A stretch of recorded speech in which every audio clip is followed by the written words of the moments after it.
This is Audible. Tantor Audio presents The Law of Moses by Amy Harmon, narrated by J.D. Jackson and Tavia Gilbert. Prologue. The first few words of every story are always the hardest to write. It's almost as if pulling them out, putting them on paper, commits you to seeing it all through. As if once you start, you are required to finish. And how do you finish when some things never end? This is the story of love with no end, though it took me a while to get there. If I tell you right up front, right in the beginning that I lost him, it will be easier for you to bear. You will know it's coming, and it will hurt. It will still make your chest ache and your stomach flip with dread, but you'll know, and you'll be able to prepare. And that's my gift to you. I wasn't given that same courtesy. I wasn't prepared. And after he was gone, it got worse, not better. The days grew harder, not easier. The regret was just as intense, the sorrow just as cutting, the endless stretch of days before me, days spent without him, just as hard. In truth, since I've decided that's all I have, I would gladly submit myself to anything else. Anything but that. But that is what was given to me. And I wasn't prepared. I can't tell you how it felt, how it still feels. I can't. Words feel cheap and ring hollow and turn everything I say, everything I feel, into a tawdry romance novel full of flowery phrases designed to elicit sympathetic tears and an immediate response. A response that has nothing to do with reality and everything to do with easy emotion that you can set aside when you close the cover.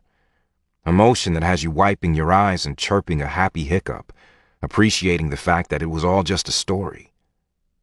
And best of all, not your story. But this isn't like that. Because it is my story. And I wasn't prepared. Part 1. Before. Chapter 1. Georgia.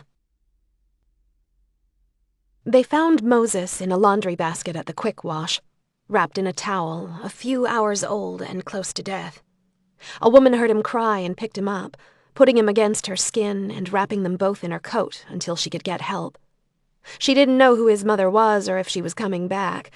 She only knew that he wasn't wanted, that he was dying, and that if she didn't get him to a hospital soon, it would be too late. They call him a crack baby. My mom told me crack babies are what they call babies who are born addicted to cocaine because their mothers do drugs while they're pregnant. Crack babies are usually smaller than other babies because most of them are born too early to unhealthy moms. The cocaine alters their brain chemistry, and they suffer from things like ADHD and impulse control. Sometimes they suffer from seizures and mental disorders. Sometimes they suffer from hallucinations and hypersensitivity.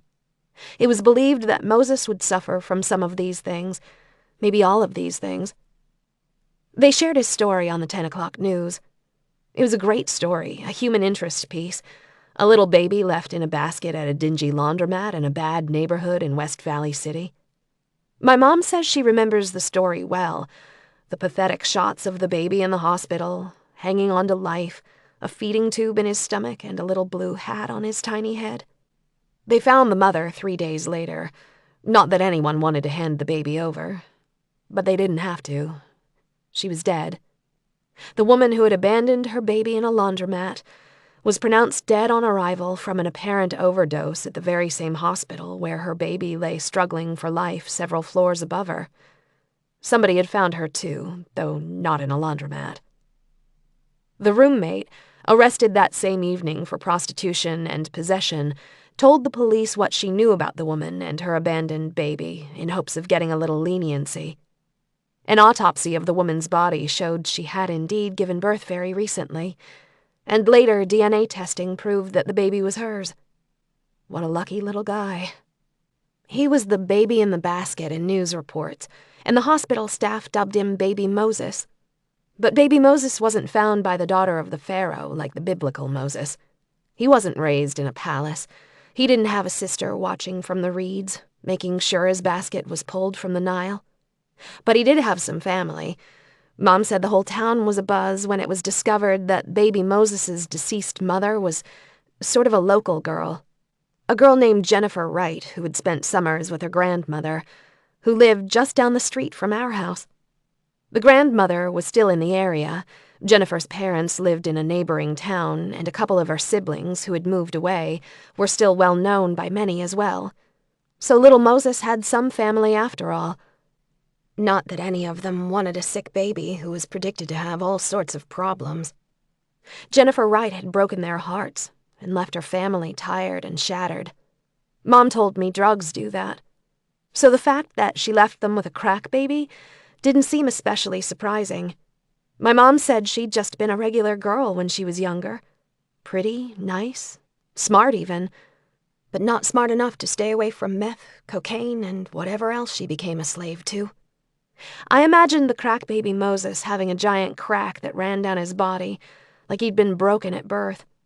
I knew that wasn't what the term meant, but the image stuck in my mind. Maybe the fact that he was broken drew me to him from the start.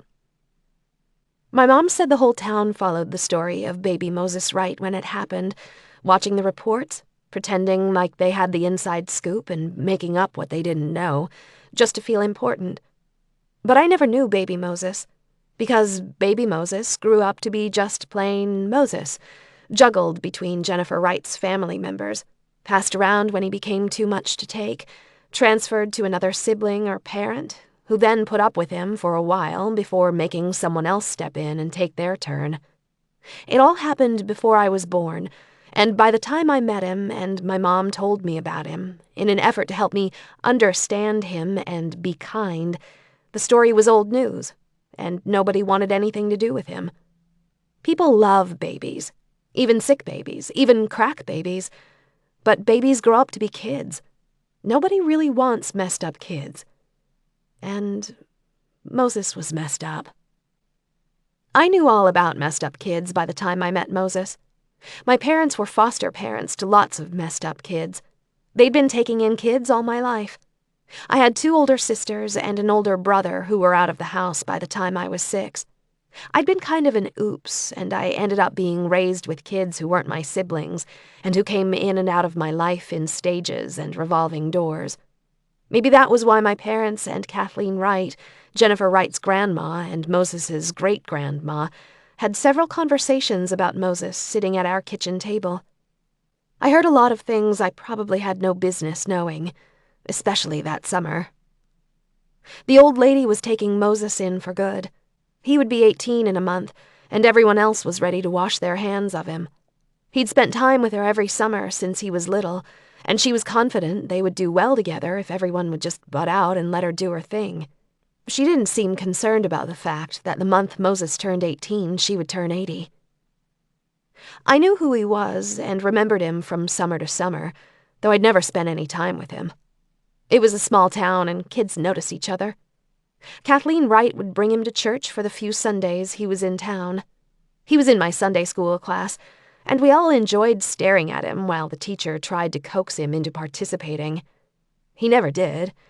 He just sat in his little metal folding chair like he'd been heavily bribed to do so, his oddly colored eyes roving here and there, his hands twisting in his lap.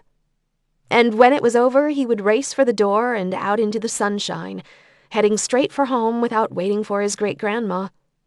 I would try to race him, but he always managed to get out of his seat and out the door faster than I could. Even then, I was chasing him. Sometimes Moses and his grandma would go for bike rides and walks, and she would haul him into the pool in Nephi almost every day, which had always made me so jealous. I was lucky if I got to go to the pool more than a few times all summer. When I was desperate for a swim, I'd ride my bike to a fishing hole up Chicken Creek Canyon. My parents had forbidden me to swim there because it was so cold and deep and murky. Dangerous, even. But drowning was preferable to never swimming at all, and I'd managed not to drown so far. As Moses got older, there were some summers when he didn't come to Levan at all. It had been 2 years since he'd been back, though Kathleen had been pushing for him to come stay with her permanently for a long time. The family told her he would be too much for her to handle. They told her he was too emotional, too explosive, too temperamental. But apparently they were all exhausted and they gave in, so Moses moved to Levan. We were both entering our senior year, though I was young for my grade and he was a full year older. We both had summer birthdays.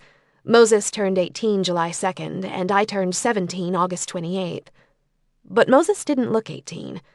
In the 2 years since I'd seen him last, he'd grown into his feet and his eyes. He was tall, with broad shoulders and clearly defined ropey muscles that covered his lean frame, and his light eyes, strong cheekbones, and angled jaw made him look more like an Egyptian prince than a gangbanger, which rumors claimed he was.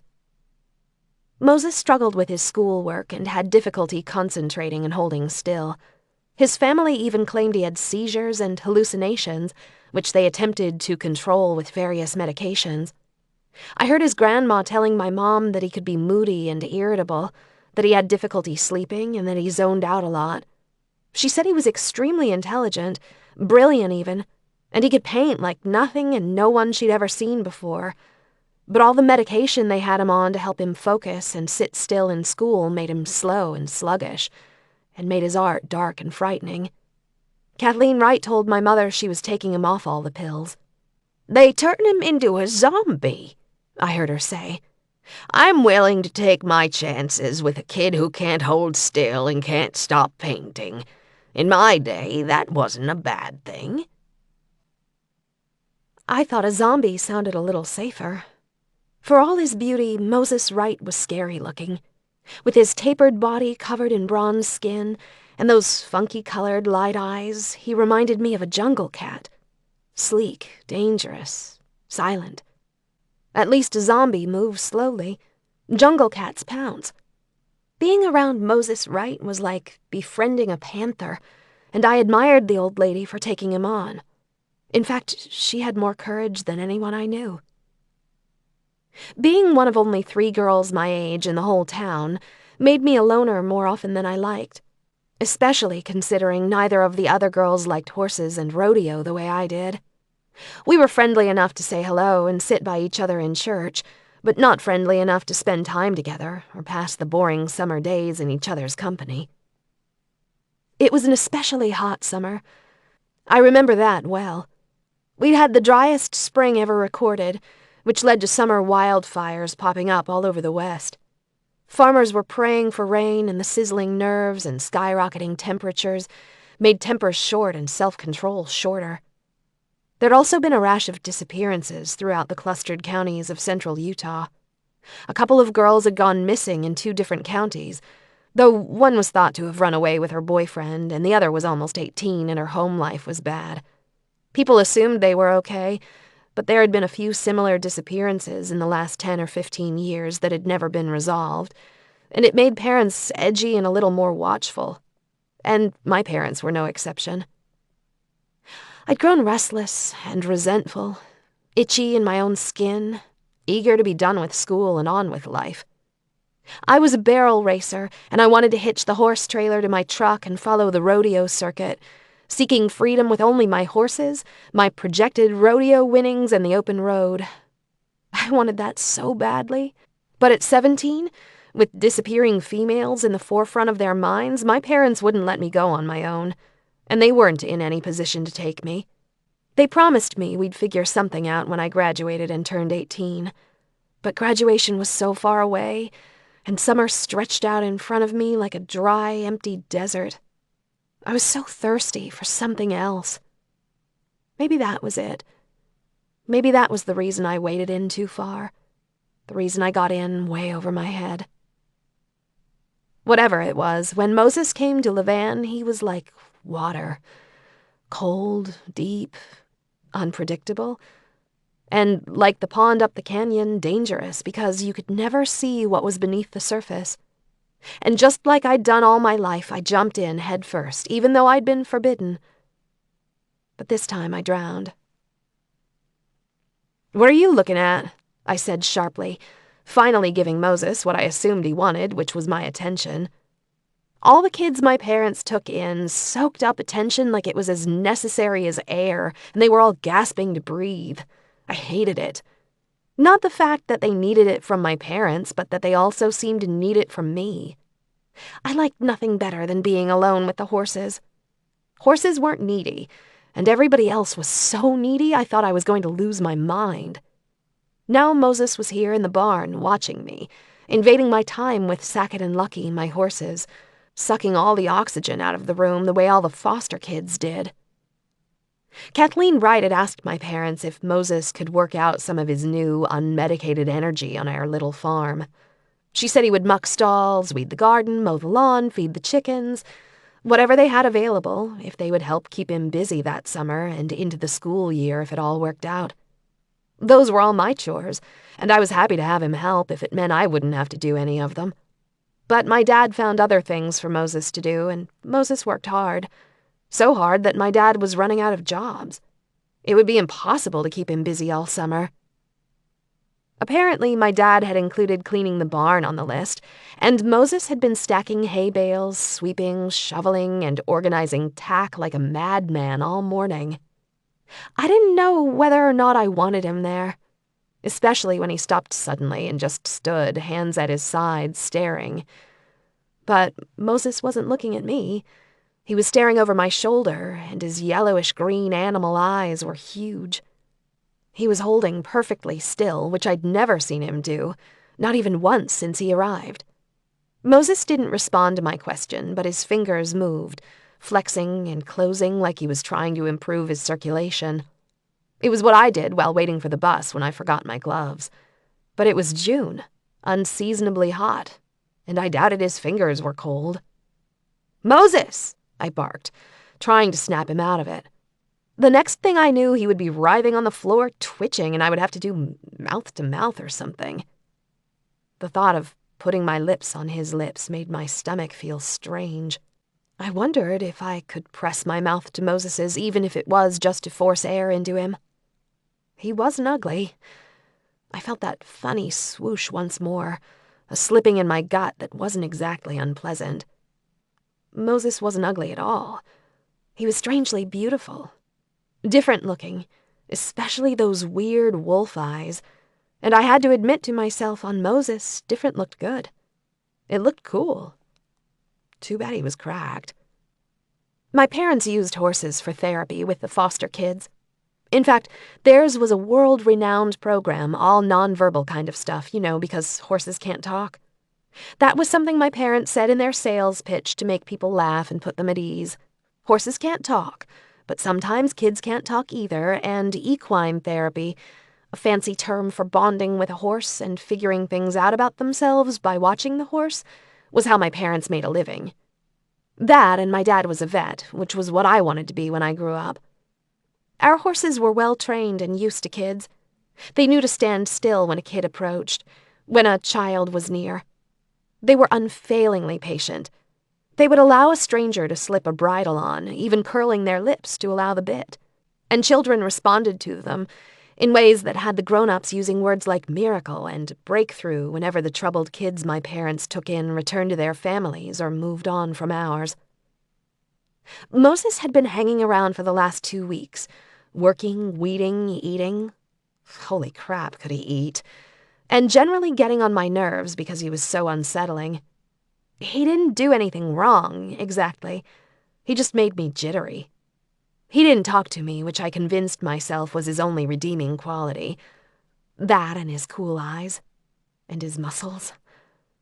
I flinched, slightly repulsed at myself. He was weird. What was I thinking? "Have you ever ridden a horse?" I asked, trying to distract myself.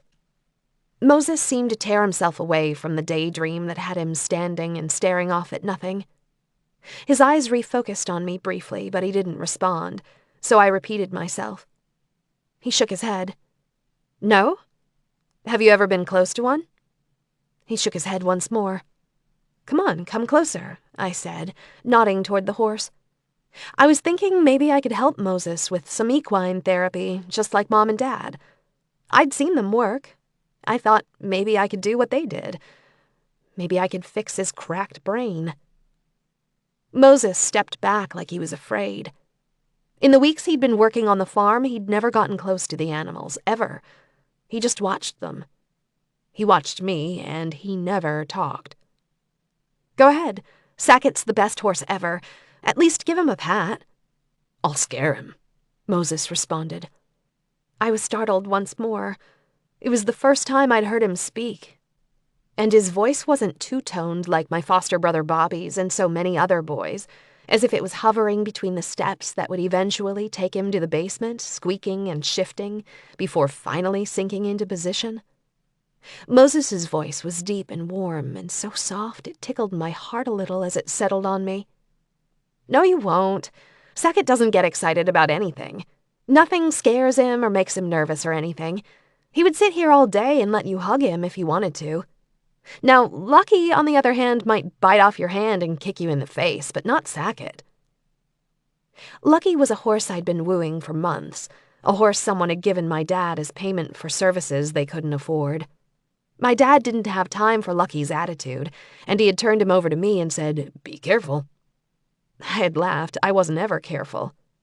He laughed too, but then warned, "I'm serious, George. This guy is named Lucky for a reason. You'll be lucky if he ever lets you ride him. Animals don't like me." Moses's voice was so faint I wasn't sure I heard him right. I shook off thoughts of Lucky and patted my faithful companion, the horse that had been mine for as long as I had been able to ride. Sackett loves everyone. He won't like me. Or maybe it's not me, maybe it's them. I looked around in confusion. There was no one in the barn but Sackett, Moses, and me. Them who? I asked. It's just us, dude. Moses didn't answer. So I stared at him, waiting, raising my eyebrows in challenge. I stroked Sackett's nose and down the side of his neck. Sackett didn't move a muscle. See? He's like a statue. He just soaks up the love. Come on. Moses took a step forward and raised his hand tentatively, reaching toward Sackett. Sackett whinnied nervously. Moses dropped his hand immediately and stepped back. I laughed. What the hell? Maybe I should have listened to Moses about animals not liking him, but I didn't. I guess I didn't believe him. Wouldn't be the last time. You're not going to wimp out, are you? I taunted. Touch him. He won't hurt you. Moses leveled his golden green eyes at me, considered what I had said, and then reached forward once more, taking another step as he stretched out his fingers. And just like that, Sackett reared up on his hind legs like he'd been hanging around Lucky too long. It was completely out of character for the horse I'd known all my life, the horse who hadn't bucked once in all the years I'd loved him. I didn't have a chance to scream or shout or even reach for his halter. Instead, I got a hooved foot in my forehead, and I went down like a sack of flour. Blood stung my eyes when I opened them and stared up into the rafters of the old barn. I was laying on my back and my head hurt like I'd been kicked by a horse. I realized suddenly that I had been kicked by a horse. By Sackett. The shock was almost greater than the pain. Georgia? I focused blearily on the face that suddenly loomed above me, cutting off my view of crisscrossing beams and dust motes dancing in the streaky sunlight, peeking through the cracks along the walls. Moses held my head in his lap, pressing his t-shirt to my forehead. Even in my dazed state, I still noticed the naked shoulders and chest, and felt the smooth skin of his abdomen against my cheek. I need to get help, okay? He shifted, moving my head to the floor, still holding his shirt to my bloody forehead. I tried not to look at the amount of blood on that shirt. No! Wait, where's Sackett? I said, trying to sit up. Moses pushed me back down and looked at the door as if he had no idea what to do. He bolted, he answered slowly. I remembered that Sackett hadn't been tied off. I'd never needed to restrain him before. I couldn't imagine what had gotten into my horse to make him rear up and then go tearing out of the barn. My eyes found Moses again. How bad is it? I tried to sound like Clint Eastwood or someone who could handle a devastating head wound and still not lose his cool, but my voice wobbled a little. Moses swallowed sympathetically, his Adam's apple bobbing up and down in his brown throat. His hands were shaking too. He was as upset as I was. It was easy to see. I don't know. It isn't wide, but it's bleeding a lot. Animals really don't like you, do they? I whispered. Moses didn't pretend not to understand. He shook his head. I make them nervous. All animals, not just Sackett. He made me nervous, too. But nervous in a good way. Nervous in a way that fascinated me. And even though my head was pounding and there was blood in my eyes, I wanted him to stay. And I wanted him to tell me all his secrets. As if he felt the shift in me and didn't welcome it, Moses was up and running, leaving me with his t-shirt pressed to my head and a sudden insatiable interest in the new kid in town. It wasn't long before he returned, my mom trotting behind him, Moses's grandma bringing up the distant rear. Alarm was stamped across her face as well as my mom's, and seeing their concern made me wonder if the wound was worse than I thought. I experienced a flash of female vanity, a new experience for me. Would I have a big scar running down my forehead? A week ago I might have thought that was cool. Suddenly I didn't want a scar. I wanted Moses to think I was beautiful. He stood back, way back, letting the adults fuss and swarm. When it was determined that I could probably get by without an expensive trip to the ER, and a couple butterfly bandages were applied to hold the gash together, Moses slipped away. Equine therapy wasn't going to heal the cracks in Moses' right, but I promised myself that I would worm my way into those cracks and corners if it was the last thing I did. Summer had just become a rainforest. Chapter 2. Georgia. About a week after Moses spooked my horse and I got kicked in the head, Dad and I discovered a mural on the side of our barn. Sometime during the night, someone had painted a stunningly realistic depiction of the sun setting over the western hills of Levan. Against the rosy-hued backdrop, a horse that looked like Sackett stood with his head cocked, a rider sitting comfortably in the saddle. The rider was in profile, and the fading sun left him in shadows, but he looked familiar. My dad stared at the picture for a long time with a wistful look on his face. I thought he would be mad because someone had used the side of our barn as a canvas, kind of like what I imagine gangs did in big cities. But these weren't geometric gang signs or bubble letters in bold colors. This was kind of cool. This was something you would pay for. Something you would pay a lot for. It looks like my dad, my father whispered. It looks like Sackett, too, I added, not able to tear my eyes away. Grandpa Shepherd had a horse named Hondo, Sackett's great-grandpa. Do you remember? No. Yeah, you were too little, I guess. Hondo was a good horse. Grandpa loved him as much as you loved Sackett. Did you show him a picture? I asked. Who? Dad turned toward me, puzzled. Moses. Didn't he do this? I heard Mrs. Wright telling Mom that Moses was sent to juvie for vandalism or destruction of property or something. He likes to paint stuff, apparently. Mrs. Wright said it's compulsive, whatever that means. I just thought you decided to put him to work. Huh. No, I didn't ask him to paint the barn, but I like it. Me too, I agreed wholeheartedly. If he did this, and I don't know who else it could be, he's got serious talent. Still, Moses can't go painting wherever and whatever he feels like.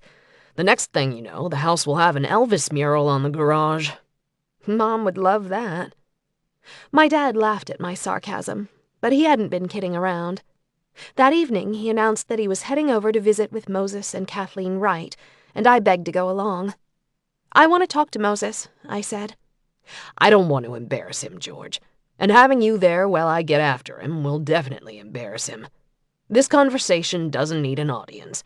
I just want him to know he can't be doing stuff like that, no matter how talented he is. I want Moses to paint something on my bedroom wall. I've got some money saved up, and I'll pay him.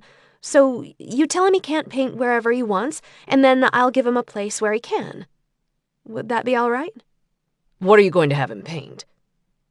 Remember that story you used to tell me when I was little? The one about the blind man who turned into a horse every night when the sun went down and turned back into a man when the sun rose? Yeah, that's an old story my dad used to tell me. I keep thinking about it.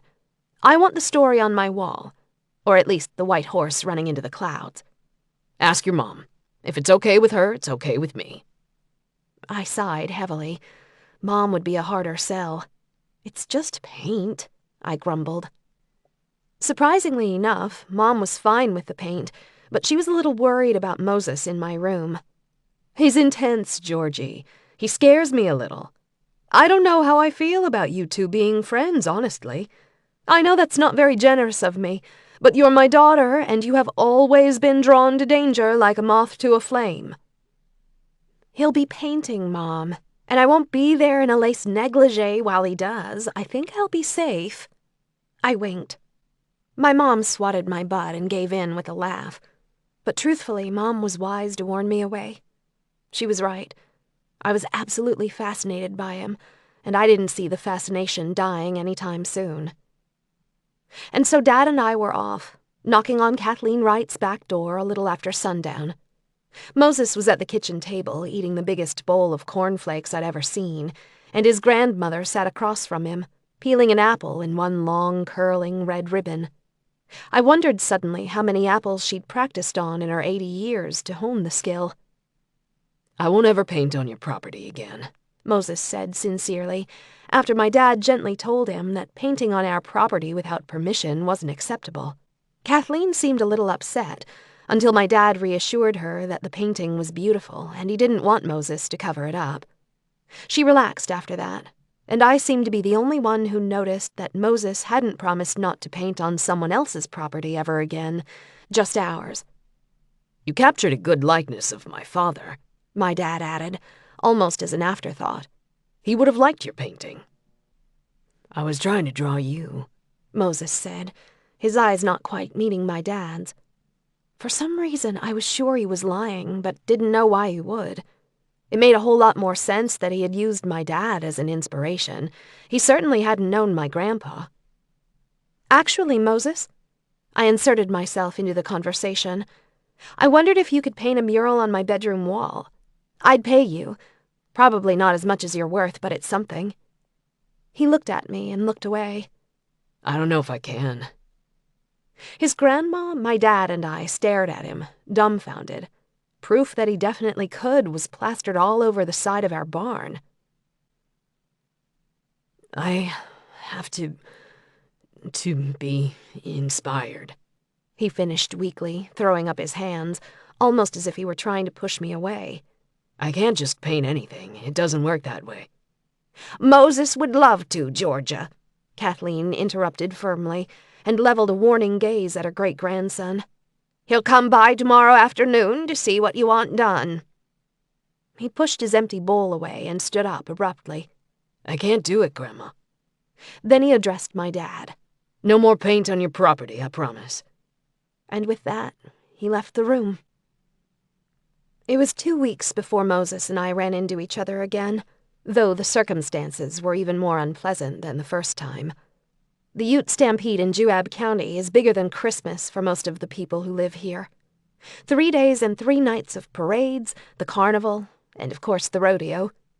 I counted down the days each year. It was always the second weekend in July, and it was the highlight of the summer. To top it off, this year I had qualified to compete in the barrel racing. My parents said I had to wait until after high school to join the circuit, but they told me I could do all the statewide events I qualified for. I'd won Thursday night, which had gotten me back into the Saturday night championship round. I'd won that, too. First night as a professional cowgirl, and I'd won it all. Afterwards, I'd decided to hang around at the carnival to celebrate the night. But my friend Haley, who lived in Nephi, about 15 minutes north of Levan, was with her boyfriend Terrence, who I didn't especially like. He was always pulling mean pranks, and instead of a cowboy hat, he wore one of those trucker caps perched way too high on his head. You wear it like that because it's the only way you're taller than the girls, I told him. Tall girls aren't my type, he replied and gave me a little shove. Well then, I've never been more thankful that I was a tall girl. You and me both. he said. I couldn't go out with you anyway, Terrence. Everyone would think you were my little brother, I teased, tossing his stupid hat into a nearby trash can and patting him on his sweaty head. After that, he kept throwing nasty comments my way, and I could tell Haley was wishing we would stop fighting. I was bored anyway, so I took off by myself, pleading hunger and the need for taller men. I found myself wandering away from the carnival toward the chutes and the nearby corrals that housed the animals during the 3 consecutive days of the stampede. It was dark and there was no one else around, but I wanted to get a better look at the bulls. I'd always wanted to ride one, and I was sure I could. I climbed the first rungs of the fence and braced myself against it, once I was high enough to look down into the stalls separating man from beast. The arena was still lit, and although the corrals were in shadows, I could easily make out the heavily muscled back of the bull Cordell Meacham had ridden just hours before. It had been a 90-point ride. He'd won the night, and it had been a picture-perfect performance. Knees high, heels digging, back bowed, right arm pointed to the heavens as if reaching for the stars would make him one. And it had made him one tonight. The crowd had screamed, I had screamed, and when the bull named Satan's alias finally threw Cordell free, the buzzer had already sounded and the bull had been bested. I smiled at the memory and imagined it was me. Barrel racing was the only thing cowgirls did, and I loved it. I loved flying down the arena on the home stretch, head low, hands fisted in Sackett's hair, like I'd caught the current and was letting it take me back to shore. But I wondered sometimes how it would feel to ride an earthquake instead of a wave. Up and down, side to side, bucking, shaking, riding an earthquake. Satan's alias wasn't interested in me. Neither were the other bulls crowded in the enclosure. The manure was fresh, and so was the straw. I breathed in, not minding the smell that had others wrinkling their noses as they passed the livestock. I stayed a moment longer, watching the animals, before I stepped down from my perch on the fence. It was late. I needed to find Haley and get my butt home. It rankled that I had a curfew at all, and my thoughts were immediately filled with the future when I wouldn't have to answer to anyone but myself. When the shadowy figure separated himself from the darkness, I wasn't scared. Not at all. I'd never had reason to be afraid of a cowboy. Cowboys were the best people in the world. Go to any rodeo, anywhere in America, and you'd get the sense that the men and women who attend them could single-handedly save the universe. Not because they're the smartest, the richest, or the most beautiful people in the world, but because they are good. They love each other. They love their country. They love their families. They sing the anthem and they mean it. They take off their hats when the flag is raised. They live and love with devotion. So, no, I wasn't nervous. I wasn't nervous until I was pushed face first into the dirt, freshly churned by the hooves and heels of both men and beasts. I was stunned for a moment, long enough for my hands to be lashed behind my back like a rodeo calf.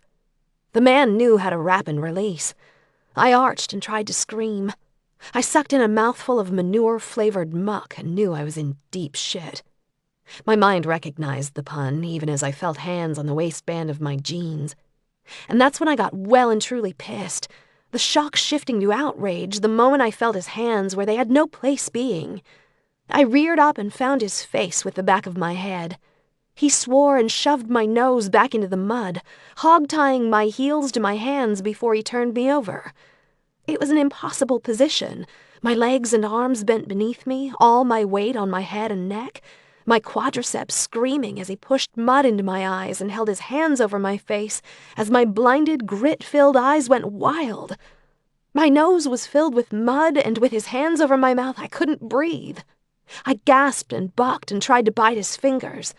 The pain in my lungs was worse than my fear, and I thought I was going to die. With a grunt, he tossed me up over his shoulder and turned as if to run.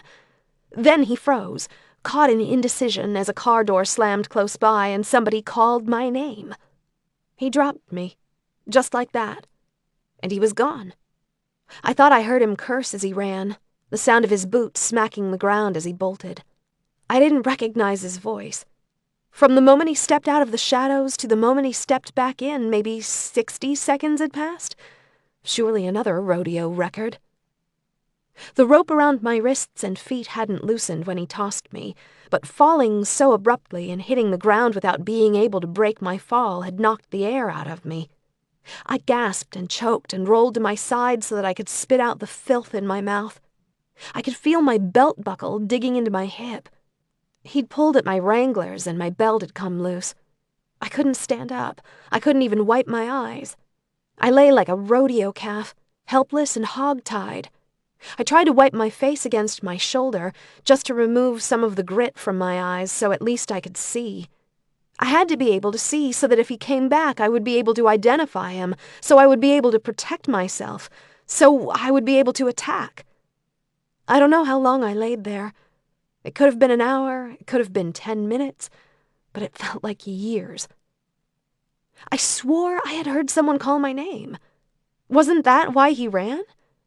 And then, like I'd conjured him, he was back. Adrenaline coursed through me once more, and I rocked and lurched, trying to move away an inch at a time. I screamed, only to cough desperately. I'd drawn some of the grit still coating my mouth into my lungs. He stopped as if he hadn't expected me to still be there. Georgia? It wasn't him. It wasn't the same guy. He came toward me quickly, closing the space. I squeezed my eyes shut like a child trying to make herself invisible by closing her eyes. Oh, no, no, no, no! I knew that voice. Not Moses. Not Moses! Why did it have to be Moses? Should I call someone? Should I call an ambulance? I could feel him beside me. He wiped at my face as if to see me better. I felt a tugging on the ropes around my wrists and ankles, and suddenly I could straighten my legs. Blood rushed back toward my feet with an enthusiastic ache, and I started crying. The tears felt good, and I blinked desperately, trying to clear my vision as I felt Moses pulling away the rope that was looped around my hands. And then my hands were loose too, and I moaned at the dead weight of my arms and the searing pain in my shoulders. Who did this? Who tied you up? I looked everywhere but directly at him. I could see he wore a black t-shirt tucked into cargo pants, along with a pair of army boots that no self-respecting cowboy would wear at the Ute Stampede. My attacker had worn Western wear. He'd worn a button-down shirt with snaps, cowboy attire. I'd felt the snaps against my back. I started to shake, and I knew I was going to be sick. "I'm okay," I lied, gasping, wanting desperately for Moses to turn away so I wouldn't have to throw up in front of him. I wasn't okay. Not at all. I mopped at my cheeks, and I looked up at him, my eyes darting to his face to gauge whether or not he believed me. I looked away immediately. He asked me if I could stand and then tried to help me to my feet. With his help, I managed, teetering like a newborn foal. "You can go. I'm fine," I lied again desperately. But he didn't leave. I turned around, walked several steps on shaking legs, and threw up against the fence. Mud, manure, and my rodeo hamburger burst forth in a gush of Pepsi broth, and my knees buckled beneath me. I clung to the corral so I wouldn't fall as I heaved and purged, but Moses didn't leave. The snort and stamp of the bulls on the other side of the wooden rails reminded me where I was. Satan's alias and his minions were nearby, and I had no trouble believing I'd fallen through a rabbit hole straight into the bowels of hell. "You're covered in mud and your belt is hanging off." The statement was flat, accusing almost, and I could tell Moses didn't believe I was okay at all. Imagine that. I kept my back turned to him, pulled my big shiny belt buckle into place with stiff fingers, and shoved the end of my belt through my belt loops, ignoring the fact that my button had come undone too and my zipper was down. My t-shirt now hung over my waistband, so maybe he hadn't noticed that. And I wasn't going to draw attention to it. The belt would keep my pants in place. I shuddered. "Someone tied you up." "I think someone was playing a joke," I stuttered, still coughing and wheezing at the irritation in my throat. "I think it was Terrence. He was pissed at me earlier, and maybe he thought I would laugh or squeal instead of fought. I fought hard." Maybe it wasn't supposed to be scary. Maybe he was just supposed to tie me up so they could find me and laugh at me all trussed up. I'm totally fine. I wasn't sure I believed anything I said, but I wanted to. Weird how Moses was the one who had cut me loose. Ironic. A cowboy had hurt me, and a troublemaker had come to my rescue. My mom thought Moses was the one who was dangerous. It had been Moses she warned me about, and he had saved me. I'm okay, I insisted, and pushed myself completely upright, still mopping at my eyes and at my trembling lips, humiliated by what Moses had seen, devastated by what could have happened, what almost happened, and most of all, destroyed that it had happened at all. If it really was a prank gone wrong, then it had gone terribly wrong. Because Georgia Shepherd was now afraid. And I didn't do afraid very well. I wanted to go home. I didn't know where Haley was, and I didn't want to go looking, especially if she was in on whatever that was. Can you take me home, Moses? Please? My voice sounded strange, and I winced at the childlike tone. Someone needs to pay. What? Someone needs to pay for this, Georgia. It was weird hearing him say my name as if he knew me so well. He didn't know me at all. And suddenly I barely knew myself. Same town, same street, same world. But it didn't feel like the same world at all. And definitely not the same girl. I wondered for a moment if I was in shock. Nothing had really happened. I was okay. I would be okay, at least. I just needed to go home. I need to go home. I'm okay, I insisted. Please? I was pleading now, begging, and the tears were streaming down my cheeks again. He looked around almost desperately, like he wanted to call for help, like he needed to get advice on how to handle the situation. I was the situation. He didn't know how to handle me. Taking me home was the easiest solution, but he obviously didn't think that was good enough. Please, I urged. I wiped my face on the sleeve of my t-shirt, the tears and the dirt leaving wet streaks on the new top I'd bought especially for this night. I always got new outfits for the stampede. New Wranglers, new shirts, sometimes even new boots, new duds for the big event. I could see the Ferris wheel turning in the distance, visible above the row of dark outbuildings that separated the animals and the arena from the fairgrounds beyond. A soft breeze lifted the hair from my damp cheeks and brought with it the carnival cologne of cotton candy and popcorn before it merged with the smell of vomit and manure and lost its sweetness. I teetered slightly and felt the horror of the last few minutes start to sink in. Sinking, sinking, sinking. I needed to go home. Moses must have felt me slowly plummeting into the abyss, because without another word he reached out his hand and loosely took my arm, offering support. I loved him at that moment, more than I thought I could. Way more than our brief encounters warranted. The troublemaker, the delinquent, the crack baby. He was now my hero. He walked beside me slowly, letting me lean on him. And when we reached his Jeep, I stood, staring blankly at it, a Jeep I'd seen day in and day out since he moved to Levan 6 weeks before.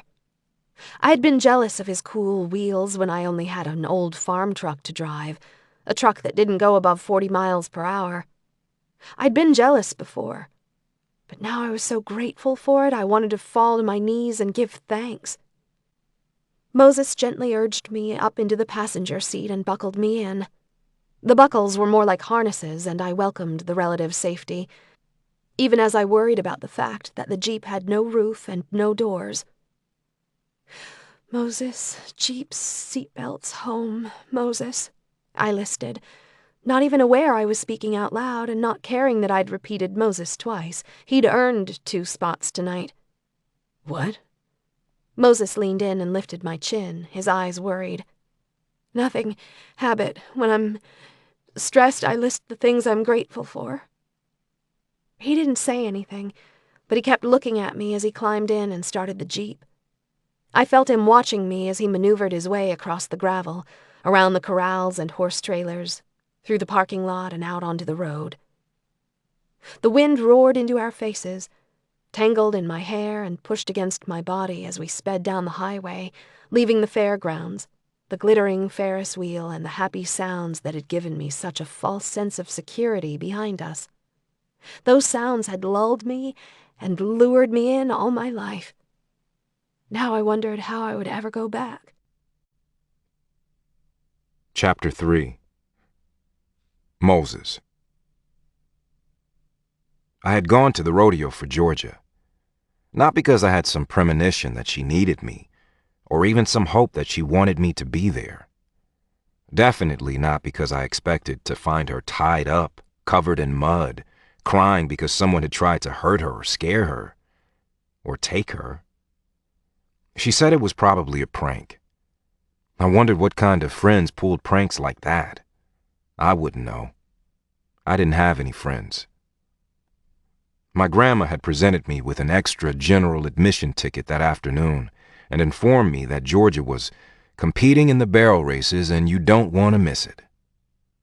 I had the sudden image of Georgia atop a barrel, balancing as she made it roll, her feet flying, trying desperately not to fall off as she tried to cross the finish line ahead of all the other barrel racers. I had never been to a rodeo before. I had no idea how crazy white people could be. Considering I had been abandoned by a white crack addict mother, I should have known. But I actually enjoyed myself. There was a wholesomeness about the entertainment.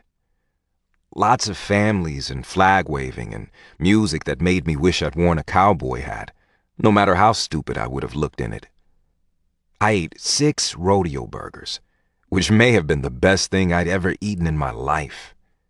Grandma hooted like she'd just been called down on The Price is Right and stomped her feet and generally acted like she was 18 instead of 80, which I also enjoyed.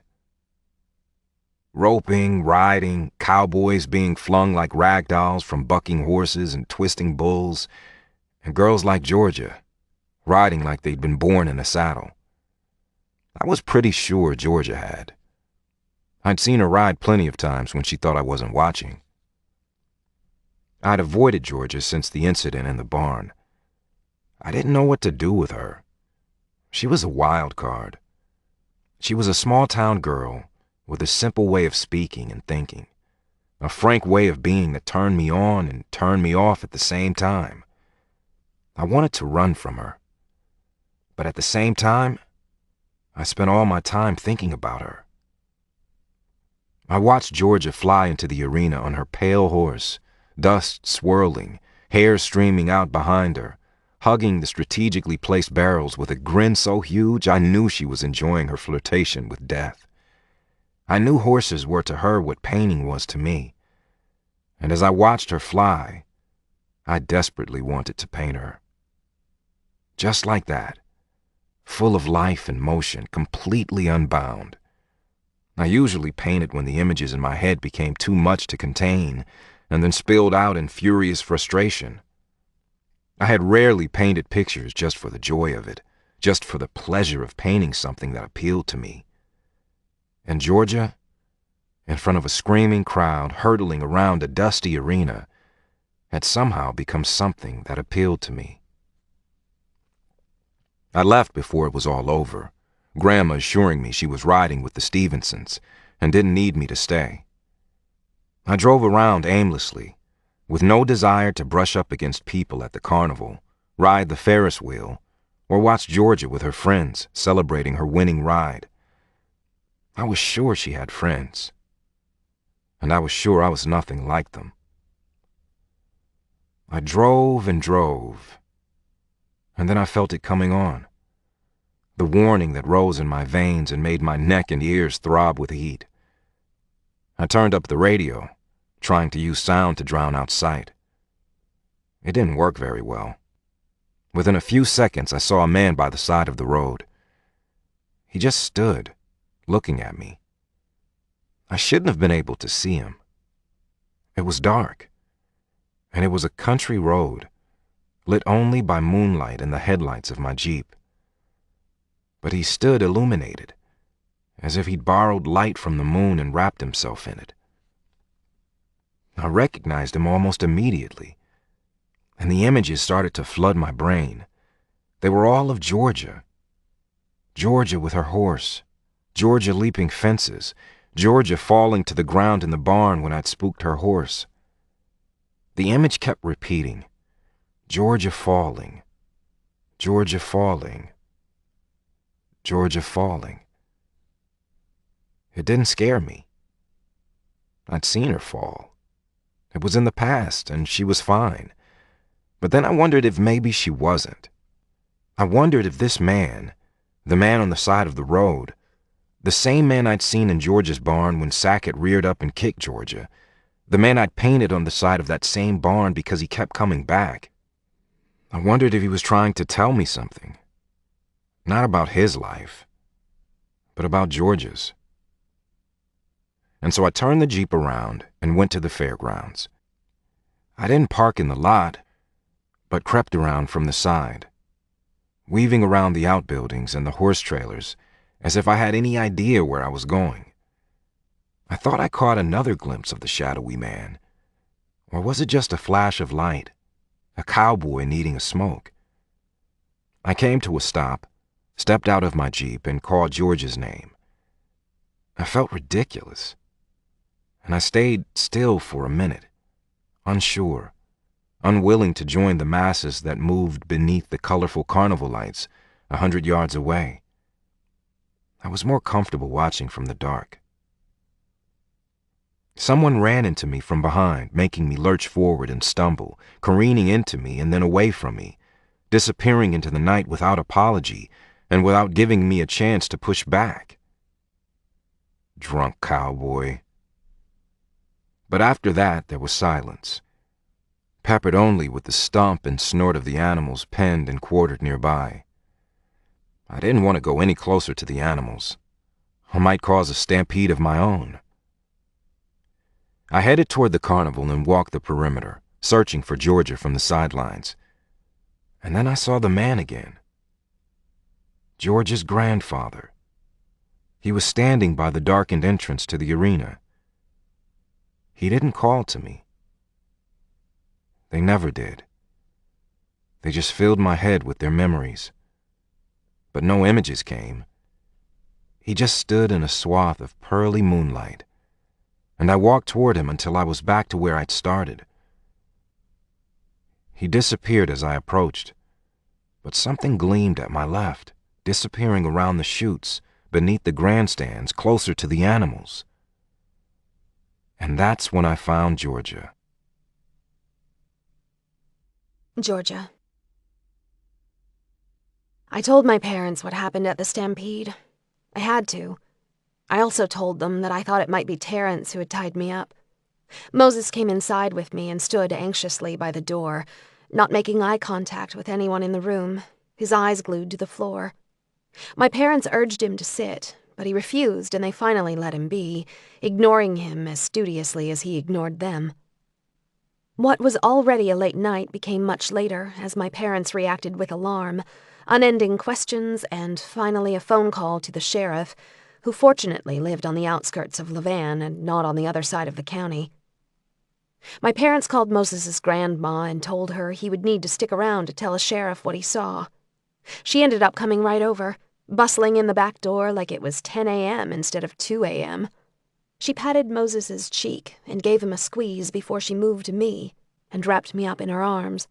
Her head only came to my shoulder, and her gray curls tickled my chin, but I immediately felt safer, better.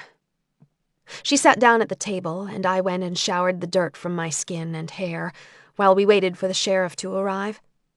I was sore and bruised, and there were rope burns on my wrists and a wide scrape on my left cheek. The back of my head ached, and even my lips felt tender from where my face had been shoved into the ground. But worse than all of that was the sick fear in my belly and the sense that I'd escaped something truly awful. When I walked into the kitchen with my head in a towel and my body swathed in polka-dotted pajamas, Sheriff Dawson was sitting at the kitchen table, a Pepsi at the ready and a slice of pie in front of him, thanks to Mom, the unfailing hostess. Sheriff Dawson was lean and fit in his brown sheriff's uniform, his blonde hair parted and neatly combed, his blue eyes bright in a tanned face that revealed his preference for the outdoors. He was in his late 30s or early 40s and had recently been re-elected sheriff. People liked him, and he liked horses. That was a pretty good resume for the people in our county. I didn't see him losing his job anytime soon. He and my dad were talking about breaking lucky when I settled down at the table next to Mrs. Wright. Moses was seated across from the sheriff, and the sheriff started asking him questions right away. Moses was quiet and guarded, and he kept looking at the door like he couldn't wait to bolt. It reminded me of Sunday school, and the thought almost made me smile. The interview didn't take long. Moses gave the briefest answers ever recorded. He went to the rodeo with his grandmother. His grandma nodded helpfully. He came to see me ride. Mrs. Wright nodded again. He did? The thought made me squirm and feel all warm inside. He continued in a quiet tone, giving the barest of details. He was parked near the animal pens, standing next to his Jeep, trying to decide whether to go to the carnival for a couple corn dogs and a caramel apple, or to just head home. Someone had bumped into him from behind. He didn't see who it was. A cowboy, he thought. Not especially helpful, I thought. But I couldn't add anything to that description either. He thought he heard someone call out, scream even, and he found me. He untied me, he brought me home. The end. Then Moses stared at the sheriff and repeated the same answers when Sheriff Dawson pressed him a little harder. Sheriff Dawson asked why he was parked by the pens instead of in the parking lot. Moses answered that he didn't want to walk. The sheriff wanted to know why he couldn't give a more detailed description of the man he'd seen running away, the man who'd run right into him. Moses said his back was turned and it was dark. The sheriff seemed uneasy and suspicious, but I wasn't. Moses wasn't the one who had tied me up. He was the one who freed me. And that's the only part I cared about. Then it was my turn. I told my story too, my small audience hanging on every word. I told Sheriff Dawson that I thought it might be Terrence Anderson who had been pulling a prank, which was highly uncomfortable considering Sheriff Dawson was Terrence's uncle. But to his credit, the sheriff didn't bat an eye or argue with me, and he promised to look into it. The sheriff took down everything I said and even took some pictures of the rope burns on my wrists and the scrapes on my face. "What's this? Is that something we need to document?" The sheriff pointed to the place Sackett's hoof had connected with my forehead. It was 3 weeks old and mostly healed, but having my head ground into the dirt and gravel had irritated the scar, and it was now red and raw-looking. Sackett got excited, I said, shrugging, not wanting to rehash the incident. I knew the sheriff knew who Sackett was. The sheriff grinned a little and pointed to a knot on his own forehead. "I wonder if Tonga was excited about the same thing. She got me good, damn horse. You can never get too comfortable around animals. Just when you think you've got 'em figured out, they'll do something completely unexpected." "Yeah, people are like that too," I said, without thought. And it was true. Tonight more than ever. I felt the fear flood my mouth immediately and wondered how in the world I would be able to sleep tonight, or ever again. The sheriff nodded sympathetically and stood to go, but he reached out and patted my shoulder. "I'm sorry, Georgia. I am. Whether it was a prank or something a lot scarier, I'm just grateful you're okay. We'll follow up with Terrence Anderson and Haley Blevins and see if they know anything about it. We've got your statement and the pictures too. And of course Mr. Wright's statement as well." The sheriff looked at Moses nervously, and I almost rolled my eyes. Everyone was afraid of Moses. I was pretty sure if I hadn't been absolutely adamant it wasn't Moses who tied me up before he untied me, he would be the #1 suspect. He just looked wicked. The sheriff stepped toward the kitchen door. "I'm glad it's the last night of the stampede. People get a little crazy. Hopefully life will settle down a little around town and we'll figure out what happened. We'll be in touch." With that, Sheriff Dawson let himself out into the early morning darkness, and we all sat, staring at the table, deep in our own thoughts, too tired to move just yet. "Well," Kathleen Wright sighed, "Sheriff Dawson is a nice boy." He was almost 40, but that was apparently boyish to an 80-year-old. "Moses, he and your mother used to be sweethearts. He was so in love with her. I thought maybe she would come back to Levan and marry him. He tried. Went after her over and over again. Lord knows he did. But she was too far gone, I guess." Mrs. Wright patted Moses's cheek again and stood up from the table. His face was tight at the mention of his mother, and I wondered how often anyone talked about her. I had the feeling Moses never did. My parents stood as well, but Moses, surprisingly, looked at me. We were the only two still sitting, and for a minute the adults weren't watching. "You wanted me to paint your room. I'm here. I might as well have a look." Mom tuned in right away. "It's almost 3 a.m., she protested. Moses lifted his eyes to hers. "It will be hard for Georgia to sleep tonight." That's all he said, and everyone fell silent. But my heart sounded like a drum. I stood and led him down the hall. No one objected, and I heard Mrs. Wright leave, and my parents moved their bedroom down the hall. "It's summertime, Mona," I heard my dad murmur. "It's fine. We're here, just a few doors down. Let it be." And they did. They let us be. "Tell me the story," Moses demanded after I told him what I wanted painted in my room.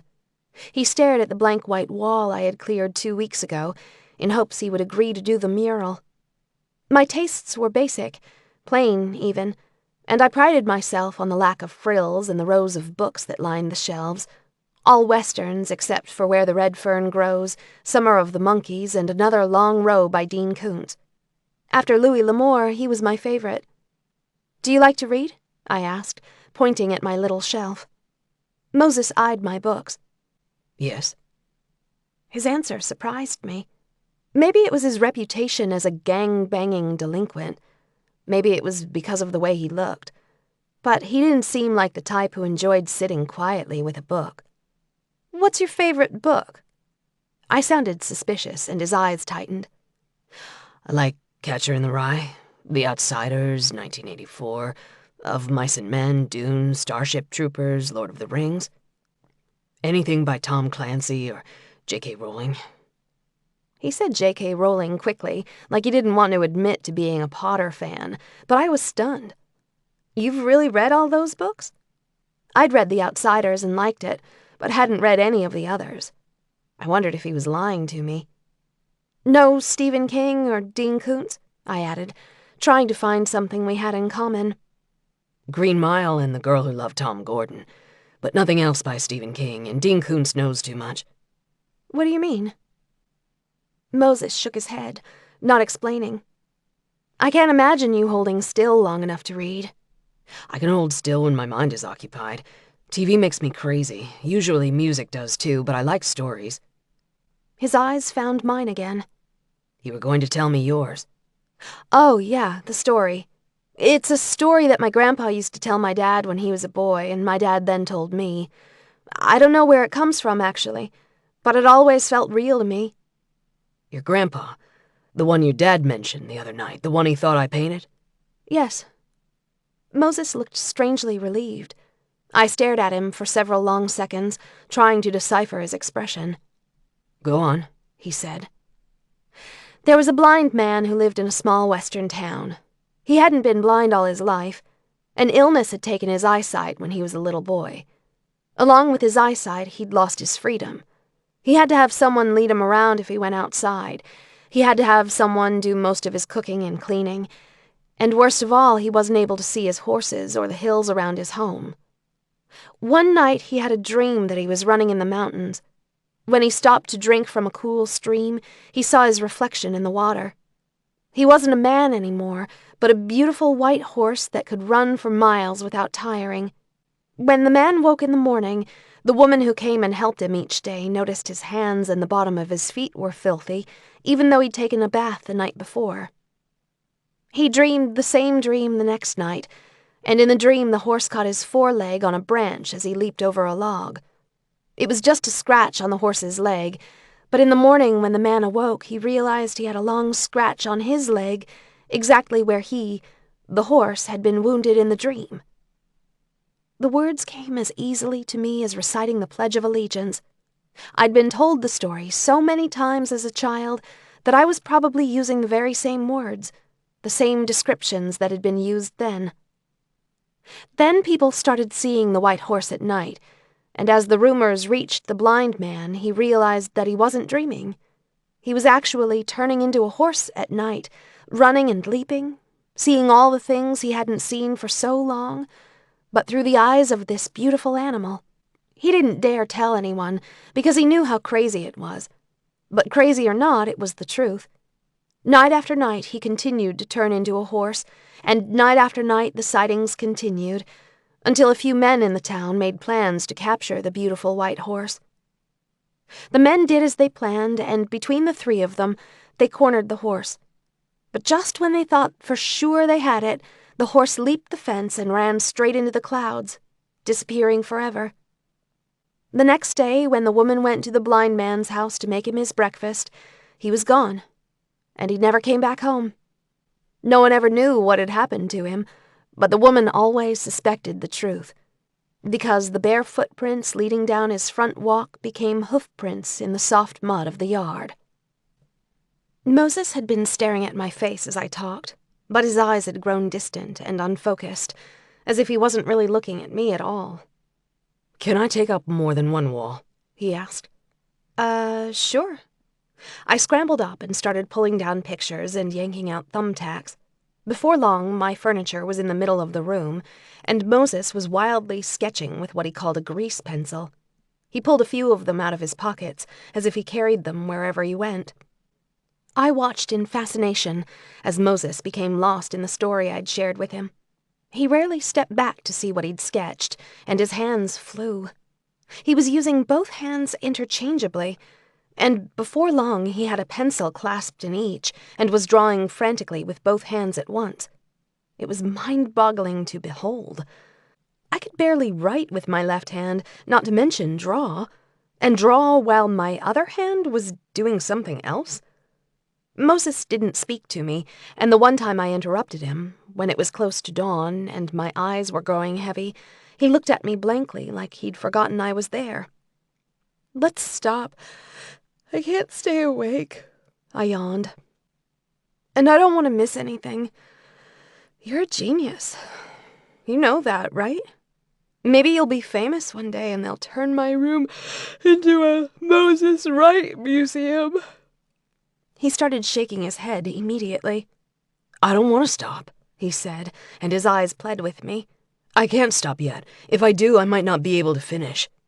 "Okay," I agreed immediately. "But you better be gone before my parents wake up. You can come back every day until it's done. You just have to promise that you'll let me watch." I fought the battle with sleep as long as I could, desperate not to miss the magic. But as brilliant as the images unfolding across my walls were, it was Moses himself who kept me spellbound. And when my eyes would no longer focus, and my lids slid closed one last time, it was Moses who danced in my dreams. Arms flying, eyes glowing, color and curved lines flowing from his fingertips. I didn't open my eyes again until well past noon. And when I did, it was because someone was making a racket outside my bedroom windows. "What are you doing?" I asked Moses, dumbfounded, stumbling out of bed and rubbing the sleep from my face. "Putting screens on your windows. If I'm going to paint in there, we need some ventilation. Without screens, I'll have bugs biting me, swarming around the light and getting stuck in my paint, and you and I will get high from the fumes. My brain is already scrambled enough." "Cracked," I said, not thinking. "Yeah." Moses scowled. "Well, it's working for you." I turned and looked at my walls, cracks and all. In fact, if your brain wasn't cracked, none of the brilliance could spill out. Do you realize that? And it was brilliant. He hadn't used any paint yet, but with a grease pencil and a cracked brain, Moses had filled 2 walls with the beginning scenes of a blind man who found his sight and a horse who came alive only at night. It was already beyond anything I could have imagined. Have you even slept? I turned back to him with a yawn. Nah, but I'll go crash for a while now. I'll be back after dinner. After dinner was too far away, and I had hours to kill until then. After I took care of my chickens, mowed the front lawn, and helped Mom for an hour with the 2 foster kids we'd taken in for a few days, I retreated to the corral. My horses were happy to see me, and I felt bad that I'd made them wait for my attention. The meadow was still grassy and they had water, so it wasn't as if they were starving, but I rarely missed a morning with them. I made it up to them by spending the rest of the long afternoon until dark, trying to make Lucky fall in love with me. Lucky was a horse with a black coat and an even darker mane. He was the most beautiful horse I'd ever seen, but he knew he was beautiful, and he had a temper. He didn't want to be touched or ridden or coaxed into standing still. He wanted me to leave him alone. Dad had a client that hadn't been able to pay his vet bills, so they'd worked out a trade. It wasn't a great trade, because Dad needed horses he and Mom could train to be around kids. But the horse had a pedigree Dad liked, and he thought maybe he could get some stud fees out of him. Lucky reminded me of Moses, powerful and perfectly formed, muscles sinuous and defined just below the sleek surface, and the way he held his head and ignored me was almost spot on Moses. But then Lucky would look at me, and I knew he was well aware of my presence. He hadn't forgotten me for a moment, and he wanted me to chase him. Call me crazy, but I was pretty sure what worked with the horse could work with the boy. Moses came back that night, and again the next night and the next. I watched him in wonder as he added color to the lines and a dreamlike quality to the story that made me feel like I'd stepped inside the blind man's head and was seeing it all through his eyes, seeing the world for the very first time. Moses didn't stop with my walls. On the 3rd night, the story continued on my ceiling, and he rigged up some scaffolding so he could paint the Sistine Chapel right on my 10-by-12 bedroom ceiling.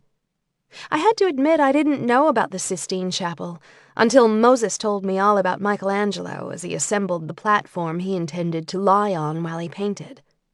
He said someday he would see it in person. He wanted to travel all over the world and see all the great art. That was his dream. I stayed very quiet while he talked, only contributing when I thought he was losing steam and might stop talking. I needed him to keep talking. I wanted to know everything about him. I wanted inside, and little by little, especially when he was painting, he was giving me glimpses, brief moments with him that I treasured up like a child collecting fragile shells and shiny pebbles.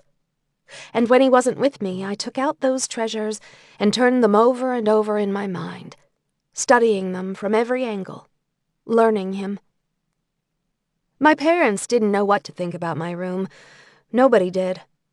It was too much almost for such a small space. When you stood in the center with the story cocooning you in color, it was easy to get dizzy and grow lightheaded from the sheer magnitude of the detail and the depth of the work. But I loved it.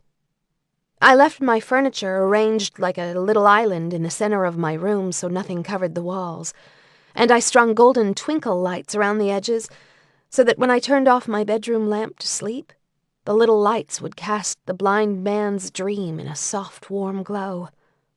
It was magical.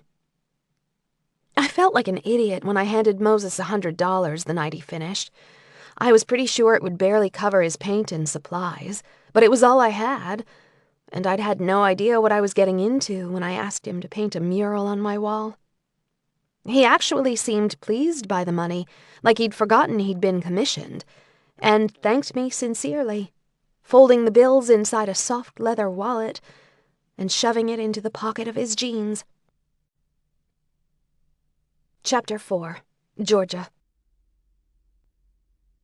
Dad said horses reflect the energy of the people around them. If you're scared, the horse will shy away from you. If you doubt yourself, he'll take advantage of you. If you don't trust yourself, neither will he. They are truth detectors. It isn't rocket science. It isn't voodoo. There's a reason you give a horse his head if you're lost. He'll always take you home. It hadn't escaped me that the horses were afraid of Moses. And if Dad's theory was correct, it was because Moses was afraid, and the horses were simply mirroring a very powerful emotion. Horses scare some people. They're so big and powerful, and if it's you against a horse, well, the horse will kick your ass. But I didn't think Moses was afraid of the horses. Not exactly. I was pretty sure Moses was just afraid in general. Anxious, desperate, manic, whatever, and our horses knew it. You know how Sackett kicked me? I asked my dad one morning as we were getting ready for a counseling session. Yeah, my dad grunted. He was just mirroring Moses, wasn't he? My dad looked up sharply, not liking the suggestion that Moses wanted to kick me in the head. Moses is afraid, Dad. I think he paints because it releases a lot of nervous energy. But I was thinking maybe we could get him around the horses. Maybe help him that way, too. First rule of therapy, George, my dad said. What's that? You can lead a horse to water, but you can't make him drink, I sighed, finishing the old maxim. That's right. You might be right about Moses, and I'm sure we could help him, when and if he wants our help. Kids, married couples, people with addictions, people who are depressed, everybody and almost anybody can be helped by equine therapy. I've never known a man who couldn't be helped by spending time with a horse, but it's really up to Moses. You're pretty headstrong, George, but you've met your match with that boy. I was convinced I had. Met my match, that is. Maybe that kick to the head or the brush with violence at the stampede had permanently altered me. Maybe it was his role as savior, or maybe I had just fallen in love with the artist who brought a white horse to life on my bedroom walls. But I couldn't get Moses out of my thoughts. I found myself looking for him from the moment I stepped outside in the mornings until the moment I gave up in the evening and went home. His grandma was calling in favors right and left, and once Moses finished doing odd jobs for my dad, he started repairing fence for Jean Powell, which would probably take him the rest of the summer, considering how many acres Jean Powell had. On top of that, he'd been hired to do some demolition inside the old mill west of town that had shut down 20 years before. I could make up reasons to be riding along the fence line, but the old mill was a different matter entirely. I figured I would cross that bridge when I got to it, but I was already plotting. I didn't let myself think about my infatuation, because then I would have to acknowledge it. And I wasn't the kind of girl to be infatuated or to get caught up in crushes, the kind of girl who checked her lips or fluffed her hair when boys were around. Yet I found myself doing just that, loosening my braid and running my hands through my unbound hair as I approached the edge of Jean Powell's property on my horse in late July. I had Moses's lunch. I'd made sure to intercept Kathleen on our way out and had casually mentioned that Sackett and I were headed this way. She smiled at me like she wasn't fooled, and I felt pretty stupid. Kathleen Wright might be 80 years old, but I was sure she didn't miss much. Especially since I'd just happened to stop by 3 days in a row, just in time to bring Moses his lunch. When Moses saw me coming, he didn't look pleased, and I wondered for the umpteenth time what I'd done to piss him off. "Where's Gigi?" he asked. "Who's Gigi?" "My grandma. She's my great-grandma, 2 G's in a row, Gigi." "I seen her heading this way, and I thought as long as I was out riding, I may as well bring your lunch." "You saw her heading this way." He looked up at me with disgust. "Not seen. And it's we were, not we was. You say that wrong, too." It didn't sound wrong to me, but I made note of it. I didn't want Moses to think I was stupid. "Everyone in this town says it wrong. My grandma says it wrong. It drives me crazy," Moses grumbled. He was in rare form today. But I didn't mind that he was complaining as long as he was talking to me. "Okay, I'll fix my grammar. You want to tell me what else you don't like about me? 'Cause I'm thinking that isn't all," I said. He sighed but ignored my question, asking a few of his own. "Why are you here, Georgia? Does your dad know you're here?" "I'm bringing you your lunch, Einstein. And no to the second question. Why should he? I don't check in every time I ride my horse." Does he know how you're out here jumping fences? I shrugged. I've been riding since I could walk. It's not a big deal. He let it drop, but after a few bites of his sandwich, he was picking on me again. Georgie Porgy Puddin' and Pie kissed the boys and made them cry. What kind of name is Georgia? My great-grandma was Georgia. The first Georgia shepherd. My dad calls me George. Yeah, I've heard him. That's just nasty. I felt my temper rise in my cheeks, and I really wanted to spit on him from where I sat atop my horse, looking down on his neatly shorn, well-shaped head. He glanced up at me, and his lips twitched, making me even angrier. Don't look at me like that. I'm not trying to be mean, but George is a terrible name for a girl. Hell, for anyone who isn't the King of England. I think it suits me, I huffed. Oh, yeah? George is the name for a man with a stuffy British accent or a man in a white powdered wig. You better hope it doesn't suit you. Well, I don't exactly need a sexy name, do I? I've never been a sexy girl. I gave Sackett a hard nudge in her flanks and pulled the reins sharply, more than ready to leave. I swore to myself that I wouldn't be bringing Moses his lunch again. He was a jerk, and I was sick of it. But as I rode away, I thought I heard him call after me, "Just keep telling yourself that, Georgie Porgy. I'll keep telling myself that, too." I brought his lunch again the next day. Moses. She likes you, you know. Gigi smiled at me, teasing. I just grunted. Georgia likes you, Moses, and she's such a good girl. A nice girl. Pretty, too. Why don't you give her some attention? That's all she wants, you know. Gigi winked at me, and I felt the heat that I had so prided myself on controlling start to spread through my chest and down my abdomen. Georgia may only want attention now, but that wouldn't last. If I gave her attention, she would want to spend more time with me, and if I spent time with her, she might want me to be her boyfriend, and if I was her boyfriend, she would want me to be normal. She would want me to be normal because she was normal, and normal was so lost to me that I didn't even know where to look for it. Still, I thought about the way she looked when she fell asleep the night I painted the ceiling in her room. I'd looked down through the slats on the scaffolding, and she was directly below me, curled around a pillow she'd pulled off her bed. It was as if I floated over her, my body hovering 6 feet above hers. Her hair was loose around her shoulders, the same color as the wheat in the fields around the small town where we lived. But her hair wasn't coarse and wispy.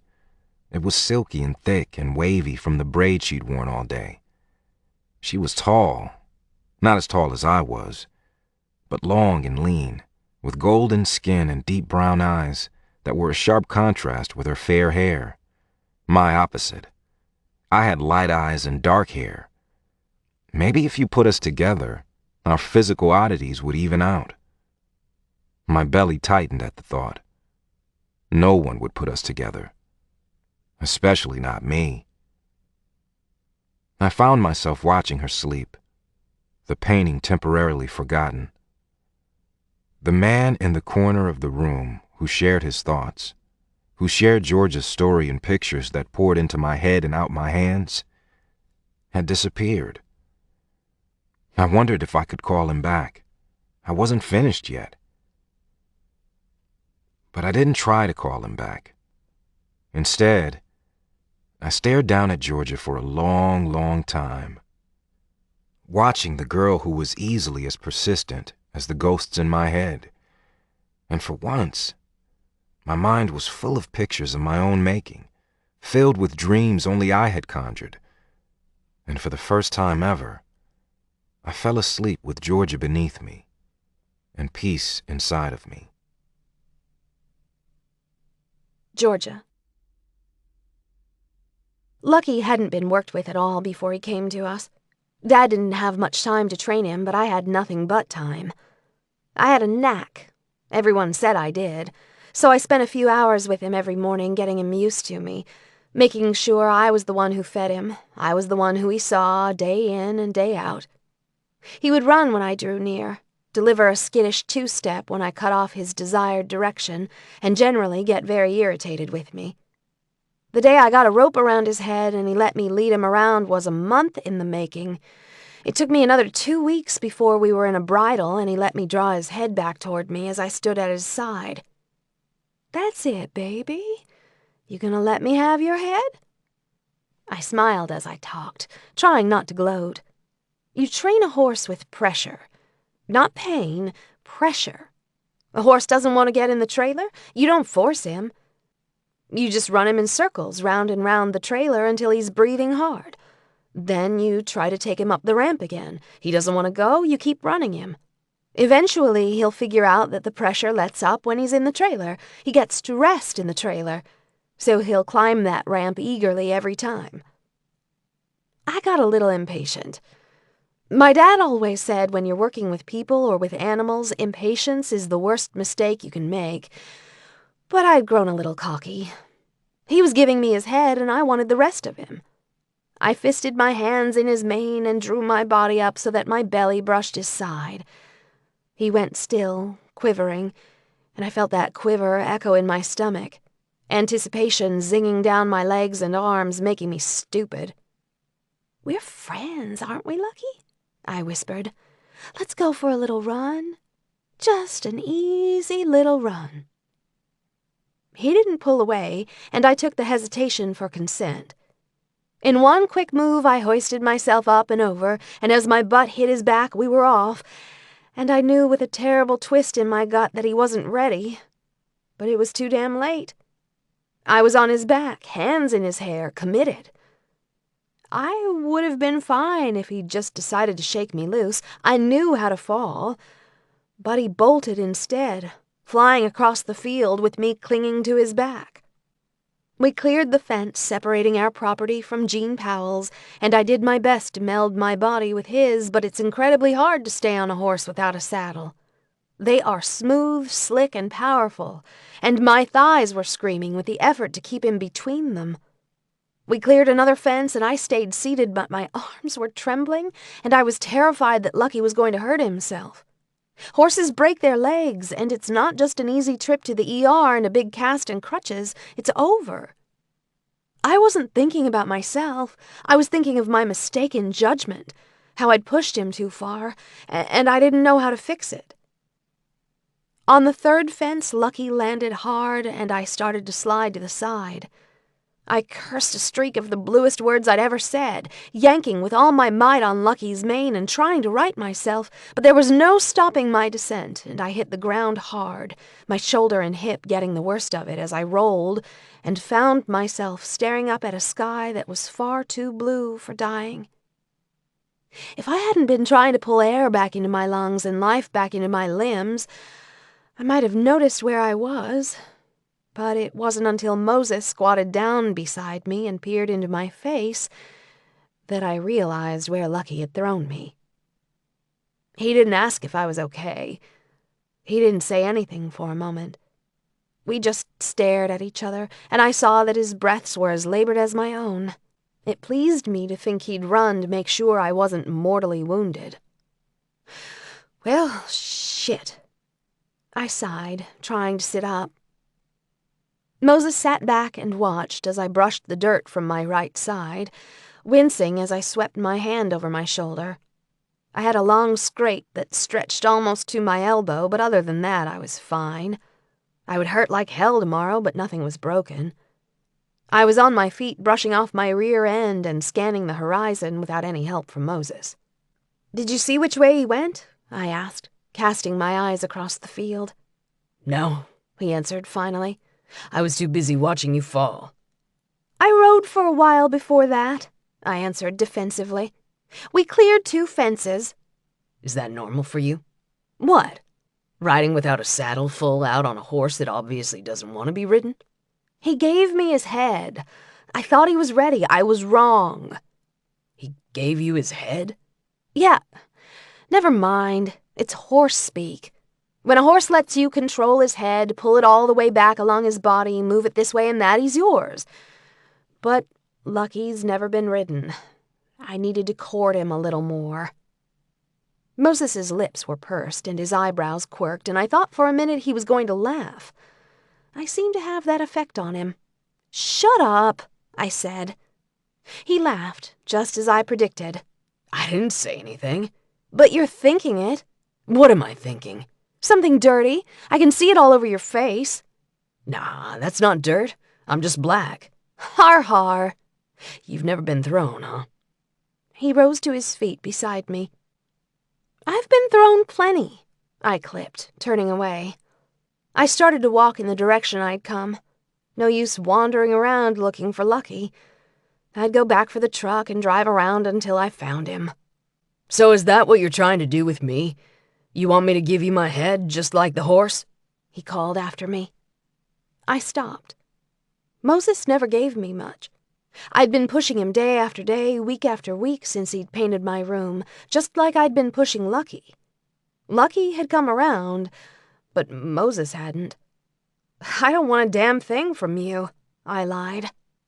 That's why you bring me my lunch every day and spy on me and drop by my grandma's house every night.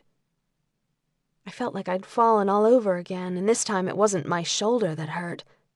My heart ached, like I'd taken one of Lucky's feet to my chest.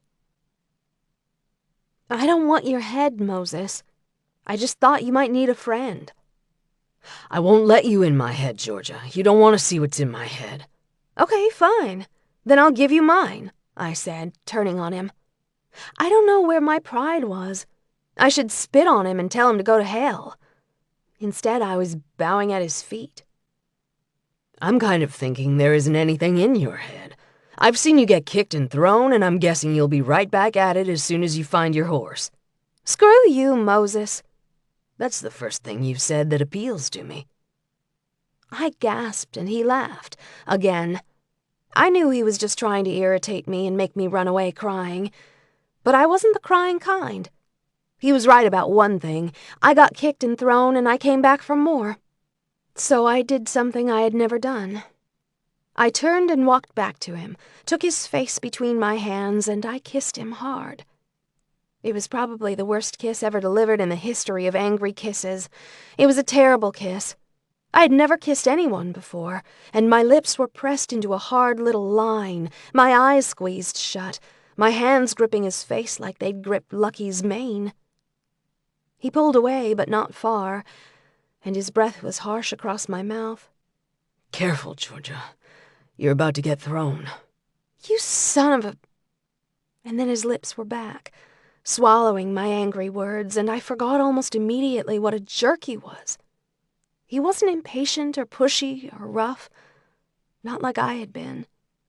He took his time, and he showed me how to take mine. One hand held my head, cradling it, while the other found the curve of my waist and curled around my belt. And when I tried to take charge, he bit down on my lip. "Stop it," he hissed. "Let me lead." So I did.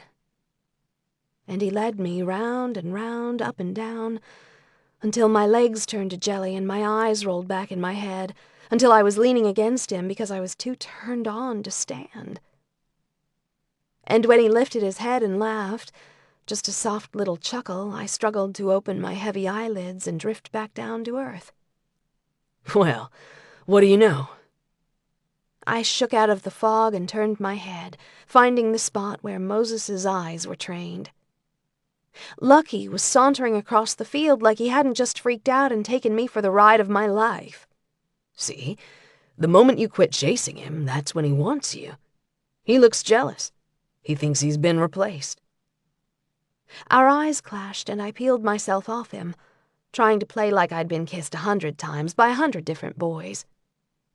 Moses's eyes drifted down to my mouth, and I shoved my hands into my pockets so I wouldn't be tempted to reach for him again and prove that I could lead as well as he could. As if he read my mind, Moses nodded toward the horse. Go on. You've learned your lesson. He doesn't want to be ridden. I flipped around, immediately cured from any desire to kiss him again. I gritted my teeth as I walked back to my horse, my stride long, my hands clenched. Lucky watched me come. He didn't shy away or flinch as I drew near, and without allowing myself to hesitate, I grabbed his mane and swung myself immediately back up onto his bare back. He reared up once, spun a little, dancing and prancing, but I was ready for him and I held on. And he gave in. As I urged him back toward home, I couldn't help looking back. Moses stood frozen to the spot, a look of absolute amazement on his face. And it was my turn to laugh. Chapter 5. Moses. I slept on the second floor across the hall from G. The old house had no air conditioning, and by the end of the day, the upper rooms were stifling. G never seemed to mind. She was always cold. But each night I would open my window, soak my t-shirt with water before putting it on, and then turn the little oscillating fan in the corner on full blast so it blew directly on me, just so I could sleep without drowning in a pool of my own sweat. Utah had experienced record-breaking temperatures all summer, but the first week of August was unbearable. For the fourth night in a row, I was laying in my bed at midnight so miserable I considered taking another shower just to cool down, when I heard someone say my name. I sat up in bed listening.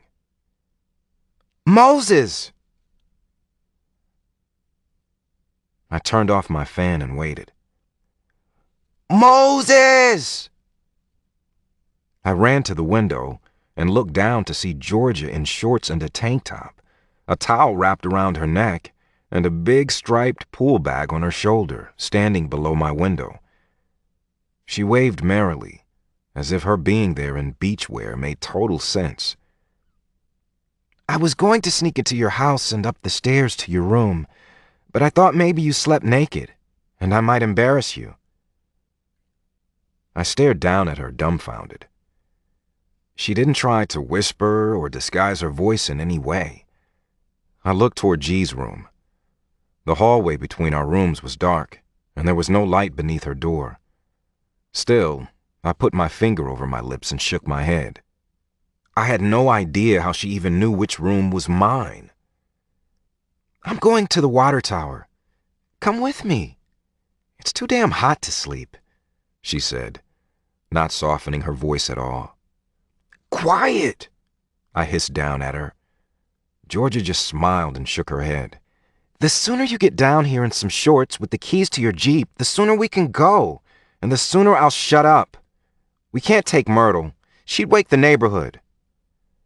A laugh escaped my nose in an unattractive snort, and Georgia smirked, obviously well aware that if anyone was in danger of waking the neighborhood, or at least my grandma, it was her. "What the hell? It is too hot to sleep," I sighed, and her smile widened considerably. "Meet you out front," she whispered. Oh, now she was being quiet. Now that she got her way. I'd never been to the water tower, but Georgia directed me to a little paved road south of town that wound its way through the fields and crossed a set of railroad tracks before running past a large metal silo with a ladder running up the side. A sign warned that trespassers would be prosecuted, and a chain-link fence with a lock on the gate further discouraged what we were about to do. But Georgia wasn't the slightest bit fazed. "It's easy to climb the fence. I've done it a bunch of times. The water tower beats the pond up the canyon, where I usually swim when I'm desperate.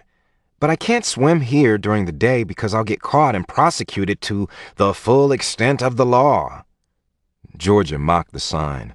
"But last summer, I came here once a week, always around this time, and nobody ever knew. It's like my own private pool." The thought of Georgia coming to a dark water tower late at night, all alone, nobody the wiser, made the goose flesh rise on my arms. I just shook my head and followed her out of the Jeep, glad I'd worn my sneakers if I was climbing chain link. She handed me her pool bag and scrambled up the gate and over as if she truly had done it 100 times. I slung the bag over my shoulder and was up and over without a hitch. She didn't slow, but climbed the silo ladder with confidence, babbling all the way, filling the darkness with cheerful conversation. A little door opened inward onto a narrow ledge that circled the inside of the water tower. Georgia slid inside, and I followed, leaving the door wide open behind us.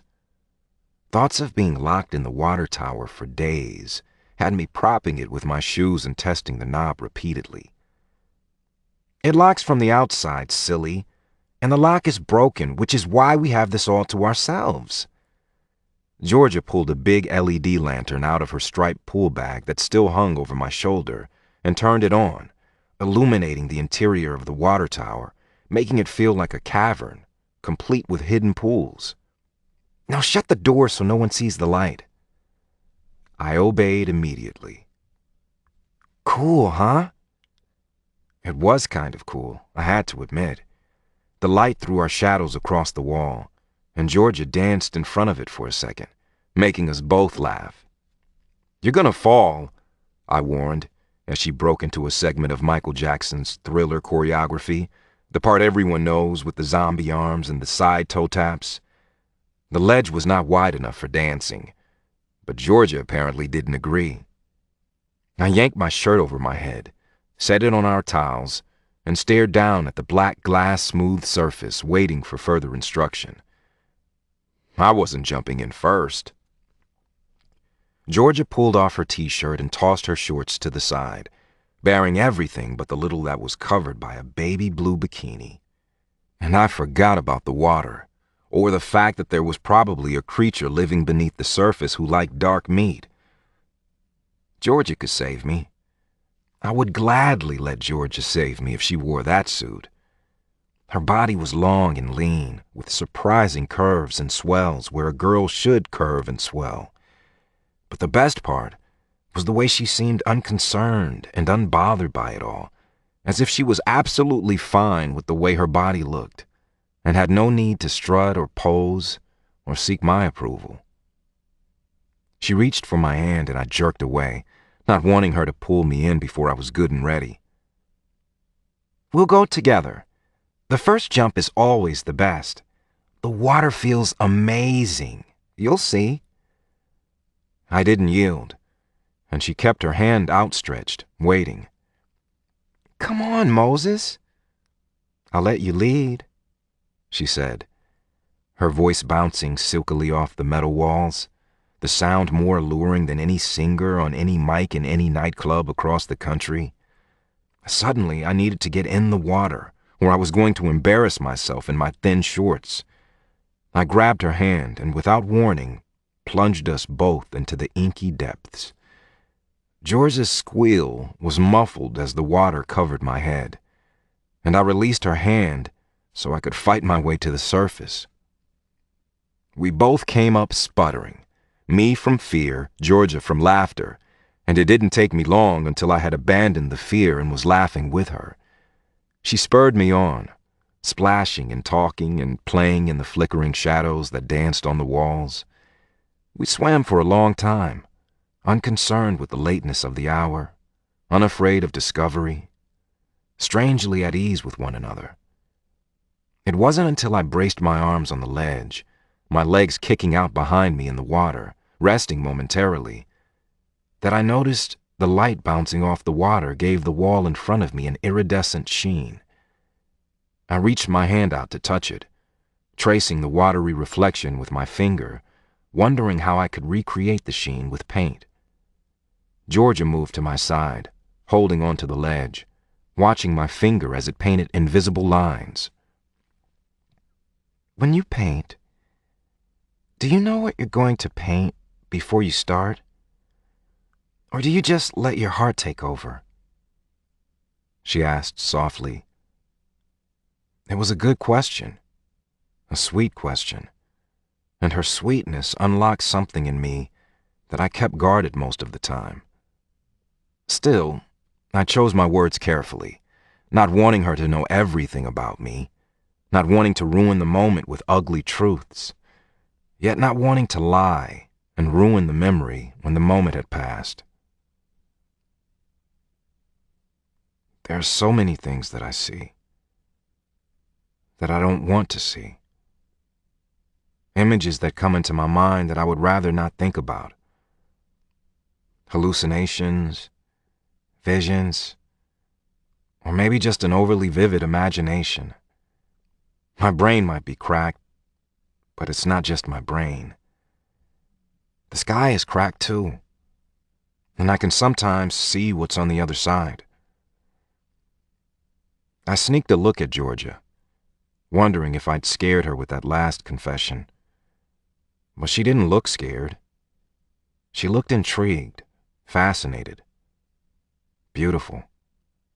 So I kept talking, encouraged. When I was younger, I was scared a lot. When I would visit G, she would try to tell me stories to calm me down. Bible stories. She even told me about a baby named Moses, a baby found in a basket just like me. That's how I got my name, you know. Georgia nodded. She knew. Everybody did. Gigi would tell me the stories to fill my head with better things. But it wasn't until she started showing me artwork that things started to change. She had a book with religious art in it. Someone had donated it to the church, and G brought it home so that nobody at church would see all those paintings of naked white people and get offended. She colored all the naked parts in with a black Sharpie. Georgia laughed, and I felt the air lodge in my throat. Her laugh was throaty and soft, and it made my heart swell like a balloon in my chest. Fuller and fuller until I had to sneak breaths around its increased size. So, you like the pictures? Georgia prodded, after I stayed frozen and silent too long. Yes. Georgia laughed again. Not the naked people. I felt ridiculous and actually felt my face get hot. I like the beauty, the color, the anguish. The anguish? Georgia's voice rose in question. It was an anguish that had nothing to do with me. An anguish everyone could see, not just me. And I wasn't expected to make it all go away. George's gaze touched on my face like a whisper and drifted away almost immediately, drawn to my tracing fingers. Have you ever seen the face of the Pieta? I wanted her eyes on me again, and I got what I wanted. What's the Pieta? She asked. It's a sculpture by Michelangelo, a sculpture of Mary holding Jesus, her son. After he died, I paused, wondering why I was telling her this. I seriously doubted she cared, but I found myself continuing anyway. Her face, Mary's face, it's so beautiful, so peaceful. I don't like the rest of the sculpture as much, but Mary's face is exquisite. When I can't take the stuff in my head, I think about her face. And I fill my mind with other things too. I think about the color and light of a Monet, the details of a Vermeer. Vermeer includes the tiniest things in his paintings, little cracks in the walls, a stain on a collar, a single nail. And there is such beauty in those little things, and the perfect ordinariness of them. I think about those things and I push out the images I can't control, the things I don't want to see but I'm forced to see, all the time. I stopped talking. I was almost panting. My mouth felt strange, numb, like I'd surpassed my daily word limit and my lips and tongue were weak from overuse. I didn't remember the last time I talked so much all at once. The perfect ordinariness, Georgia breathed, and she lifted her hand and followed the wet path my finger made as if she too could paint. Then she looked at me solemnly. I'm a very ordinary girl, Moses. I know that I am, and I always will be. I can't paint. I don't know who Vermeer is, or Manet for that matter. But if you think ordinary can be beautiful, that gives me hope. And maybe sometime you'll think about me when you need an escape from the hurt in your head. Her brown eyes looked black in the shadowed light, the same color as the water we were immersed in, and I reached blindly for something to hold on to, something to keep me from falling into them. George's right hand was still pressed to the wall beside mine, and I found myself tracing her fingers like a child traces their hand with a crayon, up and down and around, until I paused at the base of her thumb. And then I continued on, letting my fingers dance up her arm, feather light, until I reached her shoulder. I traced the fine bones at her collar as my fingers glided to the opposite side and back down her other arm. When I found her fingers, I slid mine in between, interlocking them tightly. I waited for her to lean in, to press her mouth to mine, to lead, as she was prone to do. But she stayed still, holding my hand beneath the surface of the water, watching me. And I gave in, anxiously. Her lips were wet and cool against mine, and I imagine mine felt the same. But the heat inside her mouth welcomed me like a warm embrace, and I sank into the softness with a sigh that would have embarrassed me had she not matched it with one of her own. Georgia. Moses and I watched as my parents conducted a therapy session with a small group of addicts from a rehab center in Richfield, about an hour south of Levan. Every other week, the van would pull up and the young people would pile out, kids ranging from my age to their early 20s, and for 2 hours my parents would bring them out to the round corral and let them interact with the horses in a series of activities designed to help the kids make connections to their own lives. I helped with the sessions with autistic kids and the kids who rode horses for physical rehab, but when the clients were my age or older, my parents didn't like me involved in the counseling, even if it was just to work with the horses. So I'd wandered over to Kathleen's, knowing Moses should be done with work, and coaxed him to the backyard with a couple of Cokes and 2 pieces of lemon meringue pie Kathleen had been happy to part with. She liked me, and I knew it, and she was incredibly helpful in maneuvering Moses when he pretended to not want my company, or lemon meringue pie when we both knew darn well he wanted both. Moses and I couldn't hear what was being said from where we sat, stretched out on Kathleen's back lawn, but we had a decent view, and I knew we weren't close enough to attract the attention of my parents, even though we could still see the class being conducted. Being my normal, nosy self, I was trying to make out which kids were still hanging around and which ones had either graduated from the 90-day program or been released. I made a mental catalog of the ones who looked like they were miserable and the ones who were making progress. What do you call them? The different colors, aren't there different names? Moses asked suddenly, his eyes trained on the horses milling about the enclosure. He held a paintbrush in his hands as if he'd grabbed it out of habit, and he wove it between his fingers like a drummer of a rock band twirls his drumsticks. There are so many colors and kinds. I mean, they're all horses, obviously, but each color combination has a different name. I pointed to a reddish horse in the corner. That red one there, Merle, he's a sorrel, and Sackett is a palomino. Dolly is a bay, and Lucky is a black. A black? Yes, he's solid black, I answered easily. Well, that one's easy enough. Moses laughed a little. Yep. There are grays, blacks, browns, whites. Reba's an Appaloosa, the grayish one with spots on her rump. We don't like to label them by their colors in equine therapy, though, and we don't call the horses by their names. We don't even tell the clients if the horses are male or female. Why? Not politically correct? Moses quipped. He laughed again, and I poked at him, liking that he seemed interested, even relaxed. Now if I could only get him inside the corral. Because you want the client to identify with the horse. You want the client to put their own labels on the horse. If a horse is exhibiting a certain behavior that you want the client to identify with, you don't want the client to have any preconceived ideas about who or what that horse is. That horse needs to be whoever the client needs it to be. I sounded just like my mother, and mentally patted myself on the back for being able to explain something that I'd grown up hearing, but never had to put into words until now. That doesn't really make any sense. Okay.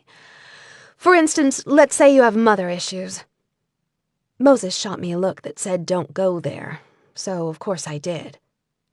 Let's say you are in a therapy session where you are discussing your feelings about your mother, and the horse starts exhibiting certain behaviors that suddenly clarify your behavior, or your mother's behavior. If we've already labeled that horse as Gordy and said he's a boy, you might not be able to identify your mother with that horse. In a therapy session, the only labels the horses get are the ones the client gives them. So you wouldn't want me to notice that the Palomino horse, the one with the white mane and the tan body, looks like you and that she's always making a nuisance of herself? Sackett? I was outraged on Sackett's behalf more than my own. Sackett isn't annoying, and Sackett's a he, which just proves my point about preconceived ideas. If you knew he was a he and not a she, you wouldn't be able to label him as Georgia and say mean things. Sackett is wise. Whenever things get really deep, you can always count on Sackett being right in the thick of things. I heard the affront in my voice, and I glowered at Moses for a moment before launching my own attack. And Lucky is just like you, I said. Moses just stared at me blandly, but I could tell he was enjoying himself. Because he's black? No, stupid. Because he's in love with me, and he tries to pretend every day like he doesn't want to have anything to do with me, I shot back. Moses choked, and I punched him hard in the stomach, making him gasp and grab for my hands. So you want the clients to not pay any attention to the color of the horse. That's not even human nature, you know. Moses pinned my hands over my head and stared down into my flushed face. When he could see I wasn't going to continue punching, he relaxed his hold, but he looked back toward the horses and continued talking. Everyone always talks about being colorblind, and I get that, I do, but maybe instead of being colorblind, we should celebrate color in all its shades. It kind of bugs me that we're supposed to ignore our differences like we don't see them, when seeing them doesn't have to be negative. I could only stare. I didn't want to look anywhere but at him. He was so beautiful, and I loved it when he talked to me. When he suddenly became philosophical like this, I loved it so much I didn't want to say anything. I just wanted to wait to see if he would say more. After several long minutes of silence, he looked down at me and found me staring at him. I like your skin. I love the color of your eyes. Am I supposed to just ignore that? He whispered, and my heart galloped to the round corral, cleared the fence, and raced back to me in giddy delight. You like my skin? I breathed, stupefied. Yes, I do, he admitted, and looked back at the horses. It was by far the nicest thing he'd ever said to me, and I just laid there in happy silence. If you had to paint me, what colors would you use? I had to know. Brown, white, gold, pink, peach.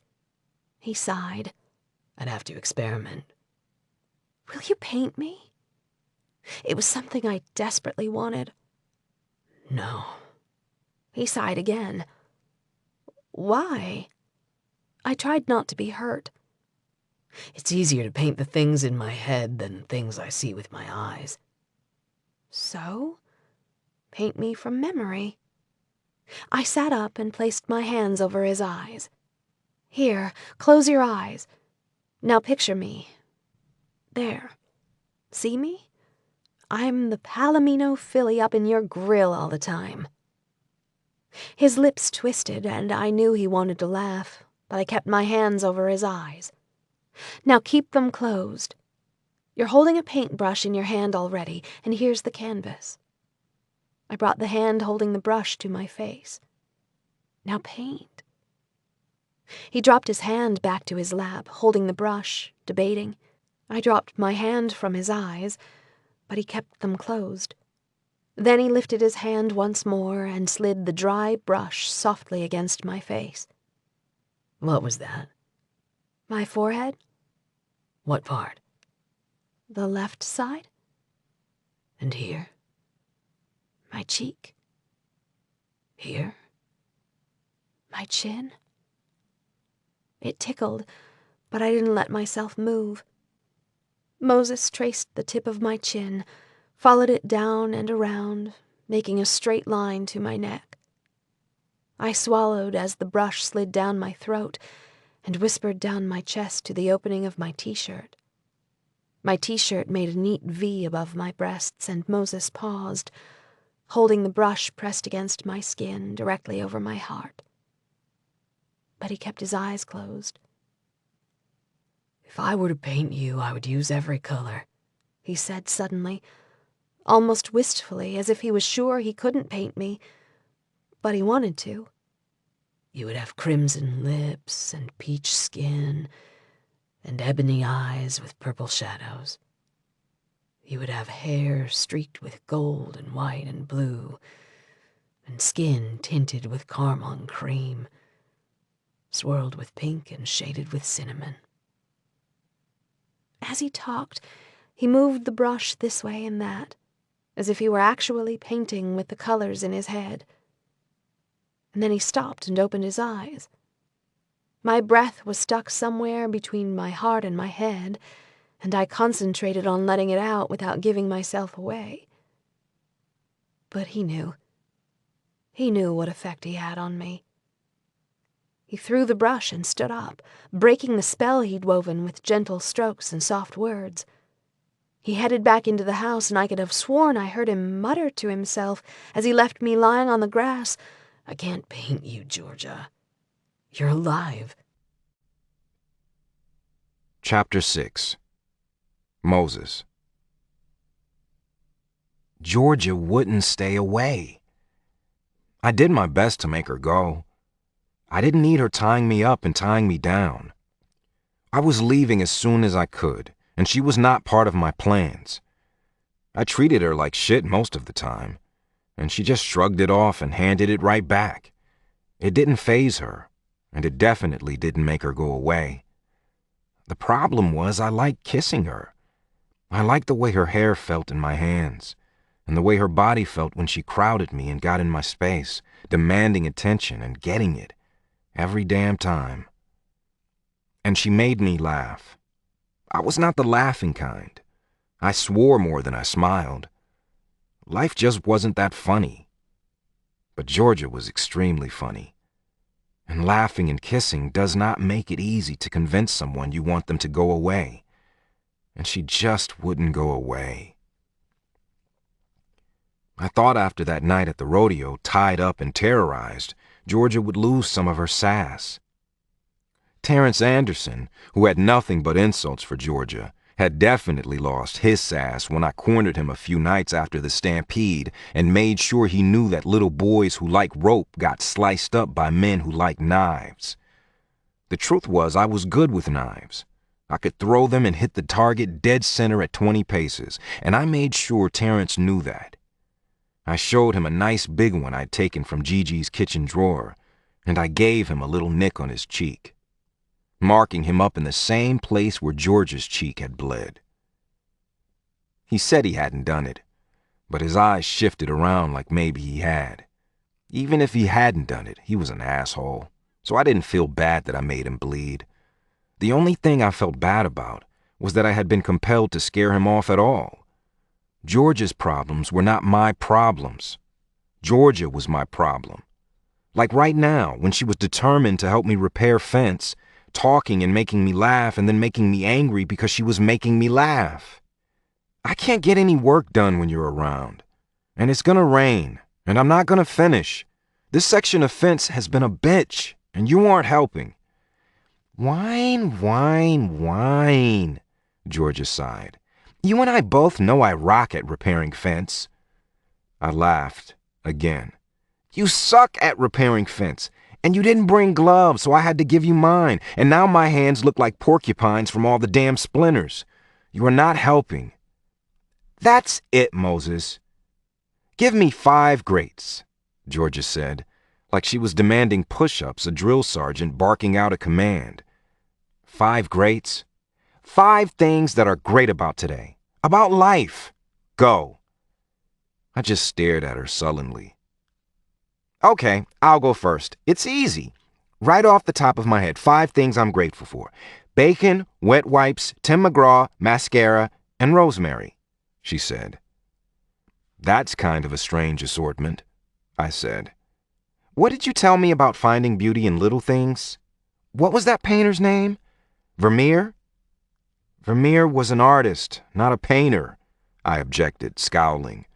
An artist who painted nails and stains and cracks in the wall, right? I was impressed that she remembered. The 5 greats game is kind of like that, finding beauty in ordinary things. And the only rule is gratitude. My mom and dad use it all the time. Grumbling isn't really allowed around my house. Foster kids learn that real quick. Anytime you start feeling sorry for yourself or you go into a rant about how bad life sucks, you immediately have to name 5 greats. I can name 5 greats. 5 things that are grating on my nerves. I smiled sarcastically, pleased at my play on words. And the fact that you're wearing my gloves is at the top, followed by your annoying lists and the fact that you just called Vermeer a painter. You gave me your gloves, and yeah, it's annoying, but there's something to it. It changes your focus, even if it's just for a minute, and it shuts down the whining. I had one little foster sister who named the same 5 things every time. Toilet paper, SpaghettiOs, shoelaces, light bulbs, and the sound of her mother snoring. She had a pair of flip-flops when she came to us, and nothing more. The first time we bought her shoes, we got her a pair with fluorescent green laces with pink hearts on them.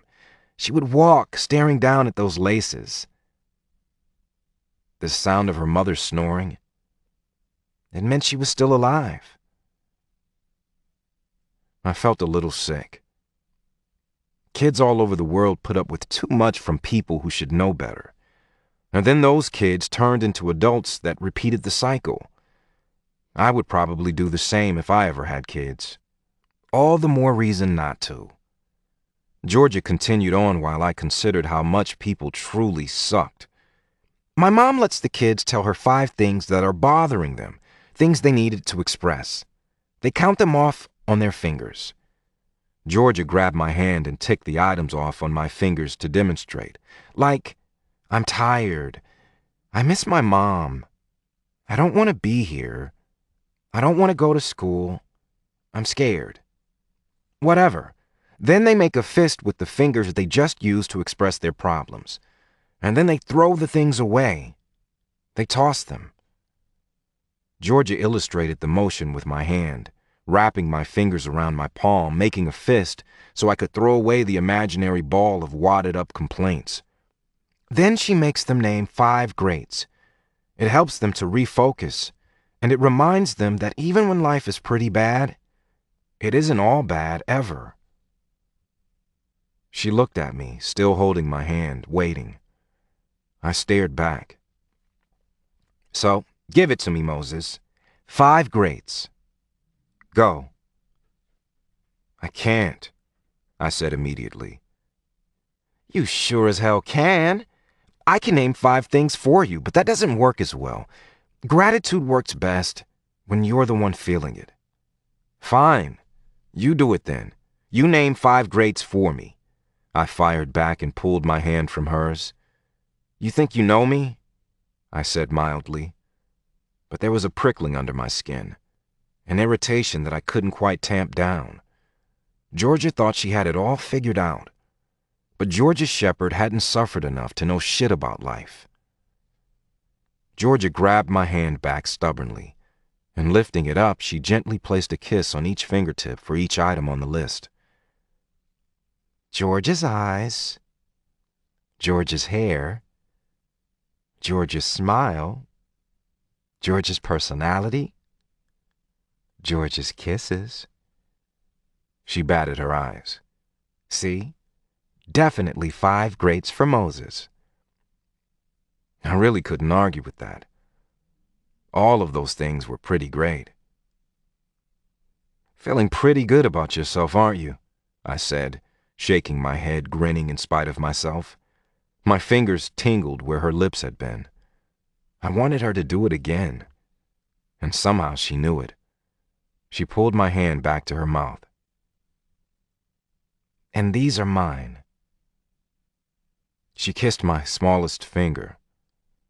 Moses' eyes. She moved to my ring finger. Moses' smile. Another kiss on the tallest tip. Moses' laugh.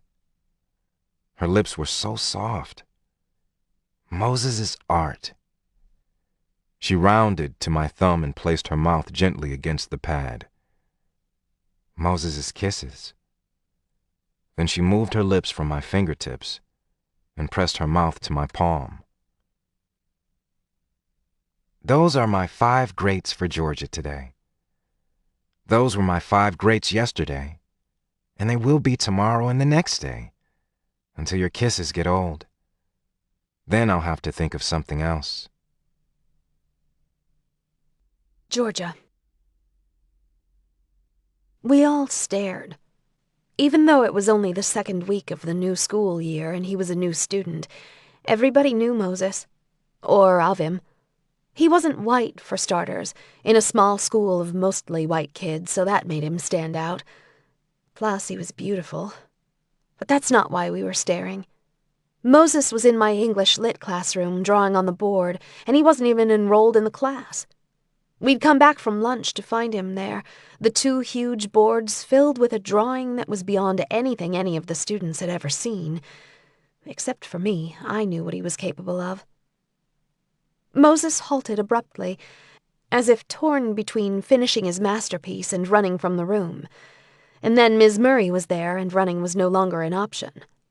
There was a black smudge on his brown cheek, and the sides of his hands were stained as well, as if he'd used them as tools to blend and create the erotic image behind him.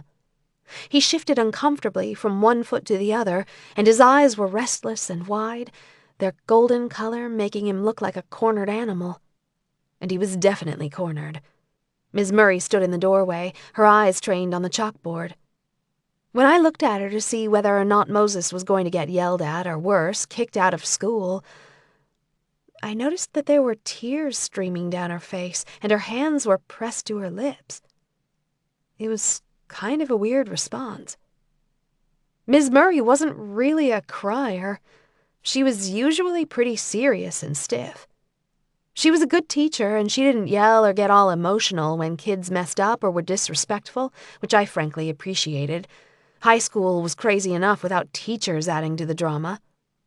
When Ms. Murray wasn't happy, she usually just stared you down and started heaping on the homework. She didn't cry. This wasn't good. Apparently Moses recognized that fact because he dropped the marker clutched in his hand and stepped away, looking from side to side like he was planning his escape. What is that, anyway? Charlie Morgan spoke up, never one to hold still or hold his tongue. I usually hated that he could never shut up, but I didn't hate it now. Now I was glad. I was glad because I wanted to know too. Charlie pointed at the board. Is that a waterfall? When Moses didn't respond, Charlie continued. Behind the waterfall, those are people, right? Charlie laughed. They're making out, and it doesn't look like they're wearing any clothes.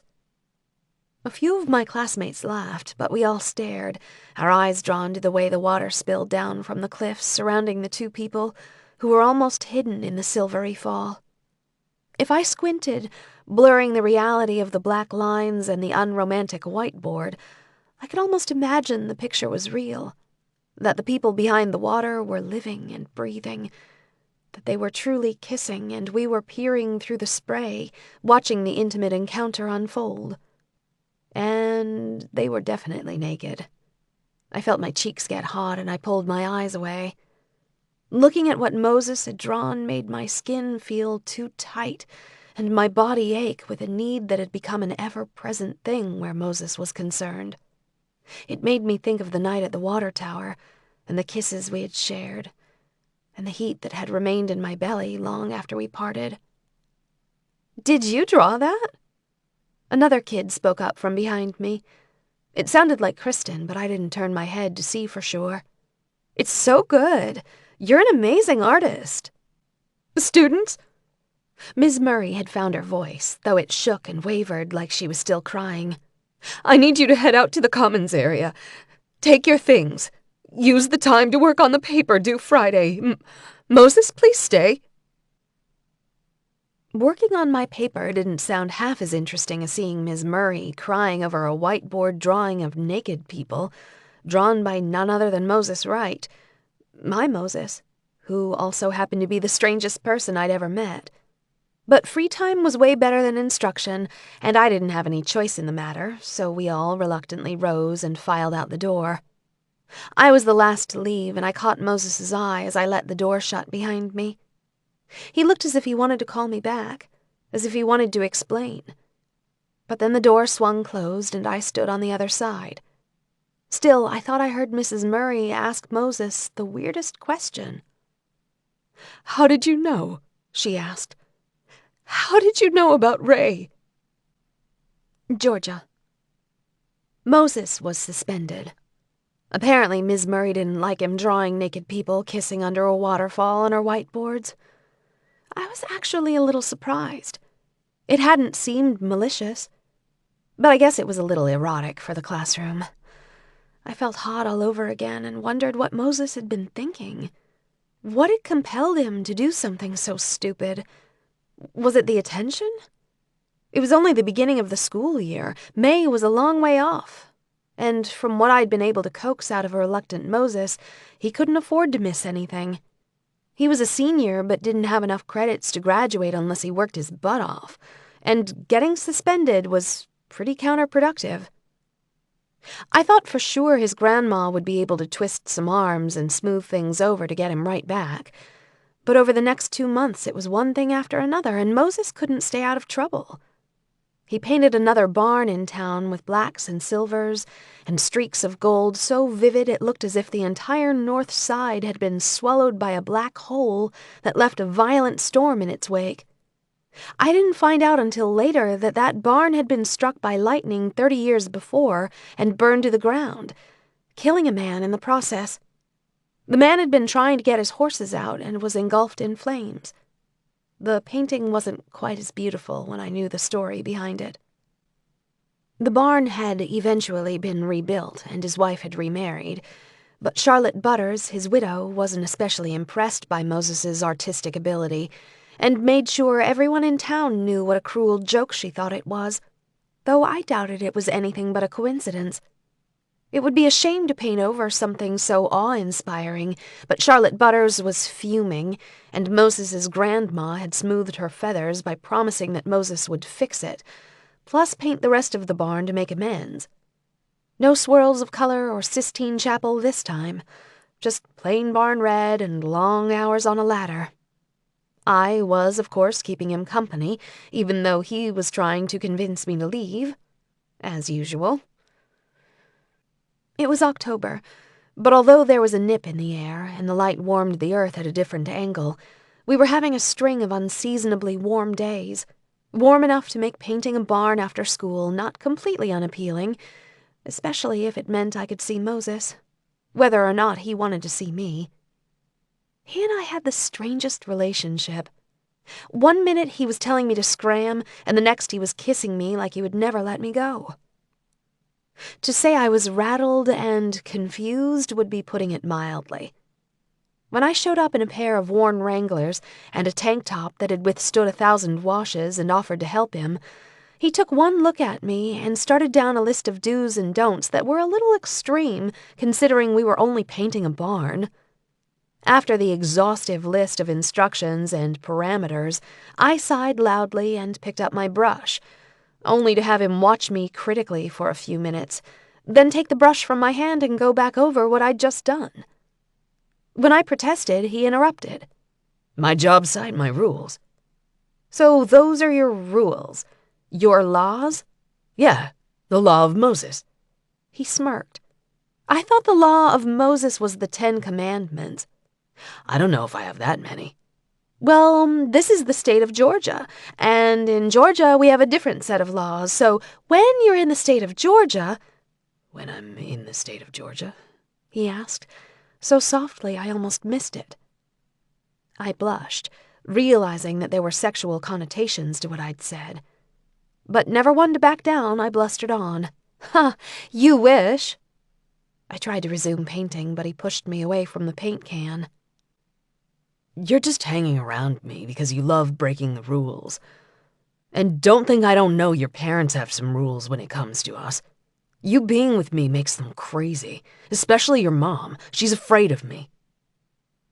Well, that was true. And he wasn't stupid. It was definitely part of the attraction. But when he lost himself, painting like a demon, painting incredible things that came from somewhere behind those amber-green eyes, I couldn't get close enough. And I wanted him to paint me. I wanted to stand in front of him and let him cover me in color. Let me be one of his creations. I wanted to be part of his world. I wanted to fit in. It was ironic, for the first time in my life, if blending in meant being absorbed into his thoughts, sucked into his head, then I wanted to blend in. Maybe it was being 17. Maybe it was first love or first lust. Maybe it was just hot. But I wanted him with a desperation that consumed me. I had never wanted anything so much in my life, and I couldn't imagine wanting something so much ever again. Why do you like me, Moses? I huffed, hands on my hips. I was tired of being pushed and pulled, never knowing what he really wanted. Who says I do? He answered softly. But he turned his eyes on me, and his eyes kept me hopeful when his words would have crushed me. His eyes said he did. Is that one of your laws? Thou shalt not like Georgia? Nah, it's thou shalt not get strung up. His words made me sick. Strung up? Like lynched? That's just sick, Moses. We may sound like hicks. I may say seen when I should say saw. I may say was when I should say were. We may be small-town people with small-town ways, but you being black or whatever color you are doesn't matter to anyone here. This isn't the 60s, and it sure as hell ain't the deep South. But it's Georgia, he answered softly, playing games with my name the way I had done. And you're a sweet Georgia peach with fuzzy pink skin, and I'm not biting. I shrugged. But he was biting, and that was the problem. His words made me want to lean over and sink my teeth into his well-muscled left shoulder and bite him too. I wanted to bite him hard enough to express my frustration, yet sweetly enough that he'd let me do it again. So what else? What are your other laws? Thou shalt paint. All right, looks like you're obeying that one. What else? Thou shalt stay away from blondes. He was always trying to sting me, always trying to get under my skin. Not just Georgia, but all blondes. Why? I don't like blondes. My mother was blonde. And your dad was black? That's the assumption. Most blondes can't throw black babies all by themselves. I rolled my eyes. And do you think we're prejudiced? Oh, I'm definitely prejudiced, but I have my reasons. I never met a blonde I liked. Well, then I'll go red. Moses's mouth split into a grin so wide I thought his face would split in two. It surprised me, and it sure as hell surprised him, because he leaned over and braced his hands against his knees, laughing like he'd never laughed before. I grabbed the brush he'd taken from me and made a long red streak down the length of my braid. He wheezed, laughing even harder, but he shook his head no. Reaching out his hand, he demanded the brush. Don't do that, Georgia, he sputtered, laughing so hard he had tears in the corners of his eyes. But I kept painting, and he lunged for me, trying to take the brush. But I spun, turning my body so that my back was pushing against him, creating a barrier between him and the brush in my hand. I held the brush as far out in front of me as I could, but Moses was taller, longer, and his arms easily wrapped me up and yanked the brush from my fingers. Now there was paint on my palms, and I turned and wiped them down his face, making him look like an Apache warrior. He yelped and immediately used the brush in his hand to repeat the motion down the side of my face. I leaned over and found the paint can, dipping my fingers in the silky red liquid, and I turned on him with a smirk. "I'm just trying to obey the law, Moses. What was it? Thou shalt paint." I smiled an evil smile, and Moses caught my wrist. I flicked my fingers and sent little droplets flying, covering his shirt in tiny red dots. "Georgia, you better run." Moses was still smiling, but there was a gleam in his eye that made me weak in the knees. I smiled sweetly up into his face. "Why would I do that, Moses, when I want you to catch me?" His grin cooled, but his eyes grew warmer. And then, still holding my wrist in one hand, he grabbed my braid, slick with paint with the other, and pulled me toward him. And this time, he let me lead. His lips were gentle, waiting for me to set the pace. I sucked at his mouth and pulled at his t-shirt, and generally wished there were no laws, no rules, that I could do what I wanted, that I could lay down in the shadowy interior of the barn and pull him down with me, that I could do the things my body wanted to do, that I could paint his body in red, and he could use his body to paint mine in return until there was no difference, no black or white, no now or then, no crime, no punishment, just vivid red, like my vivid red longing. But there are laws, there are rules, laws of nature and laws of life, laws of love and laws of death. And when you break them, there are consequences. And Moses and I, like a stream of fateful lovers who had gone before us and who would come after us, were subject to those laws, whether we kept them or not. Chapter 7. Moses. Even the smell was heady. It made me dizzy and exacerbated the pounding in my head and the weight in my chest. Slashing red and yellow, swirls of silver, streaks of black. My arms flew, spraying and moving, climbing and blending. It was too dark to see whether I actually created what I saw in my head. But it didn't matter. Not to me. But it would matter to the girl. The girl needed someone to see her. So I would paint her picture. I would show the world her face. And then maybe she would go away. I'd been seeing her off and on since midsummer, since the night of the rodeo when I'd found Georgia tied up and taken her home. Ever since then, I'd started seeing Molly. She wrote her name in fat cursive letters and looped her Y in a long swirl. I saw that name on a math test. She showed me a math test, of all things. There was a crisp A at the top, and I suspected she was proud of it. Or she had been proud. Once. Before. Molly looked a little like Georgia, blonde hair and laughing eyes. But she showed me things and places that meant nothing to me, like the math test. Sunflowers lining the sides of roads I'd never driven down, a turbulent sky, and raindrops against a window fringed by curtains with yellow stripes, a woman's hands, and an apple pie with an expertly woven pie crust, perfectly browned. And then my painting was lit from behind. Twin spotlights illuminating the underpass. I threw the can in my hand and slid down the slanted concrete wall. The spray paint cans in my makeshift work belt slapping against my legs and clanking together like chains as I ran. But the lights followed, trapping me between the beams, and I tripped, sprawling painfully, the cans digging into my abdomen and hips, the skin of my palms embedded with gravel. The car swerved and braked, and I was released temporarily from the glare as the lights shot over my head. I was on my feet again immediately, but there was something wrong with my right leg, and I fell back down, crying out as the pain cut through my adrenaline. Moses? It wasn't the police, and it wasn't the girl's killer. I was pretty certain she had been killed.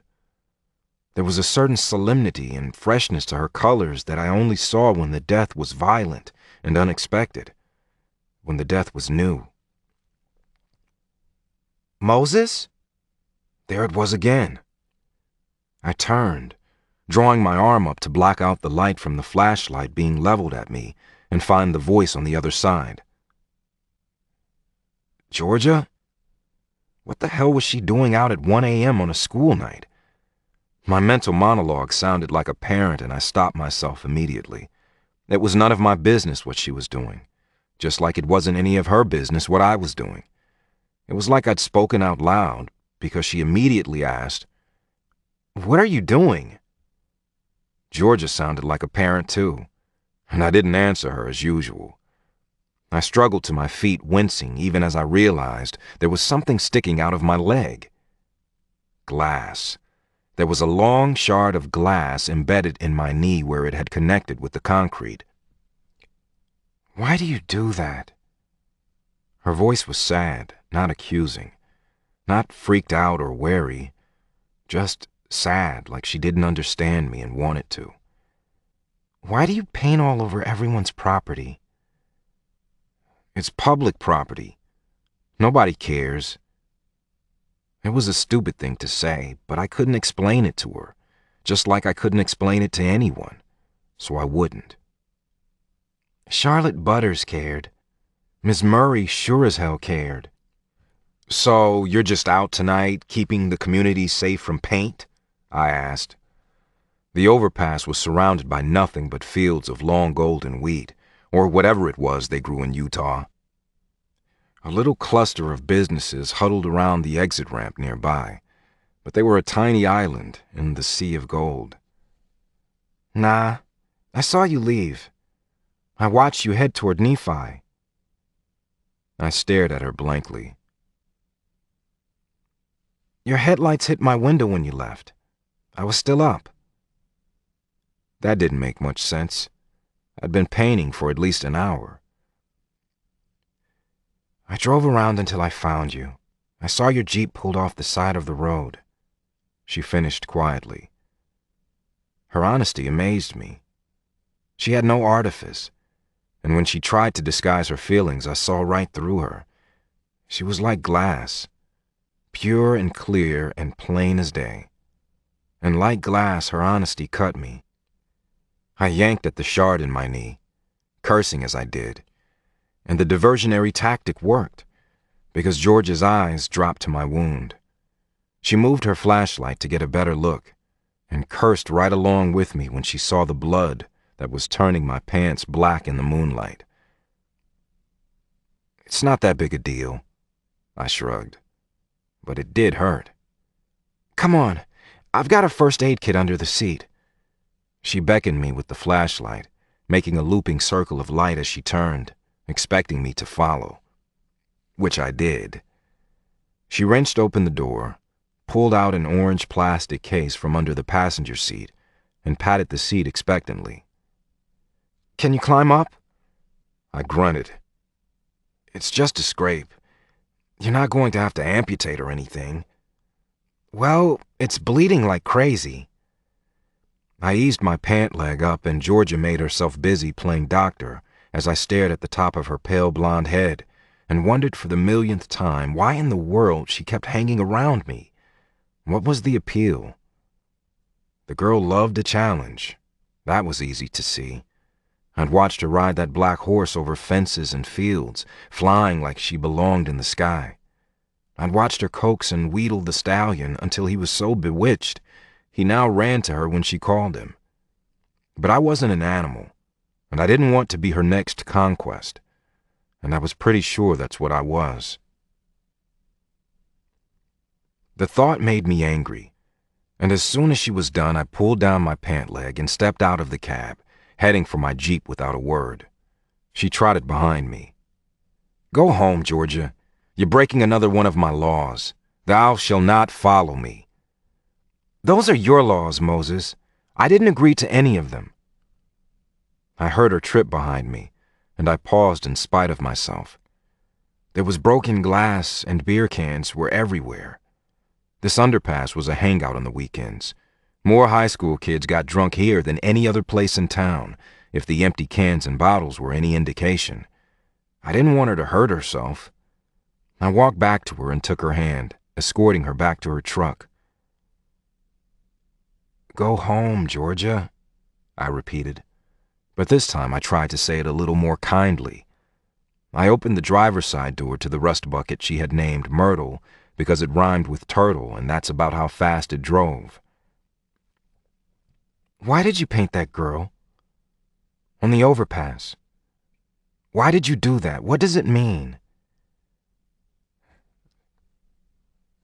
Her voice was sad, almost like she felt betrayed. Betrayed by what, I couldn't guess.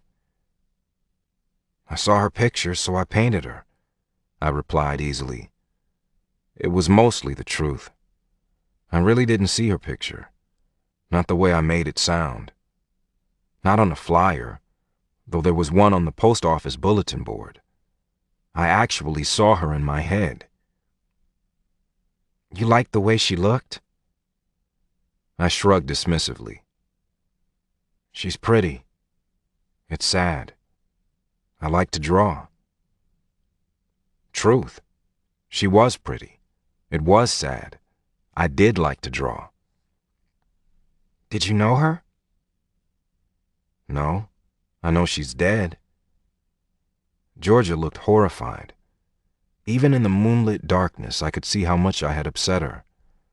I think I wanted to upset her. I wanted her to be afraid. "How?" "Because kids on flyers usually are." "She's from around here, right?" "Not really. She's from St. Pete, but it's a small town like this one. And it's weird that she just disappeared.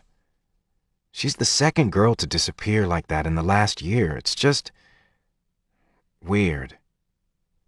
Scary, you know?" I nodded. The girl's name was Molly, and she was definitely dead. And she kept showing me things, not about her death, about her life. I hoped now she would leave me alone. This had been going on long enough. I had no idea why she'd come to me at all. Usually there had to be some connection. I'd never met Molly. But she would go now, I hoped. Paint them and they leave. It was the way I acknowledged them. And usually that was enough. "So you being out here in the middle of the night painting her, that's weird too," Georgia said bravely, her eyes holding mine. I nodded again. "Are you afraid, Georgia?" She just looked at me like she was trying to get in my head. My little horse whisperer trying to whisper to me. I shook my head trying to clear it. She wasn't my horse whisperer. She wasn't my anything. "Yeah, I'm afraid. I'm afraid for you, Moses. Because everyone is going to see this. The police are going to see this. And people are going to think you did something to that girl." "That's what they think everywhere I go, Georgia. I'm used to it." "Do you always paint dead people?" Her voice rang out like a whip, and I felt the truth slash across my face with all the crack and sting that secrets wield. I stepped back, stunned that she had so easily unraveled this piece of me. I walked toward my Jeep, wanting nothing more than to run, run, run, and keep running. Why couldn't I just keep running? I had 7 months until the school year was up, but I was working on my GED and saving up all my money.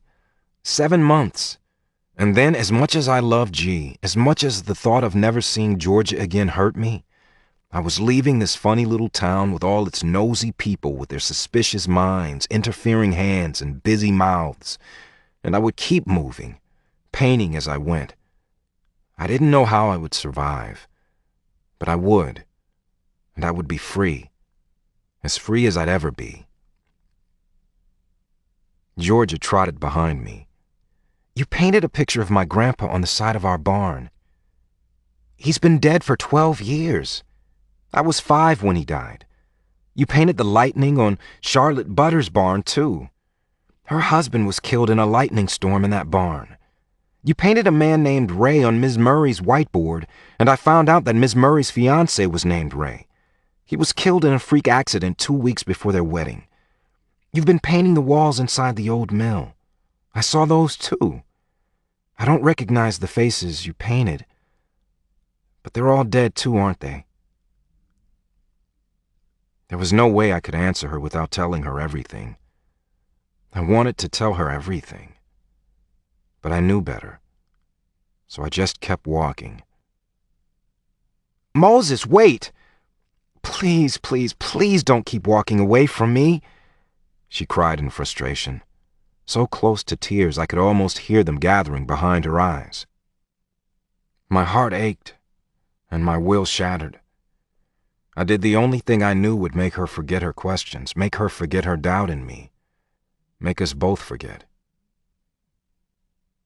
I let her catch me. And when she did, I turned to meet her and wrapped my arms around her so tightly that our hearts pressed together and found a similar rhythm. Mine pounded into her breasts, and hers pushed right back against my chest, challenging me like she always did. I kissed her lips over and over, letting the color of her mouth drench my troubled mind, drowning out the pictures in my head, until there was only Georgia, only rose-colored kisses and moonlight, only heat. I touched her body and warmed my hands against her skin until her questions just floated away on the wind. And the girl I had painted on the concrete underpass kept her face lifted to the sky and left us alone. Georgia. I ditched school before the day ended and took Myrtle on a drive-by of the overpass so I could get a look at Moses's painting it in the daylight before they made him cover it up. It was so beautiful. The girl laughed at an unknown admirer, her face tipped up as if toward the sun, and her hair flew around her shoulders. It almost made me jealous, and I was ashamed of my small feelings. But Moses had seen her like this. How that was possible, I didn't know, but he was the artist, and she was his muse, however briefly. And I didn't like that. I wanted to be his one and only. It was my face I wanted in his head. I sat staring at the laughing girl, brought to life on a lonely underpass with spray paint and the genius of a modern-day Michelangelo. Or maybe Van Gogh. Hadn't Van Gogh been the crazy one? The girl Moses had painted was so full of life I was certain she couldn't be dead. But Moses thought she was.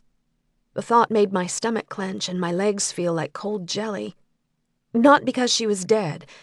That was horrible, but because Moses seemed to know. No one looking at it could possibly think Moses was mocking someone's grief or that his art was violent, but it was weird, and nobody knew what to do with him. He never denied any of it, but he didn't defend himself either. And last night I was scared and angry and confused. He had seemed so unattainable, so frustratingly distant. So when he turned on me suddenly and kissed me, holding me so tight that there was no distance at all, something inside me gave way. And when he tossed down his coat and we fell to the ground, hands and mouths and cumbersome clothing pushed and pulled aside to uncover the something beneath that kept us apart, I didn't protest and he didn't stop. I grew up on a farm with horses. I had a very clear, graphic knowledge of the mechanics of the act, but nothing prepared me for the feelings, for the need, for the intense sensations, for the power, for the sweet agony. We occupied a space so primal and so ripe with the present that our heartbeats became a deafening metronome, denting time, marking the moment. I was so filled with wonder that I couldn't look away. I couldn't even close my eyes. Moses, Moses, Moses, my heart cried, and my mouth echoed behind. His eyes were as wide as mine must have been, his breaths as shallow, and when his lips weren't pressed to my lips, they were parted, panting as we clung to each other, hands clasped and eyes locked. Bodies moving in a rhythm as old as the ground we lay upon. I knew myself enough to know that later on I wouldn't be proud of my lack of restraint. I wouldn't like the litter-strewn concrete edifice nearby and the weeds beneath my back. I knew I wouldn't be able to look my dad in the eyes for a while. But I also knew that the moment had been completely inevitable. I had been hurtling toward it from the second I laid eyes on Moses. My parents were religious people, spiritual people. I thought I was. I'd been raised going to church week after week, counseled on the sins of the flesh. But nobody told me how it would feel. Nobody told me that resisting would feel like trying to breathe through a straw. Futile, impossible, unrealistic. So I pulled the straw away and filled my lungs with air, filled my lungs with Moses, pulling him in with great big gulps, unable to slow down or focus on anything but the next breath. Maybe I could have stayed away from him. Maybe I should have stayed away, but last night I couldn't. Last night I didn't. And by the light of day, sitting in the faded sunshine of an October afternoon, with another girl's face peering down at me, painted by my lover, by the boy who owned me body and soul, I wished that I had. Chapter 8. Moses. The police questioned me. It wasn't the first time I'd been questioned by the police over one of my drawings. I didn't offer anything. I didn't say much. There was nothing I could say, and they had nothing on me. The truth was, I didn't know anything, but I knew she wasn't alive. People who were alive didn't come visit me at odd hours and invade my thoughts. I just told them I'd heard about Molly missing and wanted to draw something for her. It was the truth. Kind of. The truth wasn't anything most people wanted to hear. People liked religion, but they didn't want to have to exercise any faith. Religion was comforting with all its structure and its rules. It made people feel safe. But faith wasn't safe. Faith was hard and uncomfortable and forced people to step out on a limb. At least that's what Gigi said. And I believed G. My grandma came rushing into the police station with frizzy gray curls flying and a look on her face that warned of trouble. Not trouble for me, luckily, but for the police officer who hadn't called her while I was being questioned. I was 18. They didn't have to call her, but they backed down pretty quickly under her wrath, and I was released within the hour after agreeing to paint over my drawing. Hopefully Molly wouldn't come back when I did. It wasn't until we got home that Gigi unloaded on me. Why do you keep doing that? Painting walls and barns and drawing on whiteboards. You made Miss Murray cry, got yourself arrested, and now this. Stop it! Oh, for hell's sake, ask permission first. You know why, Gigi? And she did. It was the dirty little secret in my family. My hallucinations, my visions. The meds I'd been on most of my life made it 100 times worse. They were meds made for people who had totally different problems, and when one medication didn't work, they would try something new. I'd spent my whole life in and out of doctors' offices, a ward of the state, an enemy of the state. Nothing had helped, and it wasn't until coming to live with Gigi that I had finally been free of the medication. No one ever considered that maybe they weren't hallucinations. They hadn't thought about the fact that maybe it was exactly like I said. I can't ask permission, Gigi, because then I would have to explain, and people might tell me no, and then where would I be? It was a legitimate argument as far as I was concerned. Forgiveness is usually easier than permission. Only if you're 5. Not when you're 18 with a police record. You're going to end up in jail, Moses. My grandma was upset, and that made me feel like shit. I shrugged helplessly. The threat wasn't new to me, and it didn't especially scare me. I didn't think it would be much worse than the way I live now. There were a lot of concrete walls in prison, or so I heard. But Gigi wouldn't be there. And Georgia. I would never be able to see Georgia again. She thought I was crazy, though, so I didn't know why I cared. But I did. It would be such a waste, Moses, such a huge waste. Your art is awe-inspiring. It's wonderful. You could make a life for yourself with your gift. A good life. Just paint pictures for heaven's sake. Just paint quietly in a corner. That would be amazing. Why do you have to paint barns and bridges and walls and people's doors? G threw up her hands, and I wished I could explain. I can't stop.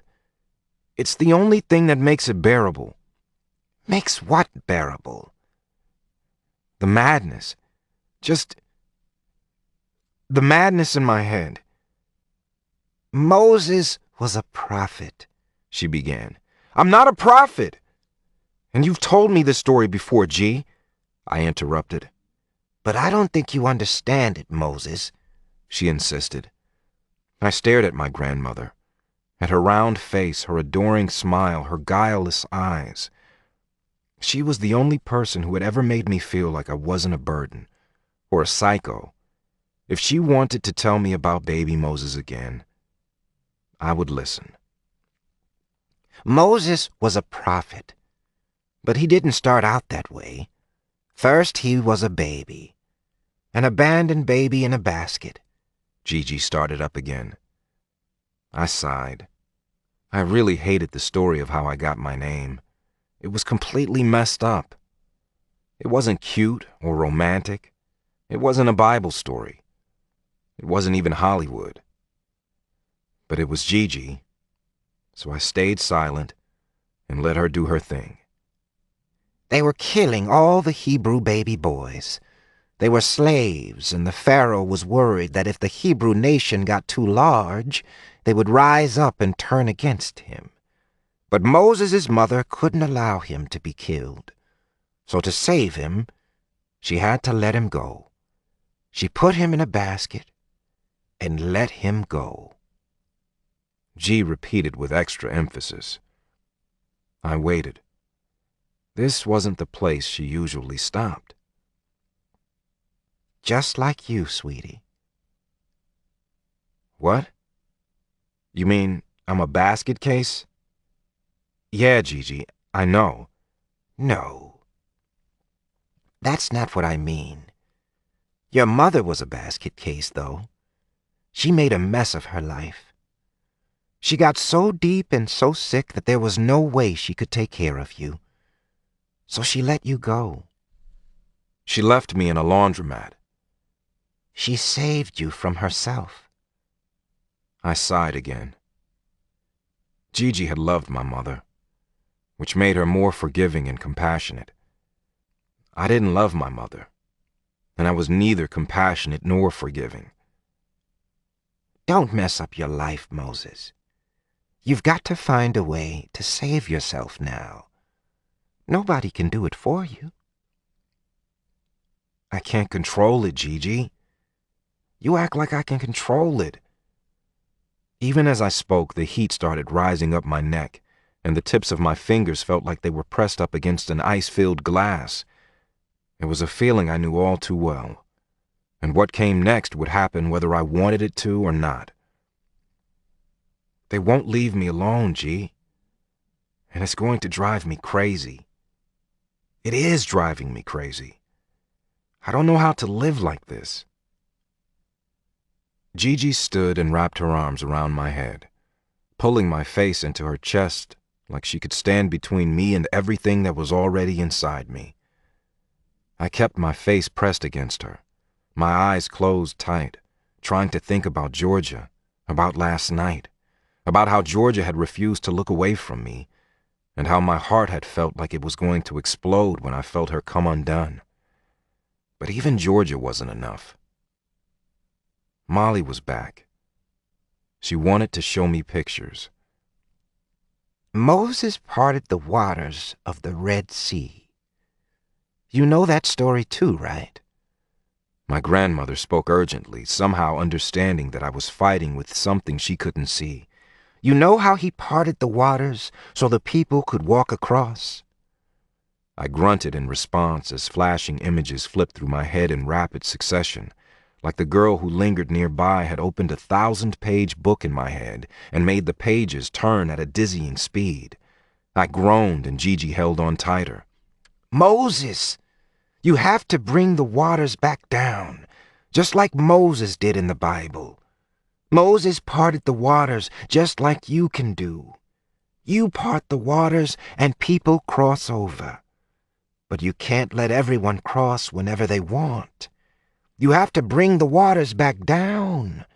You can bring the waters back down and wash all the pictures away. How? I moaned, not even fighting anymore. What color is the water? She insisted. And I tried to imagine how that much water would look, rising up in enormous walls, held back by an invisible hand. Immediately, the flipping images Molly was shoving into my skull slowed. Water is white, I bit out. Water is white when it's angry. I was suddenly so angry my temples throbbed and my hands shook. I was so tired of never having a minute's peace. What else? Water isn't always angry, Gigi insisted. What other colors? Water is white when it's angry. It's red when the sun sets. It's blue when it's calm. It's black when it's night. It's clear when it falls. I was babbling, but it felt good. I was fighting back and my head felt clearer, just like the water. So let the water fall. Let it come crashing down. Let it flow through your head and out your eyes. Water is clear when it washes the pain away, clear when it cleanses. Water has no color. Let it take the colors away. I could almost feel it, the walls tumbling down, being spun up inside it, the way I'd been churned in the surf the time I'd gone to the ocean when I was 12. I had gotten beat up by the waves, but there had been no pictures inside the waves, no people. There had been nothing but water and breathlessness and raw natural power, and I had loved it. What does it sound like, Moses? What does the water sound like? Niagara. It sounded like the falls. I'd heard the sound of the waterfall in Hawaii as it fell around Ms. Murray and the man she loved, Ray. Ray had shown me the inside of the waterfall. It had been so loud that there was no other sound but the water, and it had roared in my head then. Now it roared again. It sounds like a lion. It sounds like a storm. So let the wall of sound fall down around you. Gigi was speaking directly into my ear, yet I could barely hear her, as if we too stood inside a waterfall that was so loud all other sound disappeared. I let myself get lost in the sound, lost in the best way, freed from myself, from my head, from the pictures. I saw those towering walls of water held back by the hand of a God who could do all things, a God who had done as one Moses asked, long before I lived. And I asked him to do it again. I asked God to release the water. And Molly disappeared completely. Georgia. Moses stopped going to school for good after the cops pulled him out of class because of the painting he'd plastered under the overpass. I stayed away from him for 4 weeks. For almost a solid month, I kept my distance, and he never sought me out. I didn't know why I thought he would. But there were rules about this kind of thing, weren't there? You didn't have sex and then never call, never come by.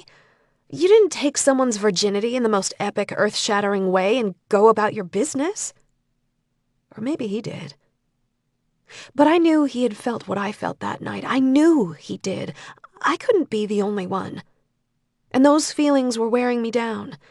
The desire, the overwhelming need to do it all over, to let him cover me and make me do all the things I had sworn I wouldn't do again, was getting the best of me. I was absolutely miserable, and the Wednesday before Thanksgiving I couldn't stand it anymore. I drove to the old mill and found his Jeep, parked up close to the old rear entrance. He had to be about done with the cleanup he'd been hired to do. But he was here now, and I scribbled a note on the back of a service checkup I found in the glove compartment of Myrtle, and I wrote, "Moses, meet me at the barn when you're done, Georgia." I didn't want to sign my name, but I wasn't even confident enough to assume he would know it was me without my signature. Then I put the note under his windshield wipers, the words facing down so that if he missed it when he came out, he could almost read it right through the window, sitting in the driver's seat. Then I scurried back to my house, made sure I smelled like roses, with fresh breath and clean undies, and I tried not to think about how pathetic I was, how disappointed I was in myself, as I put a little mascara on my lashes, staring into my own eyes, purposely not seeing myself. I waited in the barn for an hour. My dad came out once, and I almost gave myself away, turning with a huge grin only to see him instead of Moses. I was instantly filled with terror that my dad would know something was up, and disappointment that Moses still hadn't come. There was a storm coming, and as the weather turned colder, we often brought the horses in for the night. Lucky and Sackett, along with Dolly, Reba, and Merle, the horses my parents used exclusively for equine therapy, were cozy in individual stalls, all of them brushed down and better groomed than they'd ever been. They gave me cover, and my dad fell for it. And I felt like a harlot when he headed back to the house, not a worry in his graying head, thinking his tomboy daughter was safe from the neighbor boy. Sadly, I probably was. But he wasn't safe from me. And yet there was not enough shame to make me leave the barn. He didn't come. I waited until midnight, and finally wrapped myself in one of the blankets I'd spread over the straw, blankets I told myself we could sit on while we talked, and I fell asleep alone in the barn. I awoke to the sound of rain against the tin roof, warm, comforted by the stirring of the horses and the smell of the clean straw beneath the blanket that had come loose while I slept. It wasn't especially cold. The barn was cozy and sturdily built, and I'd flipped on the space heater before I'd succumbed to sleep. The light above the door was just a bare bulb, and it threw a mellow light across the floor as I opened my heavy lids and considered staggering to the house and crawling in bed or just staying put. I'd slept in the barn before many times, but those other times I'd brought a pillow, and I wasn't wearing a lace bra that cut into my sides and jeans that were a little too tight to substitute for pajama bottoms. It was when I sat up, shaking straw from my hair, that I saw Moses, just sitting in the far corner on a low stool my dad used for shoeing the horses. He was as far away from the horses as he could get, and thankfully none of them seemed especially alarmed by his presence. But I was, just for a moment, and I let out a startled squawk. He didn't apologize or laugh or even make small talk. He just eyed me warily as if watching me sleep was what I had summoned him for. "What time is it?" I whispered, my voice scratchy and my heart heavy. He just made me feel so damn heavy. 2. "You just got home?" No, I went home, showered, went to bed. "You're sleepwalking, then?" I kept my voice light, soft. What do you want, Georgia? I kind of thought you were done with me. Ah, there it was, a flash of anger. Quiet, brief, but there. And I reveled in it. My mom always said negative attention is better than no attention at all. She was usually talking about foster kids who acted out, but apparently it also applied to 17-year-old girls who were in love with boys who didn't love them back. That thought made me angry. "Do you love me, Moses?" No, His response was immediate, defiant. But he stood and walked toward me anyway, and I watched him come, my eyes roving over him hungrily, my heart a huge, needy knot in my chest. I didn't argue with him because I knew that's what he was going to say, and I had already decided that I wouldn't believe him. He squatted down beside the square bales I'd turned into a love nest, but he said he didn't love me, so maybe my bed needed a different name.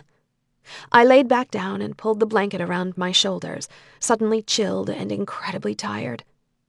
But he followed me, hovering above me, his arms braced on either side of my head as he watched me watch him. And then he closed the distance and kissed my mouth chastely. Once, twice, and then again, not so chastely, with more pressure and more intent. I breathed deeply and wrapped my hands around his neck, bringing him into me. I soaked in his scent, the sharp tang of paint mixed with soap and the red striped candy mints his grandma kept in a bowl on the kitchen table. And something else, too.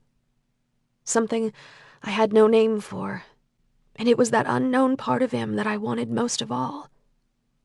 I kissed him until I could taste it in my mouth, and when that wasn't enough, I pulled it through the palms of my hands and the brush of my skin against his as he moved his mouth to my neck and whispered in my ear. I'm not sure what you want from me, Georgia, but if this is it, I'm willing. Georgia. When the sun started to push pink fingers against the little barn window that faced east, Moses rolled away from me and started pulling on his clothes, his eyes on the window and the dawn. It was November, and the sun rose sluggishly. It had to be after 6. Time to go. My parents would be up and about soon. Mom probably already was. Thanksgiving dinner was a big job. Moses and I hadn't spoken much in the hours he'd stayed with me. I'd been surprised that he'd stayed at all, even sleeping for several hours before waking me again with kisses and warm hands, convincing me there was no way I could ever live without him. He had stayed silent throughout, and his silence now was almost more than I could take. I wondered how he'd learned to push the words away, to drown them, to not feel them pounding against his head and his heart, begging to be spoken. I told myself I could do it now. I could be as quiet as he was. At least until he left the barn, but as he walked toward the door, the words broke free. I think you do love me, Moses, and I love you back, though it would be easier not to, I said in a rush. Why would it be easier not to? He shot back quietly, as if he hadn't told me he didn't love me without hesitation. He could say he didn't love me, but he didn't especially like being told he was unlovable. Because you think you don't love me. That's why. That's one of my laws, Georgia. Thou shalt not love. That's not a law in Georgia. Not this again, he sighed. What would make you love me, Moses? What would make you move to Georgia? I waggled my eyebrows as if it was all just a big funny joke. I've told you I would go red. I told you I would let you in my head, and I've given you everything else I have. I felt my voice catch all of a sudden, and a flood of tears rushed toward my eyes like a dam had burst with those words. I turned away immediately and busied myself with folding the blanket that now smelled like him. I folded and straightened and then pulled on my boots while Moses stood frozen 6 feet away. At least he hadn't left, though part of me wished he would. You're upset. Yeah, I guess I am. That's why I have that law, he whispered almost gently. If you don't love, then nobody gets hurt. It's easy to leave, it's easy to lose, it's easy to let go. Then maybe you should have had a few more laws, Moses. I turned my head and smiled at him brightly, not sure if I was pulling it off. My nose stung and I was guessing my eyes were too bright, but I chattered on with forced cheer. Thou shalt not kiss, thou shalt not touch, thou shalt not screw. But I didn't say screw. I called it like it was, as much as it felt like acid on my tongue. It wasn't that to me.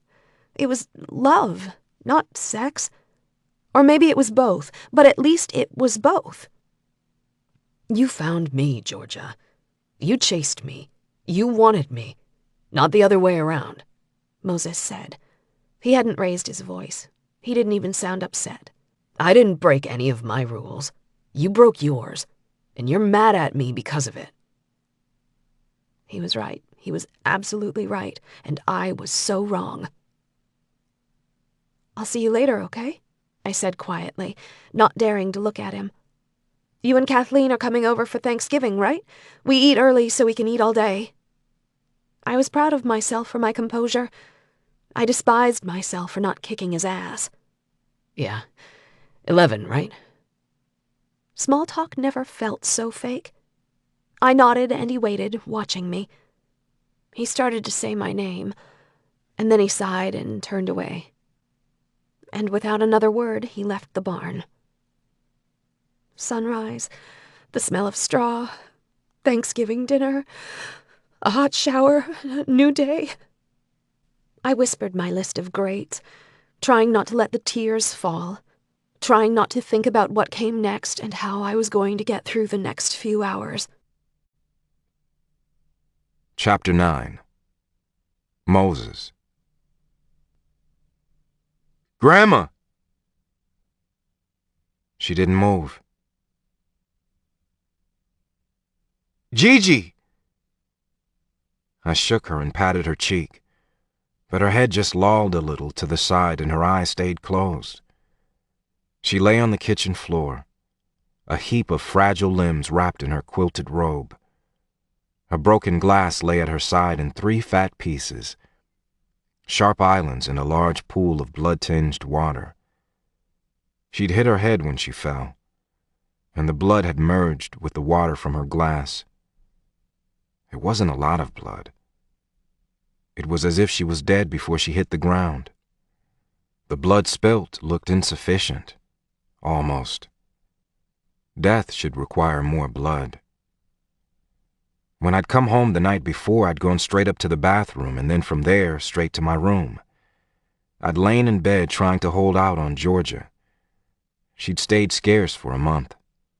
And now she wanted me? It made me angry. And yet I wanted to see her. I wanted to see her so bad. I finally gave in, threw on my jeans and a shirt and crept out of the house, not wanting to wake G. What if she'd lain here all night? I laid my head against her chest and I waited, willing her heart to resume its beat against my ear. But she felt cold, and her heart stayed quiet. She was cold. Without realizing what I was doing, I ran for a blanket and covered her up, tucking the blanket around her body securely. Gigi! I closed my eyes, needing her to tell me what to do. I could see people who were dead. I saw them all the time. I needed to see Gigi. I needed her to tell me what happened. I needed her to take me with her. I got my brushes, assembled my paints, and I sat next to her and waited for her to come back to me, however she could. And when she did, I would fill her walls with all her pictures. I would paint each day of her life until this one, this last terrible day. And she would tell me what the hell I was supposed to do now. I opened myself up, wide open like a gaping canyon with sharp edges and steep cliffs. I parted the waters, and as I concentrated, the walls of water grew so high I couldn't see where they ended. Whatever wanted to cross could come. Everyone. Anybody. Just as long as they brought G back across. But I didn't feel Gigi. I didn't see her. I saw my mother. I saw George's grandfather. I saw the girl named Molly and the man named Mel Butters who died inside his barn. He had his horses with him and he was happy. His happiness mocked me now, and I raged at him as I ran past his images of long rides and summer sunsets. He drew away immediately. I felt Ray, the man who loved Miss Murray. He was worried about her, and that worry pulsed out of him in gray waves. She wasn't doing well. The picture we made for her didn't comfort her. I felt all their lives and their memories, and I pushed them aside, trying to find my grandmother. There were others, too. People I'd felt, pictures I'd seen before, memories that weren't my own. These were people who had come to me over the years. People of all ages, of all colors. There was the Polynesian boy and his sister, Teo and Kalia, gang members who died in a turf war with the same gang I ran with for almost a year before being sent to live with Gigi. I'd resented losing that sense of belonging, though it had been a charade. I resented it like I resented all the other times I was uprooted. The brother and his sister tried to slow me down, to share their pictures of a younger sibling who was left behind, but I kept running, looking for Gigi.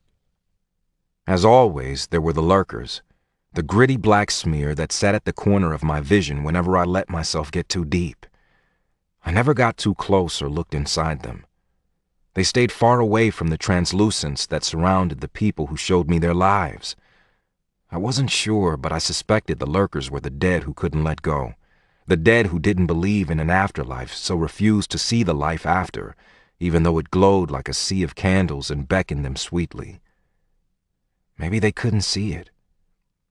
The sex, violence, and desperation of the kids in the gang, many who had abandoned all light, was a decadent cesspool for the lurkers. They were like a swarm around those kids. The longer I was in the gang, the better I could see them. Since coming to Levon, they'd stayed away. And then there were people I didn't know. People I'd never touched, people who had never touched me. There were generations of them, standing back to back in a long, endless line, and they smiled at me like I was home. But I couldn't find Gigi. And Gigi was home. "Gigi!" I screamed. And my throat was so dry and sore that I stopped running through the world no one else seemed to be able to see. My head stopped spinning, but I was covered in paint. I had been painting the whole time I searched for my grandmother. The walls of Gigi's house were covered in images that morphed from one to another without rhyme or reason. I'd painted the man I was certain was my great-grandfather, Gigi's husband, a man I'd never met. I'd seen him in recent days. I'd seen him just beyond G's right shoulder, shimmering, as if he was waiting for her to join him. Now his face was there among the others. And there were so many others. I'd painted lurkers swarming the four corners of the room with hollow eyes and mournful faces. And between the faces of those I recognized and those I did not were grasping hands, burning barns, crashing waves, and lightning. My mother's face was there too, holding a basket, like she thought she needed to illustrate who she was, as if I didn't know. I'd seen her 1,000 times in my head. There were gang signs on the walls too, as if Teo and Kalia were warning me away. Red swirled into black, black swirled into gray, gray swirled into white, until the images stopped where I now stood. "Moses! Moses, where are you?" Georgia. Georgia was in the house. Georgia was in the kitchen. I heard her breathless rush of words, calling first to me and then babbling into the phone, telling whoever she was talking to that Kathleen Wright was lying on the kitchen floor. "I think she's dead. I think she's been dead for a while. I can't tell what happened to her, but she's very, very cold," she cried. I wondered how that was possible when I just covered her with a blanket. I wanted to go to Georgia. She was afraid. She hadn't seen death before. Not like me. But I was strangely numb, and my mind spun dizzily, still caught somewhere between the ground on which I stood and the Red Sea in my head. But then she came to me, just like she always did. She found me. She wrapped her arms around me and started to cry. She pressed her face into my chest, ignoring the splotches of red, purple, and black that stained my shirt and smeared across her cheek. "Oh, Moses, what happened? What happened here?" But I couldn't cry with her. I couldn't move. I had to pull down the water. Gigi wasn't coming back with me. I couldn't find her, and I couldn't stay any longer, not on the far side of the bank where there were only colors and questions. Georgia pulled away, her face streaked with paint and confusion. "What's wrong, Moses? You've been painting. Why? Why, Moses? And you're so cold. How can you be so cold?" Her teeth chattered as if she was truly chilled by my presence. I laughed helplessly. I wasn't cold. I was on fire. I wondered suddenly if Georgia had felt the ice in my hands, because that was the only place I was cold. I was hot, burning. My neck and ears were on fire, and my head was a raging inferno. So I concentrated on the walls of water, the towering sides of the channel in my mind, the channel that I needed to close. I didn't answer Georgia. I couldn't. I pushed away from her, blocking her out as I sought to block out the rest of them.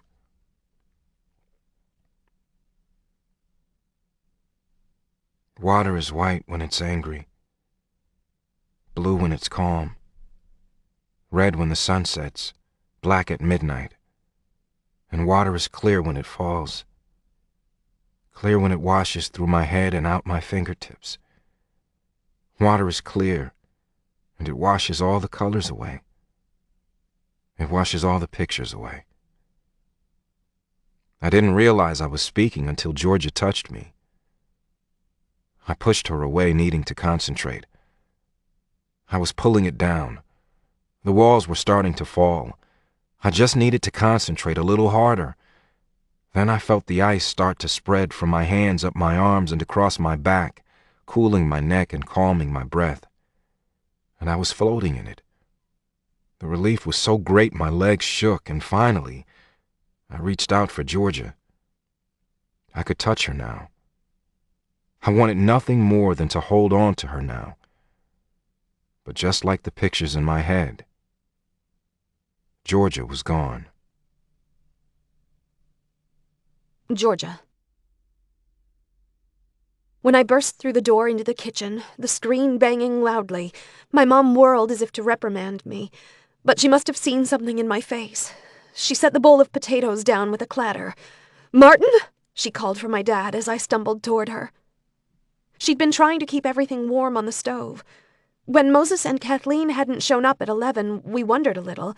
Kathleen Wright wasn't the type to be late, at all.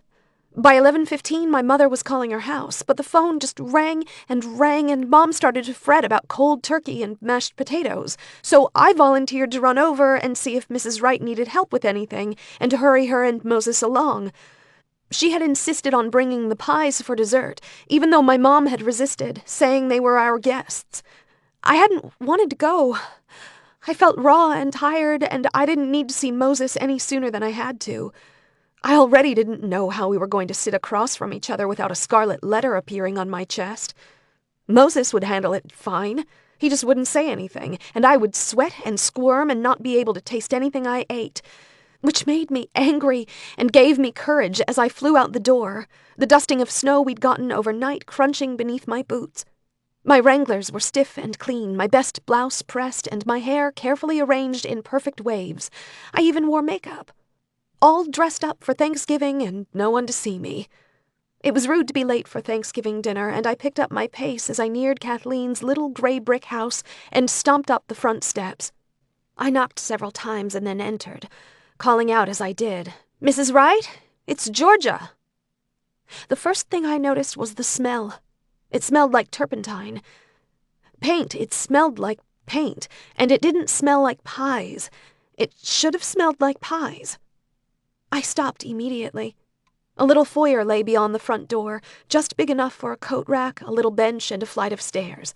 To the left there was a tiny sitting room, to the right the dining room which sat off the kitchen.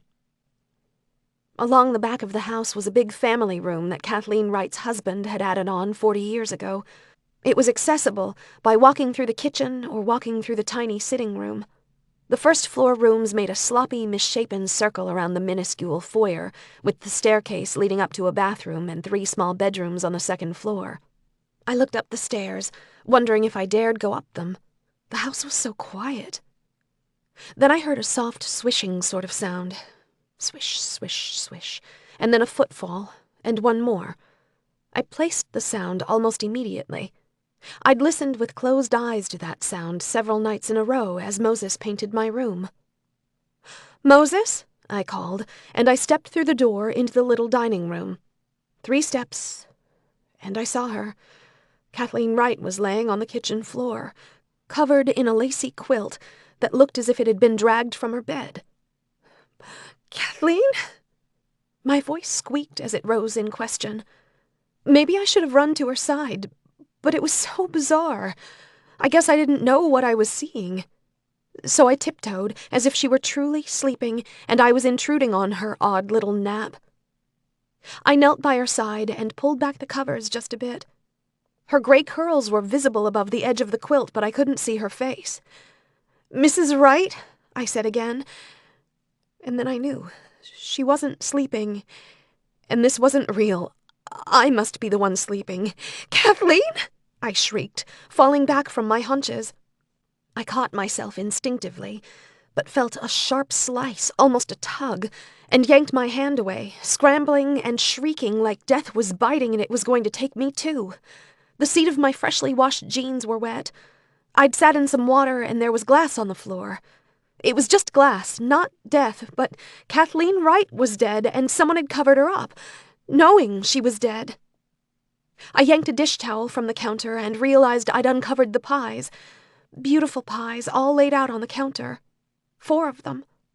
There was a piece missing from the apple pie. I stared at the missing section for a second, wondering if Kathleen had sampled her baking before she died. It suddenly made the moment real and all the more tragic, and I turned away, wrapping my bleeding hand and clamoring for Kathleen's old phone on the wall. I had to step over her to get to it, and that's when I started to shake. I dialed 911 just like we were all told to do in an emergency. It didn't take too many rings before an operator was there, an efficient-voiced woman asking me all types of questions. I rattled off answers even as my mind moved on to the horror I still hadn't faced. Where was Moses? I could smell paint. I could smell paint, and I had heard someone. Paint meant Moses. I set the phone down, the operator still talking, asking me something that I'd already answered. Then I walked through the little door that led to the family room on wooden legs, my rear end wet, my hand bleeding, my heart on pause. He was covered in paint. Head, arms, and clothing streaked with blue and yellow, doused in red and orange, splattered with purple and black. He still wore the clothes he'd worn when he left me that morning, though nothing looked the same. The tail of his shirt was the only part that was untucked, strangely enough. But that wasn't the strangest thing, not by far. The walls were covered in paint too, but there was nothing splattered or haphazard about the paint on the walls. It was both manic and mesmerizing. It was controlled chaos and detailed dementia. Moses had painted right over the pictures, and the windows too.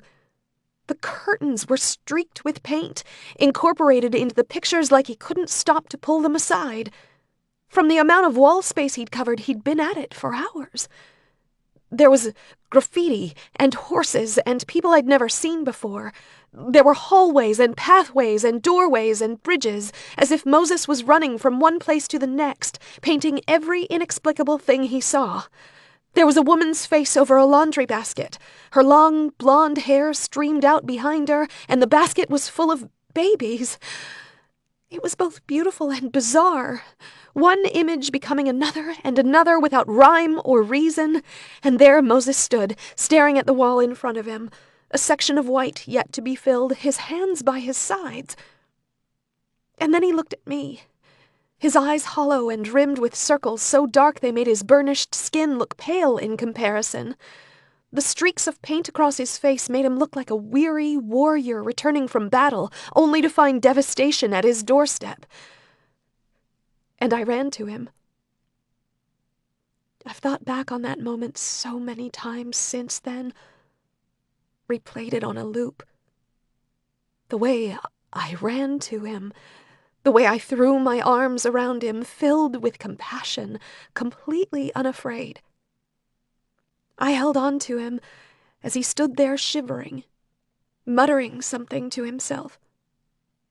I think I asked him to tell me what happened. I don't remember exactly. I just remember he was freezing, icy to the touch, and I asked him if he was cold, and he laughed. Just a brief, incredulous laugh. Then he shoved me away so hard that I fell back again, stumbling and then falling to the floor, my injured hand leaving a bloody smear across the pale carpet. There were slashes of paint everywhere, and my bloody handprint looked unremarkable, completely unremarkable. Moses wrapped his arms around his head, shielding his eyes, and repeated something about water over and over. His lips were the only part of his face I could see, and I watched them move around the words. Water is white when it's angry, blue when it's calm, red when the sun sets, black at midnight, and water is clear when it falls, clear when it washes through my head and out my fingertips. Water is clear and it washes all the colors away, it washes all the pictures away. I couldn't take it anymore. The 911 operator had told me to wait, but I couldn't wait. I couldn't stay in that house for one more second. And for the very first time, I ran away from him. Chapter 10. Moses. I woke up in a padded room. Not a cell, a room. But it might as well have been. When I came to, they took my clothes, documented any wounds or marks on my skin, and gave me a pair of pale yellow scrubs to wear and socks to put on my feet. I was informed I could earn back my clothes as I followed the rules. Various people came to see me. Doctors, therapists, psychiatrists with little medical charts. They all tried to talk to me, but I was too numb to talk. And they all left eventually. I was alone in my room for 3 days with meals brought in to me, some pencils to write with, and a lined notebook. Nobody wanted me to paint here. They wanted me to talk, to write in notebooks, to write and write. The more I wrote, the happier they were, until they read what I'd written and thought I was being uncooperative. But words were hard for me. If they let me paint, I could express myself. I was instructed to journal all my feelings. I was asked to explain what happened at my grandmother's house on Thanksgiving Day. Wasn't there a song about Grandma and Thanksgiving? I was sure there was, and wrote it a few times in the notebook they provided. Over the river and through the woods, Grandma has fallen down. The police saved the day and hauled me away from the shitty, all-white town. It made me sound cruel, writing about my grandma that way. But they weren't entitled to know about G, and I kept her to myself. If I had to be an asshole to keep them out, I would. She was the only person who had been true and constant my entire life. The only one. And she was gone. And I couldn't find her. She wasn't with the others waiting on the other side for me to let them across. And I didn't know how I felt about that. For the first time, G had abandoned me. The pencils I was supposed to write with were no longer than a couple inches. I could barely grip them between my index finger and my thumb, probably to make it harder to use them as weapons against myself or someone else. And they were dull.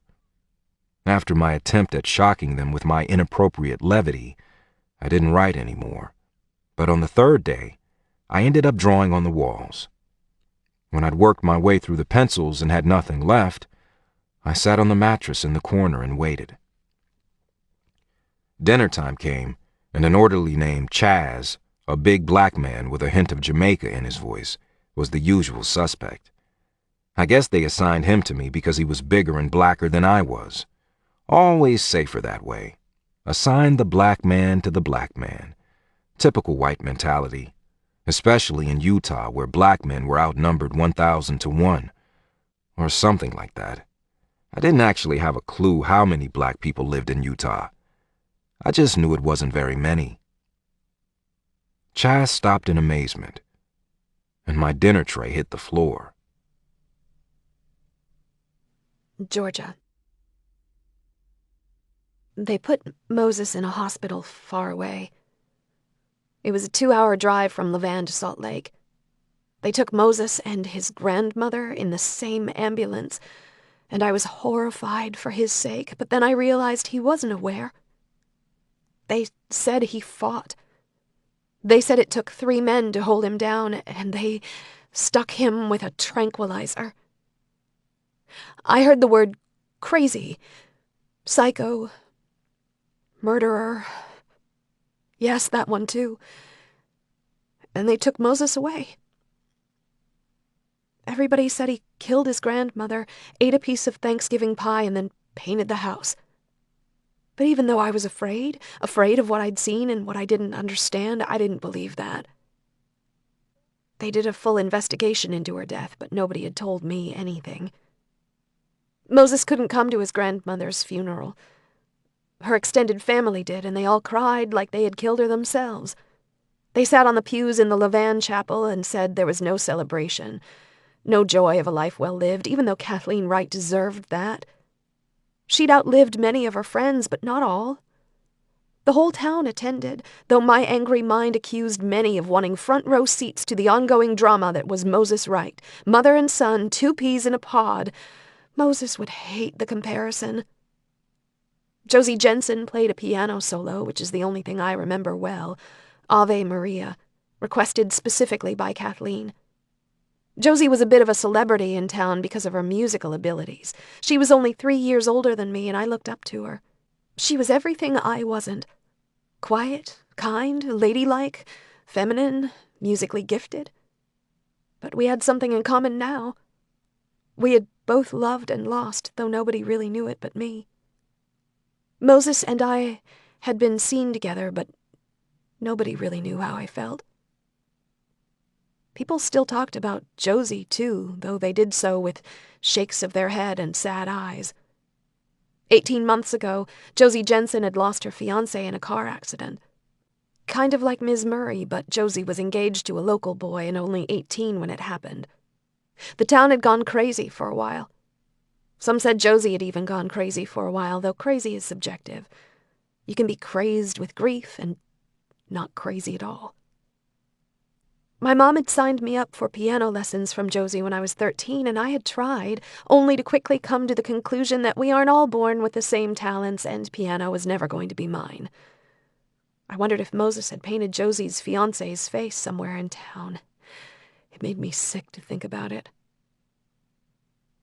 A week after the funeral, Sheriff Dawson came by our house to officially tell me they had no idea who had tied me up the last night of the stampede. We weren't surprised. We were only surprised he'd actually stopped by to tell us. It had been months. They hadn't had any leads beyond Terrence Anderson, who had been cleared, and even though Sheriff Dawson couldn't prove it one way or another, he seemed confident it was just a prank gone wrong. I didn't have the energy to care one way or the other. There was a new tragedy in my life, and that night at the stampede was insignificant compared to having Moses tranquilized and hauled away. It was small compared to Kathleen Wright, covered in lace, lying dead on her kitchen floor, Thanksgiving pies sitting innocently on the counter. It was meaningless compared to the turmoil I now found myself in.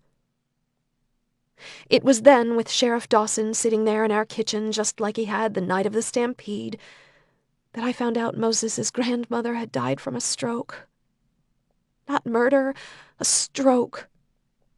My parents sat back in their chairs in relief, never even looking at me, not having any idea what those words meant to me. Natural causes.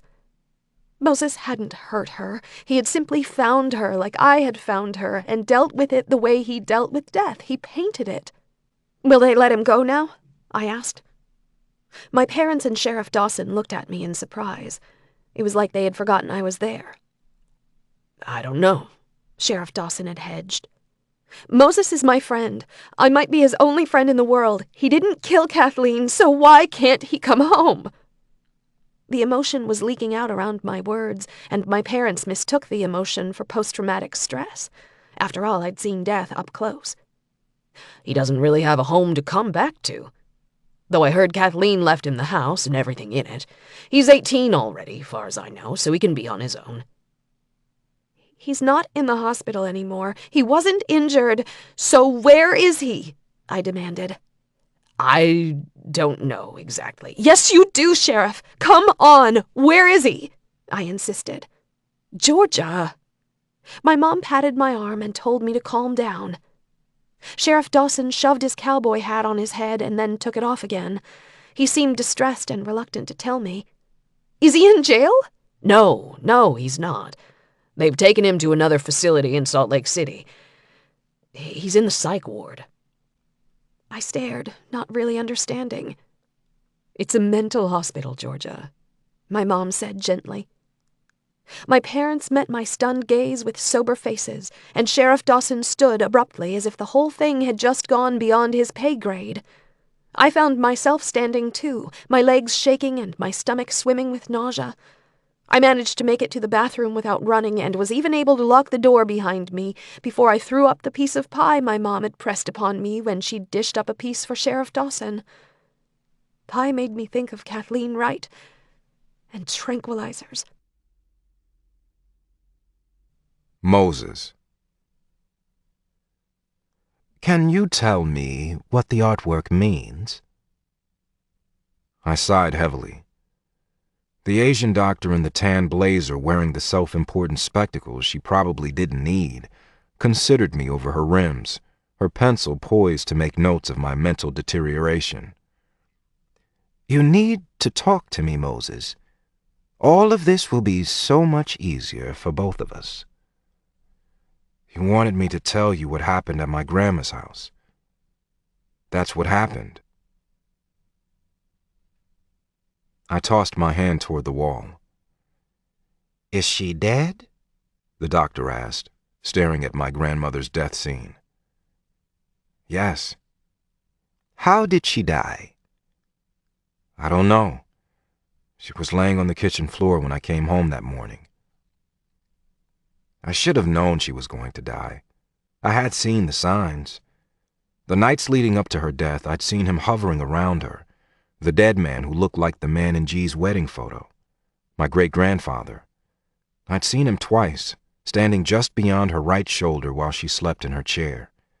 And I'd seen him again, just behind her as she rolled out her pie crusts Wednesday afternoon, when I headed to the old mill to finish the demolition. He had been waiting for her. But I didn't tell the doctor that. Maybe I should, though. Then I could tell her someone stood behind her shoulder waiting for her to die, too. Maybe it would scare her to death and she would leave me alone. But there wasn't really anyone standing beyond her shoulder. So I held my tongue as she waited for me to speak. She wrote in her notebook for a minute. How did that make you feel? I wanted to laugh. Was she serious? How did that make me feel? Sad, I said with a sorrowful frown, batting my eyes at her ridiculous, cliched question. Sad, she repeated dryly. Very sad, I amended in the same tone. What went through your mind when you saw her? I stood up from my chair and walked to the wall and leaned against it, completely shielding my grandmother from her clinical gaze. I closed my eyes for a minute, reaching out just a little, parting the waters just a crack. I focused on the woman's shiny black head, her hair pulled back in a perfect low ponytail. She asked me several more questions, but I was concentrating on raising the water. I wanted to find something to make her run, screaming. Something true. Did you have a twin sister? I asked suddenly, as an image of two little Asian girls in pigtails and matching dresses suddenly surfaced in my mind. What? She asked, dumbfounded. Or maybe a cousin the same age? No, she's your sister. She died, right? I folded my arms and waited, letting the images unfold. The doctor pulled off her glasses and frowned at me. I had to give it to her. She didn't rattle easily. You had a visitor today. Georgia Shepherd was her name. She's not on your list. Do you want to talk about Georgia instead? She parried, trying to derail me. My heart shuddered when I heard her name, but I pushed Georgia away and thrust back. How did that make you feel, losing your sister like that? I asked, not breaking eye contact with the doctor. Was she crazy like me? Is that why you wanted to work with crazy people? I gave her a wild-eyed Jack Nicholson smile. She stood abruptly and excused herself. It was the first time I'd ever done something like that. It was strange and oddly wonderful. I had stopped caring if I was believed. If I never got out of the psych ward, I was fine with that. I was safe there at least. G was gone. Georgia was gone too. I'd made sure of that. It was the only thing I could do for Georgia now. She'd seen them put me in the ambulance. I'd fought. But as my eyes swam and the world spun, I'd seen her horrified, paint-streaked face. She was crying, and that was the last thing I saw before the world went dark. Now I was here, and I didn't care anymore. It was all spilling out the cracks. Georgia teased me about my cracks, telling me I was cracked so brilliance could spill out.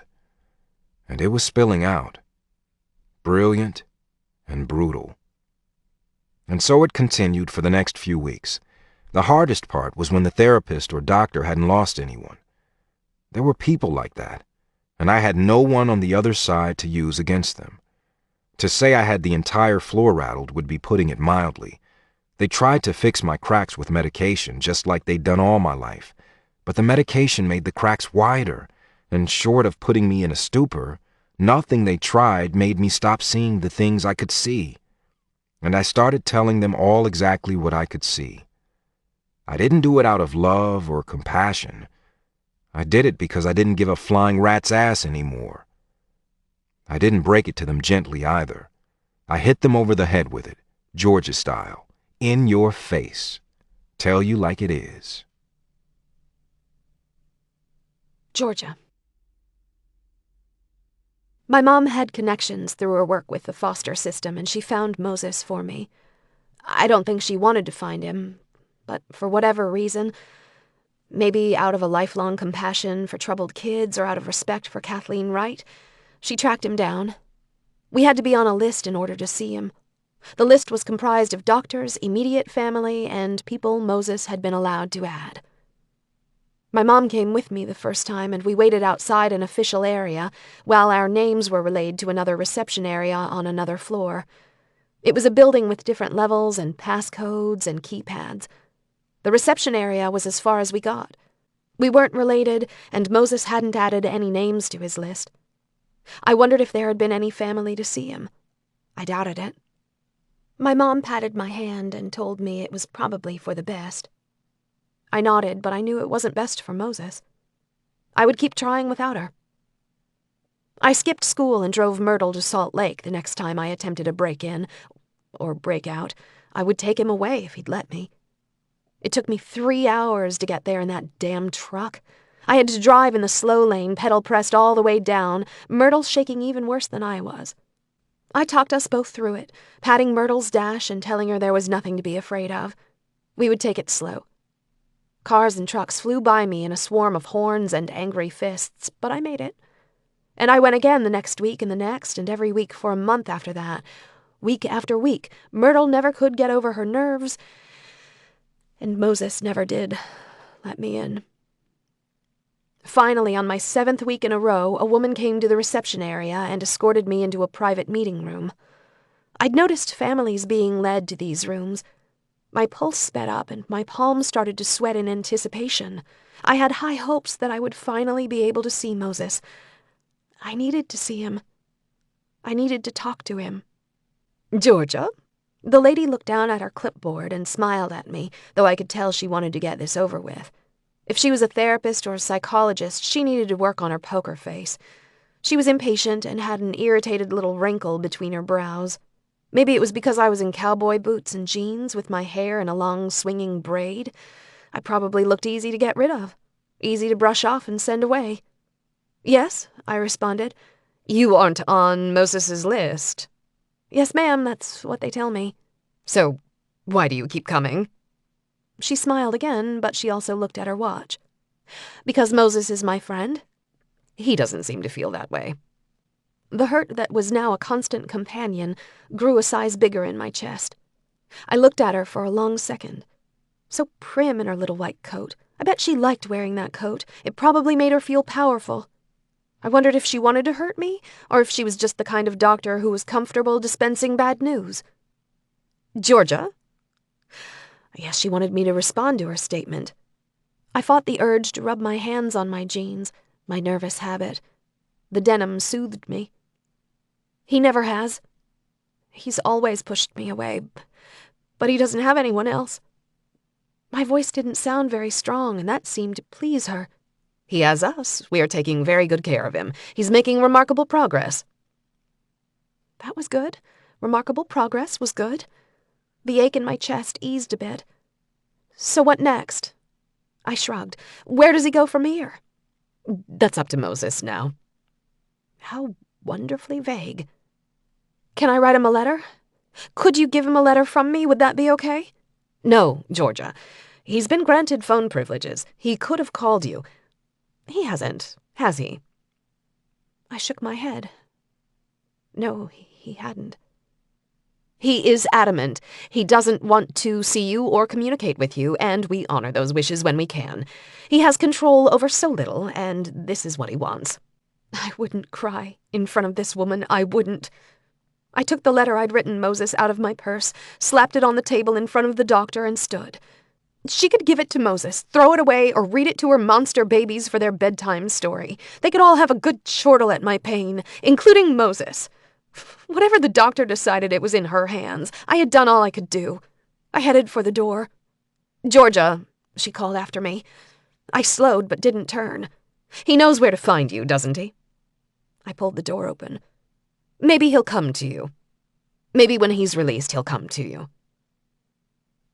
But he didn't come. Not then. Not for a long, long time. Chapter 11. Moses.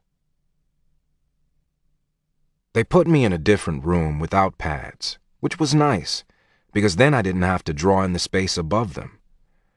They told me to stop drawing, but short of tying my hands behind my back, which was apparently frowned upon since I wasn't violent, I wasn't going to stop.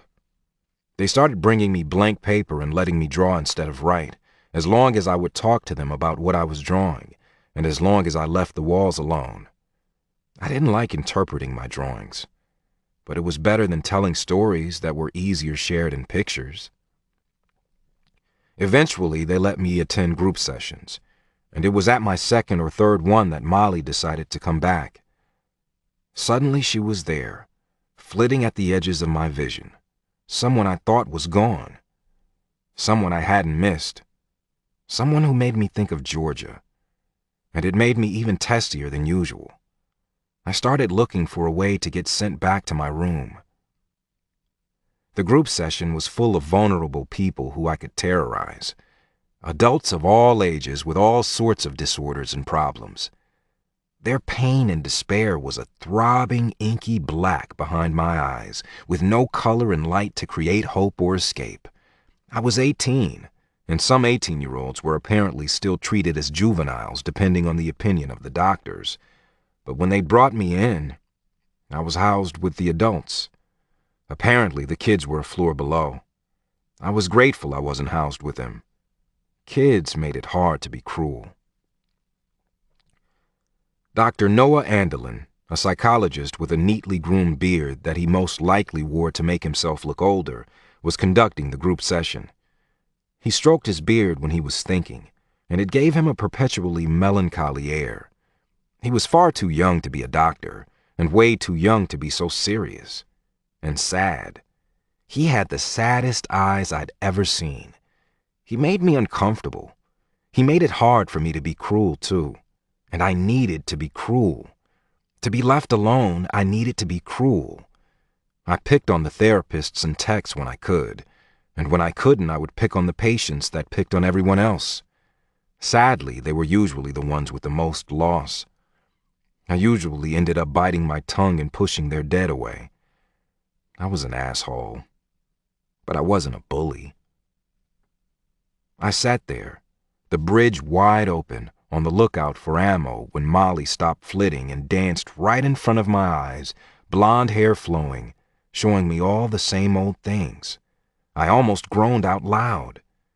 This wasn't what I wanted. But then she started to hover around the edge of the circle, standing between two men across from me and staring back at me expectantly. "Who knows a girl named Molly?" I blurted out, not thinking. Dr. Andelin stopped mid-sentence.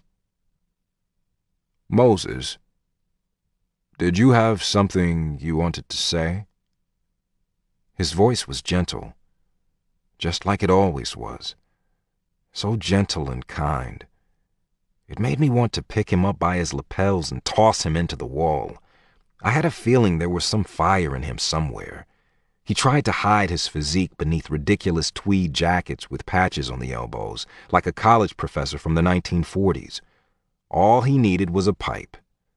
But he wasn't a weakling. I'd sized him up. It was something that came naturally to me. Who can hurt you? Who is a physical threat? And Noah Andelin, with his sad eyes and his neat little beard, could be both. I was convinced of it. As soon as I spoke, I felt stupid. Molly didn't belong to anyone here. She was here because I was, though I had no idea why. "What did you say?" The question came from the man to the left of Molly, a man who looked about my age, barely old enough to be on the adult floor. His green eyes were sharp, though his posture was relaxed, his hands folded loosely in his lap. I could see a long, jagged scar that ran from the bottom of his palm to the middle of his forearm. From the looks of it, he didn't want to live very badly. "Molly, do you know a girl named Molly? A dead girl named Molly?" I should have borrowed some of Dr. Andelin's kind and gentle approach, but I didn't. I just asked. The boy leaped from his chair and flew across the circle to where I sat. I was so surprised I didn't have time to prepare before his hands were wrapped in my shirt, yanking me to my feet. I found myself nose to nose with a fire-breathing, green-eyed monster. "You son of a bitch!" he spit in my face. "You better tell me how the hell you know anything about my sister." His sister? Molly was his sister? My head spun as he shoved me again, but this time he didn't want answers. He just wanted to knock me down. And we both fell back, upending my chair, and I forgot about Molly and enjoyed the way it felt to let go. We hit the ground with our fists flying and people screaming around us. I almost laughed out loud as I caught him in the stomach, and he immediately punched back, catching the grin as it crossed my lips and leaving blood in its wake. I had forgotten how much I liked fighting. Apparently, Molly's brother enjoyed it as well, because it took Chaz and 3 other men to break it up. I made note of the fact that Noah Andelin hadn't hesitated about wading in and was the one sitting on my back, shoving my face into the floor to restrain me. The room was chaos, but between the upended chairs and the scrambling legs of the staff trying to get the other clients out of the room, I could see Molly's brother in the same position as I was. His head turned toward me, cheek against the gray-speckled linoleum floor. "How did you know?" he said, his eyes on mine. The din around us quieted slightly. "How did you know about my sister?" "Tag. No more," Dr. Andelin barked. Sweetness and light all run out. Tag? What kind of name was that? "My sister's been missing for over a year, and this son of a bitch acts like he knows something about it." Tag ignored Dr. Andelin and raged on. "You think I'm gonna shut up? Think again, Doc." We were both pulled to our feet, and Dr. Andelin instructed Chaz and another orderly I didn't recognize to stay. Everybody else he ordered out. A plump brunette therapist named Shelley stayed behind as well, and she hung back as if to document the meeting as Dr. Andelin righted 3 chairs in the center of the floor and instructed us to sit. Chaz stood behind Tag, and the other orderly stood behind me. Noah Andelin sat equidistant between us, his shirt sleeves rolled up and a little blood on his lip. Looks like I clipped him on accident. Chaz handed him a tissue and Dr. Andelin took it and blotted at his lip before eyeing us both and straightening in his chair. Moses, do you want to explain to Tag what you meant when you asked if anyone knew a girl named Molly? A dead girl named Molly, Tag hissed. Chaz patted his shoulder, a reminder to calm down, and Tag swore violently. I don't know if she's his sister. I don't know him, but I've been seeing a girl named Molly off and on for almost 5 months. They all stared at me. Seeing her? Do you mean you have a relationship with Molly? Dr. Andelin asked. I mean, she's dead, and I know she's dead because for the last 5 months I've been able to see her. I repeated patiently. Tag's face was almost comical in its fury. See her how? Dr. Andelin's voice was flat, and his eyes were cold. I matched his tone and leveled my own flat gaze in his direction. The same way I can see your dead wife, Doctor. She keeps showing me a car visor and snow and pebbles at the bottom of a river. I don't know why, but you can probably tell me. Dr. Andelin's jaw went slack, and his complexion grayed. What are you talking about? He gasped. I'd been waiting to use this on him. Now was as good a time as any. Maybe his wife would go away and I could focus on getting rid of Molly once and for all. She follows you around the joint. You miss her too much and she worries about you. She's fine, but you're not. I know she's your wife because she shows you waiting for her at the end of the aisle, your wedding day. Your tuxedo is a little too short in the sleeves. I tried to be flippant to force him out of his role as psychologist. I dug around in his life to keep him from digging around in my head. But the savage grief that slammed across his face slowed me down and softened my voice. I couldn't maintain my attitude against his pain. I felt momentarily shamed and looked down at my hands. For several heartbeats, the room was as still as a morgue. Appropriately so. The dead were everywhere. Then Dr. Andelin spoke.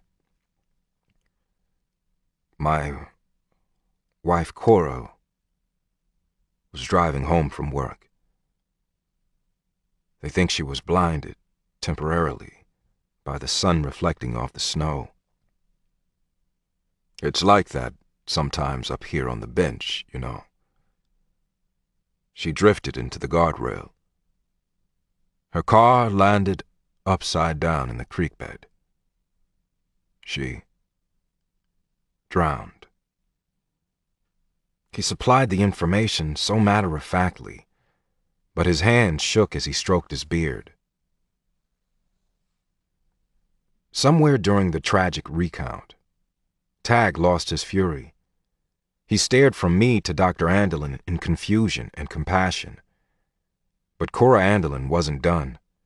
It was like she knew I had the doctor's attention and she wasn't wasting any time. Peanut butter, Downy fabric softener, Harry Connick Jr., umbrellas. I paused because the next image was so intimate. But then I said it anyway. Your beard. She loved the way it felt when you... I had to stop. They were making love and I didn't want to see this man's wife naked. I didn't want to see him naked. And I could see him through her eyes. I stood up abruptly, needing desperately to move. Way too much information, Cora Andelin. Way too much. The orderly got nervous and immediately shoved my shoulders, urging me to sit back down. I considered swinging on him and then sighed. The moment had passed, and no one wanted to tussle anymore. Not even Tag, who looked as though his brain had been wiped clean. He was looking at me with a dazed expression. But Dr. Andelin was dialed in, his blue eyes intense and full of his own memories, and something else too. Gratitude. His eyes were full of gratitude. Those were some of her favorite things. She walked down the aisle on our wedding day to a Harry Connick song, and yeah, my tux was a smidge too short. She always laughed about that and said it was just like me. And her umbrella collection was out of control. His voice broke, and he looked down at his hands. The room was so heavy with compassion and thick with intimacy that if the 5 others present were able to see what I could see, they would have looked away to give the lovers a moment alone. But I was the only one to witness Noah Andelin's wife reach out and run a hand over her husband's bowed head before the soft lines of her inconsistent form melded into the flickering light of the fading afternoon. The room had windows that faced west, and though I had my complaints about Utah, the sunsets weren't one of them. Cora Andelin became part of the sunset.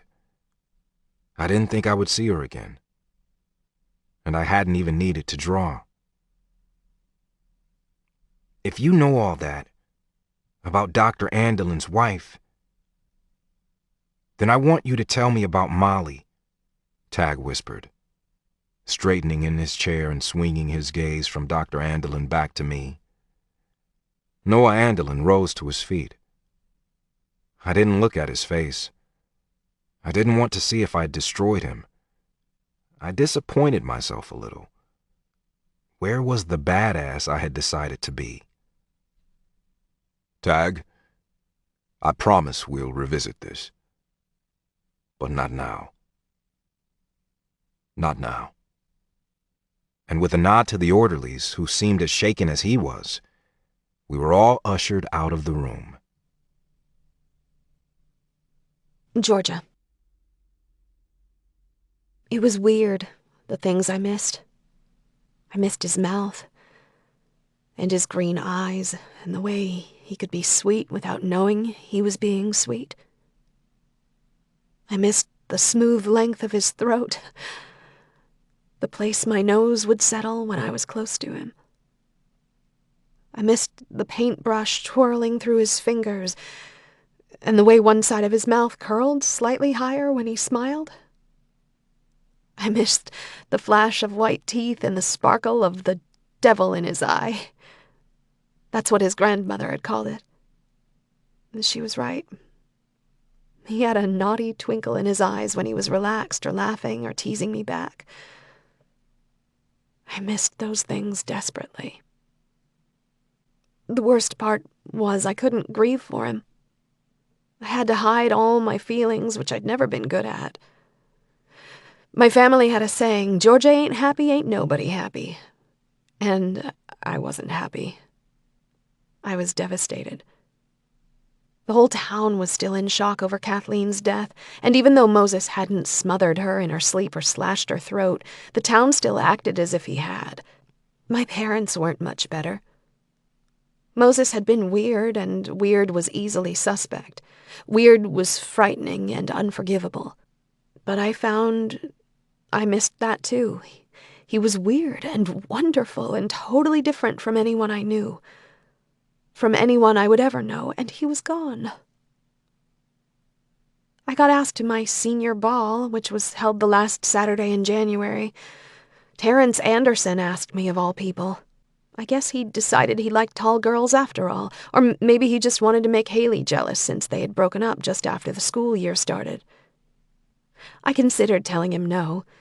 Lord knows I had plenty of excuses. But Mom told me it was bad manners and that I should be grateful, after all that had happened, that people were moving on. I had laughed hysterically at that, and Mom had sent me to my room, convinced I was sick. I cried myself to sleep and felt no better the following day. I accepted Terrence's invitation to the dance, but I wore a black dress because I was in mourning, and the highest heels I could find just to make him feel stupid. If he was going to use me, that was fine. But I wasn't going to make it easy for him. And that night, sitting on the bleachers in the high school gymnasium, watching couples dance and sitting beside a seething Terrence, I missed Moses most of all. It wasn't hard to imagine how he would look in a tux or a nice suit. I could have worn 4-inch heels and he would still be taller than me. And I had a feeling he would have liked my black dress and the way my body was changing. Terrence just stared at my fuller chest with a sneer, and I realized that my plan had backfired a little. The heels practically put my boobs at his eye level. I ended up taking them off and resigning myself to dancing in my bare feet and pretending Terrence Anderson was Kenny Chesney. Kenny was a little guy and a famous country singer, and he was plenty hot. Sadly, I found my tastes had changed dramatically, and cowboys and country singers, however hot, had taken a back seat to eccentric artists in mental institutions. Chapter 12. Moses. We didn't revisit it right away. Not with Dr. Andelin, anyway. Tag and I were both put on isolation for 3 days due to the slugfest. Neither of us were allowed out of our rooms, and I was journaling with pictures once again, explaining my thoughts and feelings through my drawings. Dr. Andelin brought me a stack of sketch pads. Good ones, not computer paper. And he brought grease pencils, too. I don't think he asked permission. I think he was thanking me. I liked the nonverbal appreciation far better than anything he could have said, especially since I hadn't done it to make him happy. But I made sure to show my gratitude in my own way. I drew and drew until my fingers cramped and my eyes wouldn't focus. And when I was done, I had sheets and sheets of still life drawings and portraits, umbrellas and pebbles in a stream, and Noah Andelin in his neat little beard, laughing and looking up from the page at a woman who was gone but not forgotten. When I presented the pictures to the doctor on his next visit, he took them reverently and spent our entire session thumbing through them, not talking at all. It was the best session yet. On the 3rd day of isolation, Tag sprinted into my room and shut the door. I stared at him balefully. I was kind of under the impression the door was locked. I hadn't even checked to see. I felt stupid for just sitting in a room for 3 days behind an unlocked door. They strolled through the hall every few minutes, but that's all. That was ridiculously easy. I should have come sooner, he said, and sat down on my bed. I'm David Taggart, by the way, but you can call me Tag. He didn't act like he wanted to engage in a brawl, which was a little disappointing. If he didn't want to fight, I wanted him to leave. I immediately went back to the picture I was working on. I felt Molly there, just beyond the water, her image flickering through the falls, and I sighed heavily. I was weary of Molly. I was even wearier of her brother. Both were incredibly stubborn and obnoxious. "You're a crazy son of a bitch," he stated without preamble. I didn't even raise my head from the picture I was drawing with the nub of a grease pencil. I was trying to make my supplies last. I was going through them too fast. "That's what people say, don't they? They say you're crazy. But I don't buy it, man. Not anymore. You're not crazy. You've got skills. Mad skills." Mad, crazy. Don't they mean the same thing? I murmured. Madness and genius were closely related. I wondered what skills he was talking about. He hadn't seen me paint. "Nah, man," he said. "They aren't. Crazy people need to be in places like this. You don't belong here." I think I probably do. He laughed, clearly surprised. "You think you're crazy?" "I think I'm cracked." That's what Georgia said. But she hadn't seemed to mind. Not until the cracks had gotten so wide she'd fallen in one and gotten hurt. Tag tilted his head quizzically, but when I didn't continue, he nodded. Okay, maybe we're all cracked. Or bent. I sure as hell am. Why? I found myself asking. Molly was hovering again, and I drew faster, helplessly filling the page with her face. My sister's gone, and it's my fault. And until I know what happened to her, I'm never going to be able to get straight. I'll be bent forever. His voice was so soft I wasn't sure he meant for me to hear the last part. Is this your sister? I asked reluctantly. I held up my sketch pad. Tag stared. Then he stood. Then he sat down again. And then he nodded. Yeah, he choked. That's my sister. And he told me everything. It turns out, David Taggart's father was a Texas oil man who'd always wanted to be a rancher. When Tag started getting in trouble and getting drunk every weekend, Tag's father had retired, sold some of his shares for millions, and, among other things, purchased a 50-acre ranch in Sanpete County, Utah, where Tag's mother was from, and moved the family there. He was sure if he could get Tag and his older sister Molly away from their old scene, he would be able to clean them up. Tag's father thought it would be a good move for the whole family. Open space, lots of work to keep them busy, and good wholesome people all around them. And there was plenty of money to grease the operation. But the kids hadn't thrived. They'd rebelled. Tag's older sister, Molly, ran away and was never heard from again. The younger girls, twins, ended up following their mother back to Dallas when she filed for divorce. Turns out she liked Dallas better, too, and blamed her husband for her oldest daughter's disappearance. Then it was just Tag and his old man, and lots of money, space, and cattle. Tag struggled to stay sober, but when he wasn't drinking, he was drowning in guilt and eventually tried to kill himself. Several times. Which landed him in the psych ward with me. She took off. We don't really know why. She was doing better than anyone. I think she took some of my shit. I wasn't just drinking, you know. I had pills stashed everywhere. I don't know why she took it. Maybe her problem was worse than I thought. Maybe she just wanted to take it so I couldn't get it. I waited, letting him talk. I didn't know how she died any more than he did.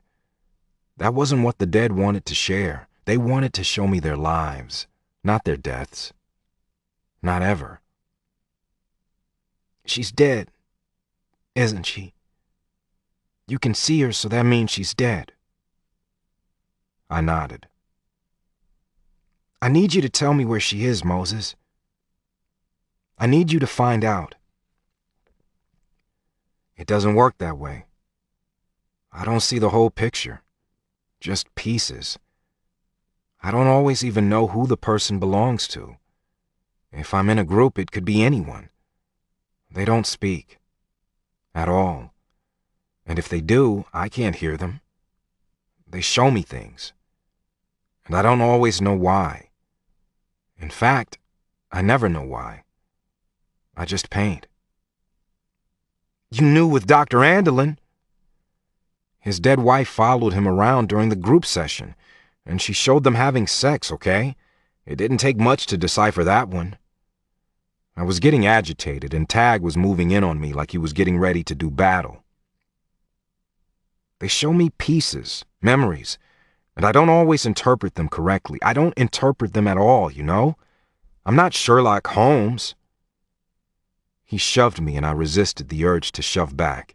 So you're telling me that you've seen my sister before, and you had no idea she was mine? I saw Molly long before I ever met you.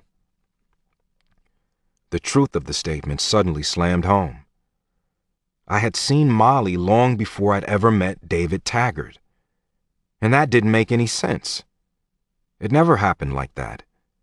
The dead that came through were always a result of my contact with the people close to them. She went away. I painted her face on an overpass, and she went away. I'd seen her the night Gigi died, but that didn't count. That night I'd seen every dead face that had haunted my life since the beginning. I just hadn't seen G.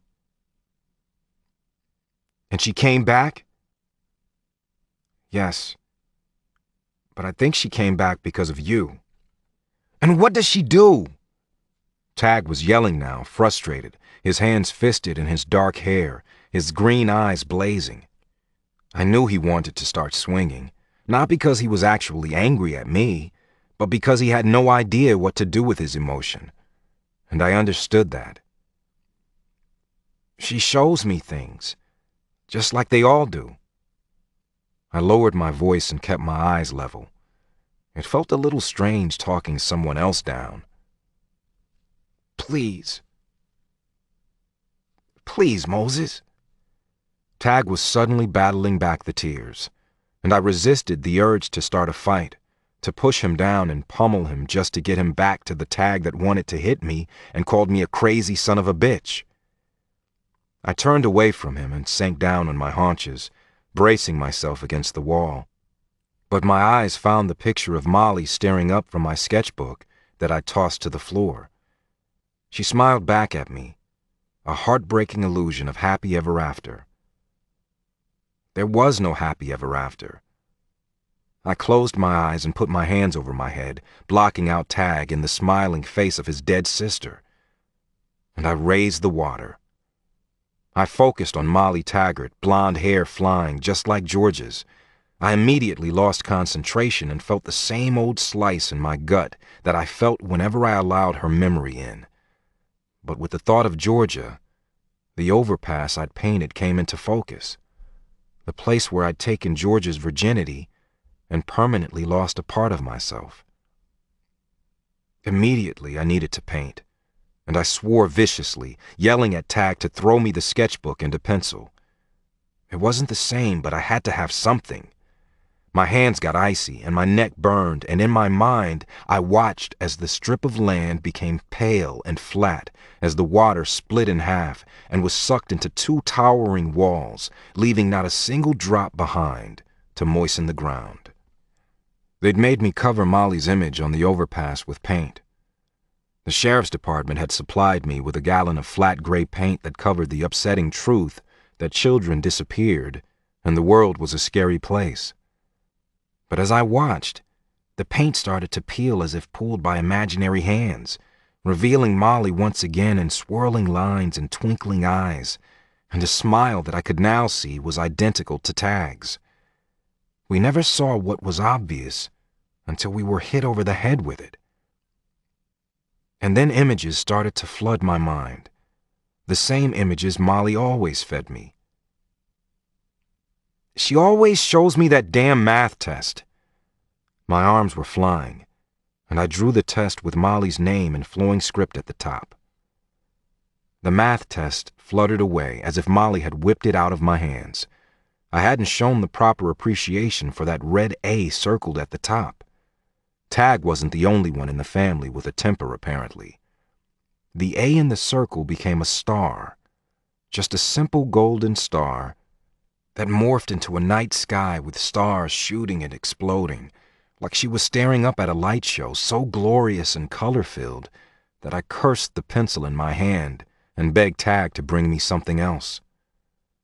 Then Molly showed me fields that looked just like the fields around the overpass, and I tried not to curse in frustration.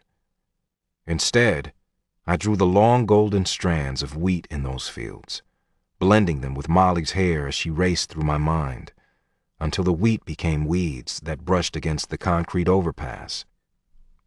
Stop! Moses! Tag was shaking my shoulders and slapping at my face. What the hell, man? You're drawing on the walls! Tag's voice faded off. Actually, I don't give a shit if you draw on the walls.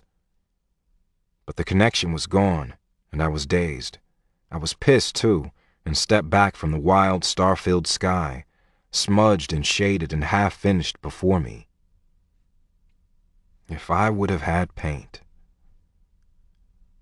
I was breathing too hard, and so was Tag, as if he'd crossed to the other side with me and had run chasing his sister through fields of wheat that led to nowhere and made absolutely no sense to me whatsoever. He looked down at the images I'd tossed around the room and started picking them up one at a time. A math test with an A circled at the top? It's red. The A is red. I hadn't been able to illustrate that with the pencil. And this overpass is in Nephi? I nodded. Nephi is only about an hour from St. Pete. You knew that, right? I nodded again. And Nephi was 15 minutes north of Lavon. All the kids from Lavon were bused to school in Nephi. It was practically the same town, and I wasn't going near either of them. Tag could beg and plead, and his angry green eyes could explode in his head, and I still wasn't going back. What's with the fields? There are fields surrounding the overpass. There's a truck stop, a couple gas stations, a cheap motel, and a burger joint a little farther down by the off-ramp, but that's all. It's fields and a freeway, and that's pretty much it. And what's this? Tag pointed at the wall where my pencil had proven frustratingly insufficient at conveying the exploding colors and streaks of light. I shrugged. Fireworks? It was 4th of July weekend, Tag whispered. I shrugged again. I don't know, Tag. I don't know anything other than what she showed me. Why doesn't she just tell you where she is? Because it doesn't work that way. Why? Tag was getting frustrated again. That's like asking me why I can't live in the ocean, or why I can't bench 1,000 pounds, or why I can't fly for hell's sake. I just can't. And no amount of focus or study or attention to detail is going to make those things possible. It is what it is. I picked up my sketch pad and realized I'd ripped every last page out, including the pictures that had nothing to do with Molly Taggart. Those pages were also tossed around the room, and there were no blank pages left. I started gathering them, despondent that I was going to be repainting walls again. Tag followed behind me, still clinging to the pages he'd picked up. She's got to be there, he said softly, and I stopped gathering and looked back at him. His eyes were bright, and his shoulders were set. Maybe she is. I shrugged helplessly. I didn't want anything to do with any of it. But can you imagine if they find her? Especially if I pointed them in that direction. They will throw my ass in jail. Do you understand that? They will think I did it. I didn't say killed her. It felt too cold to say it to his face, though we both knew what we were talking about.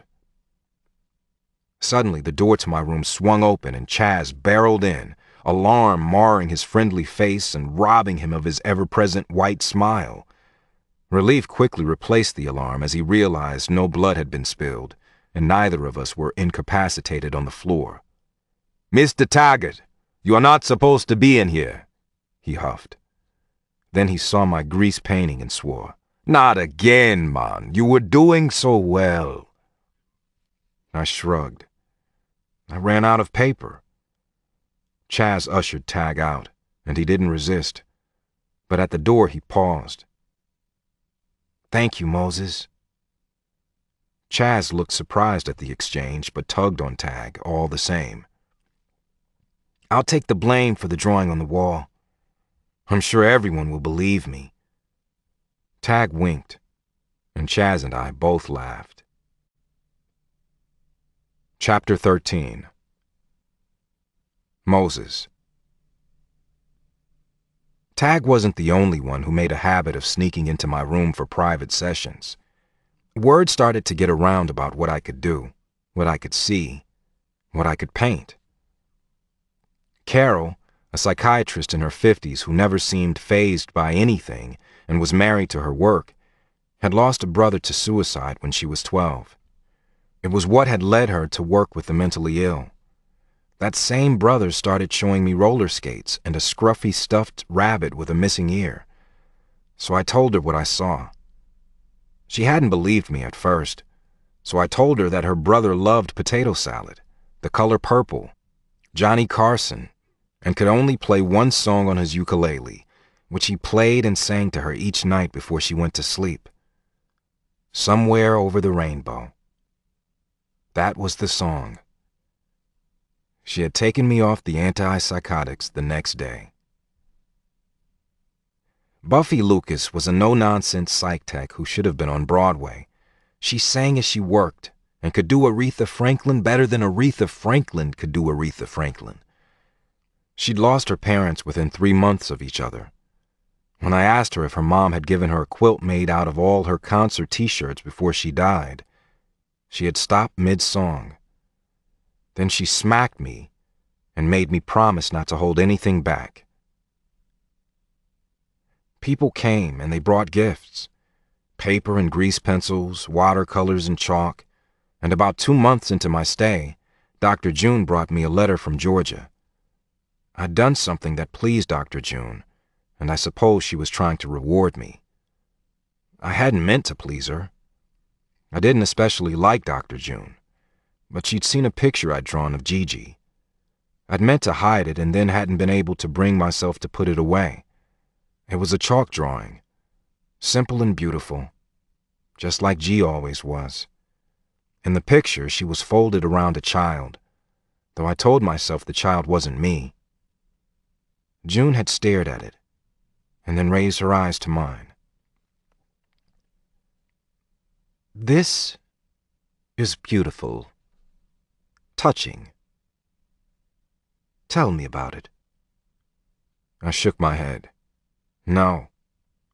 "Okay. I'll tell you what I see," Dr. June said. I shrugged. "I see a child and a woman who love each other very much." I shrugged again. "Is this you?" "Does it look like me?" She looked down at the drawing and then back at me. "It looks like a child. You were a child once." I didn't respond, and she continued. "Is this your grandmother?" she asked. "I suppose it could be," I conceded. "Did you love her?" "I don't love anyone." "Do you miss her?" I sighed and asked a question of my own. "Do you miss your sister?" "Yes, I do." She nodded as she spoke. "And I think you miss your grandmother." I nodded. "Okay. I miss my grandmother." "That's healthy, Moses." "Okay. Awesome. I was healed. Hallelujah." "Is she the only one you miss?" I stayed silent, unsure of where she was leading me. "She keeps coming back, you know." I waited. "Georgia, every week she comes. And you don't want to see her?" "No." I suddenly felt dizzy. "Can you tell me why?" "Georgia thinks she loves me." I winced at the admission, and Dr. June's eyes widened slightly. I'd just given her a meaty, dripping spoonful of psych stew, and she was salivating over it. "And you don't love her?" she said, trying not to drool. "I don't love anyone," I responded immediately. Hadn't I already said that? I took a deep breath, trying to steady myself. It both pleased and bothered me that Georgia had been so persistent, and it bothered me that I was pleased. It bothered me that my pulse had quickened and that my palms were damp. It bothered me that at the mention of her name I had immediately felt that rush of color behind my eyes, reminiscent of the kaleidoscope George's kisses had always created in my head. I see. Why? Dr. June asked. I just don't. I'm broken, I guess. Cracked.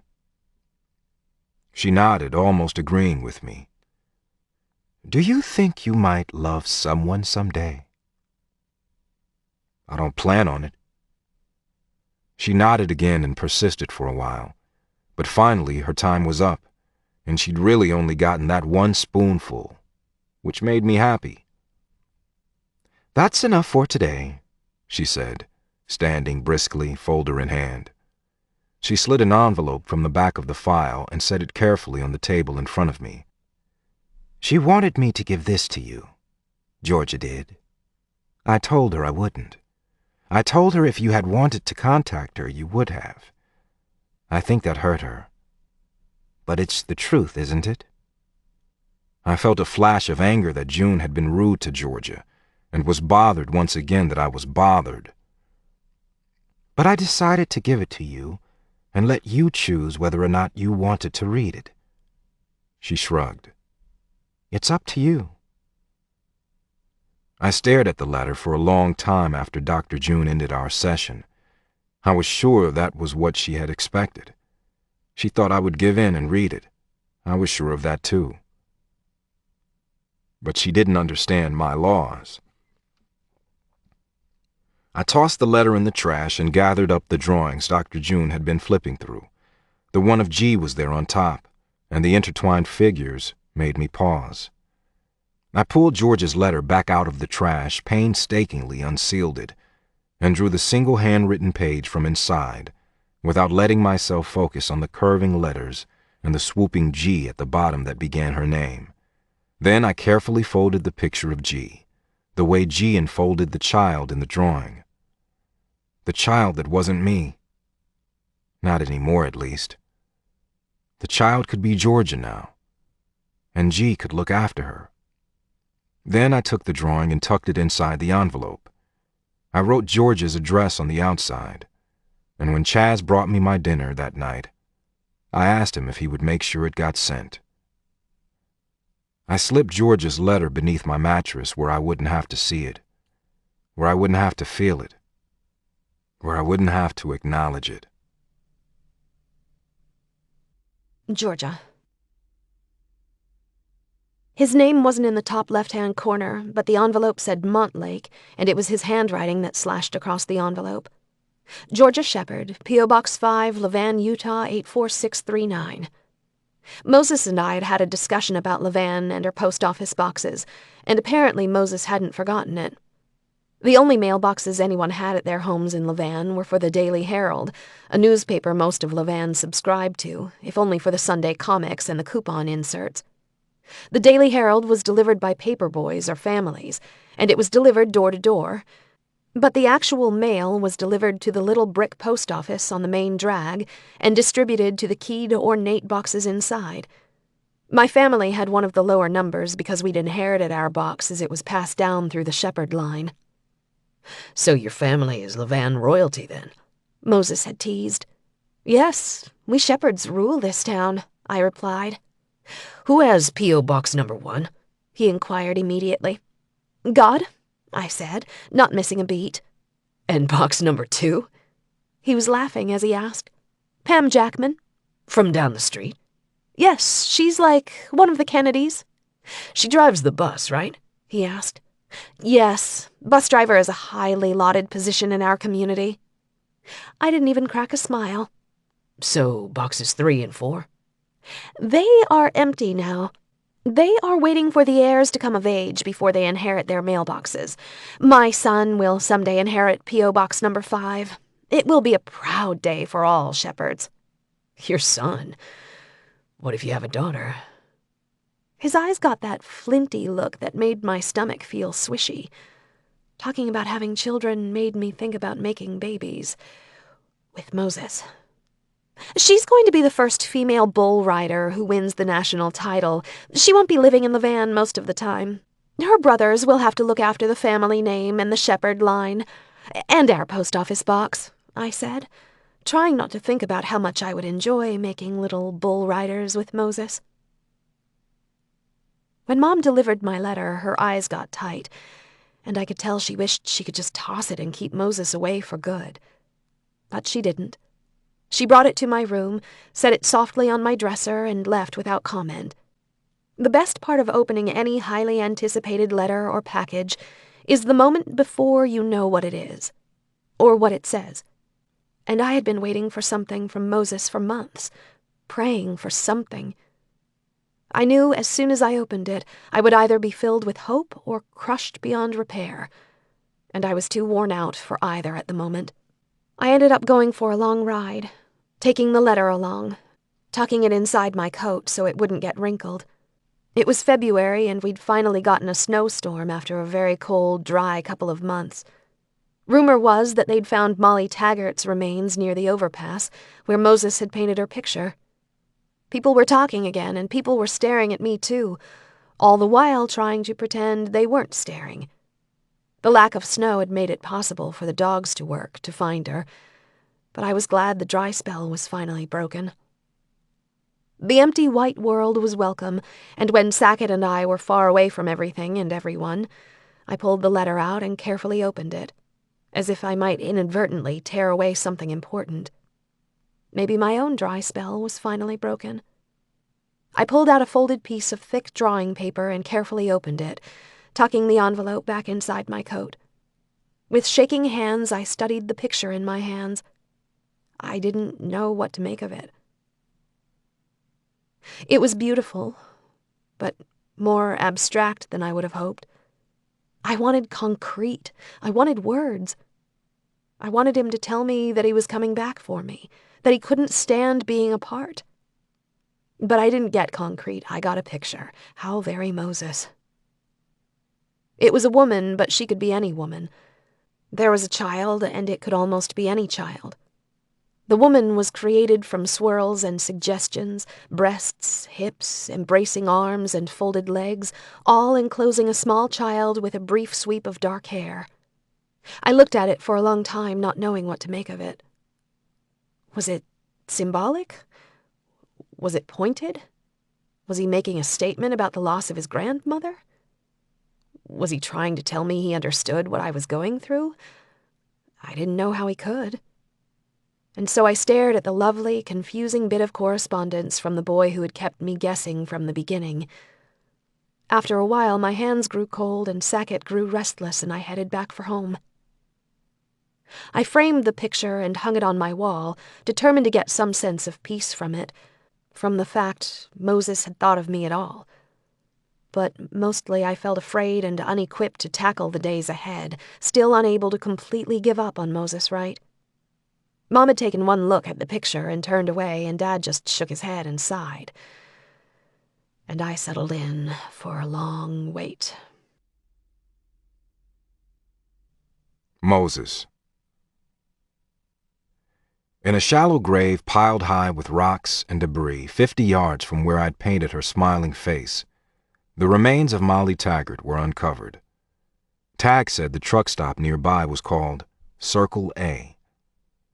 The neon sign that marked the establishment was a red A inside a circle, just like at the top of Molly's math page. I never noticed it at all in my travels back and forth across the ridge between Lavon and Nephi. I'd driven by that truck stop 100 times and never made the connection. Too lost in my own head. Definitely not Sherlock Holmes. The back of the truck stop butted up to a stretch of field that led into the little hills that rose into the mountain ridge that stretched along the east part of town and continued south for hundreds of miles. A golf course was wedged between those hills, and every year fireworks were launched from the first tee around the 4th of July. The red A and the fireworks were both easily visible from the overpass where I'd painted Molly's image, marking her resting place, and not even knowing it. Tag had cried when he told me. Big, racking sobs that made his shoulders shake, and my stomach tightened painfully, the way it had the night Georgia had told me she loved me. "I think you do love me, Moses," she'd said, tears coating her throat. "And I love you too." I didn't do well with tears. I didn't cry, so I didn't know why other people did. And Tag cried for his sister the way I imagined I should have cried for G. But I didn't cry, so I just waited until the storm passed, and Tag mopped up the tears on his cheeks and finished telling me the rest. Tag had told his father about me, and for whatever reason, desperation, despondency, or maybe just a desire to placate his adamant son, David Taggart Sr. hired a man and his dogs to cover the area Tag had described. They'd caught her scent quickly, and they found her remains. Just like that. The police were called in, and before too long, the police came to the loony bin, looking for me. I'd been questioned about Molly Taggart before, but now they had a body that was found eerily close to my dramatic display. Sheriff Dawson came with another man, a round, pasty-faced, red-haired deputy that couldn't have been much older than me. The younger man sneered at me, clearly playing the part of the nasty sidekick on his favorite cop show. With his powdery complexion and his flaming hair, he reminded me of a scowling jelly donut. Sheriff Dawson asked me all the same questions and a few new ones. He knew David Taggart was a patient at the institution where I was housed. He also knew what Tag had told his father and what his father had then relayed to the search team. And he knew it had all come from me. But when it was all said and done, Molly Taggart had been missing since July of 2005. In July of 2005, I'd been living in California with my uncle and his unhappy wife and their very spoiled children. In July of 2005, I served the entire month in a juvenile detention facility for gang-related activities, and that was indisputable. As far as alibis go, mine was pretty airtight. Sheriff already knew that, from our conversation back in October when I'd painted Molly's face on the overpass and got hauled in for questioning. But I had known it wouldn't stop him or anyone else in law enforcement from believing I was guilty of something. I told Tag as much. "You had any further contact with Georgia Shepherd?" Sheriff Dawson asked as he closed his file and prepared to leave. The question felt a little strange at the tail end of all the questions about Molly Taggart. "No," I said. The sheriff didn't meet my gaze but continued rifling through the thick pages in front of him. With his head tilted down and his hat removed, I could see his pink scalp through his pale hair. "You and she were friends, if I remember right." He kept his head down and turned another page. "Not really." He glanced up. "No?" "No." Sheriff Dawson shot a look at the pudgy deputy. The deputy smirked. Heat rose in my chest, and I wanted to pop his fat face in. I didn't understand the look, but there was something ugly behind it. But you were there the night she was attacked at the Stampede, right? You took her home, made sure she was all right." I waited, the heat in my chest spreading to my ears. He already knew all this. "We never really figured out what happened that night." He paused again and suddenly slapped the file shut. "So you haven't had any visions about what might have happened there, have you? Maybe painted a mug shot or a fingerprint on the side of some barn? You know, something we can use to hunt the bastard down. We don't especially like people hurting our girls, so it sure would be nice to bring justice to whoever hurt Georgia." I said nothing. I had hurt Georgia. I was sure that was what he was getting at. After all, she was the one who called the cops the morning G died. She was the one who stood outside and waited for the ambulance. She was the one who found out where I'd been committed and made a wasted effort to see me. but I didn't think that was what the sheriff was referring to. He obviously thought I'd tied her up too, psycho that I am. But I hadn't tied her up, and I hadn't had any visions about who had. So I stayed silent and seated as he rose, along with Deputy Jelly Donut, and headed for the door. "Moses?" The younger man exited, but Sheriff Dawson paused, his hand on the knob as he placed his cowboy hat back over his thinning hair. "I hear you're going to be released in the next few days." I nodded slightly, acknowledging that I was. He nodded too and pursed his lips, considering me. "Well, good. That's good. Everybody deserves a fresh start. But I don't think you should come back to Lavon, Moses," he said, stepping into the hall. "We're all out of fresh starts and second chances." He let the door fall closed between us as he walked away. Chapter 14. Moses.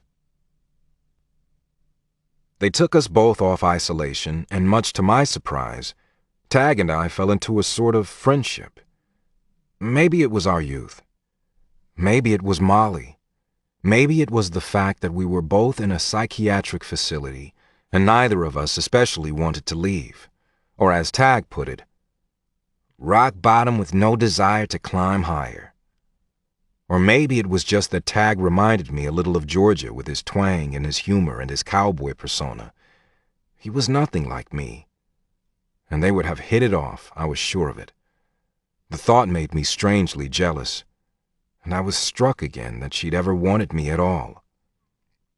Tag was usually quick to smile, quick to anger, quick to forgive, quick to pull the trigger. He didn't do anything in half measures, and I wondered sometimes if the facility wasn't the best place for him, just to keep him contained. But he had a maudlin side, too. And one night after lights out, he came and found me, creeping down the hall undetected, the way he always did, seeking answers that none of the staff could give him. Answers he thought I had. Tag said I was aptly named. Wasn't Moses a prophet or something? I just rolled my eyes. At least we weren't talking about the fact that I'd been found in a basket. "Moses!" Tag said my name in a deep, echoing God voice, reminiscent of the old Charlton Heston movie, The 10 Commandments. Gigi had loved Charlton Heston. I'd spent an Easter with her the year I was 12. And we'd had a Charlton Heston marathon that made me want to smear red paint above everybody's door and burn all the bushes in Lavon. Come to think of it, I had smeared paint all over Lavon. Many times. It was all Charlton Heston's fault. Tag laughed when I told him that, but the laughter faded and he slumped back on my bed, staring up at the ceiling. Then he looked at me, measuring me. "If I die, what will happen to me?" "Why do you think you're going to die?" I asked, sounding like Dr. Andelin. "I'm here because I tried to kill myself several times, Moses." "Yeah, I know." I pointed at the long scar on his arm. "And I'm here because I paint dead people and scare the living shit out of everyone I come in contact with." He grinned. "Yeah, I know." But his smile faded immediately. "When I'm not drinking, life just grinds me down until I can't see straight. It wasn't always that way, but it is now. Life sucks pretty bad, Moses." I nodded, but found myself smiling a little as I remembered how Georgia had lectured me every time I said something similar. Georgia's laugh, Georgia's hair, Georgia's kisses, Georgia's wit, Georgia's long, long legs, I murmured. I'd gotten comfortable with Tag, and I repeated the list out loud, much to my embarrassment. "What?" I felt stupid, but I answered him honestly. 5 greats. I was listing 5 greats. Just something someone used to do whenever I complained about how bad life was. Georgia? Yeah. She your girl? He asked. She wanted to be, I admitted, but wouldn't admit how I had wanted her. And you didn't want that? Not even with her hair, her kisses, her long, long legs? He smiled, and I liked him, in spite of myself. But I didn't say anything more about Georgia. You still want to die? I asked, changing the subject. Depends. What comes next? More, I answered simply. There's more. That's all I can tell you. It doesn't end. And you can see what comes next? What do you mean? I couldn't see the future if that's what he meant. Can you see the other side? No. I only see what they want me to see, I said. They? Who? Whoever comes through, I shrugged. Do they whisper to you? Do they talk? Tag was whispering too, as if the subject were sacred. No, they never say anything at all. They just show me things. Tag shivered and rubbed the back of his neck like he was trying to rub away the goose flesh that had crept up his back. So, how do you know what they want? He asked.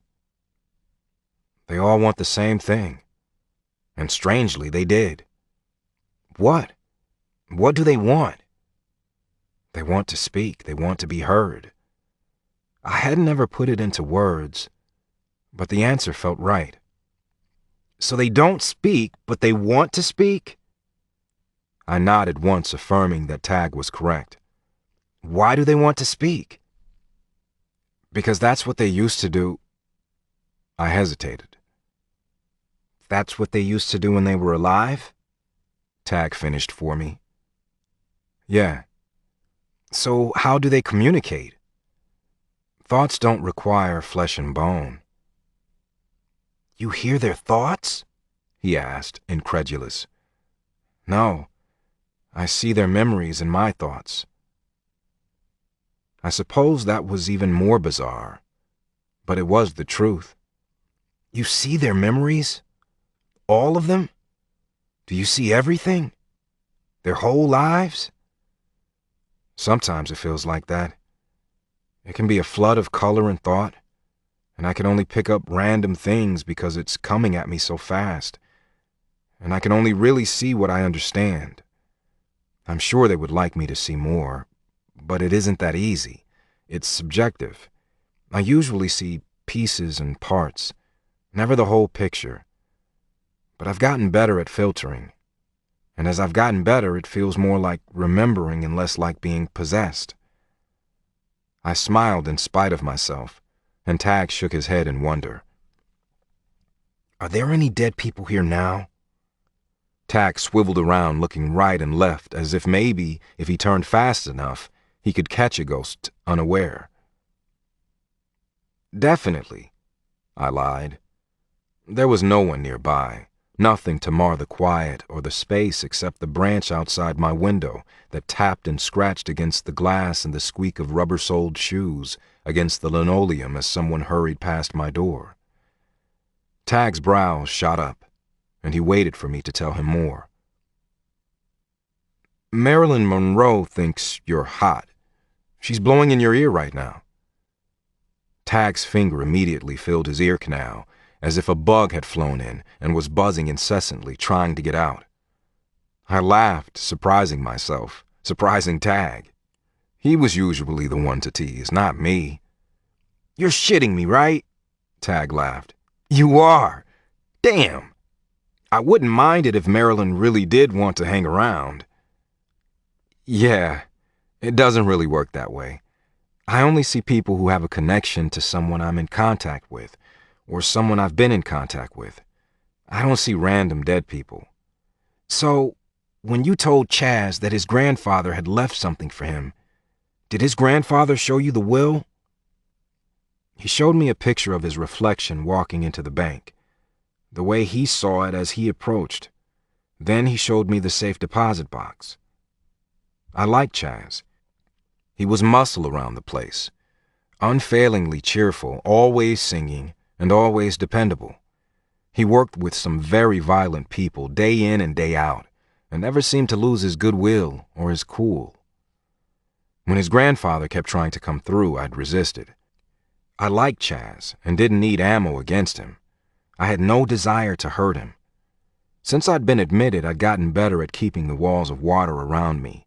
I'd had nothing to do but practice and go to endless counseling sessions that didn't especially apply, although surprisingly, they hadn't hurt.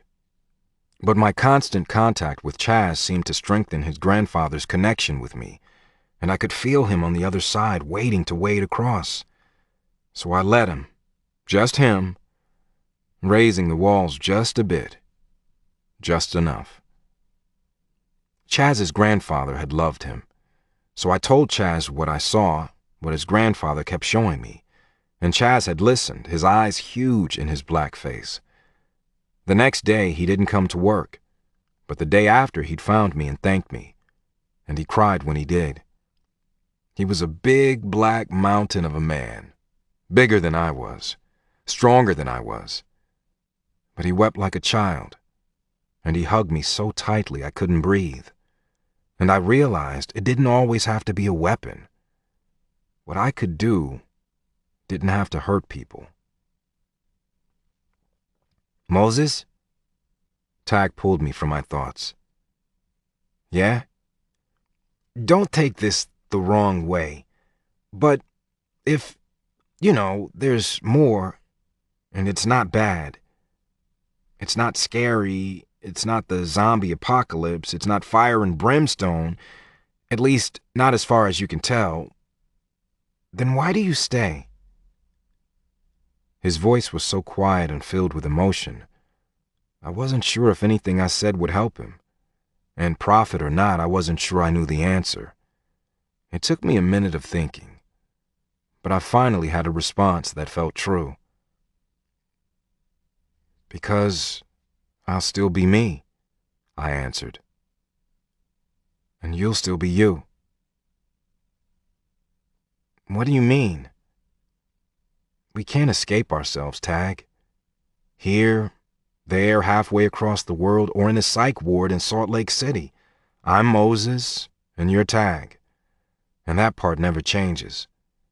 So either we figure it out here, or we figure it out there. But we still got a deal, and death won't change that." Moses. Molly Taggart's remains were taken back to Dallas for burial. David Taggart Sr. decided to put his ranch up for sale, and Tag and I were both scheduled for release from the Montlake Psychiatric Facility. I had some money in my clothing, though I hadn't needed either during my stay. My clothes had been boxed up and sent to Montlake when my grandmother's possessions were divvied among her children, at least the possessions she hadn't left to me.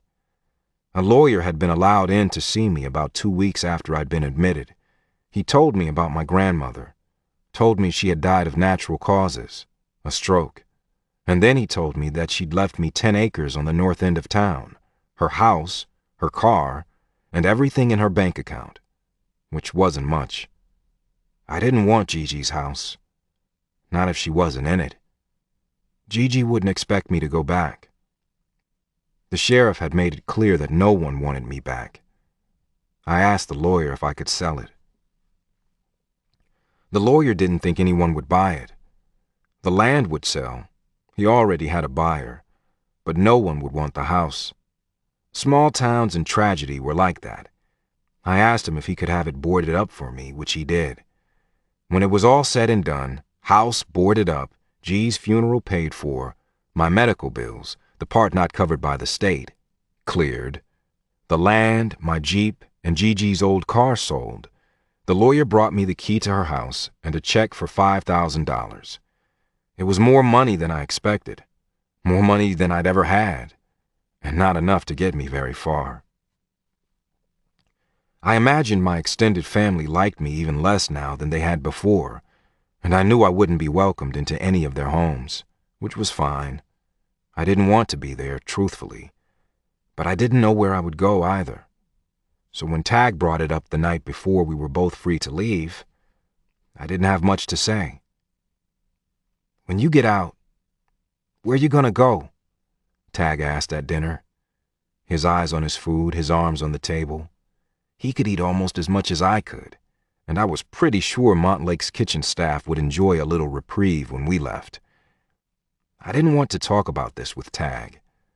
I really didn't want to talk about it with anyone. So I fixed my gaze to the left of Tag's head, out the window, letting him know I was ready for the conversation to end. But Tag persisted. You're 18 now. You are officially out of the system. So where you gonna go, Mo? I don't know why he thought he could call me Mo. I hadn't given him permission. But he was like that, worming his way into my space, kind of like Georgia used to. My eyes flickered back to Tag briefly, and then I shrugged as if it wasn't important. I'd been here for months, through Christmas, through New Year's, and into February. 3 months in a mental institution. And I wished I could stay. Come with me, Tag said, tossing down his napkin and pushing his tray away. I reared back, stunned. I remembered the sound of Tag crying, the wails that echoed down the hall as he was brought into the psych ward that night he was admitted. He'd arrived almost a month after I did. I had lain in bed and listened to the attempts to subdue him. At the time, I hadn't realized it was him. I only put 2 and 2 together later when he told me about what brought him to Montlake. I thought about the way he'd come at me with his fists flying, rage in his eyes, almost out of his head with pain in the session with Dr. Andelin. Tag interrupted my train of thought when he continued speaking. My family has money. We don't have much else, but we have tons of money. And you don't have shit. I held myself stiffly, waiting. It was true. I didn't have shit. Tag was my friend. The first real friend other than Georgia that I'd ever had. But I didn't want Tag's shit. The good shit or the bad. And Tag had plenty of both. I need someone to make sure I don't kill myself. I need someone who's big enough to restrain me if I decide I need to get shit-faced.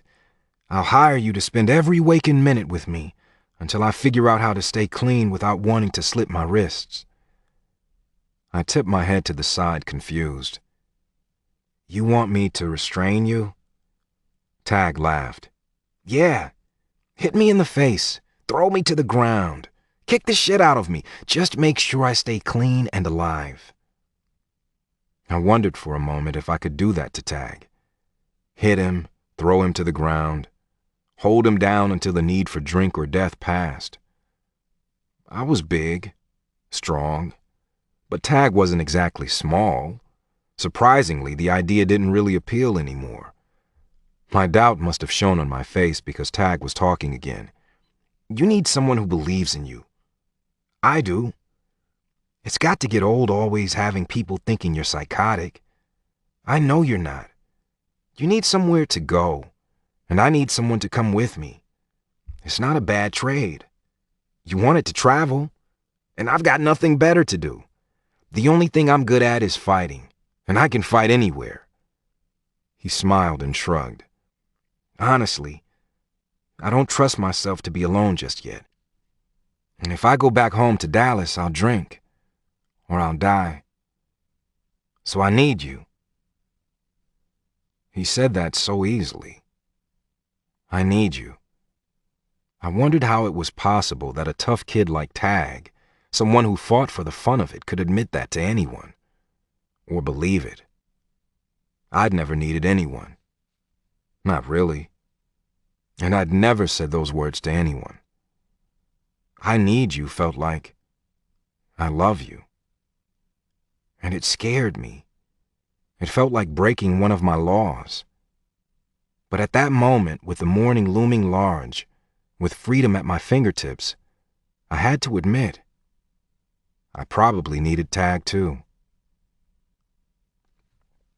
We would make an odd pair, a black artist and a white cowboy. It sounded like the start to one of those jokes about 3 men going into a bar. But it was just the 2 of us, and Tag was right. We were both stuck, lost, with nothing to hold us down and no direction. I just wanted my freedom, and Tag didn't want to be alone. I needed his money, and he needed my company, sad as it usually was. We'll just keep running, Moses. How did you say it? Here, there, on the other side of the world? We can't escape ourselves, so we stick together until we find ourselves, all right? Until we figure out how to deal.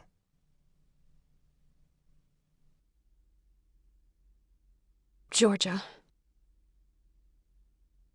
I didn't know how to break the news, and I didn't know how to admit to my parents that they were right and I was wrong. I wasn't an adult. I was a helpless little girl. Something I'd never wanted to be. Something I'd always laughed in the face of. I had been tough all my life. I had reveled in being tough, in being as strong as the boys, but I hadn't been as strong. I'd been weak.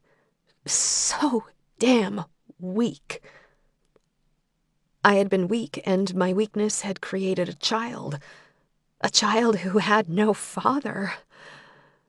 Maybe Moses hadn't abandoned me. How could he when he'd never belonged to me? I felt abandoned, though. Abandoned and so very alone. In his defense, maybe he was more alone. Maybe he was the one who was truly abandoned, but I couldn't think about him, and when he didn't come back, it was easier to be angry. Moses became a faceless man. It was the only way I could cope. I erased his image from my mind, and I refused to think about him. Unfortunately, the faceless man and I had created a faceless child that grew and grew inside of me until it was impossible to keep him hidden anymore, and I broke down in tears. Something I'd been doing a lot more of, and told my mom what had happened between me and Moses. She sat on my bed, listening to me talk, the Georgia shepherd I'd always been, tough, determined, and opinionated, turning into a waffling, quivering woman-child. When I finished, my mother was so still. Shocked. She didn't put her arms around me. When I dared look in her face, she was just sitting, staring at the wall where Moses had painted a man transforming into a white horse. I wondered if I had just become something else before her eyes, too. Even with her shock and her cold reception to my confession, it was a relief to unburden myself. After months alone with my secret, months that had been the most terrible of my life, months of fear and despair, of worry for Moses, for myself, and mostly for a child I refused to give a face to, I laid it all at her feet and selfishly didn't care whether I was turning her world upside down. I just couldn't carry it anymore. When we told my dad, he was the one who melted my mother's heart. He stood and walked over to me and pulled me up into his arms, and my mother cried. That's when I knew it was going to be all right. And that's when I gave up on Moses coming back. Part 2.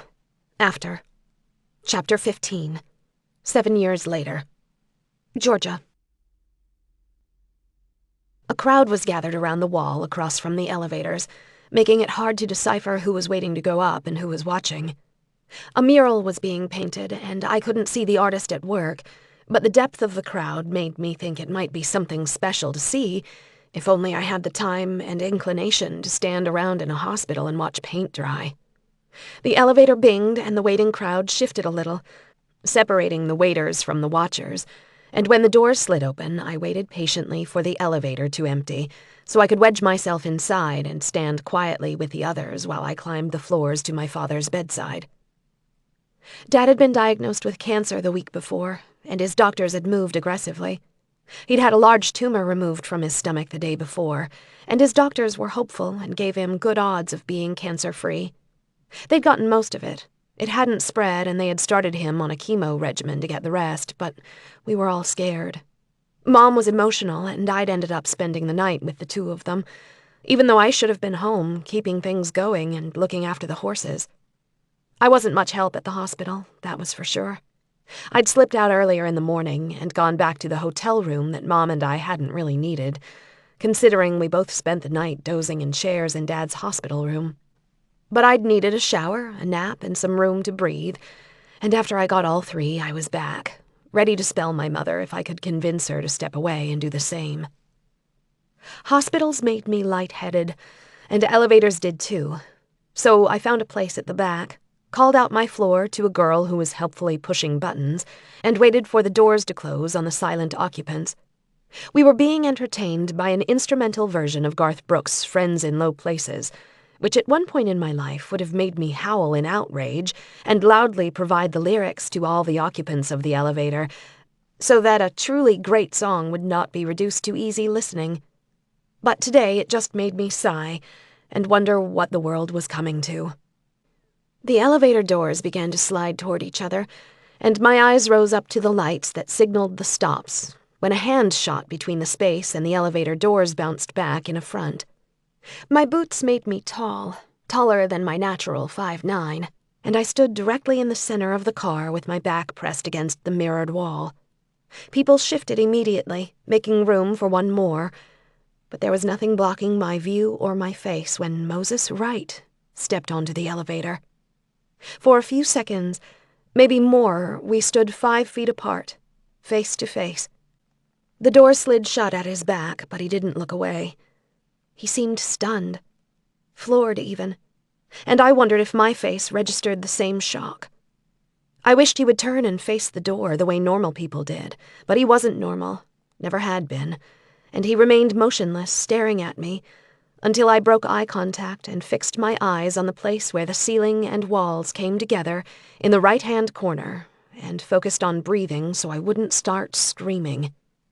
The elevator bounced lightly to a stop, and the doors opened again, allowing people to shuffle and shift. I stepped to my left as the space cleared, moving as far from Moses as I could get, putting a heavy-set man in a ball cap between us. Moses maneuvered himself into the corner opposite mine, though I refused to turn and see if he was ignoring me as intently as I was ignoring him. Floor after floor, the shuffling and rearranging continued as people came and went, and I wondered who Moses was there to see while I prayed we wouldn't get off on the same floor. When we reached the top floor and Moses still stood in the corner, with only 2 other occupants riding with us, I followed them out, my back so stiff I didn't know if I could walk, certain that Moses would be right behind me. But he wasn't. When the elevator doors closed behind me, I sneaked a peek over my right shoulder, wondering if I had possibly missed his exit. But there was no one there but me as the down arrow chimed, and the elevator whirred and began to descend. I wondered if he'd ridden to the top just to make me uncomfortable. It had been almost 7 years. A lifetime. Or 2 or 3. His life, my life, our life. All 3 had been altered beyond recognition. But he hadn't changed that much. He was still Moses. A little taller, maybe. More muscular, possibly. Older, definitely. But 25 was too young to be described that way. He still wore his hair shaved in a barely there crop, clean and tight, revealing the shape of his well-formed head. Very little had changed about his appearance.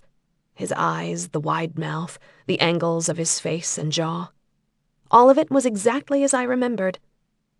Exactly as I remembered, though I'd rarely allowed him time in my memories. Eventually, I'd had to cut him loose. I'd had to make him as faceless as the people in the picture he'd sent me. The picture of the woman and the child that had become so precious to me, yet mocked me every time I looked at it. He dropped off the face of the earth. Just disappeared. They whisked him away that terrible Thanksgiving morning, and beyond that picture I never saw or heard from him again. He was just gone. And because of that, because it had been so long, maybe it should have taken me a minute to recognize him, to react. But it hadn't. I'd taken one look, and my heart had sounded a deafening gong that was still reverberating loudly in my head and down my limbs, making me vibrate and shake and look around for a chair. But there was nothing but long hallways and rows of doors, and I slid down the wall until my butt hit the floor, pulling my long legs into my heaving chest so I had somewhere to rest my head. Moses Wright. I felt like I'd seen a ghost. And I didn't believe in ghosts. Moses. My visitor wore Batman pajamas, and his feet were bare. He was small, but I didn't spend enough time with kids to know exactly how small. He could be anywhere from 3 to 5, though I would guess younger rather than older. His hair was a mass of dark curls, and his brown eyes were solemn and a little too big for his small face. He just stood there at the foot of my bed, and as I eyed him wearily, he tilted his head and looked at me as if I were the reason he was there. I was always the reason they were there. The heat on my neck blazed, and I reflexively moved my fingers, wishing I had a pencil, some chalk, something to get this over with as soon as possible. It had been a while. I had almost started believing my walls were impenetrable unless I purposely lifted them.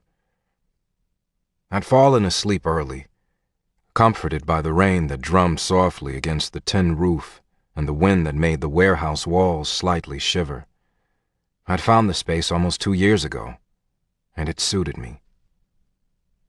It was in downtown Salt Lake City, situated close to the old Grand Central train station in a refurbished district that was still caught somewhere between restoration and dilapidation.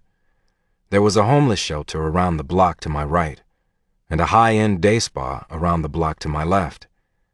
2 blocks north, there was a row of mansions built in the early 1900s. 2 blocks south, there was a strip mall. The area was a conglomeration of everything, completely confused, and therefore immediately comfortable. The warehouse had been partially converted to office space, but because of the residential area that butted up to the back, the owner was able to put an apartment on each floor. I took the top floor apartment and all the open space that went with it, filling the exposed walls and beams with paintings that I had learned were easy to sell, especially when they were personalized. People came to see me from all over the world. I communed with their dead, painted what I saw, and those people went home with an original Moses right. And I made a killing doing it. No pun intended. I'd built a reputation for myself, and I had a waiting list a mile long and a secretary to go with it. Tag had been my secretary in the early days. It had been his idea, after all. We'd been backpacking through Europe when disaster struck, and we'd had our stuff stolen while we slept on a train. By the time we got off the train in Florence, I'd made 1,000 euros, and Tag had enjoyed a romp with a rich Italian girl who had lost her mother the year before.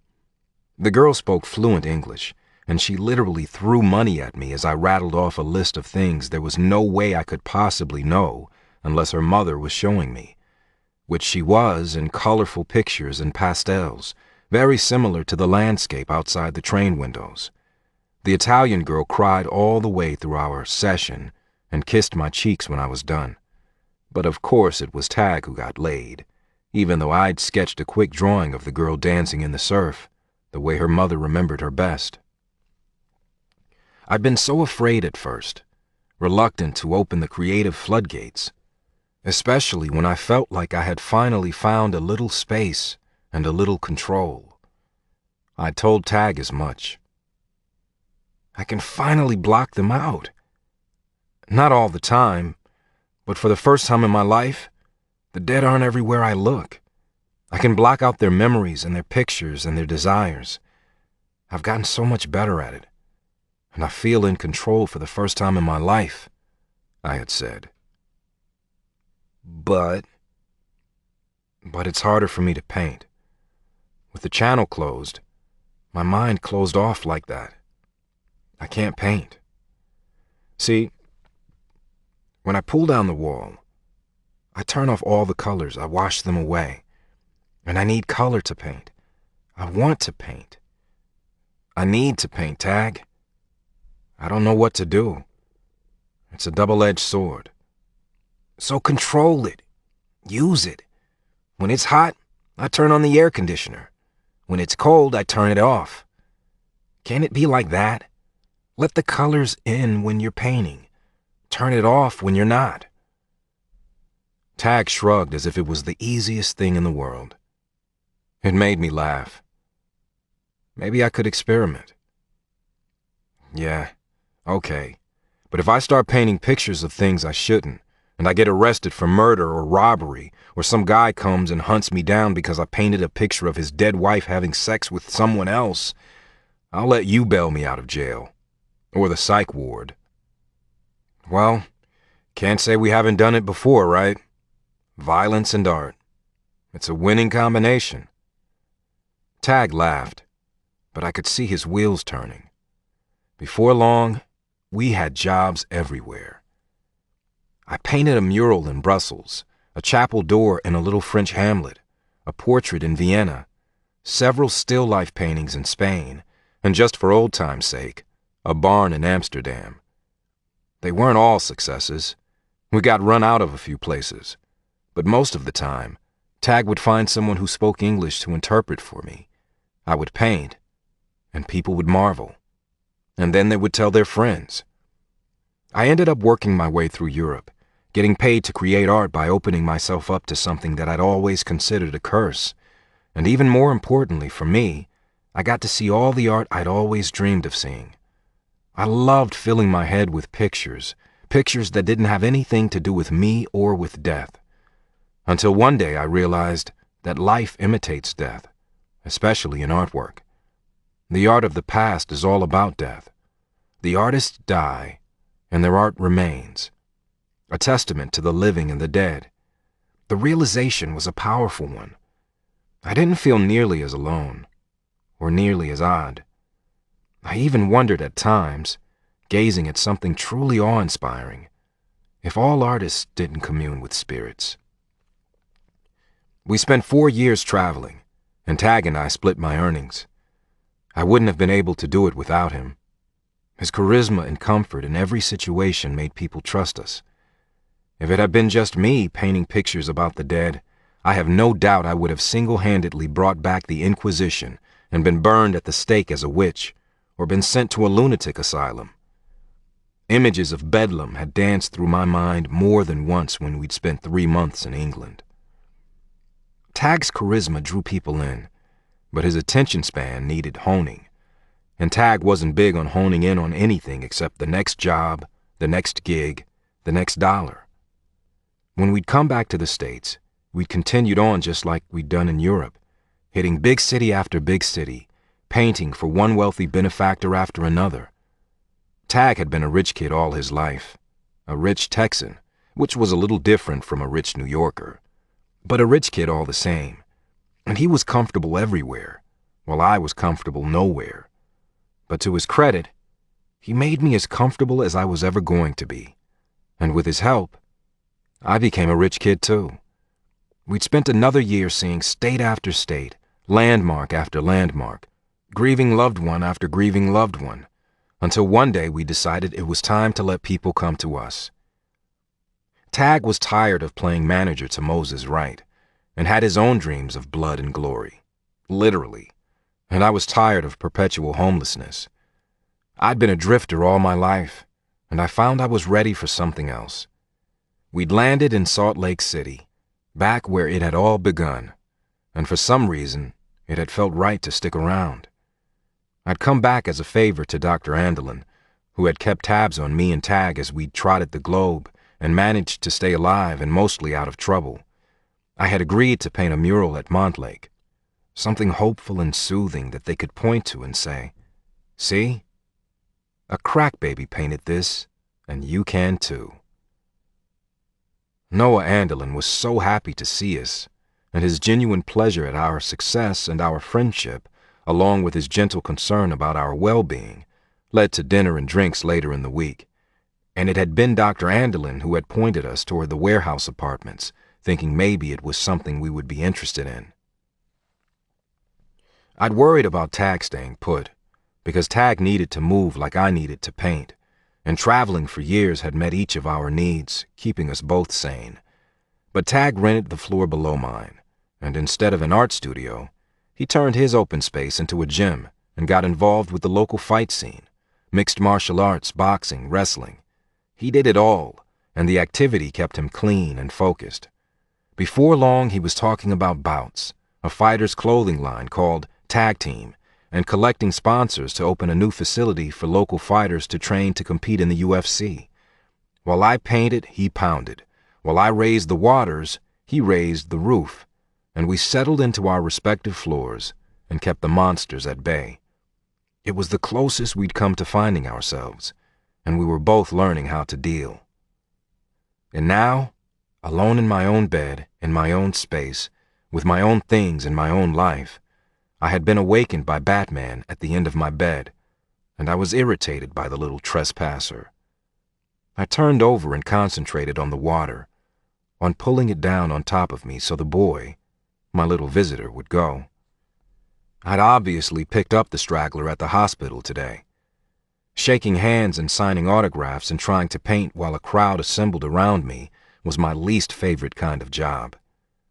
I didn't like painting in hospitals. I saw things I didn't want to see, and I could always tell the people who weren't going to make it, not because they looked any sicker than anyone else, not because I saw their charts or overheard their nurses gossiping. It was easy to tell because their dead always hovered nearby. Without fail, the dying would have a companion at their shoulder, just like G did before she died. I'd painted a mural in the children's ward in a French hospital several years ago. A row of sick kids, cancer patients, had watched from their beds as I created a swirling carnival, complete with dancing bears and cartwheeling clowns and elephants in full regalia. But I'd seen the dead standing at the shoulders of 3 of the children, not to drag them down to hell or anything sinister. It didn't frighten me. I understood why they were there.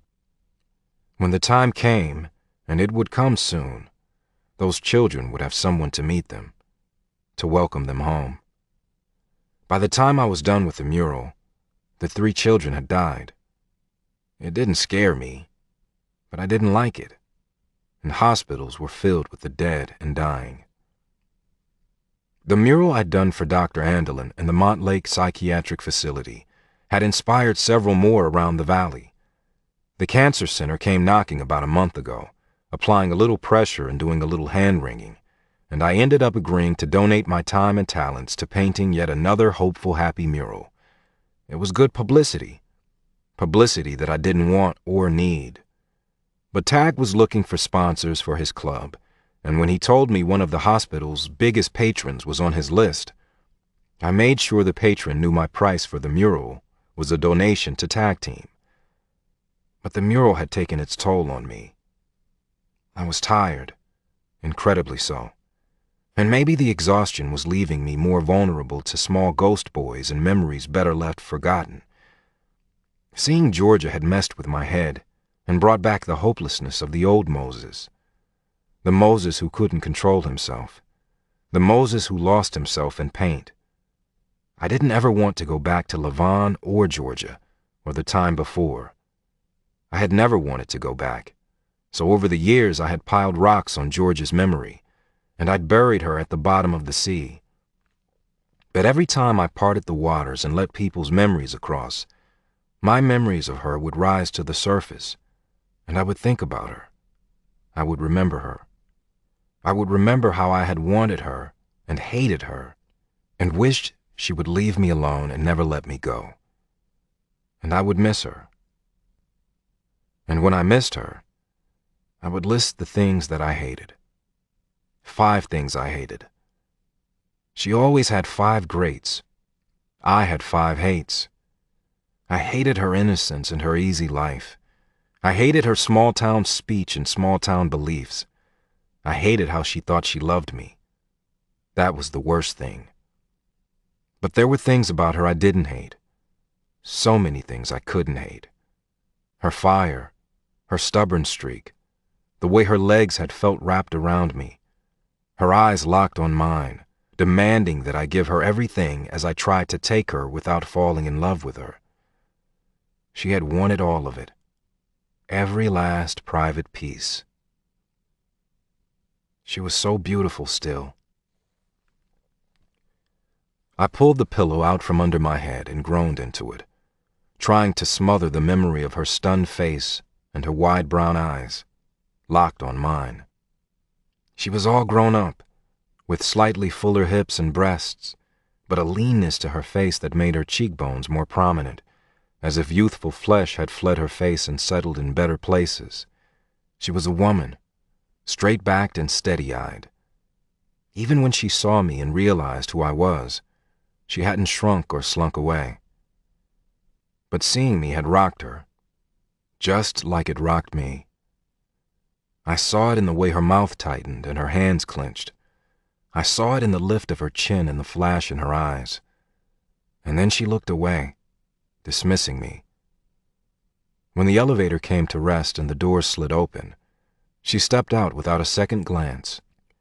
Long, jean-clad legs moving in a way that was both achingly familiar and totally new. And the doors shut without me getting off, even though we'd reached the top floor. I'd missed my floor. I hadn't wanted to get off and walk away, so I let her walk away instead. Little good that had done. I didn't know why she was there or what she was doing, and she hadn't smiled and given me a quick hug like old friends did when they ran into each other after many years. I was glad. Her actual response was more telling. It mirrored my own. If she'd smiled and exchanged empty small talk, I would have had to make an appointment with Dr. Andelin. Several appointments. It might have wrecked me. Georgia had haunted me for more than 6 years, and from the look on her face when I stepped on the elevator, my memory hadn't left her alone either. There was solace in that. Miserable solace, but solace. I lifted my pillow and peeked under my arm to see if he was gone. I breathed out gratefully. The little bat had flown. I bunched the pillow under my neck and switched sides. I cursed and shot up from my bed, flinging the pillow wildly. He hadn't left. He'd just moved. He'd moved so close I could see the length of his lashes and the curve of his top lip and the way the Velcro on his black cape curled up at the edges. He smiled, revealing a row of small white teeth and a dimple in his right cheek. I immediately regretted my string of curses and then swore again, the same words at the same volume. I felt the butterfly wings of a visiting thought tickle the backs of my eyes, and I threw up my hands in surrender. Fine. Show me your pictures. I'll paint a few and slap them on my fridge. I don't know who you are, so I can't exactly send them to your folks. But go right ahead. Let me see 'em. The fluttering butterfly nudges became fully extended wings that spread through my mind and filled my head with a white horse whose hindquarters were dappled in black and brown, as if an artist had started to fill in the white space only to get distracted and leave the job undone. The horse whinnied and galloped around a little enclosure, and I felt the little boy's pleasure watching her toss her white mane and stamp her pretty feet. Calico. I felt her name as he called out to her, the word wrapped around the memory in the only way I could hear it. The horse trotted around the enclosure and then drew close. So close that her long nose grew huge in my mind's eye. I felt her breath against my palm and realized not only could I hear the little boy talking to her, as he once must have done, but I could feel the stroke of his hand, as if it were my own, as he drew it from the patch between her eyes to the snuffling nostrils that bumped at my chest. Not my chest, his chest. He shared the memory so clearly, so perfectly, that I sat on the fence with him and felt and heard the things he'd seen. The smartest, fastest horse in all of Cactus County. Again I felt his voice in my head. Not spoken, just heard, just there, woven through the memory as if I'd caught not just a snapshot, but a video clip. The sound was muffled and muted, like a home video with the sound turned too far down. But it was there, part of the memory, a little voice narrating the scene. And then the butterfly memory flitted up and away, and for a moment my mind was empty and blank like a broken TV screen. Sometimes the dead showed me the strangest things, things that didn't make sense. Nickels or plants or a bowl of mashed potatoes. I rarely understood what they wanted to convey, only that they wanted to communicate something. Over time, I'd come to the conclusion that the mundane wasn't mundane to them. The things they showed me always represented a memory or a moment that had somehow been meaningful. How, I didn't always know, but it had become clear that the simplest things were the most important things, and objects themselves weren't really important at all. The dead didn't care about land or money or the heirloom that had been passed down through the generations, but they cared desperately about the people they left behind. And it was the people that called them back, not because the dead weren't adjusting, but because their loved ones weren't. The dead weren't angry or lost. They knew exactly what was up. It was the living that didn't have a clue. Most of the time, I myself didn't have a clue, and trying to figure out what the dead wanted from me was taxing, to say the least. And I didn't like dead kids. The child stared, his deep brown eyes soulful and serious, waiting for something from me. No, I don't want any part of this. I don't want you here. Go away. I spoke firmly, and immediately another image pushed into my mind, clearly the child's response to my refusal. This time, I clamped my eyes closed and pushed back violently, picturing walls of water tumbling down, covering the exposed earth. The dry land, the channel that allowed people to cross from one side to the other. I had the power to part the waters, and I had the power to call them back again. Just like G told me. Just like the biblical Moses. When I opened my eyes, the little boy was gone, washed away in the Red Sea. The red I don't want to see. Chapter 16. Moses. But apparently Eli could float. That was his name. I saw it, written in wriggling, poorly formed letters on a light-colored surface. Eli. Eli wasn't swallowed up in the waters I called down. He came back. Again. And then again. I even tried to take a trip as if that had ever worked. Here, there, halfway across the world. There's no escaping yourself. Or the dead, Tag reminded me when I complained, throwing my duffel in the back of my truck. The truck was new and smelled of leather, and made me want to drive and never stop. I rode with open windows and pounding music to reinforce my walls. But as I headed toward the salt flats west of the valley, Eli appeared in the middle of the road, his little black cape blowing in the wind, as if he were truly standing there, a forlorn little bat boy in the middle of an empty highway. I ended up turning around and going home, seething at the intrusion, wondering how in the hell he was finding all my cracks. He showed me a book with a worn cover and dog-eared pages, a woman's voice faint and muffled, speaking the words to the story as Eli turned the pages. Eli sat in her lap, his head pressed up to her chest, and I could feel her wrapped around him, as if I sat there too in the well created by her crisscrossed legs. He showed me the horse, Calico, and the image of jean-clad legs walking past the table as if he sat beneath it in his own little fort. Random things that meant nothing to me, and everything to him. When he woke me at 3 a.m., with dreamy images of sunsets and horse rides, seated in front of a woman whose hair tickled his cheeks when he turned his face, I tossed back my covers and began to paint. I worked frantically, desperate to be rid of the child that wouldn't let me be.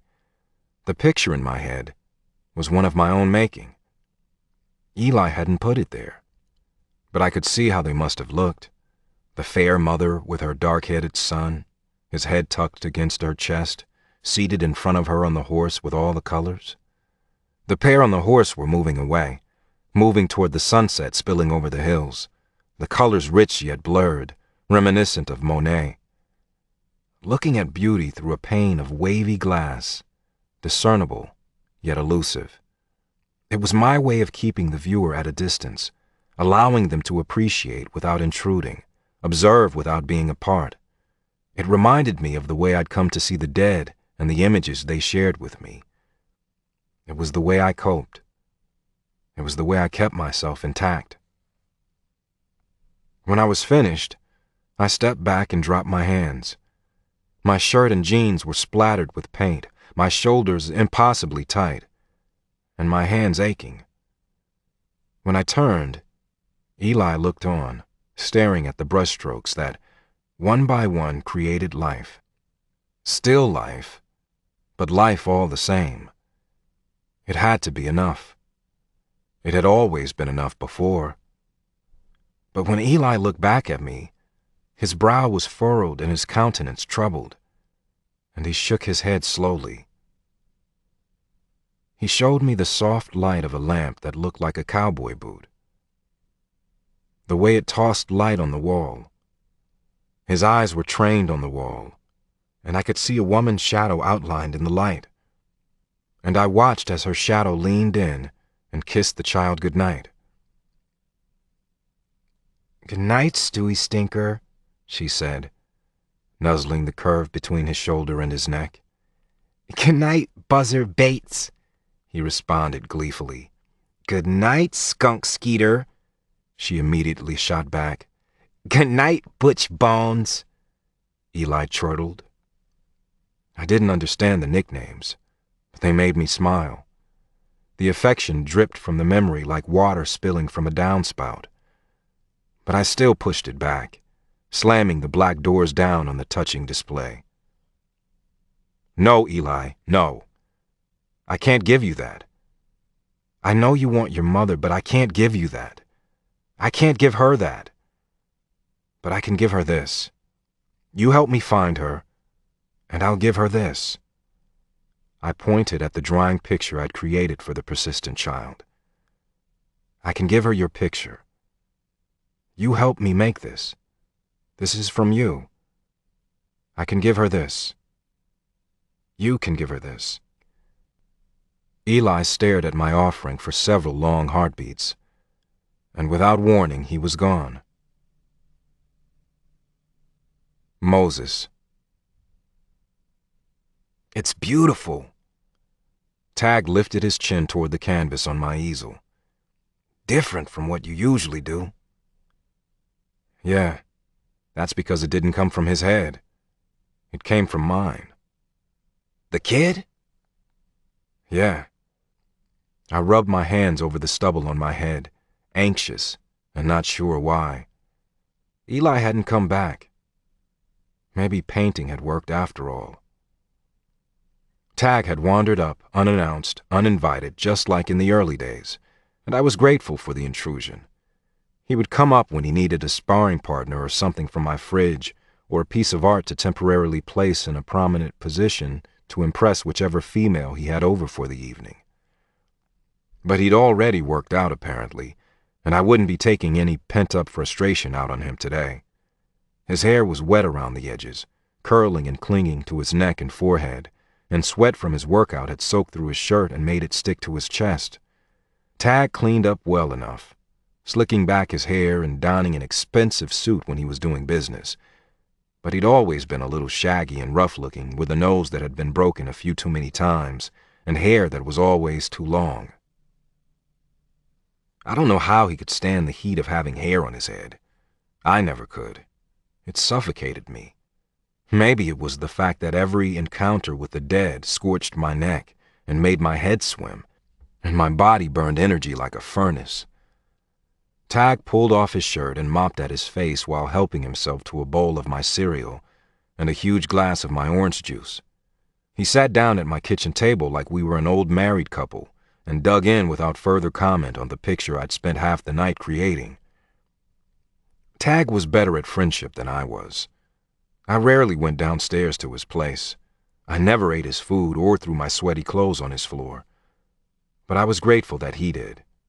I was grateful he came to me, and I never complained about the missing food or paintings or the random dirty sock that wasn't mine. If it wasn't for Tag making himself at home in my life, we wouldn't be friends. I just didn't know how, and he seemed to understand. I finished my own bowl of cereal and pushed it away, my gaze wandering back to the easel. "Why is she blonde?" Tag asked. I felt my brow furrow, and I shrugged at Tag. "Why not?" "Well, the boy, he's dark. I just wondered why you made her blonde," Tag said reasonably, shoving another huge spoonful into his mouth.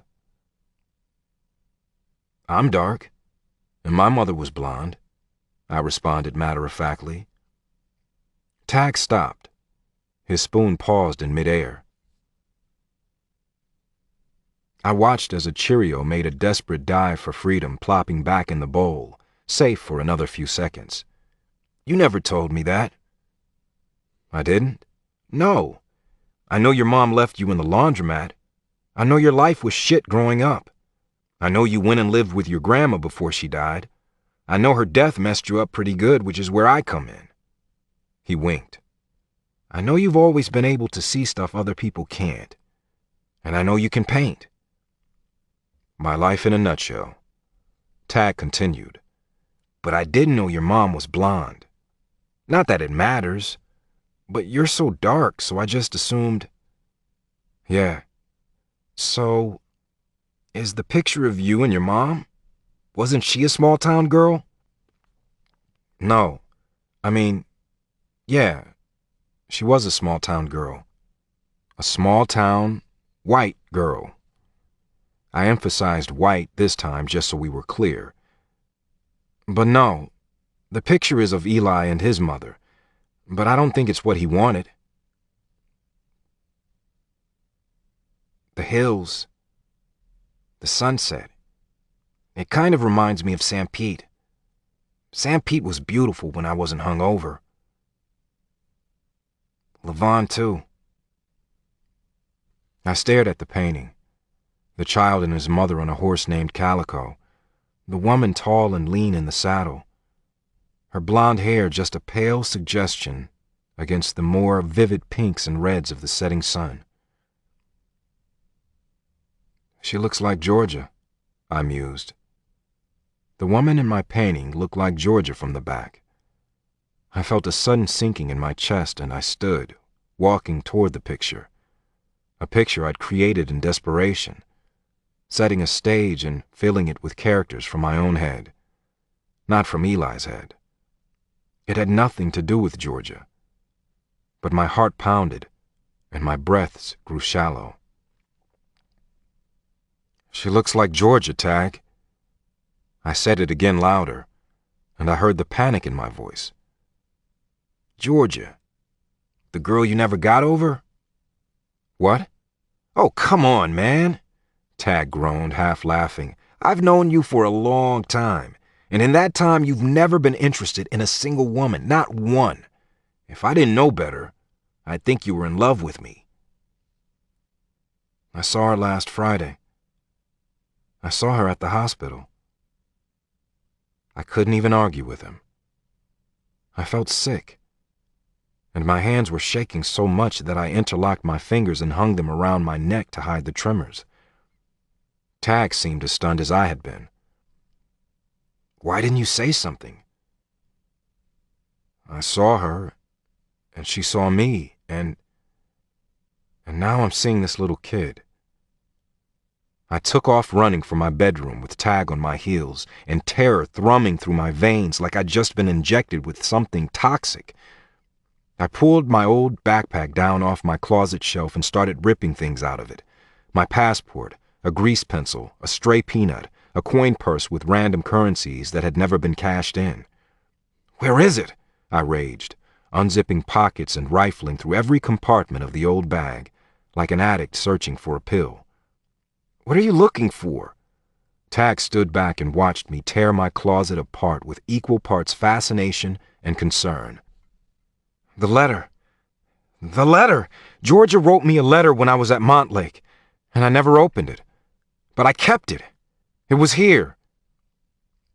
You put it in one of those tubes in Venice, Tag answered easily, and sat down on my bed, his elbows braced on his knees, watching me come unglued. How the hell do you know that? Because you dragged that envelope around forever.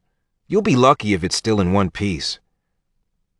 I was already digging deeper in my closet, pulling out tubes of rolled art that I'd picked up in my travels and then never took the time to frame or display. We'd sent stuff to Tag's father from all over the world, and he stuck it in a spare room. When we'd settled in, he'd brought it to us. 4 years of travels and purchases, and the loot had filled the back of his horse trailer.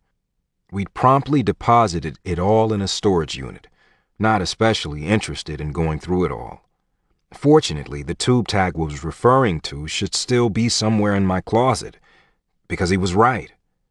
I'd kept it with me, dragging it around like a prized locket that I'd never even opened. Maybe because it had never been opened, it never seemed right to set it aside.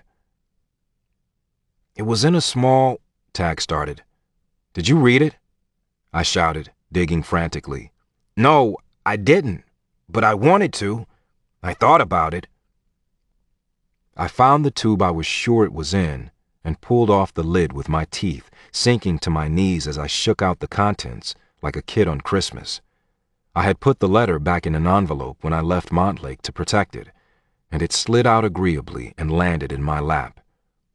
And like that kid on Christmas who has just opened something he can't decide if he likes, I just stared at it.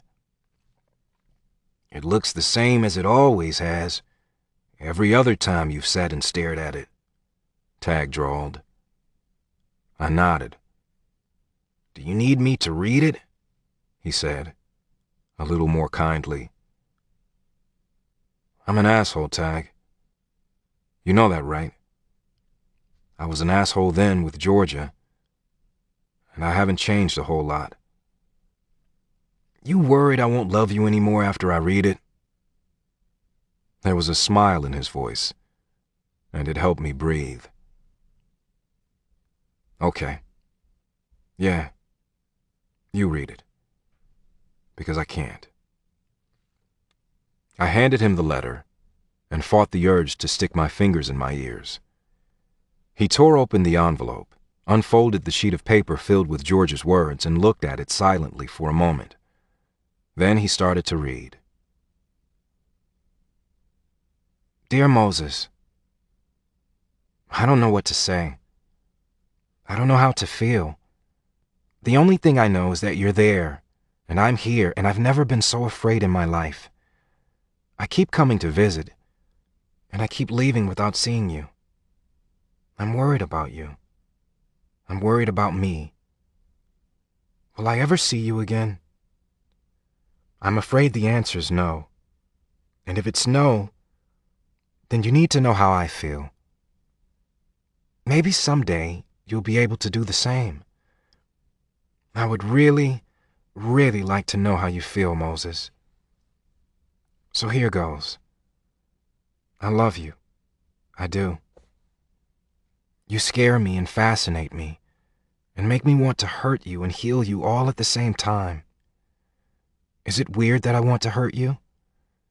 I want to hurt you like you've hurt me. Yet the thought of you being hurt makes me ache. Doesn't make much sense, does it?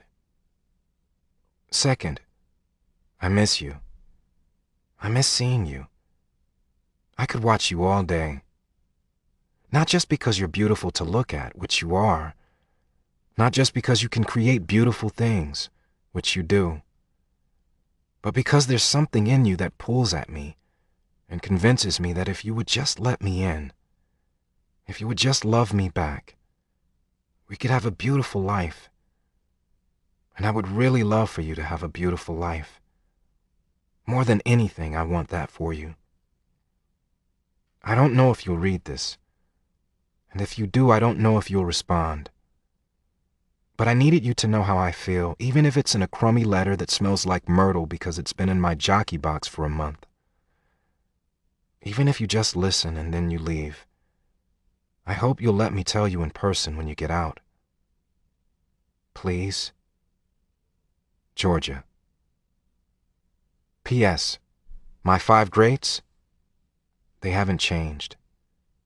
Even with everything that has happened, I'm still grateful. Just thought you should know.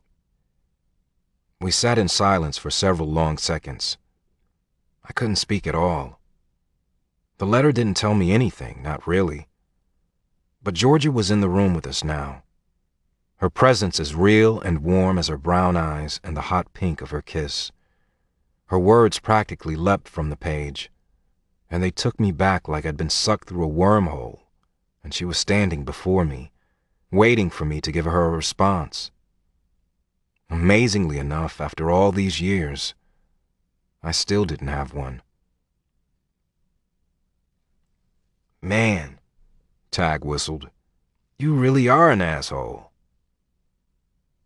I'm going to Levon, I stated, surprising myself and making Tag rear back in amazement.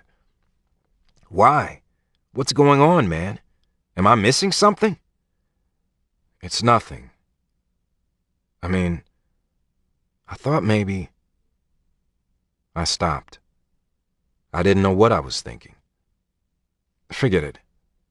I shrugged it off. I took the letter from Tag's hand and folded it up. I kept folding it tighter and tighter until it was a fat little square, and then I held it in my palm and wrapped my fingers around it, as if I could just toss it away. Just toss away all the things that were bothering me. I could count them off on my fingers, just like George's mom used to do with her foster kids, and I could toss them away. I may not be thinking clearly. I haven't slept very well in the last couple of days, and seeing Georgia... My voice trailed off. So you're going to Levon, and I'm coming with you. Tag stood as if it was already decided. Tag, Mo, I don't want you to come. This is the town you terrorized, right? I didn't terrorize anyone, I argued. When they talk about painting the town, I don't think you were quite what they had in mind, Moses. I laughed in spite of myself. I have to go with you to make sure they don't run you out with pitchforks. What if she won't talk to me? Then you might have to settle in there for a while. Follow her around until she does. She was pretty persistent with you, it seems like. How many times did you turn her away? How many times did she keep coming back? I still have my grandmother's house. It's not like I don't have anywhere to go or any reason to be there. I've paid the property taxes on it all these years. You need some moral support. I'll pull a Rocky Balboa and train with tractor tires and chickens for a couple of days. If Levon is anything like St. Pete, they have plenty of both. Chapter 17. Moses. We pulled off the interstate just outside of Nephi and exited onto the old highway that connected Nephi to Levon. The Ridge is what it was called. Just a 2-lane stretch of nothing with fields stretching out on either side. We passed the Circle A with its big red sign sticking up high enough to be seen above the overpass and a mile down the freeway, telling truckers and weary drivers that there was relief in sight. Go back, Moses. I shot him a questioning look. I want to see it. It was there, wasn't it? Molly? Yeah, Molly. I want to see the overpass. I didn't argue, though I didn't know what there was to see. My picture was long gone, covered and forgotten. So was Molly. Long gone, covered and forgotten. But Tag hadn't forgotten. I turned around and found the dirt road that shimmied through the field, came out behind the overpass, and continued up into the hills. There were still broken beer bottles and fast food wrappers. A broken CD player that had probably been there for a while, considering the make and model, lay abandoned on its side, wires protruding from the missing speaker. I didn't want glass in my tires and pulled off in the barrel pit a little ways off, just like I'd done that night so long ago. It was the same time of year and everything. It was the same kind of October, unseasonably warm, but predictably beautiful. The leaves were a hot riot on the lower hills, and the sky was so blue I wanted to reach up and capture the color with my paintbrush. But that night, it had been dark. That night, Georgia had followed me. That night, I'd lost my head, and maybe something else too. Tag picked his way through the debris and just kept walking out into the field where the dogs must have canvassed, noses to the ground. He stopped once and looked around, eyeing the hills, judging the distance to the freeway, measuring the length between the overpass and the back of the businesses that crowded the on and off ramps, trying to make sense of something that made no sense at all. I turned away and walked to the cement walls that held the freeway on her shoulders. There were two sides, one slanting right, one slanting left, and I leaned back against the side still exposed to the sun, closed my eyes, and felt the warmth seep into my skin. "Wait. Please, please, please don't keep walking away from me," she cried in frustration. I could hear the tears in her voice and the fear too. She was afraid of me, but she still came after me. She still came after me. The thought made me stumble. It made me stop. And I turned, letting her catch me. And I caught her too, wrapping my arms around her so tight that the space between us became space around us, space above us, but not space inside us. I felt the drumming, the pounding beneath the softness of her breasts, and my heart raced to match it. I opened her mouth under mine, needing to see the colors, to feel them lick and climb up my throat and behind my eyes like flames from a signal flare. I kissed her lips over and over, until there were no secrets. Not hers, not mine, not Molly's. There was just heat and light and color, and I couldn't stop. I didn't want to stop. Her skin was like silk and her sighs like satin, and I couldn't look away from the pleasure on her face or the pleas in her hands that urged me onward. George's hair, George's mouth, George's skin, George's eyes, George's long, long legs. George's love, George's trust, George's faith, George's cries, George's long, long wait. And then the cries of passion became something else. There was sorrow in the sound, and there were tears. Georgia was bent over with them, doubled over, and her hair streamed around her like the water falling from her eyes and wailing from her mouth, and her long, long legs were no longer around me, but beneath her, kneeling, supplicating.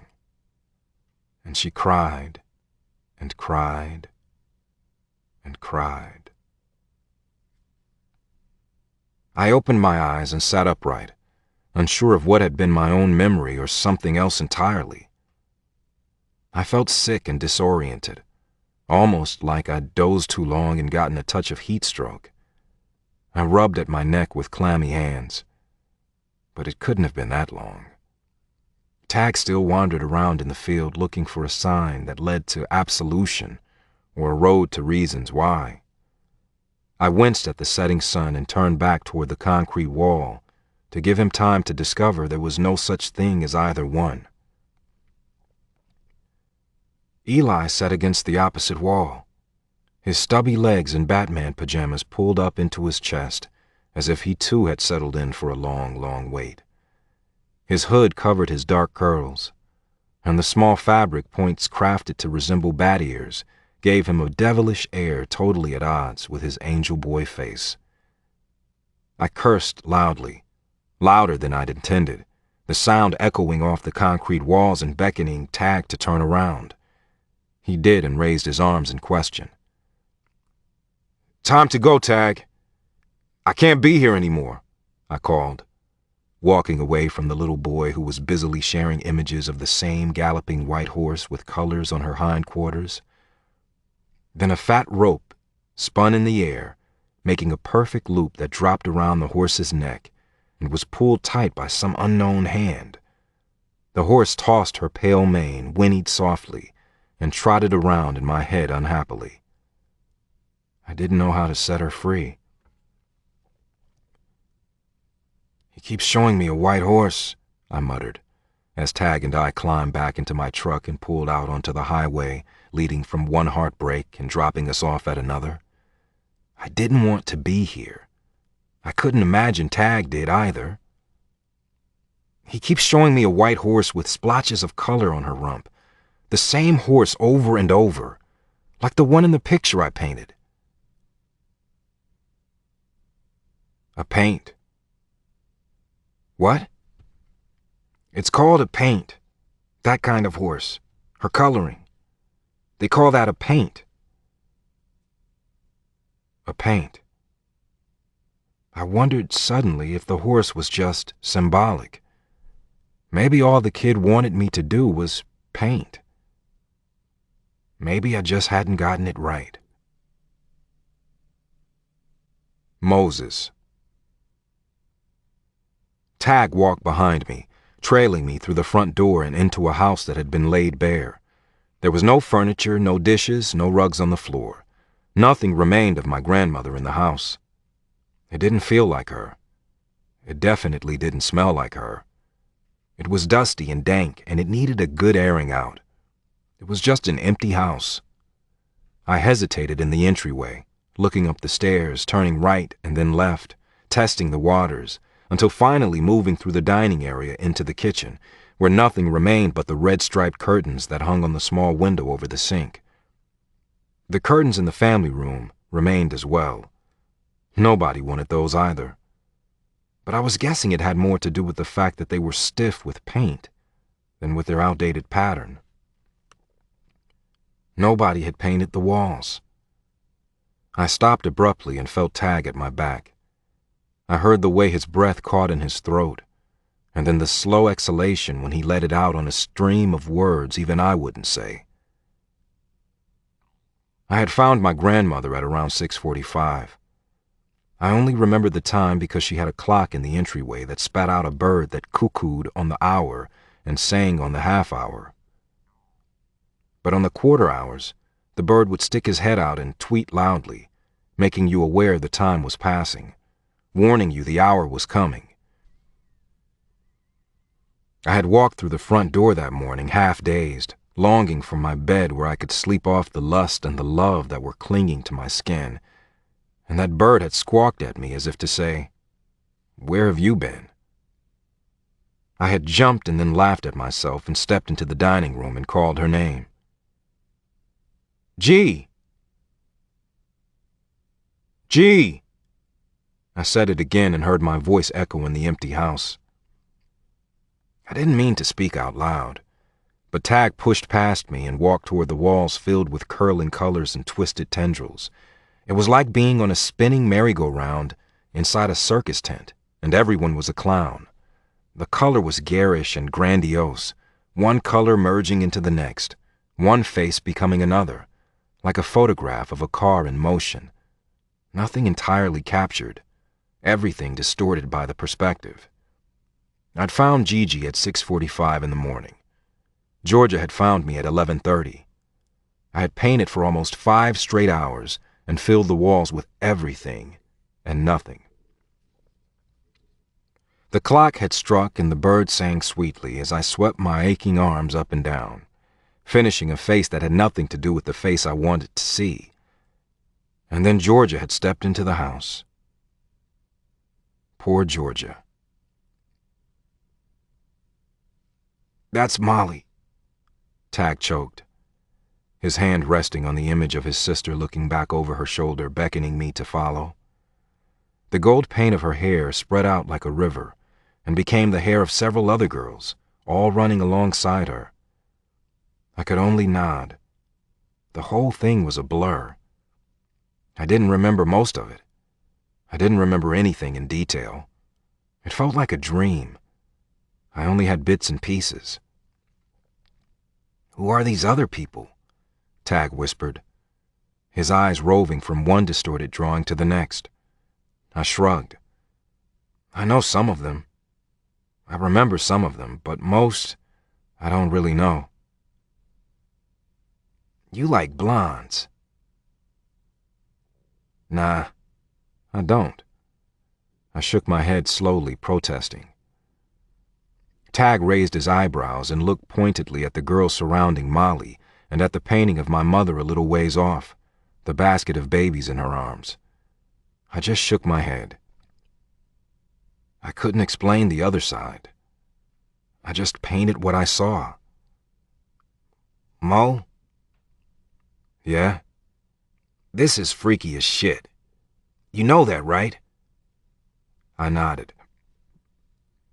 I didn't know it. Not really. Not then. I didn't even see it. I just lived it. But, yeah. We both stared a moment longer, until I just couldn't stand it anymore. So, what would you think of a red couch in here? I said. 'Cause that's what I'm thinking. Tag started to laugh, the loud bark of stunned mirth shaking out the cobwebs and the lingering sense of horror in the room. He shook his head at me like I was past saving. You're sick, man. Really. I laughed too, shoving him, needing the contact. He shoved me back and I stumbled backwards, grabbing at him as we each grappled to get the better position to land the other on his ass. We bounced into the walls and ended up pulling down the paint-covered curtains, letting the fading light pierce the color-drenched room. But it was the walls that would have to go, not just the curtains. I wouldn't be sleeping in that house until the walls were white once more. Georgia. There was a truck parked at Kathleen Wright's old house. It had been there off and on for 2 days. The front door hung open, and a few cans of paint sat on the tailgate, along with ladders and drop cloths and a wide assortment of other things. The truck was black and shiny and brand new. When I peered through the window like the snoopy, small-town girl I was, I could see the creamy leather of the seats and a cowboy hat on the dash. The truck didn't look like anything Moses would drive, and I knew he'd never wear that hat. But as far as I knew, Moses still owned the house. My stomach clenched nervously, but I refused to acknowledge it. He was probably there to clean it out, and then he'd be gone. He probably wanted to sell it. That was all. Soon he would be gone again, and I could go about my business. But my stomach didn't believe me, and I spent the days in a nervous frenzy, accomplishing everything on my to-do list, and feeling no sense of satisfaction in any of it. Dad was back home from the hospital, and other than a little residual weakness, was doing fine. Mom fussed, which made him irritable, and I just tried to stay out of the house.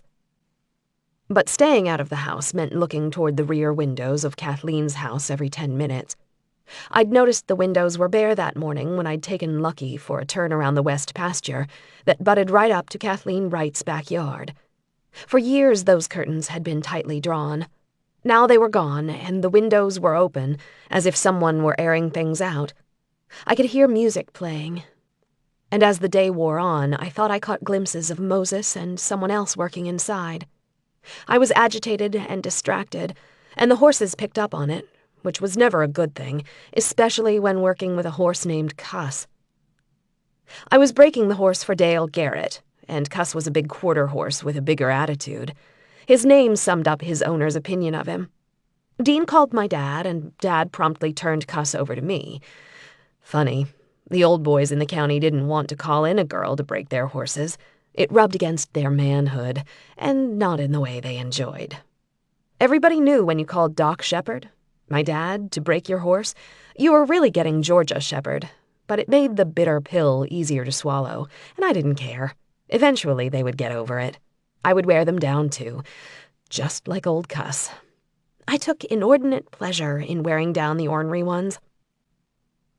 We were in the round corral, and I was running Cuss, lunging him, no halter, just the two of us getting used to each other.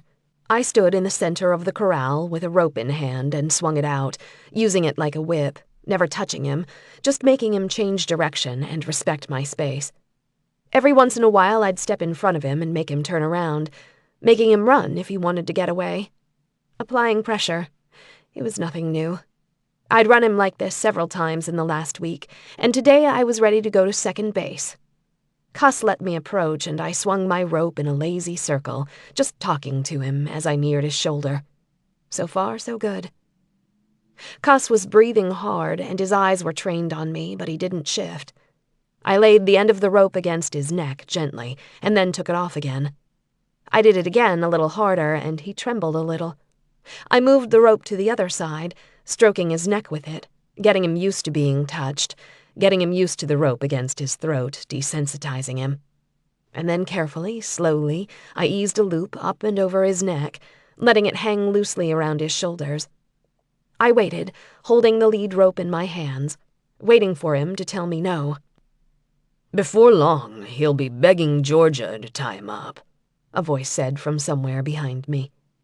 Cuss skittered and whinnied, pulling his head away sharply and taking me with him, the rope searing my hands before I dropped it and let him go. I see some things haven't changed. I dusted off my smarting hands and turned toward him. I didn't have to see his face to know. It was almost a relief to get this over with. Moses stood outside the corral, his hands hanging over the top plank, a foot resting on the bottom one. A man stood at his side, a toothpick in his mouth, his posture identical to Moses's. But that was where the similarities ended. "Animals still don't like you very much, do they?" I said. My composure pleased me. "It's not just animals. Moses has that effect on most people, too."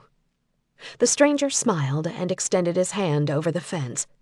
"In fact, I think I'm his only friend." I walked toward him, toward Moses, and took the proffered hand. "Hi, Georgia. I'm Tag." There was Texas in his voice, and he looked like he could handle Cuss handily if he wanted to. He brought to mind a good old country boy with a sprinkling of ex-convict thrown in, just to make you watch yourself. He was good-looking in a rough sort of way, even with a nose that needed straightening and hair that needed a trim, but his smile was blinding and his handshake was firm. I wondered how in the world he'd ended up with Moses. I met Moses's eyes then, the golden green orbs that were all wrong and still so wonderful in his dark face. And much like it had a week ago on that crowded elevator, the earth beneath my feet shifted just slightly, just enough to make me wonder if the ground was slanted or my perspective was just skewed. I probably stared too long, but he stared right back, tipping his head to the side, as if he too needed to readjust. The man beside Moses cleared his throat uncomfortably and then laughed a little, saying something under his breath that I didn't catch. "What's going on at Kathleen's? You selling the place?" I asked, ending the standoff with Moses and turning away. Cuss still had my other rope looped around his neck, so I snagged another one from the fence post on the other side of Tag. Cuss was hugging the far side of the corral like he'd been sent to time out. "Maybe. Right now we're just cleaning it up," Moses replied quietly. "Why?" I challenged. "Why now?" I eyed him again without smiling, not willing to make small talk with a huge mistake. And that was what he was, a huge mistake. I wanted to know why he was here, and I wanted to know when he would be leaving. I circled toward Cuss, making him whinny and tremble, wanting to run, but apparently not wanting to run toward the strangers at the fence. "It was time," Moses said simply, as if time held more sway than I ever did. "I'd be interested in buying it if you decide to sell." It would make sense. I'd thought about it for a long time, but I'd never wanted to track Moses down to make an offer. But he was back, and if he was selling, the house made sense for me, bordering my parents' property the way it did. He didn't respond, and I shrugged, like it didn't make any difference to me what he did with the house. I started moving toward Cuss, leaving the two unwelcome visitors to do what they wanted. "Georgia." I flinched when Moses said my name, and then Tag swore, a long, drawn-out shit that didn't make a whole lot of sense. "Georgia, does that horse belong to you?" Moses asked sharply. "Who, Cuss?" "No, I'm just breaking him." I didn't look up at the question, but continued moving in on Cuss. No, not that horse. Moses's voice sounded strange, and I looked up, beyond the round corral and the small riding arena, out to the pasture where our horses grazed. They were a ways off, a half a dozen horses or so, including Sackett and Lucky, who we used exclusively for equine therapy and nothing more. Lucky had turned out to be the sweetest, mildest old boy in the world. Completely housebroken, that one. Is the paint yours? Tag asked, and his voice was equally strained. Calico? Yeah, she's ours. I nodded, finding the pretty horse with her white mane and bright colors and feeling the familiar lurch in my heart I always felt when I saw her. Suddenly Moses was striding away from the corral, covering the ground between the back of his house and our property, without a backwards glance or a see you later. Tag and I watched him go, and I turned baffled eyes on Moses's friend. I would ask you what the hell his problem is, but I stopped caring a long time ago. I reached Cuss and snagged the rope around his neck a little more firmly than I would have in other circumstances. He reared up and tossed his head, making me regret my hasty actions.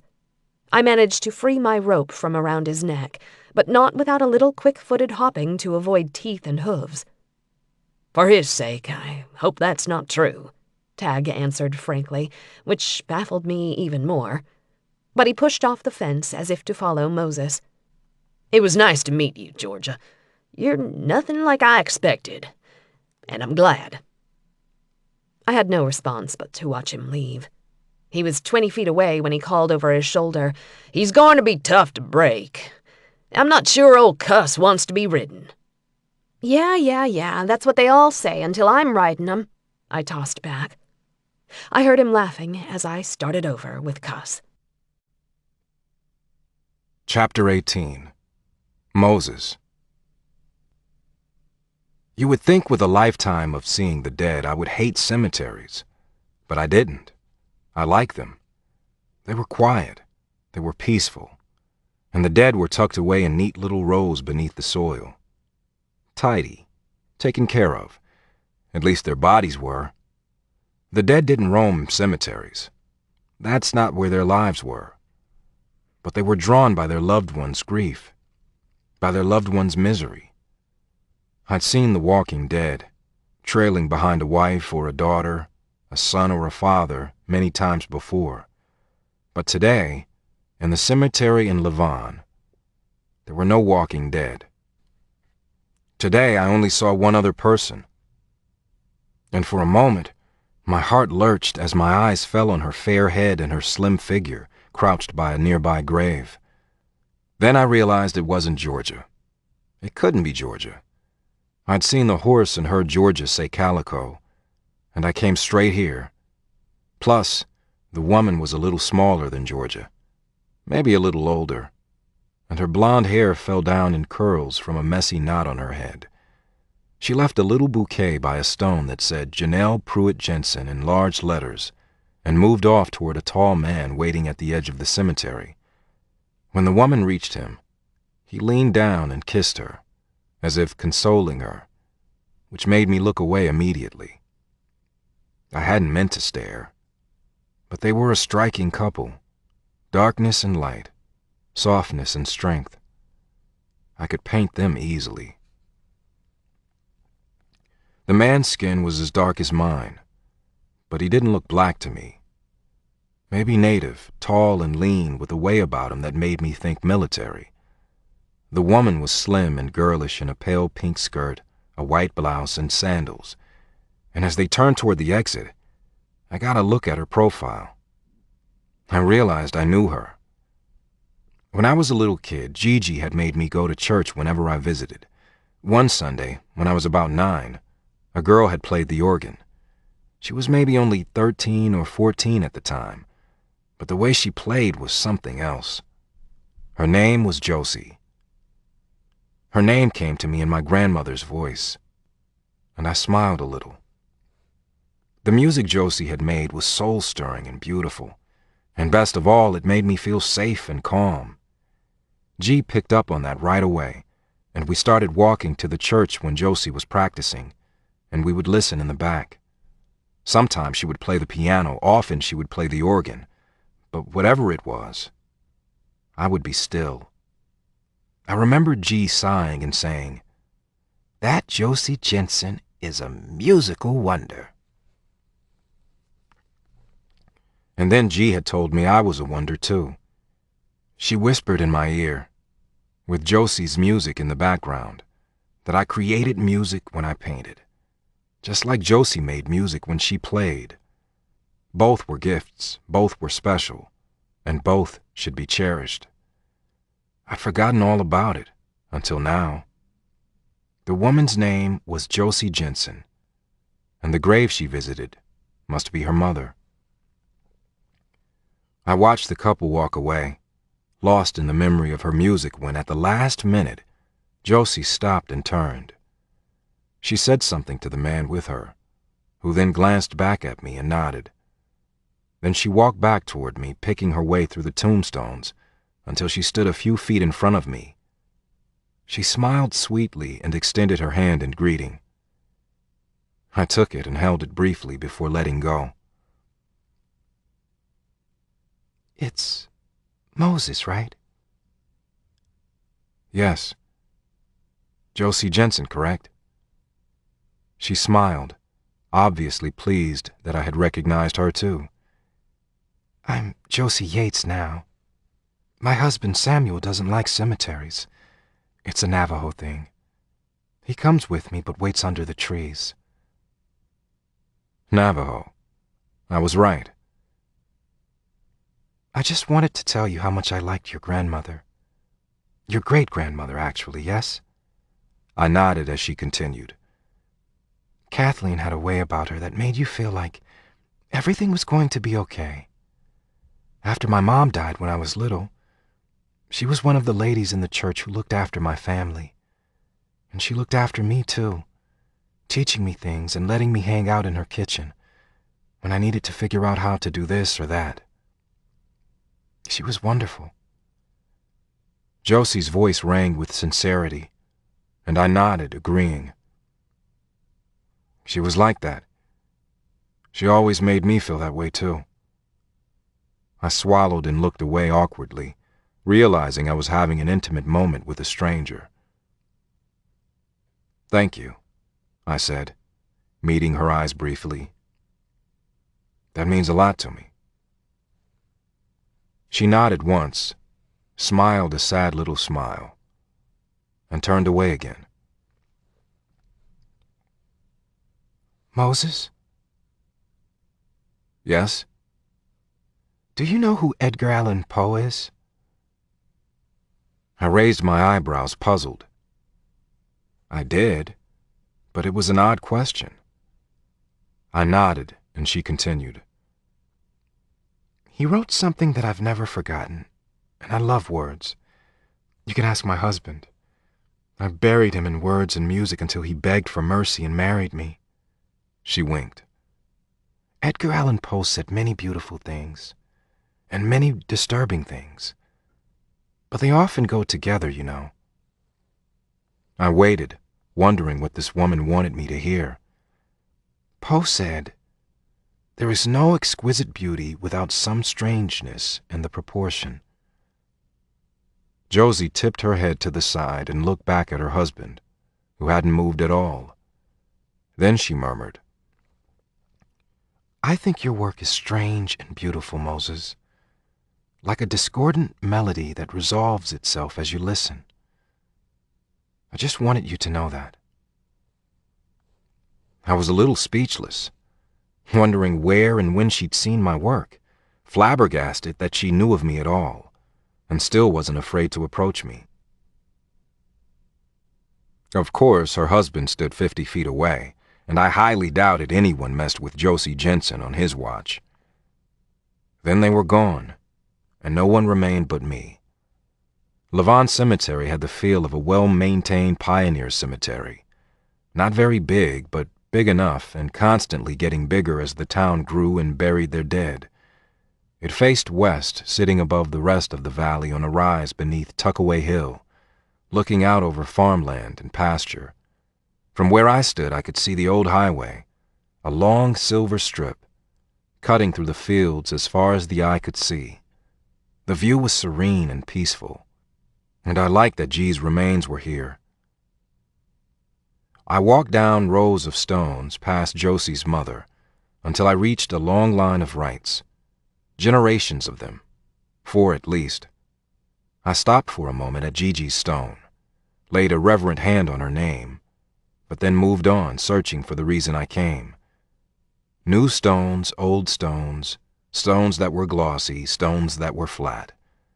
Flowers and pinwheels and wreaths and candles decorated many graves. I wondered why people did that. Their dead didn't need crap covering their names. But like anything, that was mostly about the living. The living needed to prove to themselves and to others that they hadn't forgotten. And in a small town like this, there was always a little competition going on at the cemetery. It was a mentality that said, I love the most, I'm suffering the most, and so I'm going to create a huge display every time I come so everyone knows and feels sorry for me. I knew I was a cynic. I was definitely a bastard. But I didn't like it. And I didn't especially think the dead needed it. I found a long row of shepherds and almost laughed at the name of one. Warlock Shepherd. What a name. Warlock Wright. Maybe that's what they should have named me. I'd been called a witch before. I studied the stones and I realized there were 5 generations of shepherd grandfathers buried there as well, their wives buried at their sides. I found the first Georgia shepherd and remembered the day I teased Georgia about her name, Georgie Porgy. And then there it was, another generation, though it had skipped the one in between. A stone about 2 feet high and 2 feet wide, simple and well-tended, stood at the very end of the row, an empty patch of grass on either side, as if saving space for those who would come after. Eli Martin Shepherd, born July 27, 2007, died October 25, 2011, was all it said. A horse was etched in the stone, a horse that looked like his hindquarters were dappled in color. The paint. A fat bouquet of wildflowers in a bright yellow vase sat beside the headstone, and the song the woman had sung in Eli's memory, You Are My Sunshine, caught in my thoughts, and I found myself saying the words. George's name wasn't printed on the stone, but I knew with a clarity both sick and shocking that she was Eli's mother. She had to be. I counted backwards just to be sure. 9 months before July of 2011 would have been October of 2006. Georgia was Eli's mother, and I was Eli's father. I had to be. Georgia. I gave birth to Eli on July 27th, 2007, a month before I turned 18. No one knew I was pregnant until I was 3 months along. I would have waited longer, but the snug Wranglers I wore every day wouldn't button, and my flat stomach and trim hips were no longer flat enough or trim enough to wedge into tight, unforgiving denim. The horror of my predicament wasn't just the pregnancy. It was that Moses was the father, and Moses's name had become a hiss and a curse word everywhere I turned. My parents and I talked about adoption, but I couldn't do it. I couldn't do that to Moses. It made what had been between us meaningless. And for me, it never had been, and it never would be. Moses might never know about his child, and he might be forever alone in the world, but his child would not be. And even though I hated him sometimes, even though I'd made him the faceless man, even though I didn't know where he was or what he was doing now, I couldn't give his child away. I couldn't do it.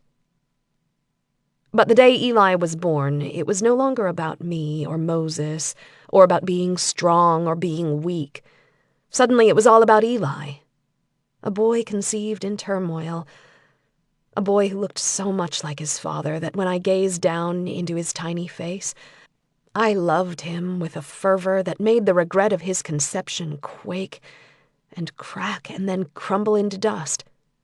Powerless to hurt us, paper against the flame of devotion that welled in my heart and set my child's precious face in stone. No longer faceless, no longer feared. "What are you going to name him, Georgia?"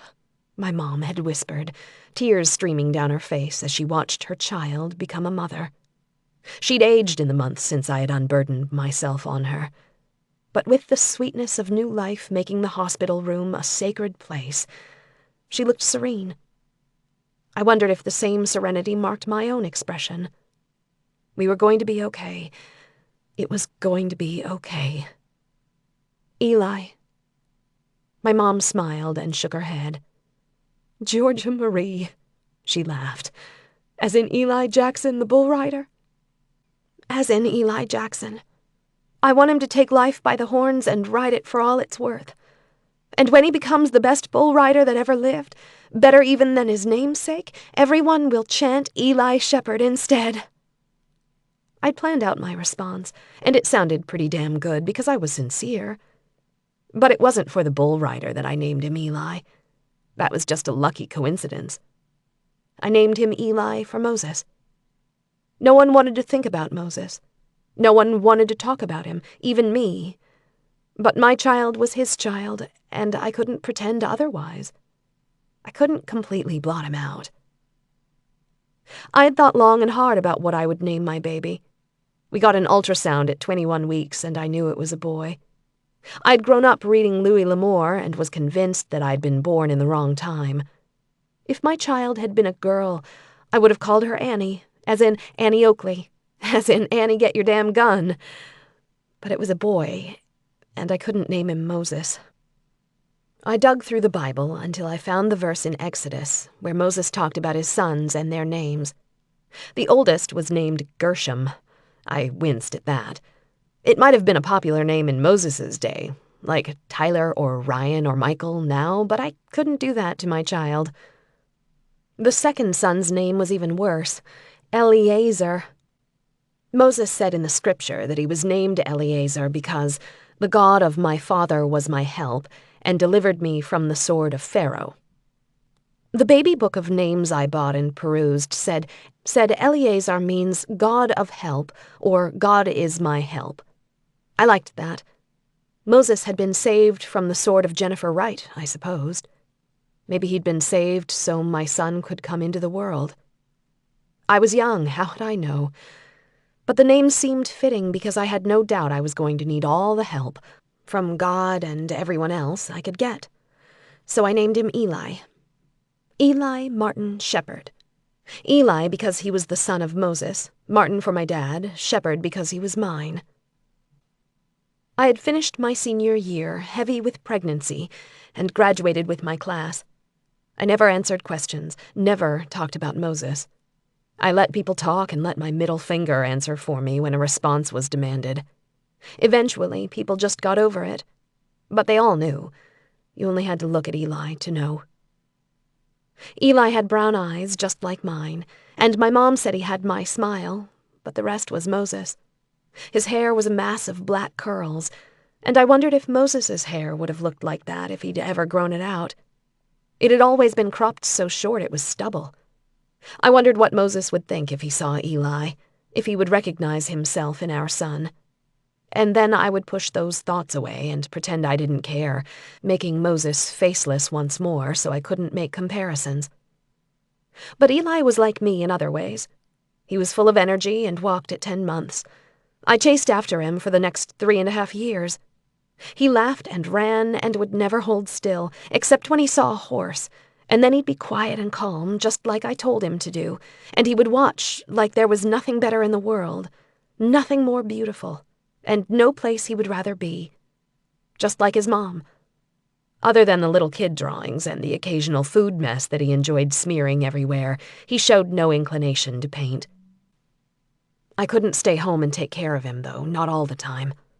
My mom watched Eli 3 days a week while I drove an hour north for school at Utah Valley University, which had been my plan even before Eli changed my priorities. Dreams of following the rodeo circuit and being the top barrel racer in the world were laid by the wayside. I decided to follow in my parents' footsteps, horses and therapy. It made sense.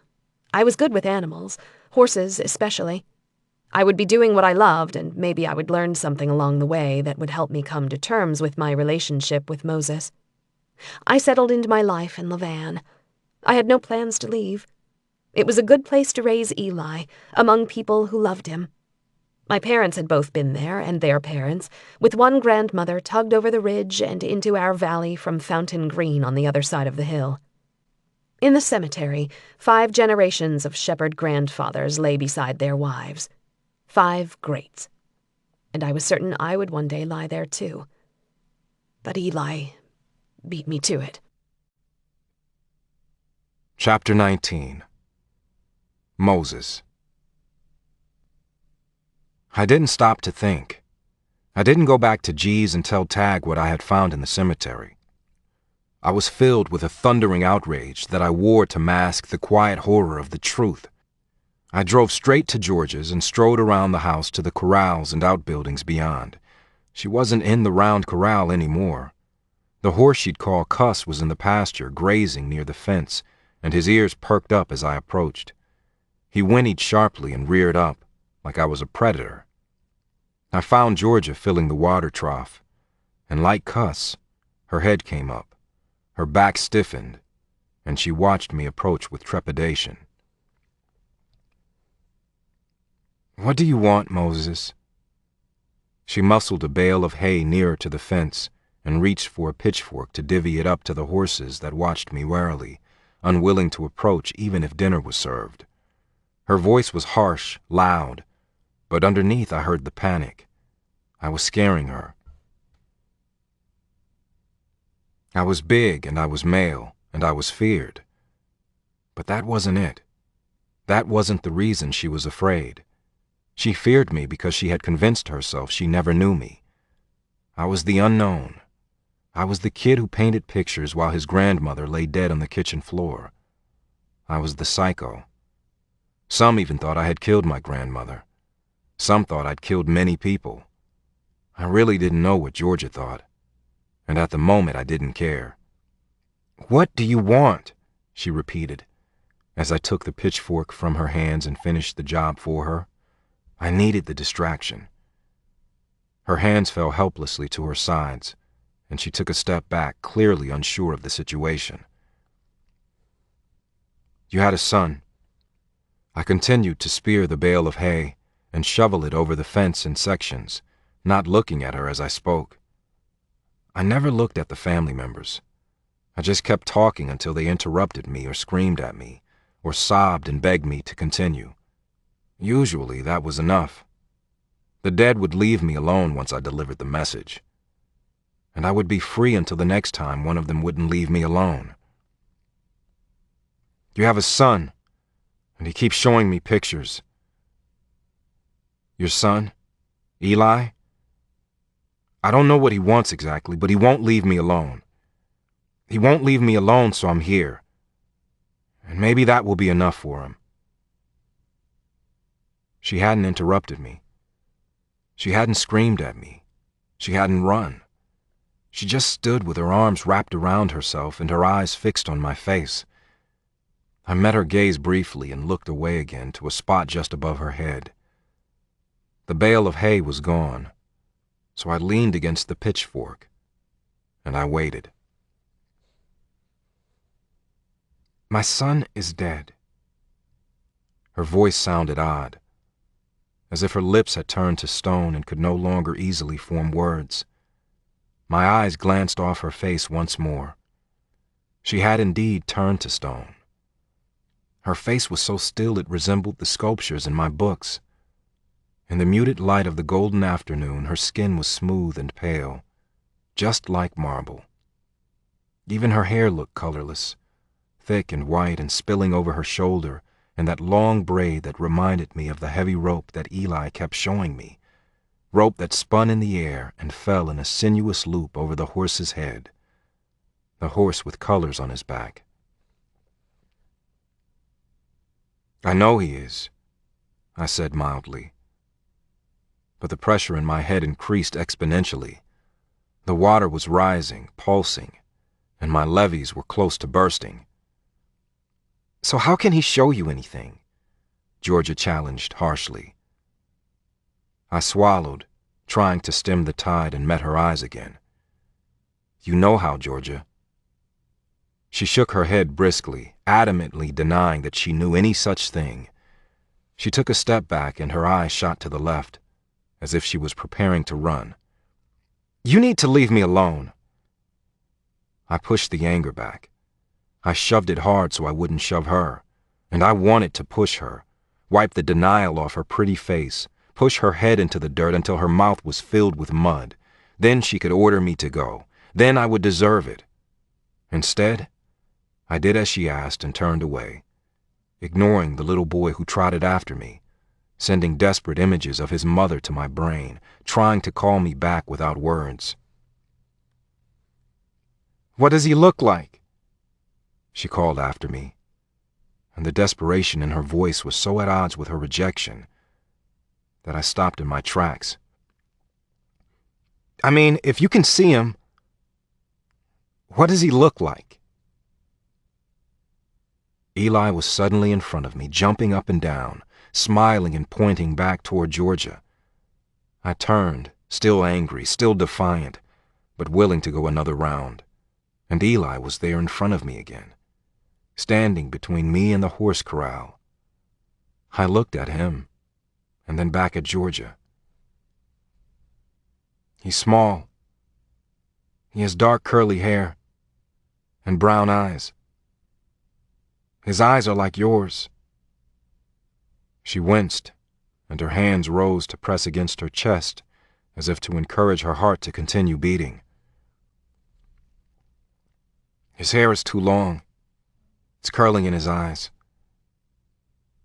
He needs a haircut.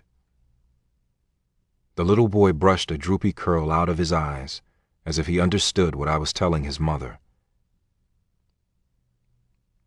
"He hated haircuts," she said softly, and her lips tightened immediately, as if she wished she hadn't contributed to the conversation. "He was afraid of the clippers," I supplied, Eli's memory of the buzzing around his ears making my own heart quicken in sympathy. Eli's memories were shot with terror, and the clippers were twice as big as his head. They resembled the gaping jaws of a Tyrannosaurus Rex, proving that memory wasn't always accurate. Then the image changed to something else. A birthday cake. It was chocolate with a plastic horse in the center, rearing up. 4 candles flickered around it. "He's 4, I said, trusting that that was what Eli was trying to tell me. But I knew. I'd seen the dates on the grave. "He would be 6 now." She shook her head defiantly. I waited.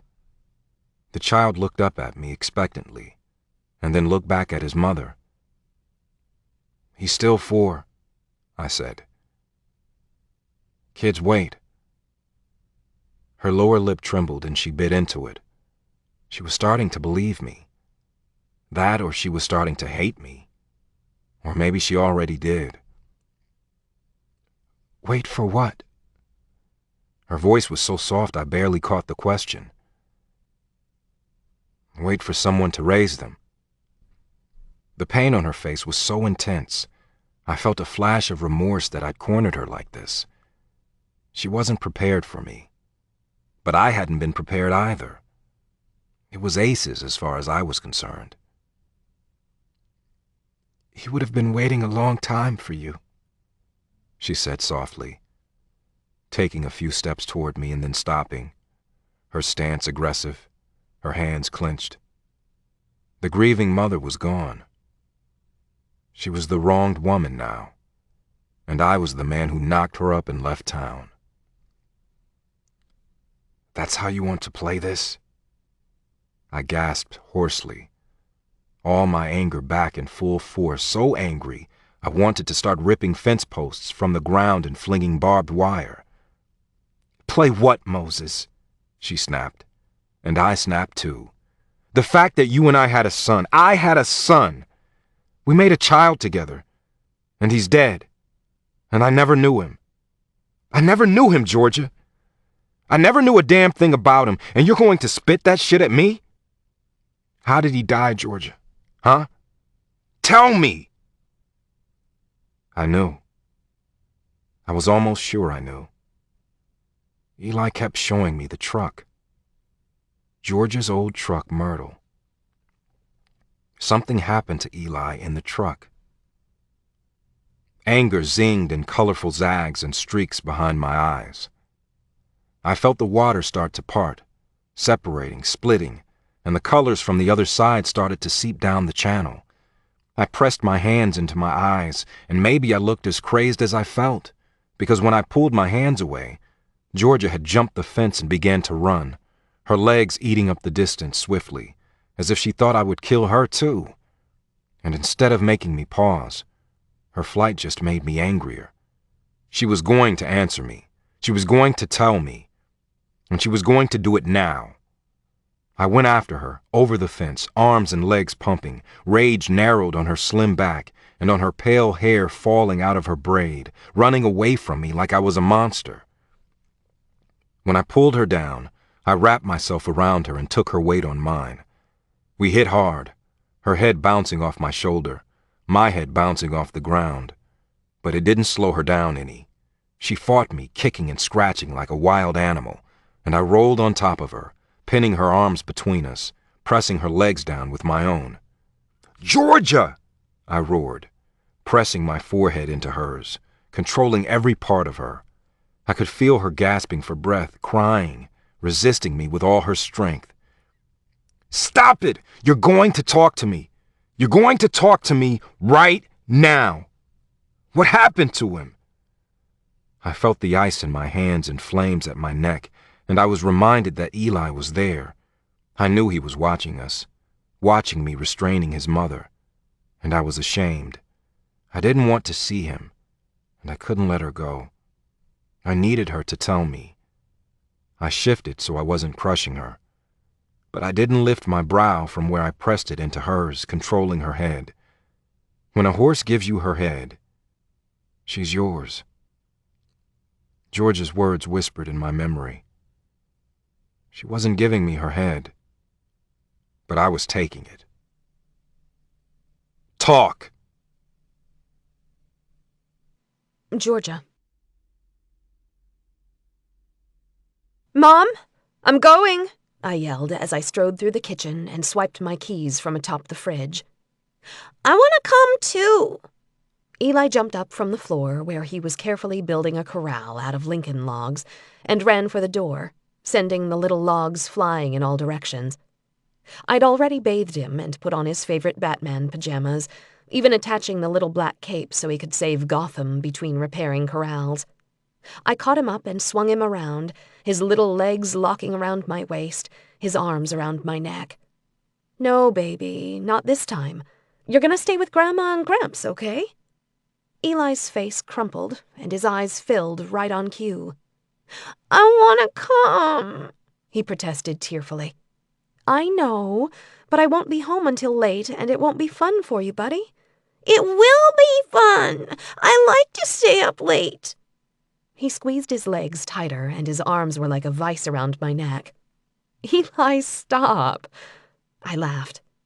"Grandpa said he would watch John Wayne and the Cowboys with you, and I bet Grandma'll make popcorn too, okay?" Eli shook his head vehemently, and I could see he wasn't going to cooperate. I'd left him too often lately. "Mom, help!" I projected my voice so that my mom would hear wherever she was. "Go on, George. We've got him." My dad's voice came from the back of the house, and I walked with Eli in my arms until I reached my parents' room. My dad was stretched out on the bed, remote in hand, boots off, his cowboy hat still perched on his head. He greeted us with a smile and patted the bed, coaxing Eli to join him. "Come on, wild man. Sit by Grandpa. Let's see if we can find a good cowboy show. Eli released my neck and slid from my body reluctantly, falling in a forlorn little heap on the bed. He hung his head to let me know he wasn't happy, but at least he was accepting. I kissed his head quickly and pulled back immediately so he couldn't grab me again. His arms could be like sticky tentacles. We're watching cowboy shows, Mommy. No mummies allowed. Eli pouted, excluding me like I was excluding him. Then he crossed his arms and sniffled, and I met my dad's gaze with a sigh. "Thanks, Dad," I said softly, and he winked at me. You heard him. No mummies allowed. Get out, girl, he repeated with a smile. I flew through the house and out the back door, sidestepping chickens and my mom's 2 guinea hens, Dame and Edna, flipping back my hair and yanking open the door to Myrtle in a matter of seconds. When the door closed, I turned the key, and the old truck roared to life, blaring Gordon Lightfoot's If You Could Read My Mind from the speakers. I loved the song and paused for a second, listening. This station always played country oldies. I felt like a country oldie myself sometimes.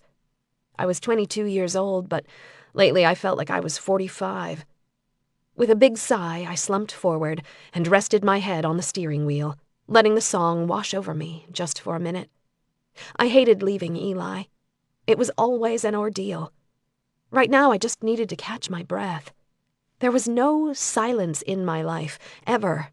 No time to breathe.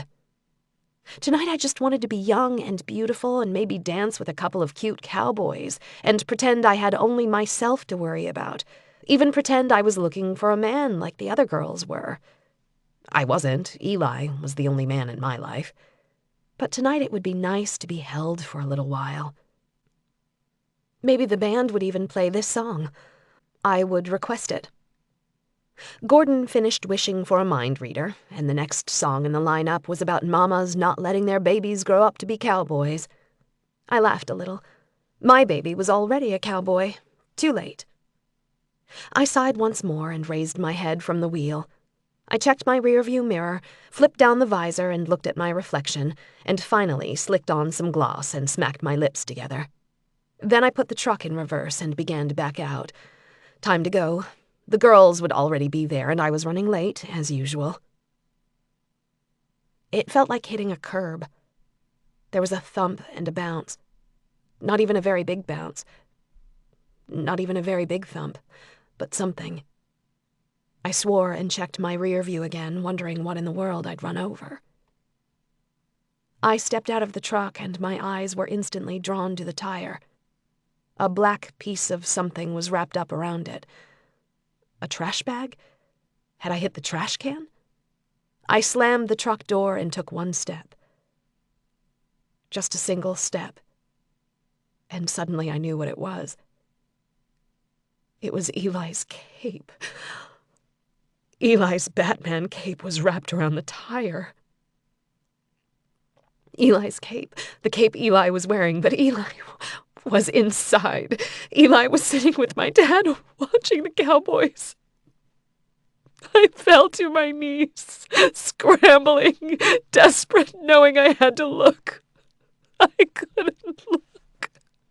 I had to look. Moses. When she finished, I rolled off of her and sat up. She didn't move. She kept her arms crossed over her chest, where I'd kept them pinned while she talked, her voice a harsh whisper in my ear. Her hair had come completely loose from her braid and was spread around her head in wild disarray. She looked like the painting I liked by Arthur Hughes, The Lady of Shalott. Georgia looked like the Lady of Shalott, hands folded, hair fanned out around her, eyes blank. But her eyes weren't blank now. They were closed, and tears dripped down the sides of her face. Her chest rose and fell like she'd just run a marathon. I put my hand on my own thundering heart and turned away from her, unable to climb to my feet, unable to do anything but rest my head on my knees. And then Eli showed me the rest. George's head lay against the wheel of an old pickup truck and music poured out the windows.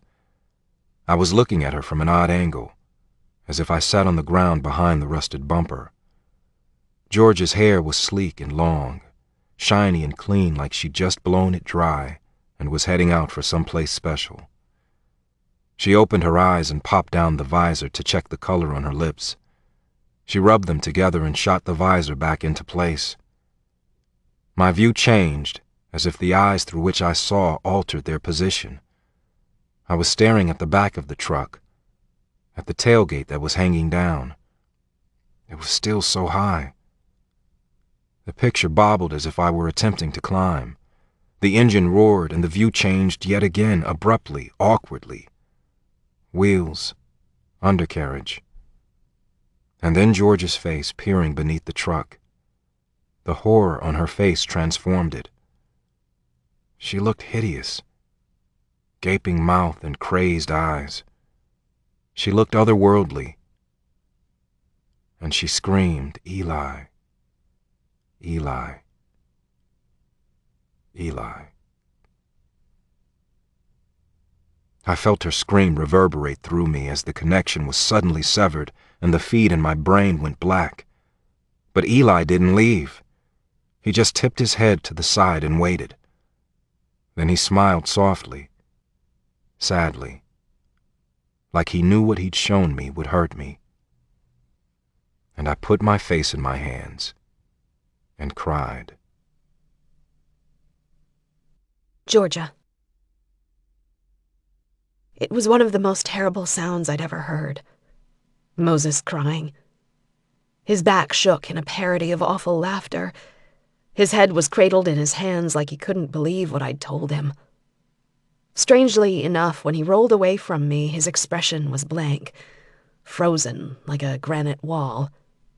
And then he tipped his head ever so slightly like he was listening to something, or thinking about something. And then he'd let out a horrible, wrenching cry, covered his eyes with his hands, and lost it. I wasn't even certain why he cried. I meant nothing to him, obviously. He'd always been so remote and detached, able to pull away without the slightest indication that he was bothered by the separation. He didn't know Eli. He'd never known him. I had tried to tell him. I'd visited that damn facility week after week until they told me in no uncertain terms that I was not wanted. I'd written him a letter that no one would deliver, and then he'd just disappeared for almost 7 years. He'd never known Eli. He was right about that. But that should have made this news easier to bear.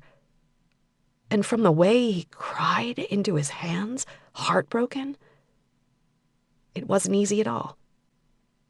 I didn't dare comfort him. He wouldn't want my touch. I was the same as his mother. I hadn't taken care of my child just like she hadn't taken care of Moses.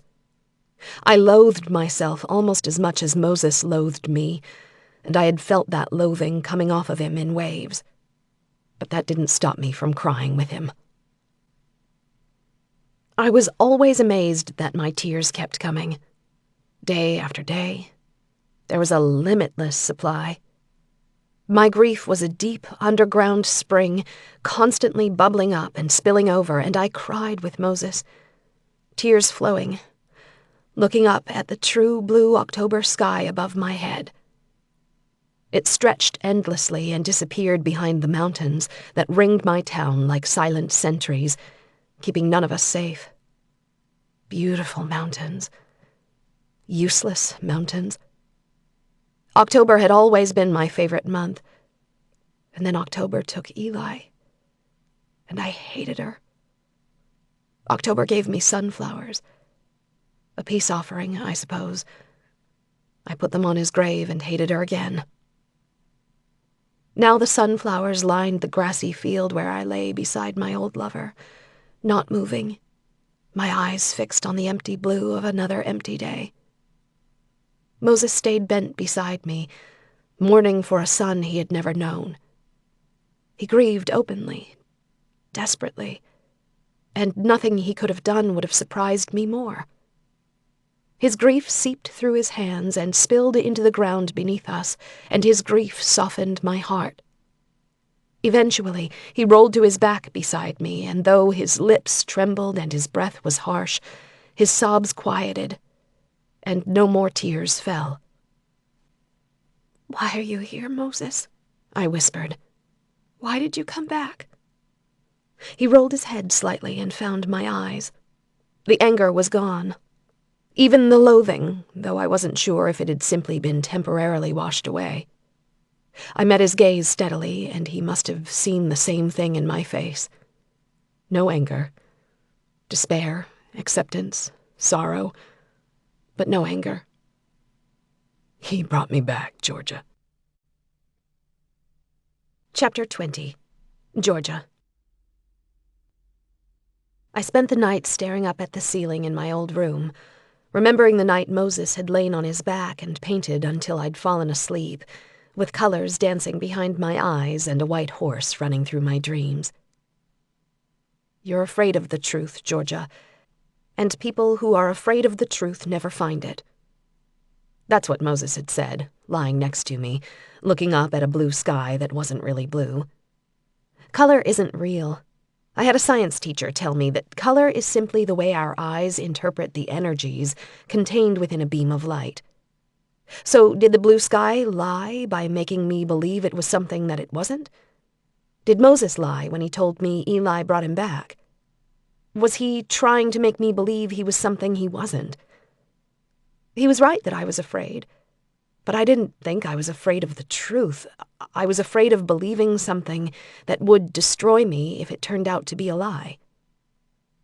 Sometime before dawn I'd had that dream again, only this time, instead of the white horse, I saw Eli's paint calico, and when I stared into the horse's eyes I could see my son, as if he, like the blind man in the story, had been transformed into a horse that ran into the clouds, into a blue sky that wasn't really blue, never to return.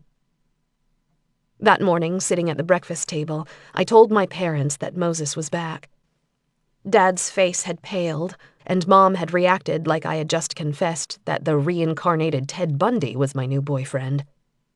Despite my protests, she immediately called Sheriff Dawson, who promised her he would stop by Kathleen Wright's old home and have a little friendly visit with the new homeowner. I doubted Sheriff Dawson would welcome Moses back to the community, even if his visit was temporary, as I had no doubt it was.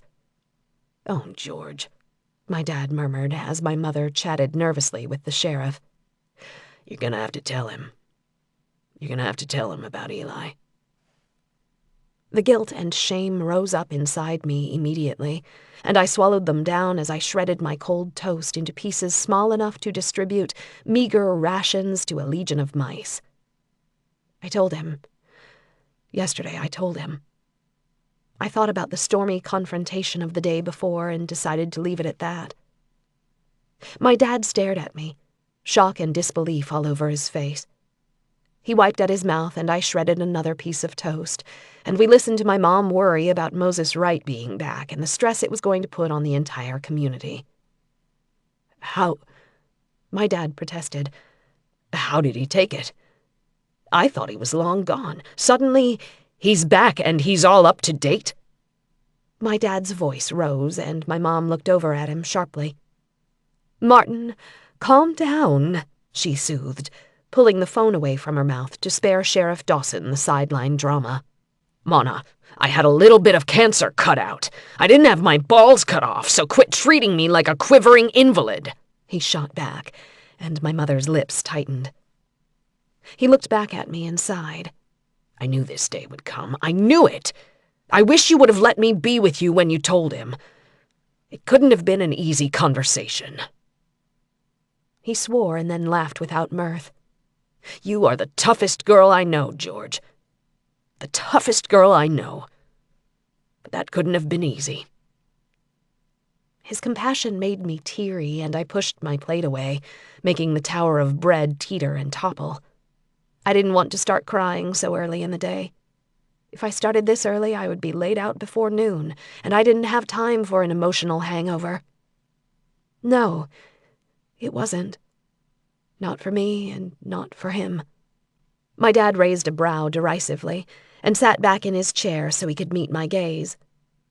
I wasn't worried about Moses. You're the only one I care about in this discussion. I nodded and headed for the door. My dad had a right to his anger. I guess we all did. I pushed through the screen door and paused on the porch to appreciate the cool bite in the air. It cleared my head immediately. How did he take it, George? My dad had followed me to the door and was standing in the frame. When you told him, how did he take it?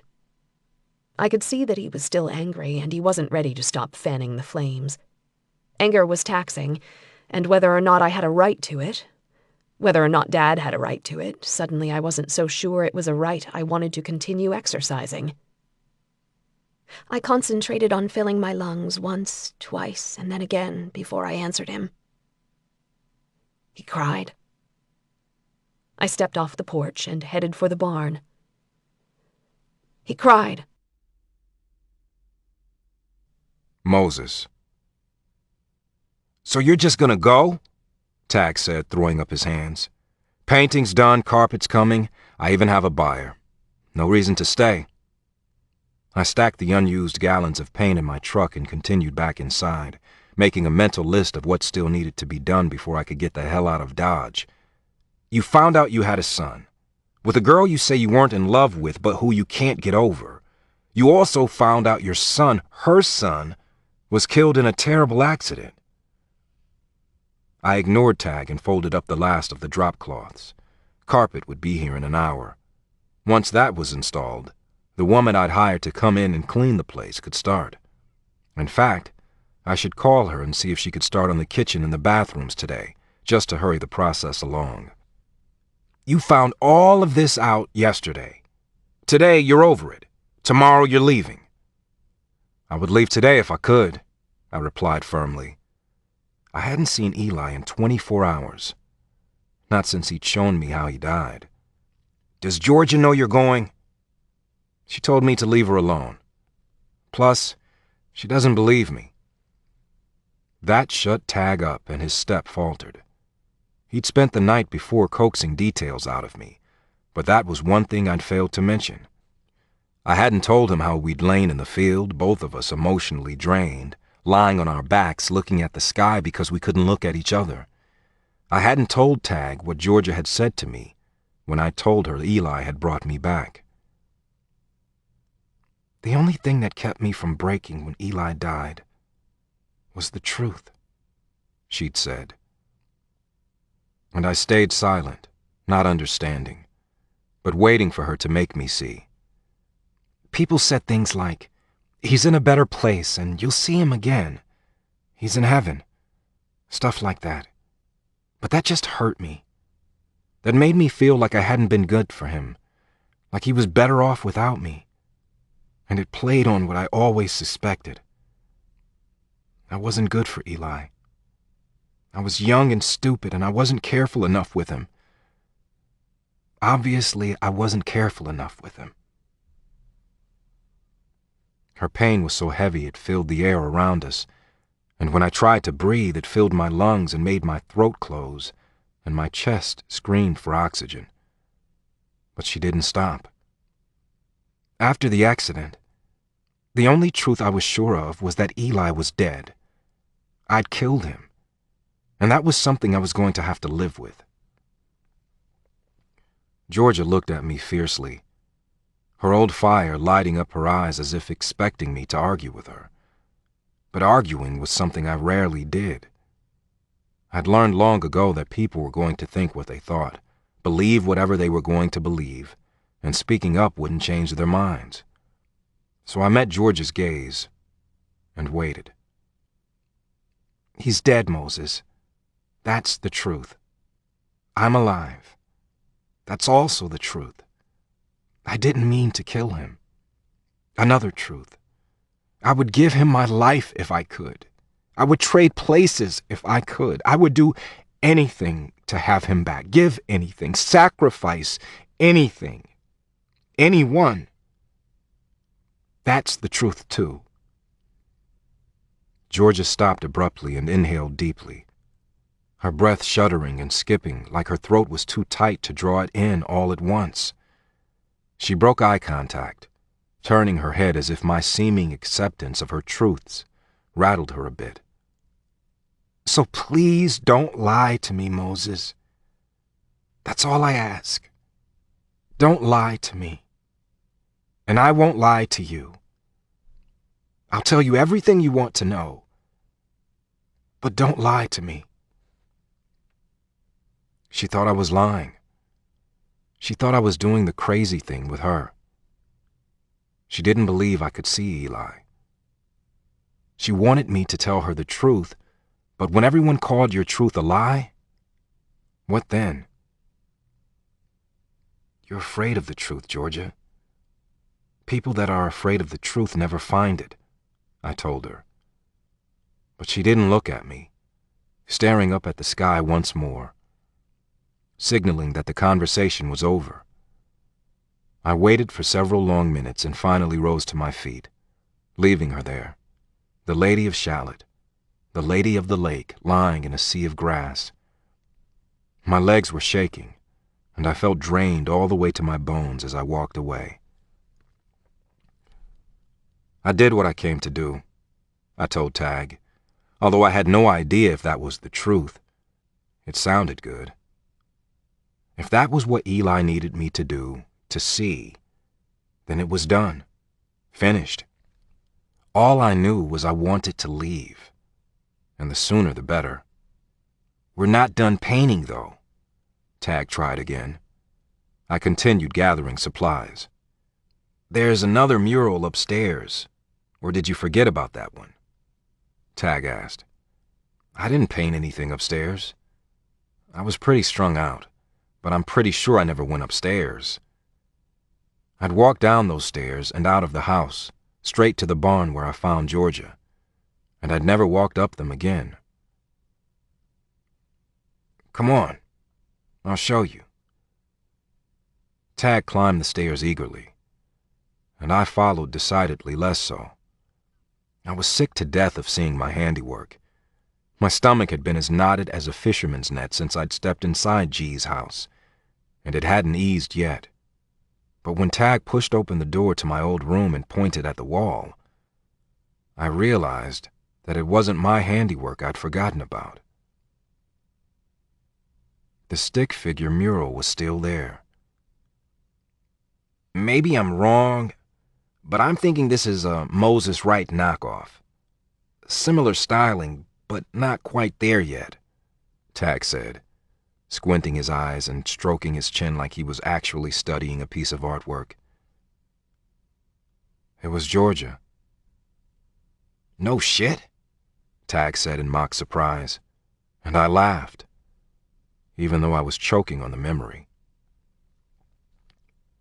The last Saturday before school started, Georgia failed to show up on the fence line at lunchtime like she'd done every other day.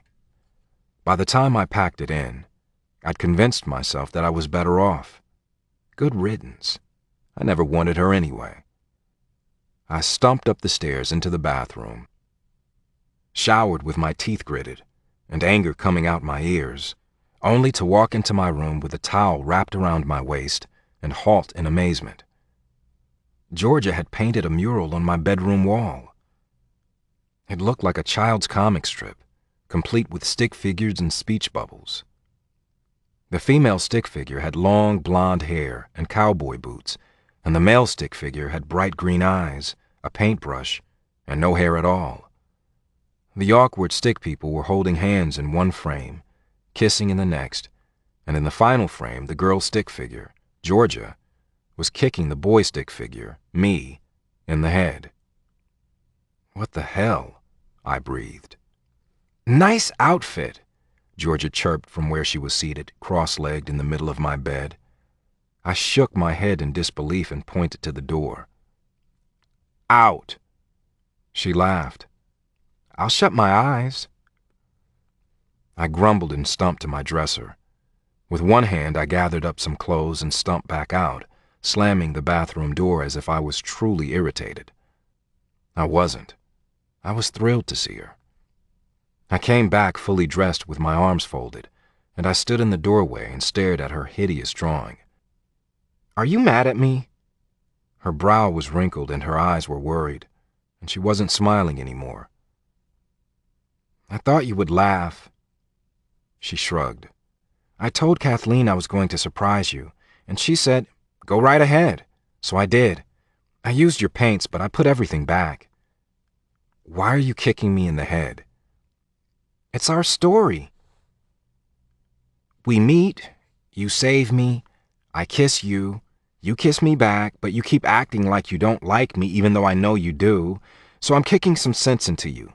And man, does it feel good." She grinned cheekily, and I looked back at her depiction. That was some kick to the head. "It's a terrible mural." It was terrible, and funny, and very Georgia. "Well, we can't all be Leonardo DiCaprio. You painted on my walls, I'm painting on yours. And you don't even have to pay me. I'm just trying to bond with you over art." "Leonardo da Vinci, you mean?" "Him too." She smiled again and laid back on my bed, patting the spot beside her. "You could have at least given me some biceps. That doesn't look anything like me. And why am I saying, 'Don't hurt me, Georgia'?" I plopped down on the bed and purposely landed partially on top of her. She wiggled and scooted breathlessly, trying to free herself from my intentional squishing. "You're right. Maybe I should have written those words coming out of my mouth," she giggled. But there was a look in her dark eyes that had me ducking my head and burying my face in her neck, so I wouldn't have to think about the inevitability of her pain. She stroked my head, and I breathed against her skin. "Are we bonding over art?" she whispered in my ear. "No, let's bond over something you're actually good at," I murmured back, and felt her chest vibrate with her laughter. She wanted to bond with me over art, I said, smiling a little. Tag chuckled and crossed to the stick figures. He traced his finger over the heart Georgia had drawn over the kissing stick figures. "I like her, Mo." She could always make me laugh. And she was right, I confessed. About what?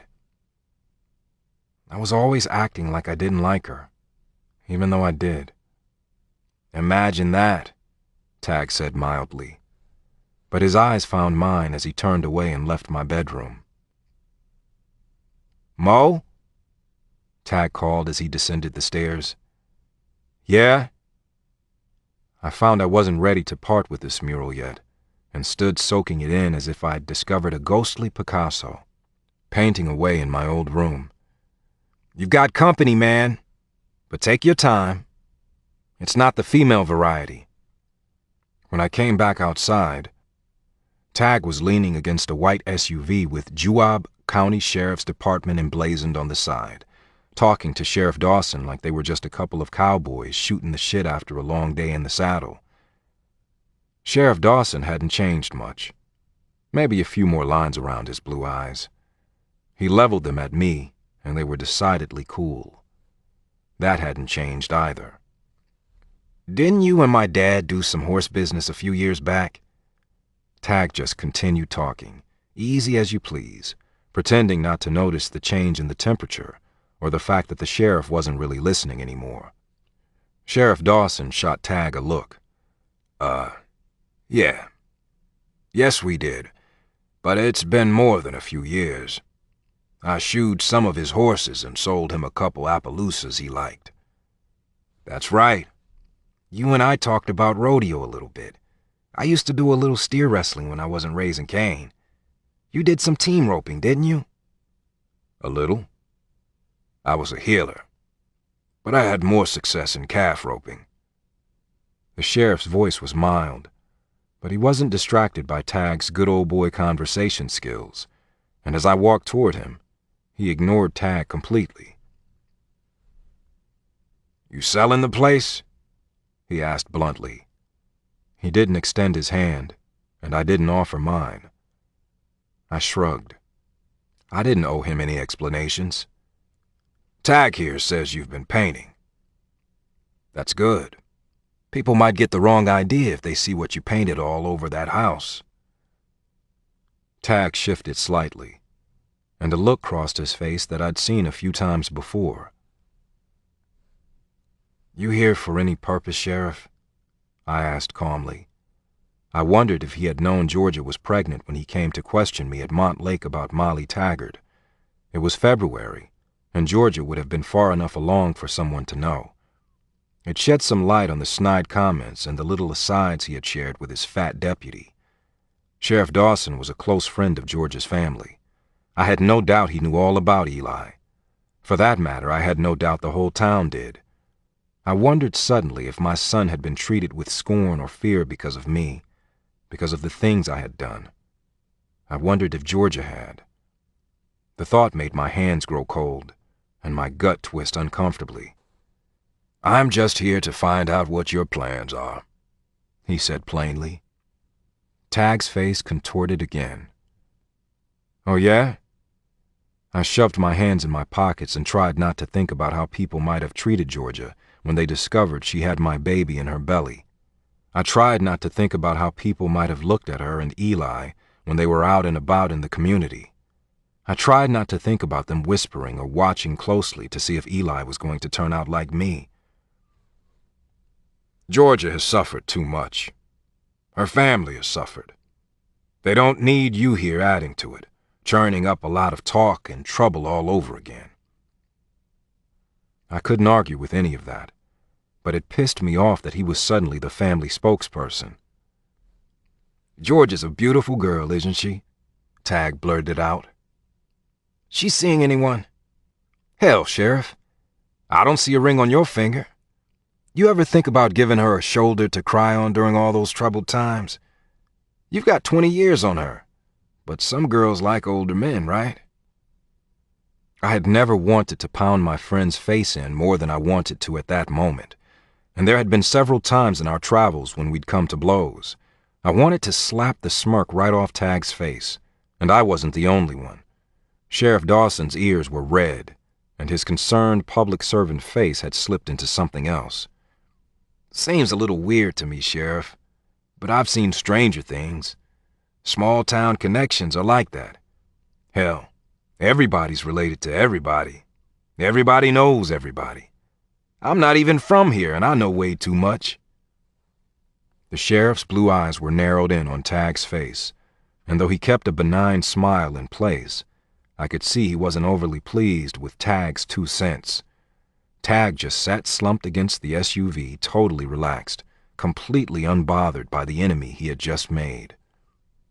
We all turned as a delivery truck rounded the corner and bounced along from pothole to pothole. The carpet had arrived.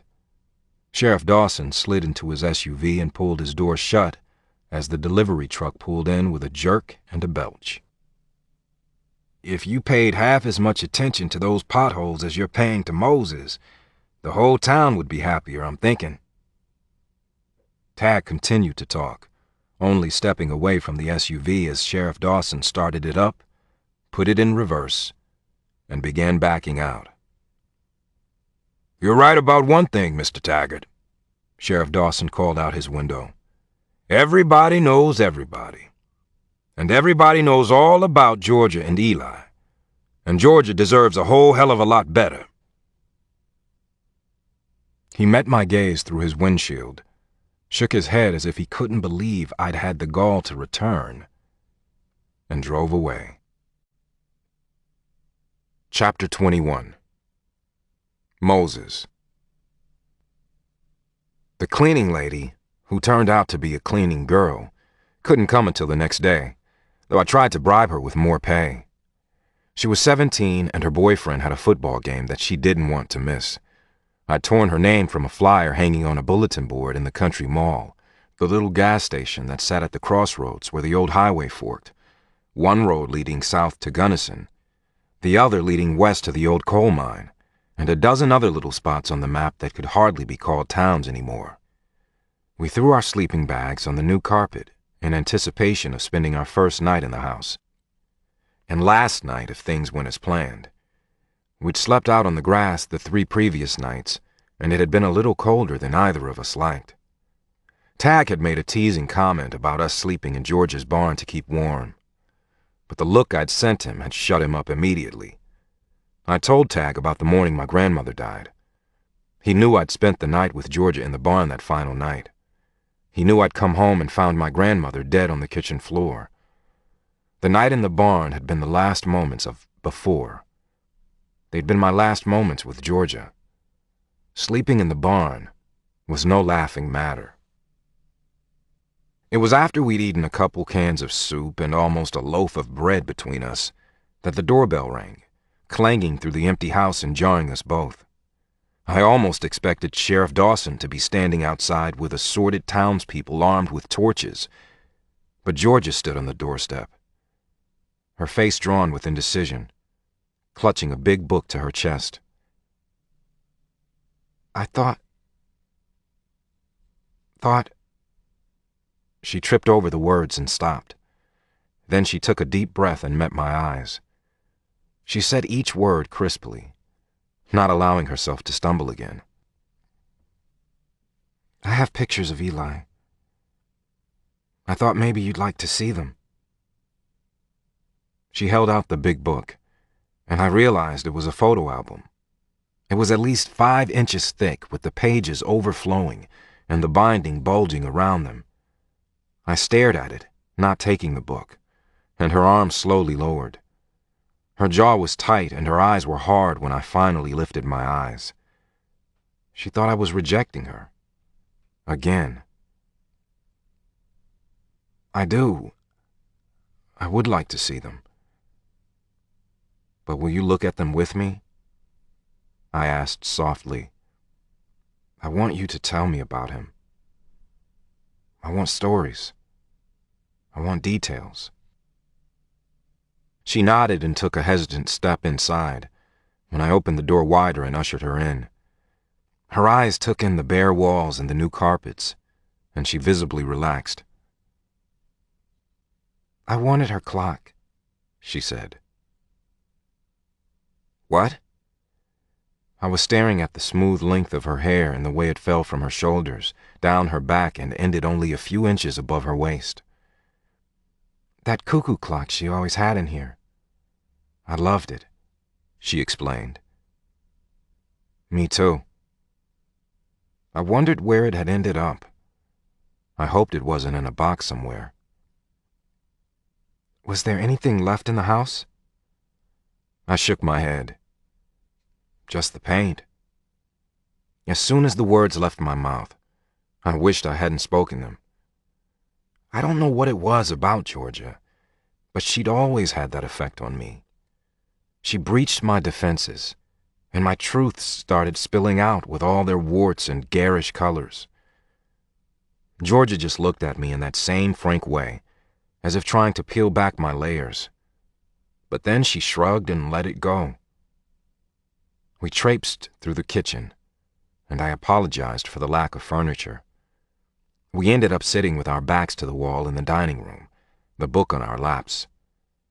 Tag busied himself in the kitchen and greeted Georgia with a smile and a question about cuss.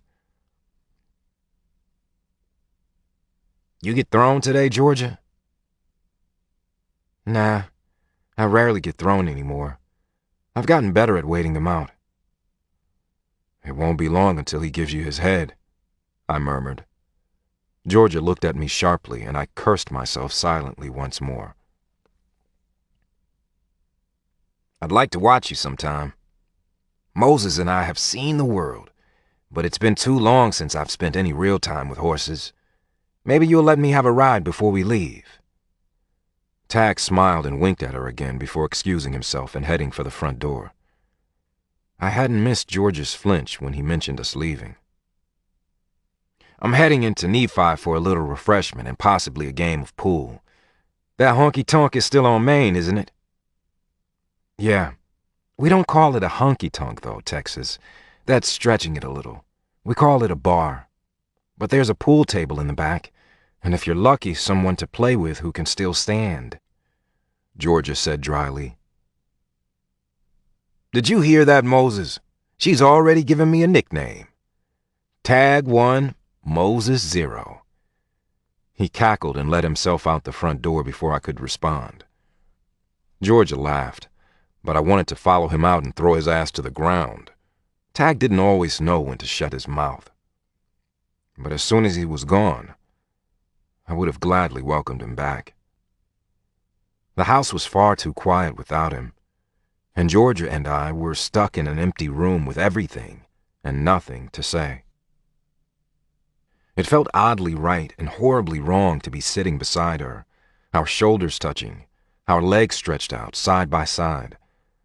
With a deep breath and a shaking hand, Georgia opened the book and filled the silence with pictures.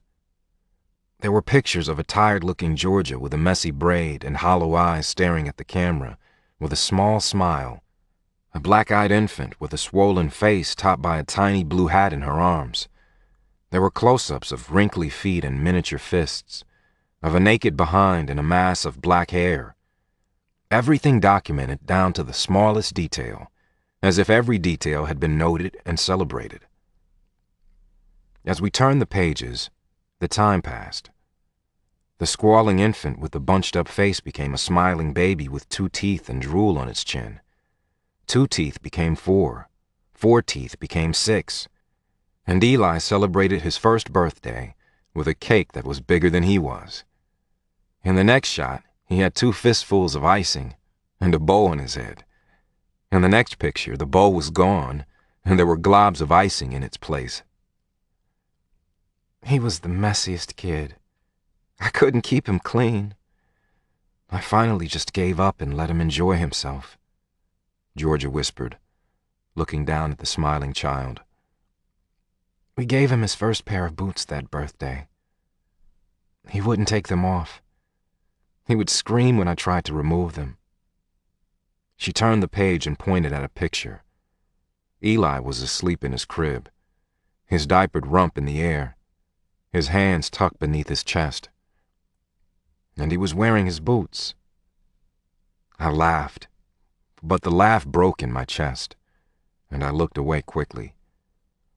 I felt George's eyes glance off my face, but she turned the page and continued on.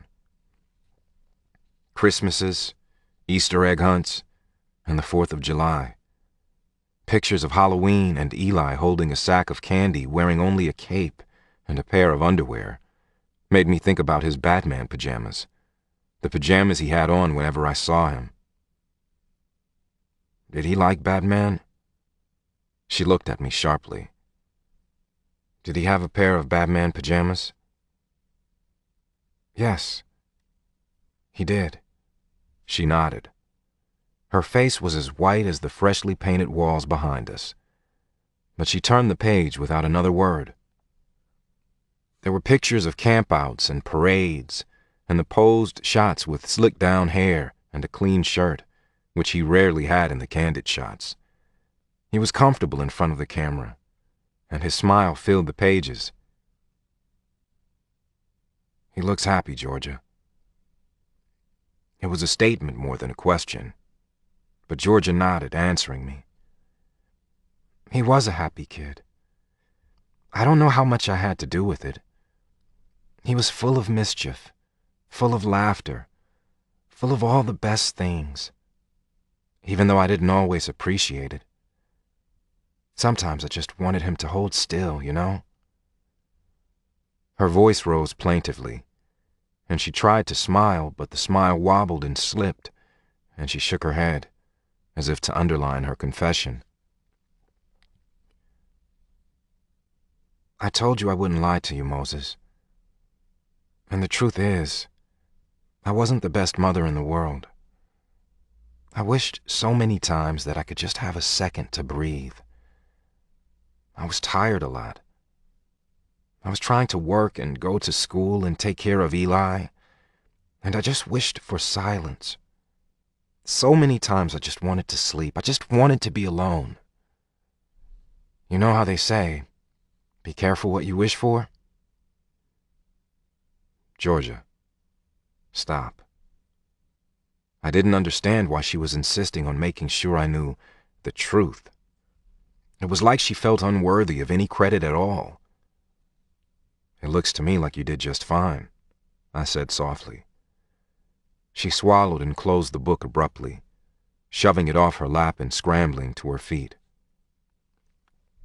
Georgia, I protested, following her up.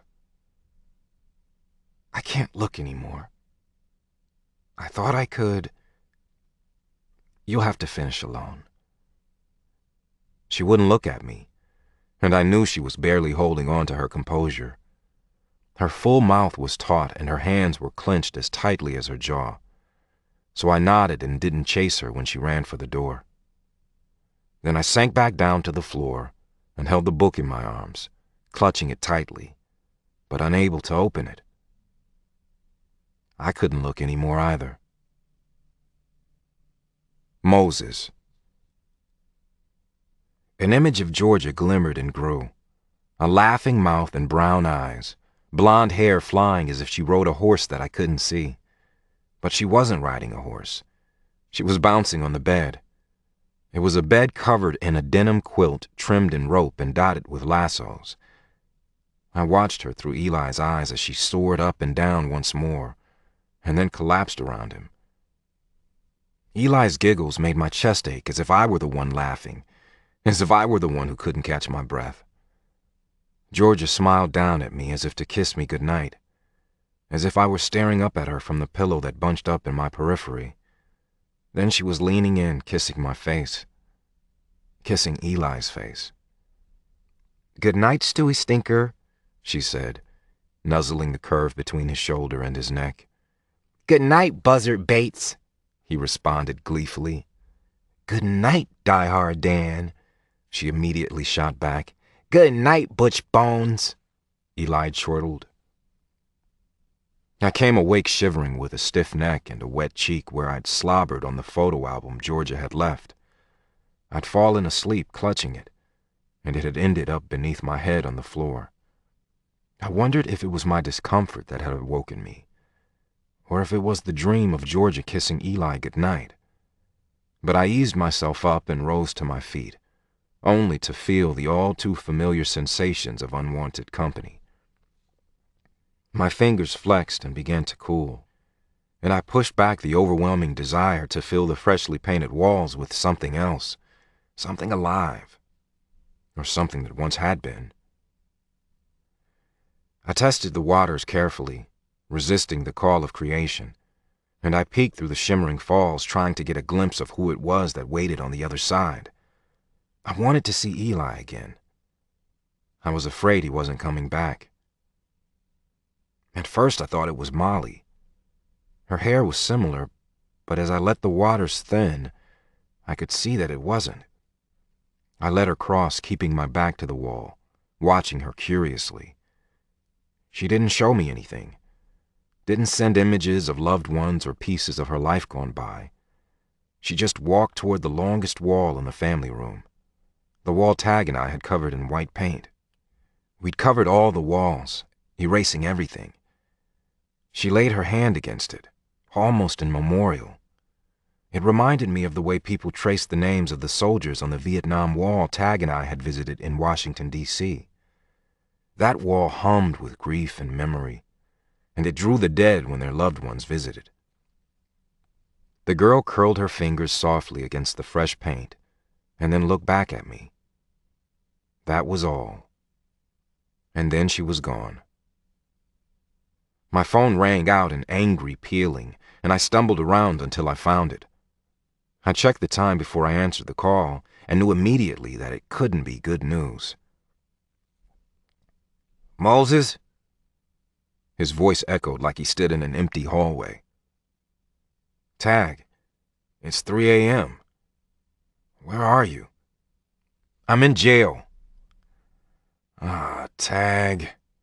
I groaned and ran a hand down my face. I shouldn't have let him go, but Tag had been managing himself for a long time, and a beer hadn't derailed him in ages. "In Nephi. I messed up, Mo. I was playing pool, nursing a beer, shooting the shit with the local boys. Georgia was right. Everybody was pretty plastered, but that just made it easier to win. Everything was just fine. Then these guys started talking about the missing girls. That got my attention. I asked him, "What missing girls?" One of them brings me a flyer that's stuck to the wall. The girl that's missing is a little blonde girl, maybe 17. She was last seen in Fountain Green just over the hill on the 4th of July. It made me think of Molly, Mo. They said rumors were she was kind of wild.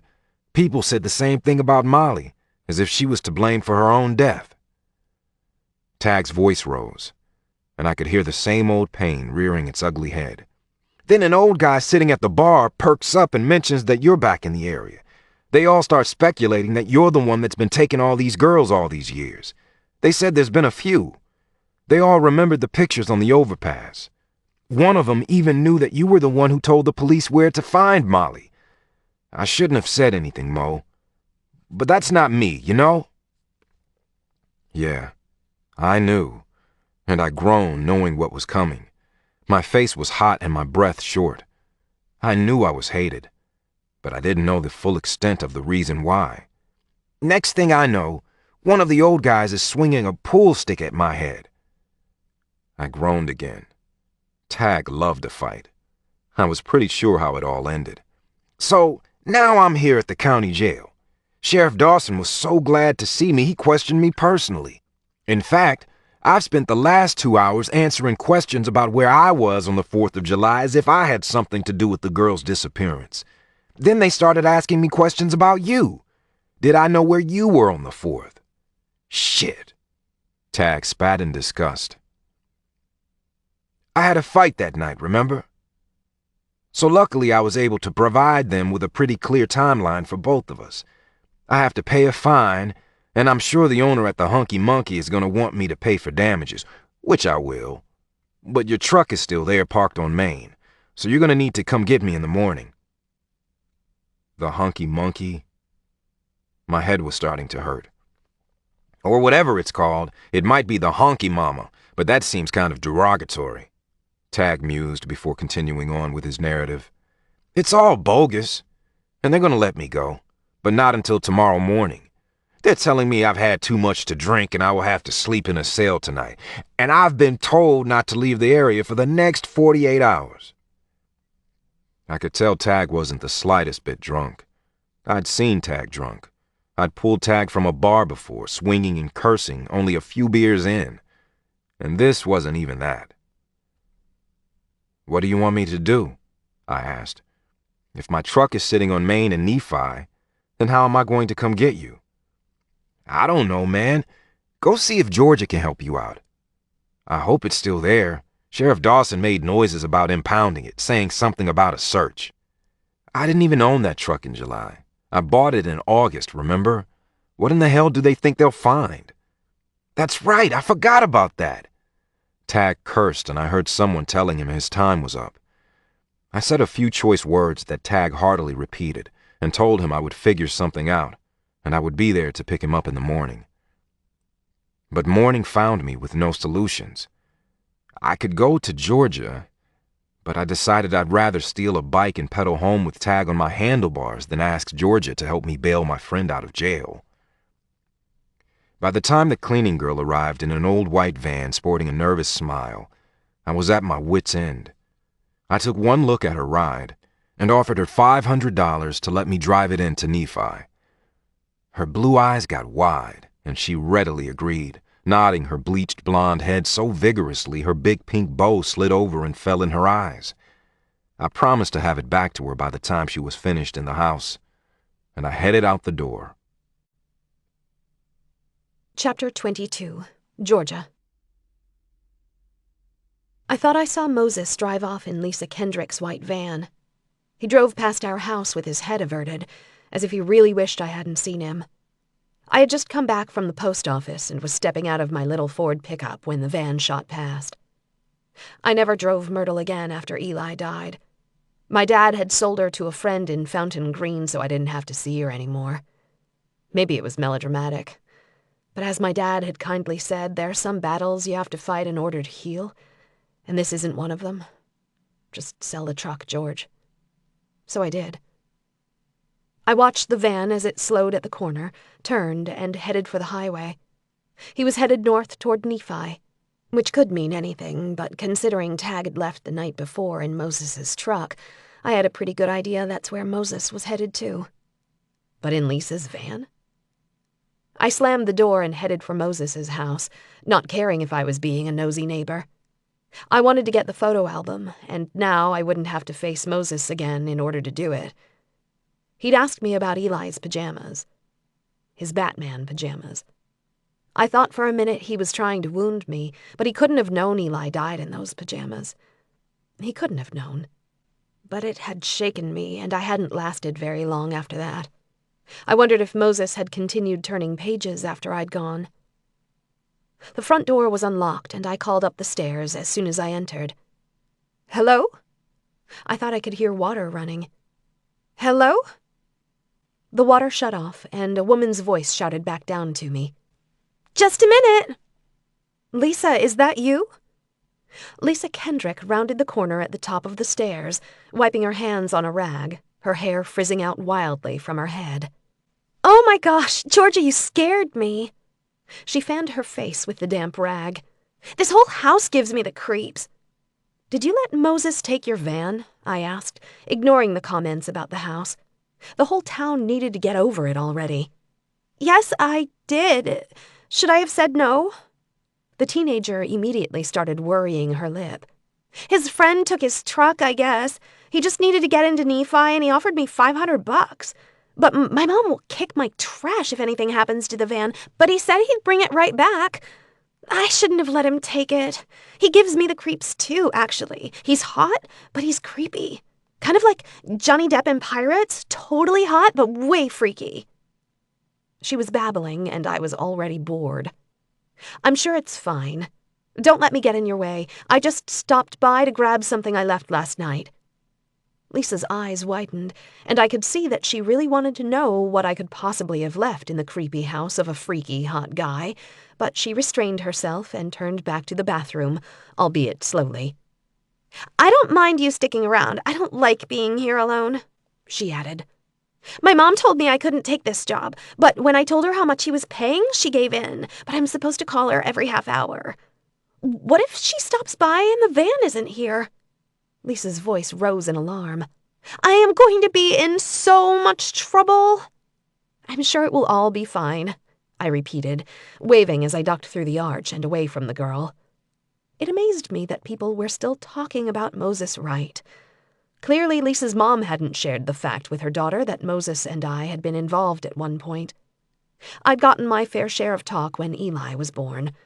People had quickly spread their conclusions about my baby's parentage.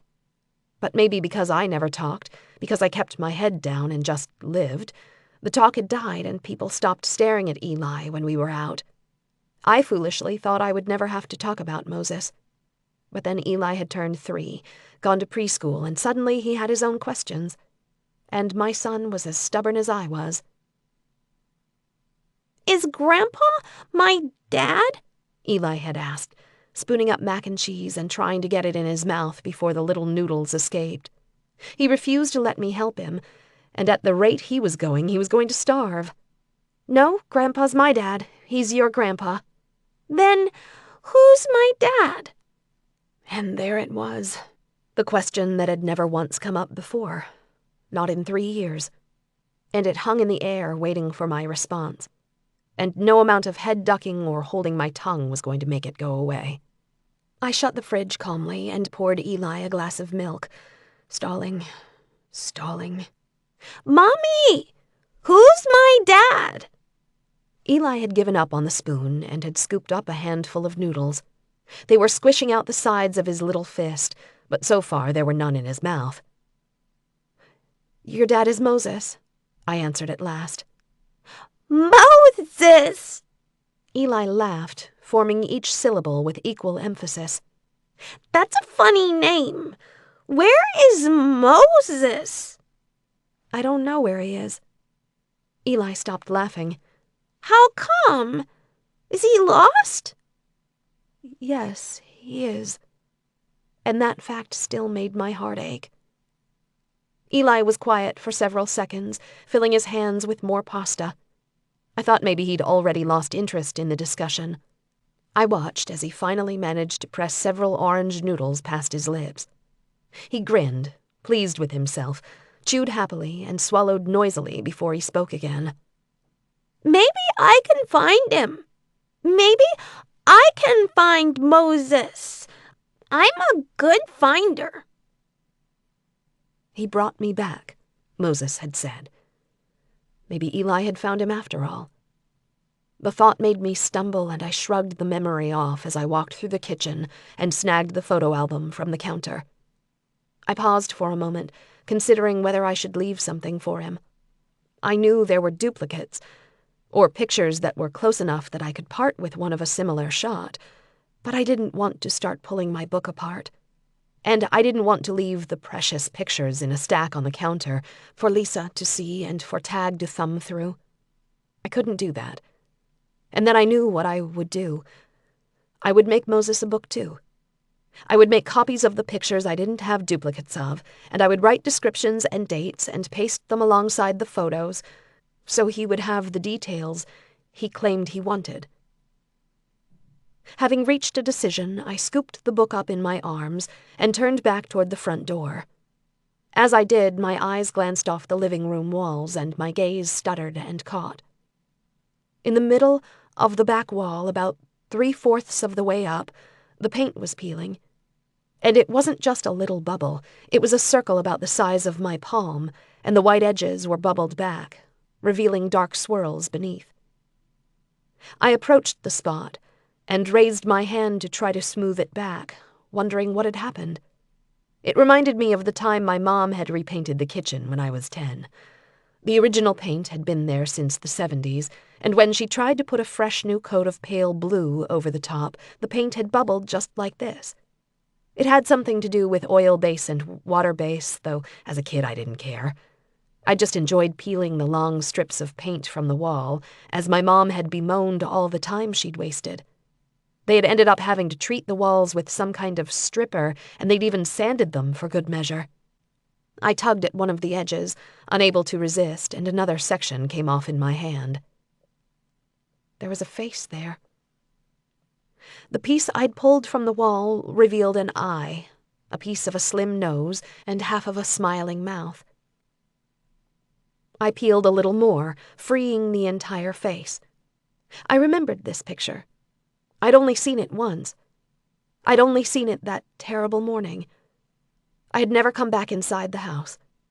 Not until last night, and last night the wall had been perfect. Pristine. It wasn't Molly. I don't know why that relieved me.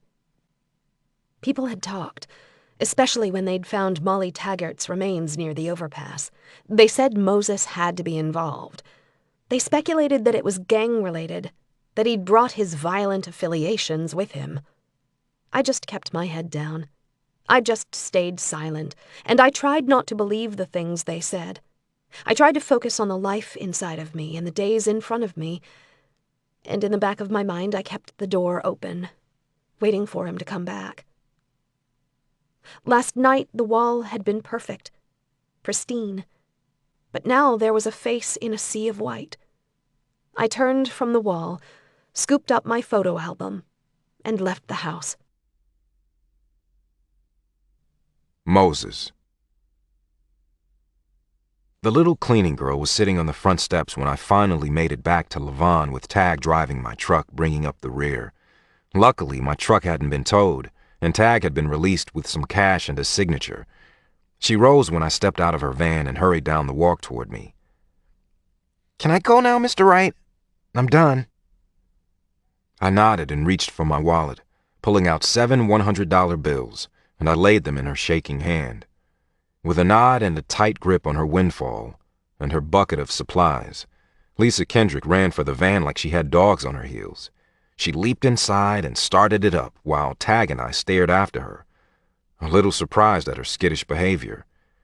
She rolled down her window a few inches, and her words came out in a jumbled rush. Her name is Sylvie Kendrick, my cousin. She used to babysit me when I was little. She lived in Gunnison. She disappeared 8 years ago, Lisa Kendrick said. It was a long time ago, and I was only 9. but I'm pretty sure it's her. I had no idea what she was talking about, and I started to question her, only to have her hit reverse and peel out of my driveway, as if her nerve had finally failed her. Moses. We're going to have to sand it down or something. Tag and I stood looking at the face that peered out of the white wall, a face that hadn't been there the day before. I was guessing from what Lisa Kendrick had said as she'd rushed off that the face belonged to Sylvie Kendrick. There's just something off in this house, Moses. It's not the house, Tag. It's me. Tag shot me a look and shook his head. You seeing things that other people can't doesn't make you the problem, Mo. It just means there are fewer secrets, and that can be dangerous. I walked toward the wall and pressed my hand over the face, the way the girl had done the night before.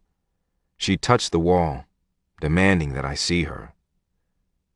I think we need to get out of here, Moses.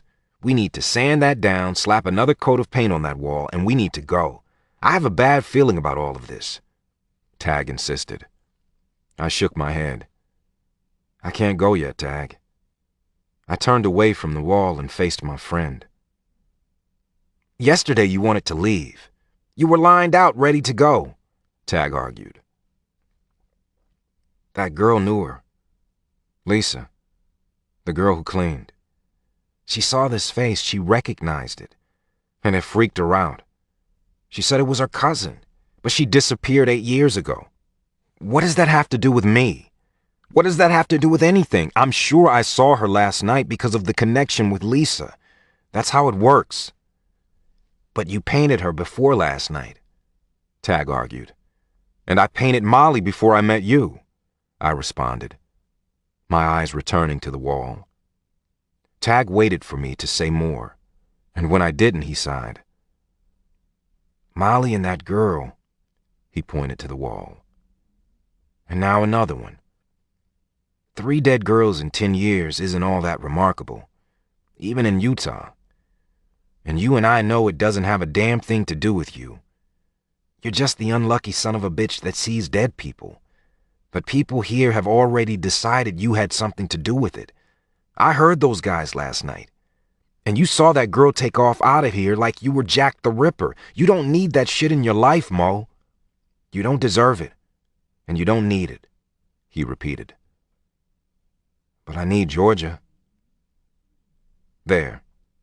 I said it. I'd known it since she'd shown up the night before with a photo album clutched to her chest. She'd opened the door just a crack, and she'd stuck an olive branch through. Tag couldn't have looked more surprised if I'd slapped him across the face with that olive branch. I felt like the wind had been knocked out of me too, and I found myself gasping for breath. It looks like the stick figure kick to the head knocked some sense into you, Tag whistled. Just 7 years too late. I can't run this time, Tag. I've got to see it through, whatever that means. Maybe I just end up making peace with my skeletons, making peace with Georgia, getting to know my son in the only way I have left. I couldn't think about Eli without feeling like I was caught in a downpour. But water had always been my friend, and I decided maybe it was time to let it rain. I can't stay, Mo. I'd like to stay, but I have a feeling if I hang around here too long with you, I'm going to be a liability. There's something about this place that isn't agreeing with me. I understand, and I don't expect you to. I may be here for a while. The house could use more than just a little paint and some new carpet. It's been empty a long time. The bathroom is ancient. It needs a new roof. The yard looks like crap. So I'm going to fix it up. And then I'm giving it to Georgia. Maternity expenses, 4 years of child support, funeral costs, pain and suffering. Hell, the house probably isn't enough. Salt Lake is 2 hours away. Less than that the way I drive. You'll call if you need me, won't you? I nodded. I know you, Mo. You won't call. Tag shot a hand through his mop and sighed. I'll call, I promised, but knew in my heart Tag was probably right. It was hard to need. You want my advice? Tag asked. No, I answered. He just rolled his eyes. Good, here it is. Don't go slow, Mo. Don't go easy. Go hard and go fast. Women like Georgia are used to holding the reins. But you broke her, Mo, and then you left her. I know you had your reasons. You know I get it. But she won't let you break her again. So you have to take her. Don't wait for her to say please, 'cause it won't happen. We're not talking about a horse, Tag. The hell we aren't. That's her language, Mo. So you better learn it. Chapter 23. Moses. Georgia came back again that night, knocking on the door, carrying another offering, only this time it wasn't the photo album. I tried not to be disappointed. I wanted more, but when I'd arrived home that afternoon, the book was no longer on the kitchen counter, and I had no doubt that Georgia had come and taken it away. She shoved a pan of brownies in my chest and said in a rush, I took the photo album. I nodded, the brownies in my hands. I saw. I just wanted you to know. I'll put together a book for you. I have so many pictures. I would like that. Even better than homemade brownies. I tried to smile, but it felt forced, and I told her to hold on as I set the brownies down on the kitchen counter and joined her on the front steps, wishing I knew what to say to make her stick around. I didn't make them. The brownies, I mean. I'm a terrible cook. The only time I tried to make brownies, Eli took one bite and spit it out. And he ate bugs. I was sure they couldn't be that bad until I took a bite. They were pretty terrible. We ended up calling them frownies instead of brownies, and we fed them to the goats. It's a wonder Eli survived. She stopped abruptly, a stricken look washing over her face. I wanted to wrap my arms around her and tell her it was okay, that everything was okay. But it wasn't okay, because Eli hadn't survived. Georgia stepped back off the steps and tried to pull herself back together, smiling brightly. But don't worry. I bought those brownies from Sweaty Betty. She makes the best baked goods in the state of Utah. I didn't remember anyone named Sweaty Betty, and I had my doubts with a name like Sweaty Betty that they would taste any better than Georgia's frownies. In fact, I was pretty sure I would be letting Tag eat them all. You have to try again sometime, I suggested as she turned to leave. I was talking about her frownies, but I really wasn't. And maybe she knew that, because she just waved, and she didn't pause. Good night, Stewie Stinker, I called after her. What did you say? Her voice was sharp, and she stopped walking, but she didn't turn around. I said good night, Stewie Stinker. Now you say good night, Buzzard Bates. I heard her gasp, and then she turned toward me, her fingers pressed to her lips to hide their trembling. He keeps showing you kissing him goodnight, and it's always the same. I waited. He shows you that? She whispered brokenly.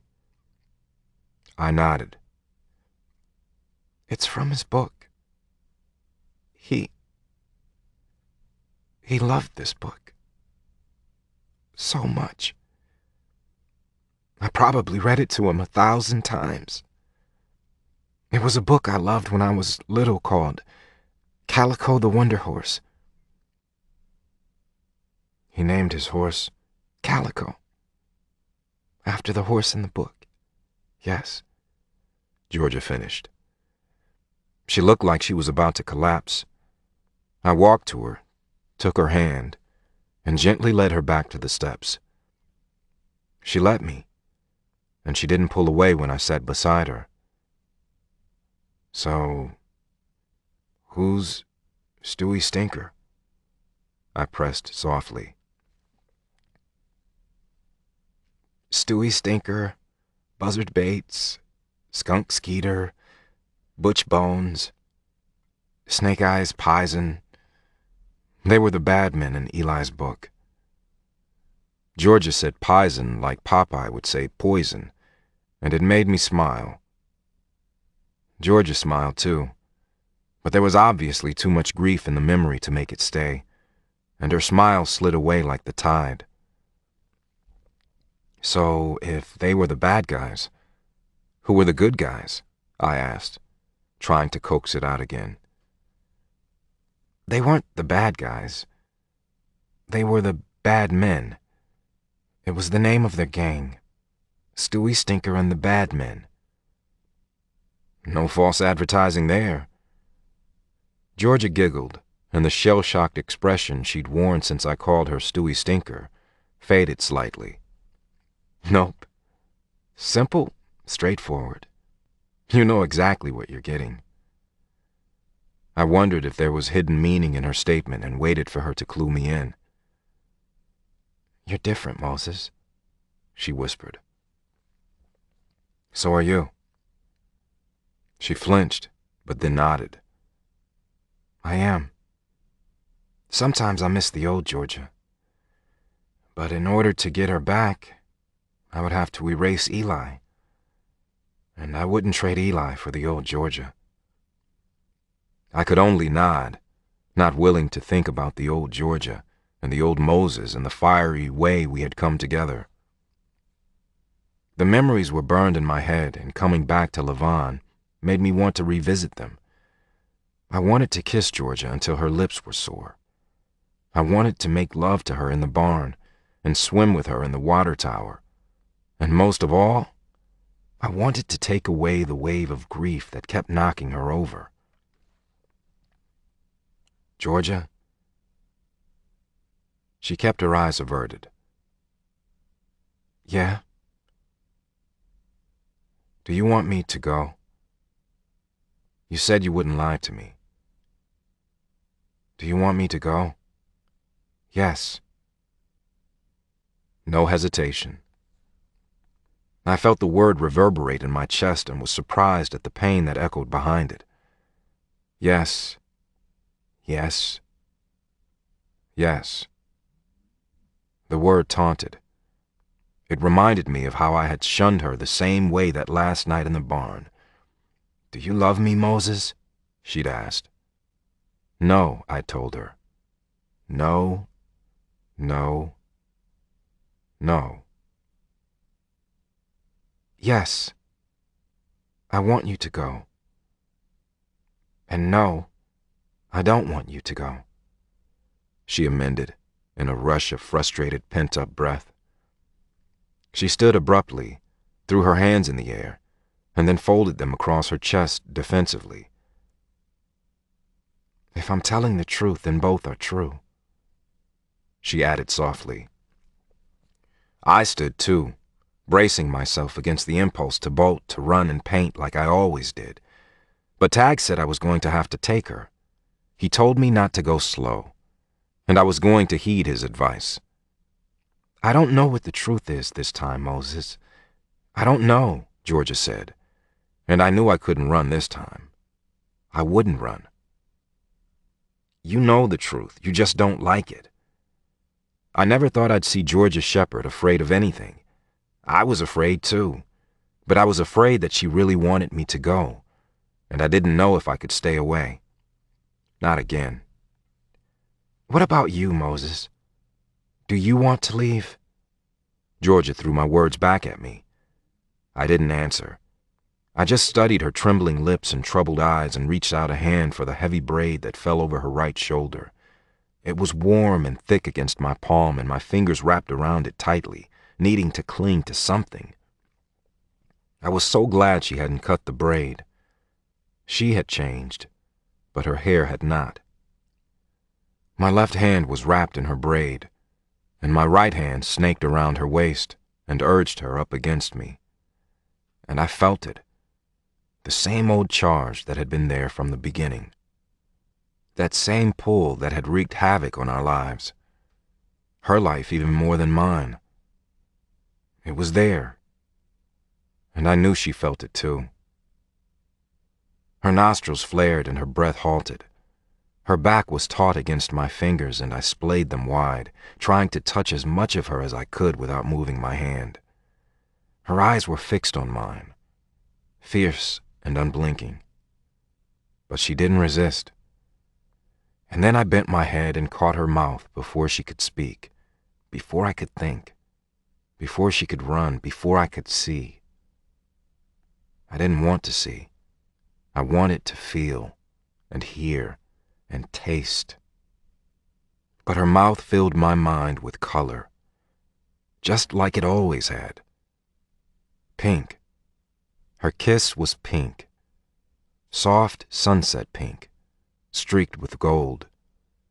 The rosy blush swirled behind my eyes, and I pressed my lips more firmly against hers, releasing her hair and her body to hold her face in my hands, to keep the colors in place, to keep them from fading.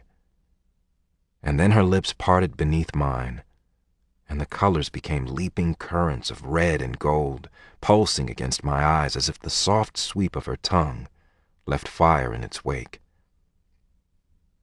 The color popped like a needle to a balloon as Georgia suddenly wrenched herself away, almost violently, and without a word she turned and fled, along with the colors, leaving me panting and drenched in black.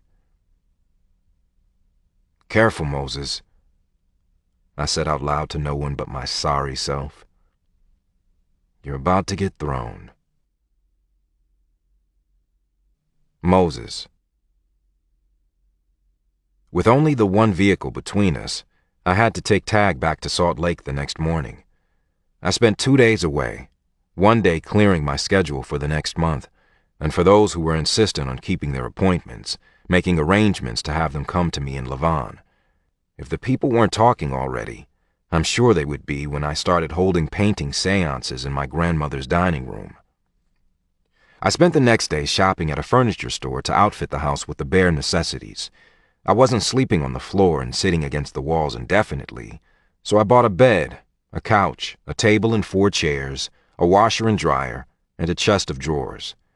I spent enough money that the furniture store gave me free delivery, even to Lavon, and I gladly accepted. In addition to the furniture, I gathered some clothing, some painting supplies, and blank canvases, and the picture I'd painted for Eli before I'd even realized who Eli was. I was going to give it to Georgia. She had shared her pictures with me. I was going to share my pictures with her, if she would let me. The trip back to Salt Lake had been fruitful in other ways, too. Eli was back. I'd seen him for a second in my rearview mirror as I'd driven away from Gigi's house.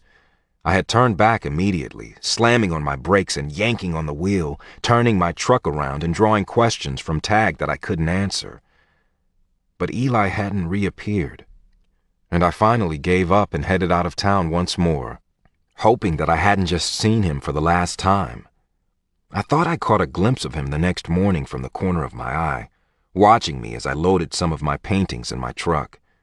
And then, last night, he'd appeared at the foot of my bed just like the first time, as if leaving Lavon had forced an intervention. He showed me Calico running in the fields, and Georgia reading to him and tucking him in, just like before. But he showed me some new things, too. He showed me chicken noodle soup, the noodles so fat there was hardly any broth.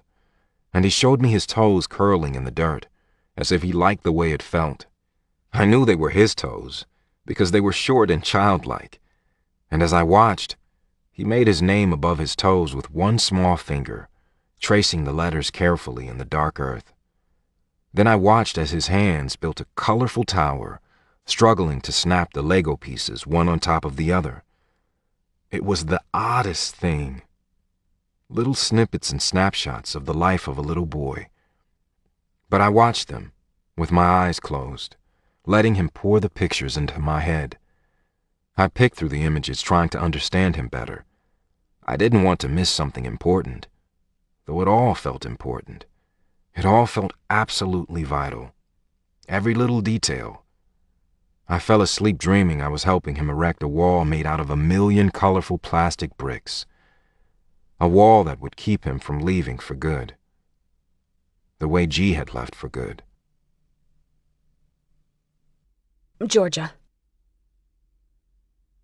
After I lost Eli, I would come out to the horses, and without fail the horse I was working with would end up lying down in the middle of the corral. Sackett, Lucky, or any of the other horses, it didn't matter.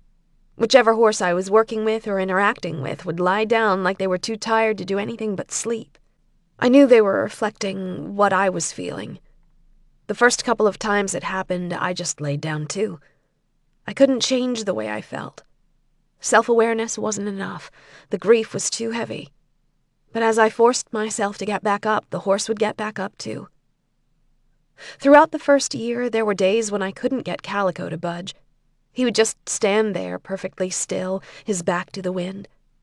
I thought he was depressed because he missed Eli, but over time I realized he was mirroring me. I wasn't lying down anymore, but I wasn't moving forward either. So I'd started working a few more jobs, taking care of myself a little better and trying to take steps, even if they were small. Even if it was just so Calico would run again. In the last few months, my horses had started to crowd me, to nip at me and nuzzle me. I supposed they felt my need to touch and be touched. Any mother could tell you that a child invades her space from the moment of conception, and for years after, space does not exist. It was one of the things I had missed. I'd even yearned for it. And then Eli died, and I had all the space I had thought I wanted. Not just a little space, outer space, galaxies. And I'd floated in it in agony, longing for the days when there had been no such thing.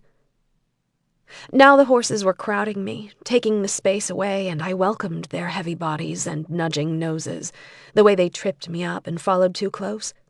It healed me even as I pushed at them and begged for room to move. They knew better. Apparently my body was saying one thing when my lips said another. I had let Moses kiss me, and in that moment I was guessing my body and my lips had said the same thing. Sure, I had pulled away, but not right away. I'd let him kiss me first. I had opened my mouth to him and kissed him back. And today the horses were crowding around me again like I was sending out a homing beacon. They were swarming me, and they were restless, mimicking the buzz I felt beneath my skin, mirroring my nervous energy. Sackett wouldn't meet my gaze and hung his head as if he was guilty of something. Looking at him, I realized then that I was ashamed of myself. I'd let Moses kiss me. And he had no right to kiss me. He'd asked me if I wanted him to go. I shouldn't have waffled. I should have demanded that he go. Instead, I'd let him in. And he'd kissed me like I was still the girl who had no pride and no rules where he was concerned. Now he was gone, and Kathleen's house was locked up tight. He'd been gone for 2 days. No explanation, no goodbyes. For all I knew, I wouldn't see him again for 7 more years. I realized my lips were trembling, and there were tears in my eyes, and Sackett suddenly laid his head on my shoulder. Damn it, Sackett. Damn it all to hell. It is time to make some new, stricter laws in Georgia. From now on, anyone named Moses is not allowed in. No visits, no crossing boundary lines, nothing. No one named Moses is allowed in Georgia. I'd spent the night before on my laptop trying to dig up every last piece of information I could on Moses Wright. He wasn't on Facebook or Twitter, but neither was I. We had established a website and Facebook page as well as a Twitter handle for our equine therapy sessions, and I haunted social media under that cover. But when I Googled Moses Wright, I was amazed at what I found. The BBC had done a special on him, and there were videos all over YouTube of his painting sessions with clients, although the camera was usually trained on his canvas, as if Moses wanted to keep his face from the screen. There was a Times article about him and about his ability to paint for the dead, and People magazine had done a small feature about the otherworldly brilliance of Moses Wright. I realized then that he had made an impressive name for himself, and he was a bit of a star, though it seemed he did his best to keep the lowest profile possible. What had Tag said? Just in passing about them traveling all over the world? Judging from the volume of information coming from all corners of the globe, I had no doubt it was the truth. There were hundreds of pictures of his paintings, but few of him, though I did find a couple of shots of him at some gala for a hospital.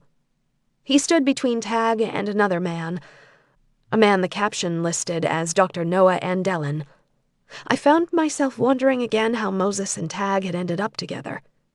Their connection was deep, it was easy to see. And I realized something else. I wasn't just ashamed. I was jealous. You still talk to your horses? I jerked and Sackett shifted, not liking the spike of energy that shot through me, or the fact that my fingers had yanked at his mane. Moses stood silhouetted in the barn door, holding what looked to be a large canvas in his hand. I hadn't realized I was still talking to Sackett, and I did a quick examination of what I just said. I believe I had just uttered an embarrassing rant on Moses not being allowed in Georgia. Oh, Lord, I prayed fervently. You can make the blind man see and the deaf man hear, so it shouldn't be too much to ask to make this man forget everything he's just seen and heard. What does Sackett think about those new, stricter laws in Georgia? I looked up at the rafters. Hey, thanks for coming through for me, Lord. I loosened the cinch that secured the saddle around Sackett's middle and pulled the saddle from his back, hoisting it onto the saddle horse and removing the blanket beneath without looking at Moses. I was kind of surprised that he remembered Sackett's name. Moses took a few steps inside the barn, and I could see a small smile playing around his lips. I gave Sackett a firm pat on his rump, signaling I was done, and he trotted off, clearly eager to go. "You're back," I said, refusing to embarrass myself further by getting angry. I took Tag home.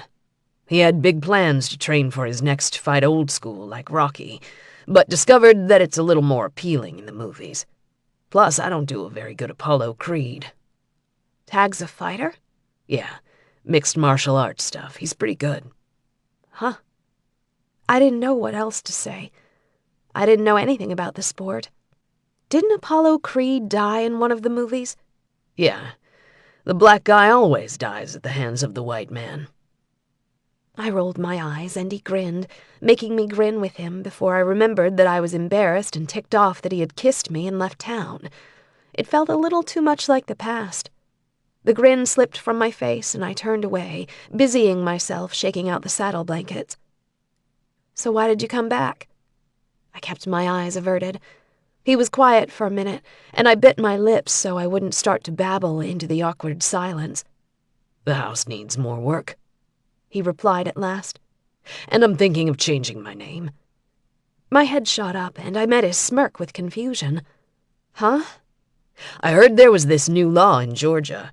Nobody named Moses can even visit, so I'm thinking a name change is in order. I just shook my head and laughed, both embarrassed and pleased at his underlying meaning. Shut up, Apollo, I said, and it was his turn to laugh. Good choice. Apollo it is. There aren't any laws in Georgia about guys named Apollo, are there? No, I said quietly, still smiling. I liked this Moses. It was a Moses I had liked before, too, the Moses who teased and taunted and pushed and prodded, setting my teeth on edge while making me love him. I brought you something, he said, turning the canvas around and holding it in front of him so I could see. I could only stare. Eli helped me, he said quietly. I couldn't look away, even though his words repelled me. I didn't want this Moses. I wanted the Moses who smiled and teased. I didn't want the Moses who talked about the dead as if he were intimately acquainted with them. I started seeing him for the first time after I saw you in the elevator at the hospital. I didn't know who he was. I didn't put it together, not until I stepped back from the painting and saw you riding a horse, holding Eli against you.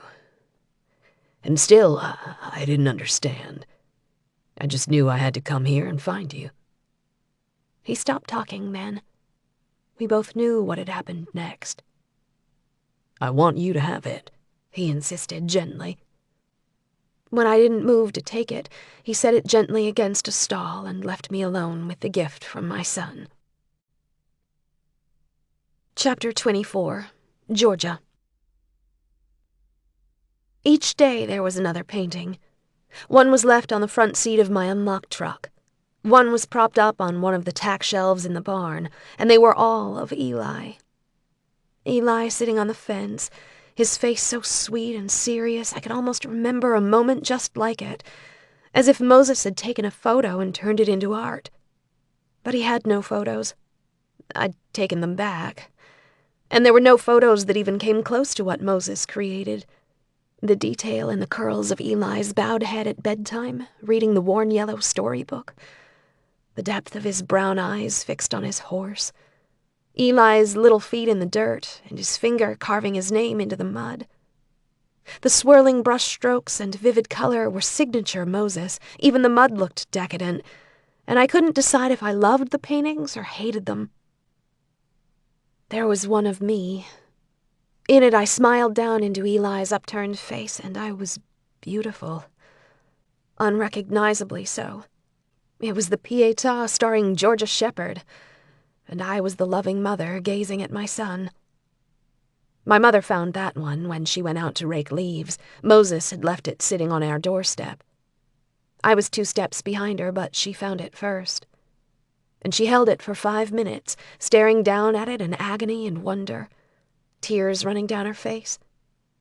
When I tried to comfort her, she gently shook her head and went back inside, unable to speak. Moses returning had been incredibly difficult for my parents, and I had no idea how to make it better. I had no idea if I could, or if I should. And I didn't know if his art was helping. But Moses's pictures were like that, glorious and terrible. Glorious because they brought memory to life, terrible for the same reason. Time softens memories, sanding down the rough edges of death. But Moses's pictures dripped with life and reminded us of our loss. I remembered how Moses had talked about art, about anguish, and I knew then what he meant.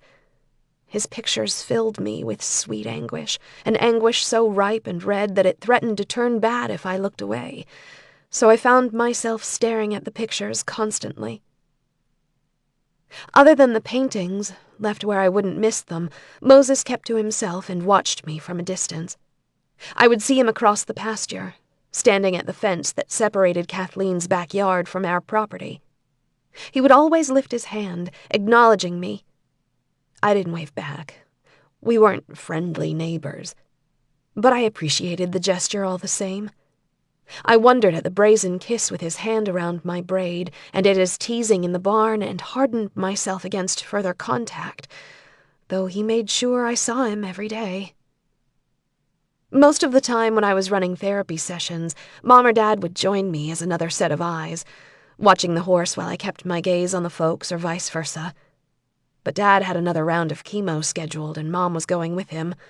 They were going to stay in Salt Lake for a few days with my older sister and her kids before heading back. Mom didn't want to leave with Moses back in the neighborhood. I just had to bite my tongue and remind myself that I had made the bed I was now lying in, literally. I'd lived at home too long.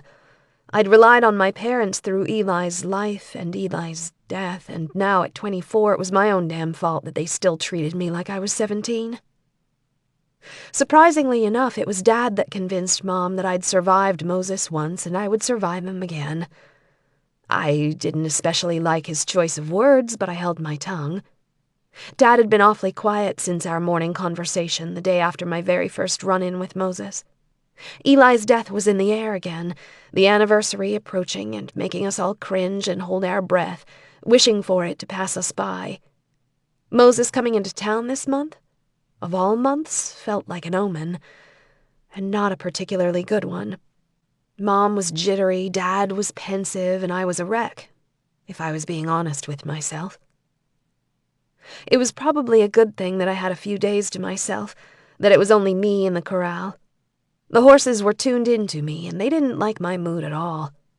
It took me a good hour, brushing them down, cleaning their hooves, getting my head straight, and working out my own stress before I conducted a session with a small group I saw every week. But my angst returned in full force when Moses wandered over at the end of my class.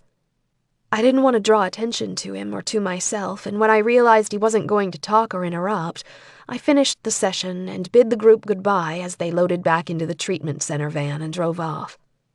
I returned to the corral, hoping Moses had gone, but he remained, as if waiting for me. When he saw me coming, he climbed down from the fence and walked toward me. His brow was furrowed, and I tried not to give any credence to the way my breath caught and my hands shook when I watched him approach. He still appealed to me on a very primitive level, and I didn't want that. I was afraid of it. I despised myself for it. He keeps showing me random things, he said, shaking his head, not even pausing for a greeting or small talk. That was just like the old Moses, and I didn't want to question him. I didn't want to know what he was talking about. Eli keeps showing me random things, he repeated, and I felt myself soften even as my heart lurched wildly. I could not resist the lure of Eli, of hearing about him, even if it was all a fairy tale told by a man who I really wanted to hate. Like what? I whispered, not able to help myself. His toes in the dirt, chicken noodle soup, Legos, pine cones, and calico. Always calico. He shrugged and stuffed his hands into his pockets. What do you think he's trying to tell me? I suddenly found myself smiling. It was the oddest thing. It was the oddest and most wonderful, horrible thing. I was smiling, and my eyes were filling with tears. I turned away, needing a moment to decide whether or not I was going to accept a new truth. Georgia? Moses waited for me to take several long, steadying breaths while I found my voice. Those are his favorite things. He's telling you his greats.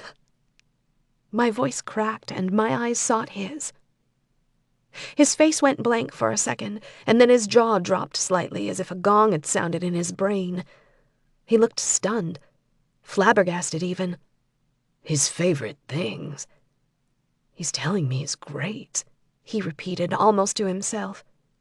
I thought he was trying to communicate something, maybe teach me something. Then Moses started to laugh. What? What's so funny? His baffled amusement was hard to resist, and I found myself smiling even as I wiped my eyes. That's what they're all trying to tell me. I never understood it before. The random items, the everyday stuff, it's always driven me crazy. He choked on the words, trying to speak around the mirth. And it really wasn't that funny.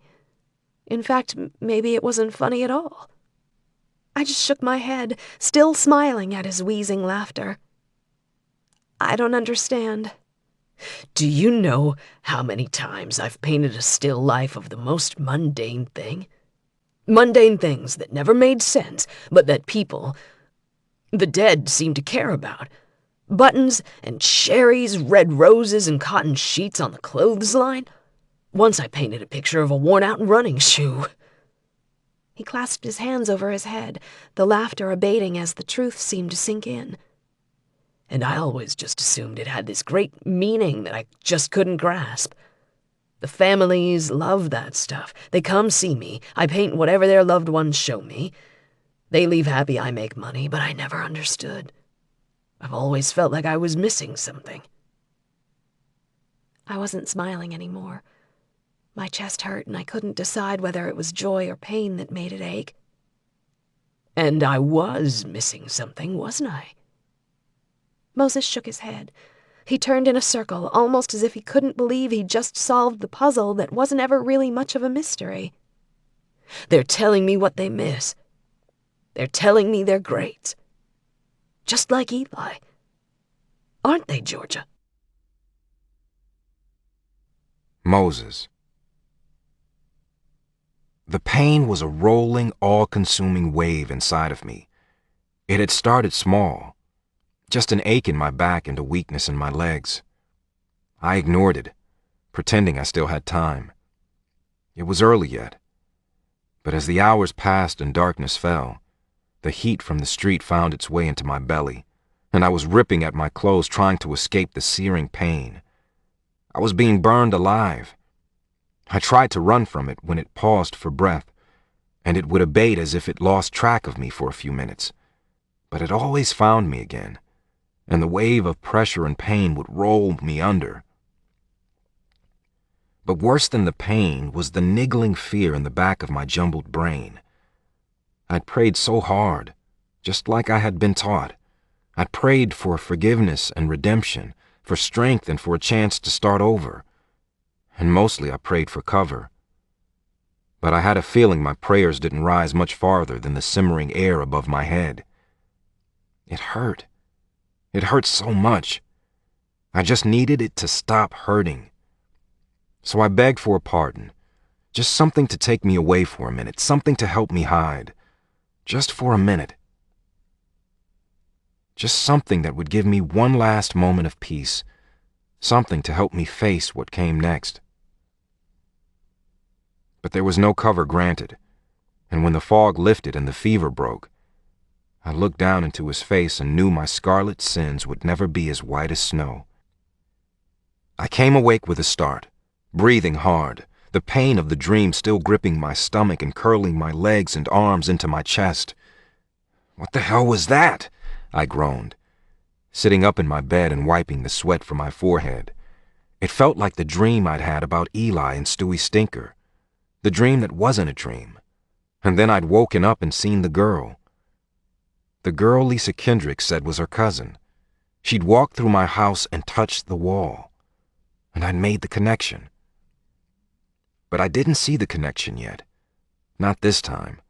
I stood from my bed and stumbled to the bathroom, washing my face and throat with cold water, trying to ease the heat on my skin that always came with episodes like this. It hadn't been my pain in the dream. It hadn't been my pain. It had been a woman. A girl. And she was having a baby. Her thoughts and her agony, and then the child in her arms as she'd looked down into his squalling face, all indicated childbirth. His squalling face. I suppose that was right. She thought of the child as a boy. Maybe it was Eli showing me his birth, the way he'd shown me his bedtime ritual. But that didn't seem right either. It hadn't been Eli's eyes I'd looked through. It hadn't been Eli's thoughts in my head. But nothing with Eli had been like any other experience I'd ever had. The connection was different, more intense, more detailed, more everything. So maybe it was possible. But it didn't feel right. Eli showed me images and perspectives relative and relevant to his understanding. As an infant being born into the world, he would not have had that perspective. It was George's perspective. It was as if I was looking through her eyes, feeling her emotions, her pain, her despair. She had been filled with fear and despair. I hated that. I hated that she had felt so alone. Eli should have been celebrated. But in the dream there was no joy or celebration. Just fear. Just pain. And maybe it was just a dream. That was possible too. Maybe I wanted to rewrite history so badly that my subconscious had recreated a moment that fed into my guilt and my regret, putting me there in the room with Georgia as Eli had come into the world. I mopped at the water on my neck and walked down the stairs without turning on any lights, needing a glass of water or maybe something stronger. I'd left the lamp on in the family room. I'd sanded down the entire wall where the girl had revealed her face. Last night I'd painted it again, covering Molly and Sylvie and the other, nameless, somewhat faceless girls beyond them with a thick coat of yellow. I wanted yellow in the room. No more plain white. I was tired of white. I got a beer from the fridge and held the can against my face, eyeing the cheerful, buttery wall, thankfully devoid of any dead faces. For now. I would paint the other walls when morning came. My eyes skipped to the side as my thoughts mentally moved on to the next section of painting that needed to be done. The paint was bubbled on the far wall. Ah, shit. I'd been afraid of that, afraid that the other walls would need to be sanded down too. But it had been more than a week since the paint on the back wall had begun to peel. The other walls had shown no signs of bubbling or peeling.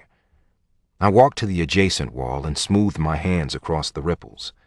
And just like that, the paint came off like tissue paper being unwrapped and pushed aside. My mother's face stared out at me with sad eyes and a slightly wistful smile. And I knew who sent me the dream. It hadn't been George's perspective in the dream. It wasn't George's memory. It was my mother's. Moses. It was strange. I'd been painting frantically since coming to Levon, though I'd controlled myself, resisting abandoned buildings and barns and cliff faces and limiting myself to canvas. Every day it was another painting about Eli. I couldn't stop. Some of them I left for Georgia, wanting to share them with her the way she had shared her photos with me. I was almost afraid she would come storming over and throw them in my face and accuse me of mocking her pain. But she never did. I almost wished she would, just so I would have an excuse to fight with her, an excuse to see her. I had kissed her, and then doubted the wisdom of the move for days afterwards. That kiss was like a living, throbbing pulse of fuchsia in my head. Maybe that's why I felt compelled to paint. Eli came and went, showing me the same fleeting images and bits and pieces of his life with Georgia. But for the first time, my painting wasn't for the dead. The painting wasn't even for Eli. It was for me. I wanted to make him permanent, and I wanted to give permanence to Georgia.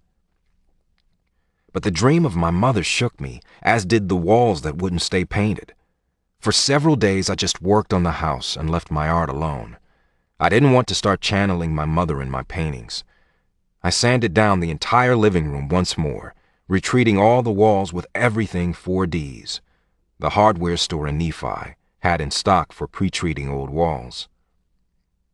The new coats of yellow seemed to be holding, and I moved on to other projects, keeping myself busy with physical work, doing what I could on my own and hiring the rest out, watching Georgia from afar, and wondering how I was ever going to bridge the gulf between us.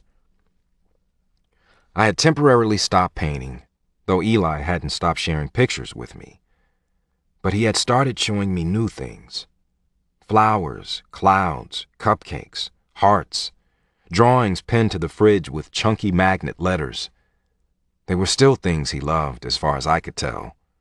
The images were fleeting and focused. Fat red hearts, cupcakes piled with white fluffy icing, and flowers that I wasn't sure even existed beyond a little boy's imagination. They were riotous and multicolored, a garden of Dr. Seuss blooms. I didn't think these were his greats. This time I was pretty sure he really was trying to tell me something.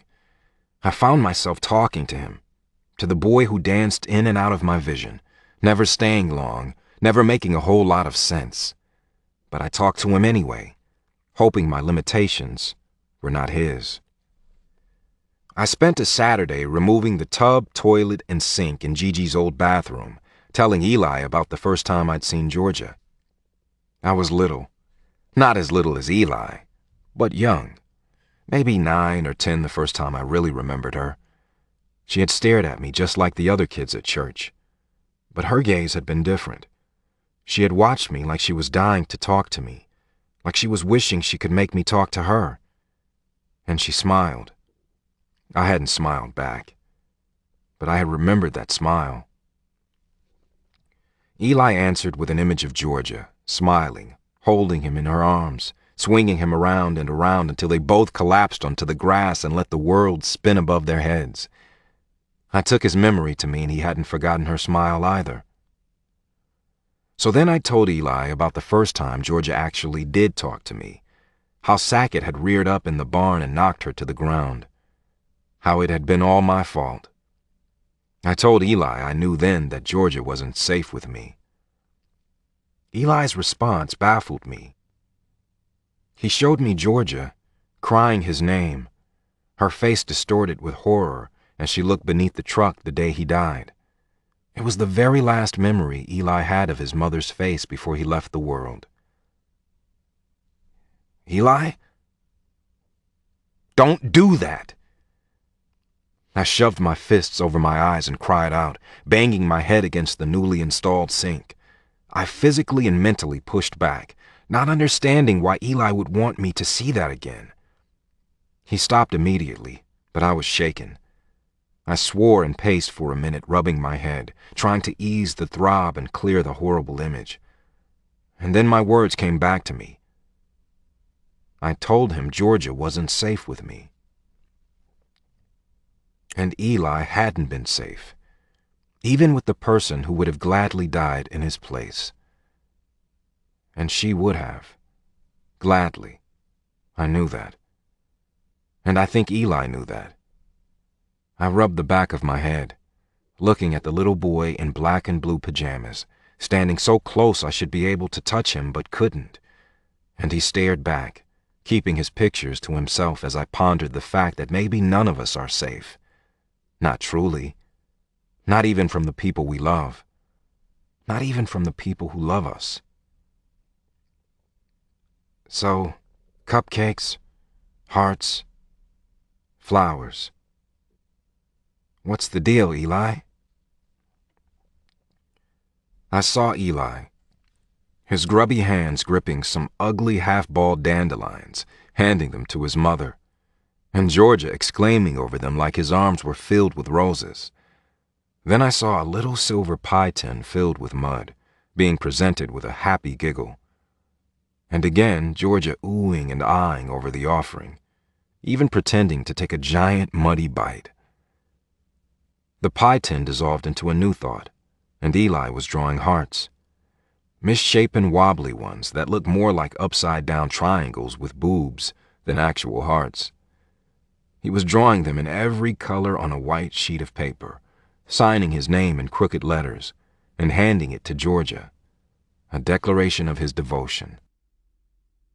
The images switched off abruptly, and I was left staring at Eli, holding the wrench in my hand, still rubbing the back of my head.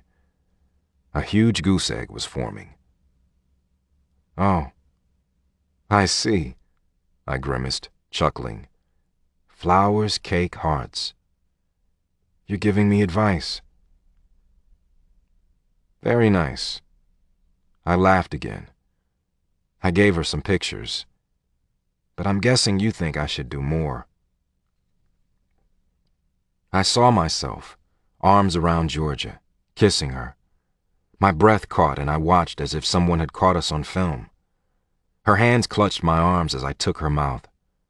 I watched as my hands traveled up her back and framed her face. She didn't pull away, and for several long seconds, she didn't let go. In fact, she kissed me back, her eyes closed, her head bent under mine. Eli, I breathed, wondering how in the world I was ever going to kiss Georgia again if Eli had soaked it all up, every detail, without me even knowing he was there. When I'd kissed Georgia, I'd been afraid Eli would never return, but he had definitely seen me kiss Georgia. And he'd seen Georgia run away from that kiss as I stood staring after her, dazed. Okay, buddy. That's enough. I called down the waters on Eli's little demonstration, not especially wanting his romantic input, and as my mental walls went up, I lost him, finding myself alone in the old house, muttering to myself, considering how I was going to implement Eli's ideas, without him watching. Chapter 25.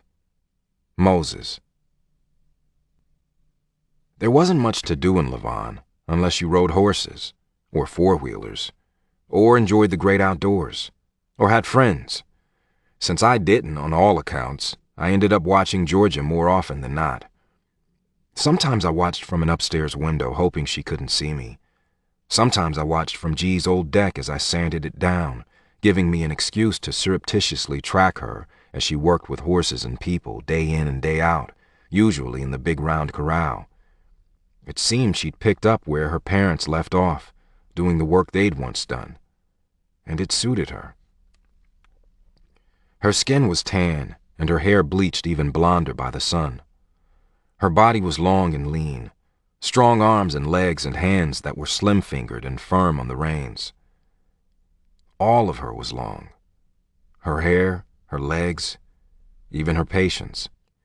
She never seemed to lose her focus or her temper with the horses she worked with. She pushed and prodded and coaxed and wore them down, and she was wearing me down all over again. I couldn't take my eyes off her. She wasn't the kind of girl who should ever have appealed to me. She wasn't my type. It was the argument I'd had with myself when I'd come to Levant almost 7 years ago and seen her, all grown up, laughing and riding and taunting me until I had to be close to her. She had focused in on me that summer, as if I was everything she had ever wanted, and that singular intensity had been my undoing.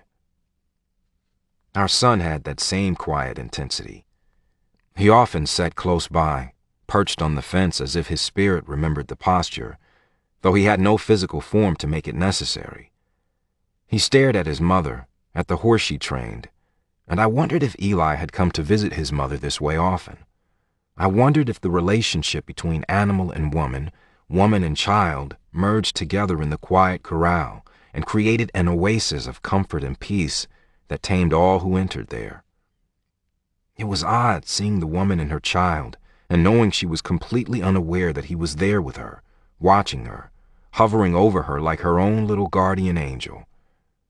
I put down my tools and wandered over to watch her as she worked, wanting to be near her, to be near them, even if she would rather I stayed away. When I climbed up on the fence near Eli, he didn't seem to be aware of me, as if he was caught between worlds. But Georgia was aware of me, and she stiffened slightly, as if she considered running away. And then she straightened her back, and I knew she was telling herself that it was her damn property and Moses can go to hell. I could see it in the lift of her chin and the jerk of the rope in her hands. It made me smile. Luckily, she didn't tell me to go to hell. She didn't even tell me to leave. So I sat, my eyes on the woman and the horse she wooed.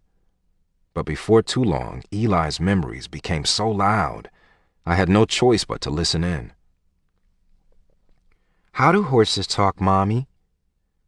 They don't talk, baby. Then how do you know what he wants?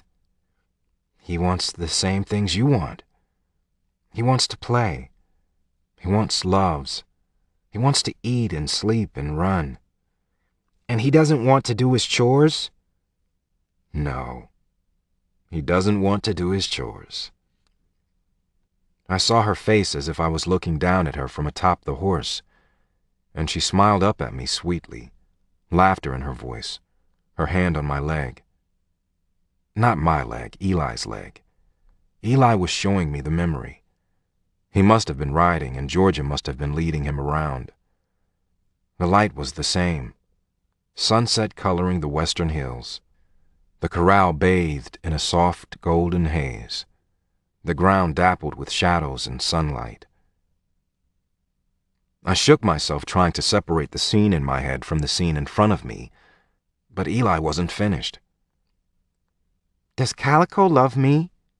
Of course, Georgia laughed, but Eli was very serious. I love her too, but how do I tell her if she doesn't talk? You show her. How do I show her? Do I make a big heart with my arms? Eli curved his small arms in a shape that slightly resembled a smashed heart. He teetered a little in the saddle, and Georgia reprimanded him gently. Hold on, son. And no, I don't think Calico would understand if you made her a heart. You show her you love her by how you treat her. You take care of her. You spend time with her. Should I pet her a lot? That would be good. Should I bring her apples to eat? She likes carrots, too. Not too many. You don't want to make her lovesick. Moses! Georgia stood below me, her hands clinging to my legs as if to keep me on the fence, and I was teetering the way Eli had when he raised his arms to make a heart. I gripped the nearby post and slid down inside the corral, my body brushing against Georgia as I did. We both jumped, but neither of us gave ground. The horse she was working with, Cuss, had strolled to the other side of the corral, and we were alone. Alone with the sunset and the horses and Eli's memories. Holy crap, don't do that! I thought you were going down. Her face was so close I could see the specks of gold in her brown eyes, and the little groove between her brows that indicated her concern. I stared too long, and watched as the groove of concern became a scowl. Moses? She asked doubtfully. I lifted my eyes from her face and saw Eli still perched on the fence, his curls lifting in the soft breeze as if the winds knew he was there and welcomed him home. He's here, Georgia. And when he's near, I kind of get lost in him. Georgia jumped back as if I'd produced a snake and offered it to her. But her eyes scanned the nearby area, as if she couldn't quite help herself. Thank you for not letting me fall, I added softly. I felt disoriented, still feeling the dizzying effects of being in two places at once. Eli's memories carried me away completely, and returning to the present was jarring. It was unlike anything I'd ever experienced. The little windows into his life so complete, yet so insufficient. I wanted to stay in his head all day.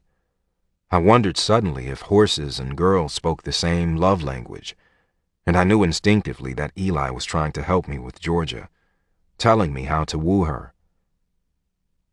Is he still here? Georgia asked, interrupting my thoughts. She didn't have to tell me who he was, but her question took me by surprise. I didn't know when she started believing me, but I wasn't going to argue about it. I looked back where Eli had been perched and discovered that he was gone. He had the attention span that was probably typical of a 4-year-old, and he flitted in and out without warning. I shook my head. No. Georgia almost looked disappointed. She gazed beyond me, past the corral to the hills that squatted west of Lavon, and then she surprised the hell out of me. I wish I had your gift. Just for one day, she whispered. You can see him, and I'll never see him again. A gift? I choked. I've never thought of it as a gift.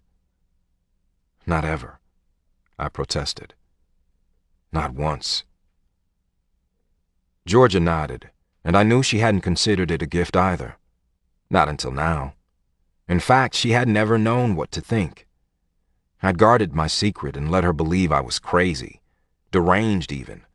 The fact that she now seemed to believe me, at least to some extent, made me giddy and nauseated all at once, and I owed her as much honesty as I could give her. For the first time in my life, I'm grateful that I can part the waters. That's what G called it, parting the waters. I'm grateful because it's all I'm going to get. This is all Eli and I get. You got 4 years, Georgia, and this is all I get. I didn't say it angrily. I wasn't angry, but she wasn't the only one who was suffering, and sometimes there is comfort in the knowledge that you don't suffer alone, sad as that is. Georgia bit her lip, flinching, and I knew what I was saying wasn't easy to hear. Do you remember that girl I painted on the underpass? I said, trying to be as gentle as I could and still explain. Yeah, Georgia nodded. Molly Taggart. She was just a few years older than I am. They found her, you know, not long after you left town. Someone killed her. I nodded too. I know. She was Tag's sister. George's eyes widened, and she stiffened abruptly, as if she had suddenly put it all together. But I didn't want to talk about Molly. Not right now. And I needed her to listen. I reached out and tilted her chin toward me, making sure she heard. But you know what? I don't see Molly anymore. She came, and she went.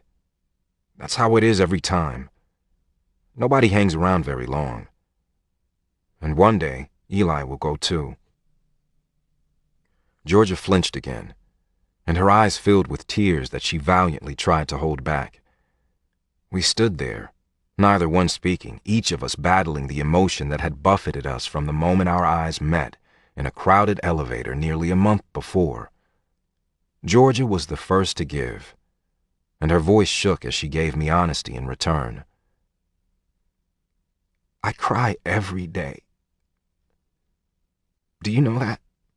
I cry every damn day. I never used to cry. Now, not a day goes by that I don't find myself in tears. Sometimes I hide in the closet so I can pretend it isn't happening again. One day, I'm going to have a day when I don't cry. And part of me thinks that will be the worst day of all, because he will truly be slipping away. I never used to cry either. She waited. In fact, that was the first time. The first time? Out there, in the field. The first time I remember crying. Over anything, ever. I'd pulled the waters down to make it all stop, to hide the image of George's horrified face screaming Eli's name, and for the first time, the waters had spilled from my eyes. Georgia gasped, and I looked away from her incredulous face and felt the waters tremble and shift inside me and start to rise again. What was happening to me? You think your tears keep him close? I whispered. My tears mean I'm thinking about him, she whispered back, still standing so close to me I could have leaned forward and kissed her without taking a single step. But all your memories can't be sad. None of his are. And you're the only thing he thinks about. I am? Well, you and Calico. And Stewie Stinker. She laughed, a wet hiccup that she swallowed back. She stepped back abruptly, and I knew she was getting ready to pull away. So do what you used to do. When you need to cry, do what you used to do. There was a desperate note in my voice. What? Georgia asked. Give me 5 greats, Georgia. She winced. Damn you, Moses. I've been thinking about it since you told me Eli was showing me his favorite things. You would be surprised how many times I caught myself making little lists of good things over the last 7 years. And it was all your fault. I was such a pain in the ass, wasn't I? She laughed again. But there wasn't much mirth in the short explosion of air. I drove you nuts, buzzing around you like I had it all figured out. I didn't know anything, and you knew I didn't know anything. But you liked me anyway. Who says I liked you? She chuckled, remembering the conversation from the long-ago day by the fence. Your eyes said you liked me, she answered bluntly, the way she would have once. And then she nervously tucked a loose strand of hair behind her ear, like she couldn't believe she was flirting with me. Come on. 5 greats. Okay. Man, it's been a long time. She was silent for a minute. I could tell she was really searching. She rubbed her palms against her jeans as if she was trying to wipe away the discomfort that was written all over her face, all over her body. Soap. Okay. I tried not to smile. It was such a random item. Soap. What else? Mountain Dew. With ice and a straw. This is pathetic, I teased softly, trying to goad her into a smile. She did smile a little, just a twist of her lips. But she stopped rubbing her hands. Socks. Cowboy boots without socks would suck, she announced, a little more confidently. I wouldn't know. But yeah, I can see that, I agreed, nodding. That's 5, she said. We aren't counting ice and straws. They came with the Mountain Dew. Come on. 2 more. She didn't argue about the disqualification of 2 of her 5 greats, but she was silent for a long time. I waited, wondering if she was done playing. Then she took a deep breath, looked at her hands, and whispered, Forgiveness. A burning ache rose in my throat that was both foreign and instantly familiar. Yours or mine? I asked, needing to know. I held my breath, trying to hold back my emotion, and watched as she tucked her hands in her pockets and seemed to gather her courage. Both, she answered. With a deep inhale, she met my gaze. Will you forgive me, Moses? Maybe she was seeking forgiveness for Eli, because she hadn't yet forgiven herself. But I didn't blame her for Eli. I loved her for Eli, and I wanted to tell her there was nothing to forgive. But that wouldn't be the truth either, because I had other things to forgive. No one had ever wanted me, starting from the day I was born. But Georgia had wanted me. And because she had wanted me when no one else did, I had immediately been suspicious. I had immediately distrusted her, and I had always held it against her. I forgive you, Georgia. Can you forgive me? Georgia nodded, even before I finished asking. I already have. I didn't realize it, but I've had a lot of time to think over these last couple of weeks. I think I forgave you the moment I saw Eli, the moment he was born. He was such a work of art, such a little masterpiece. And you created him. We created him. How could I not love you, even just a little bit, when I saw him? I didn't trust myself to speak, so I nodded, accepting her forgiveness, and she smiled. I was too emotionally raw to smile back, afraid that parting my lips even just a little bit would reopen all my old cracks. So I touched her cheek softly, gratefully, and let my hand fall back to my side. That's 5 greats then, Moses, she said. Your forgiveness and mine. Moses. I didn't let that forgiveness go to waste. I brought flowers.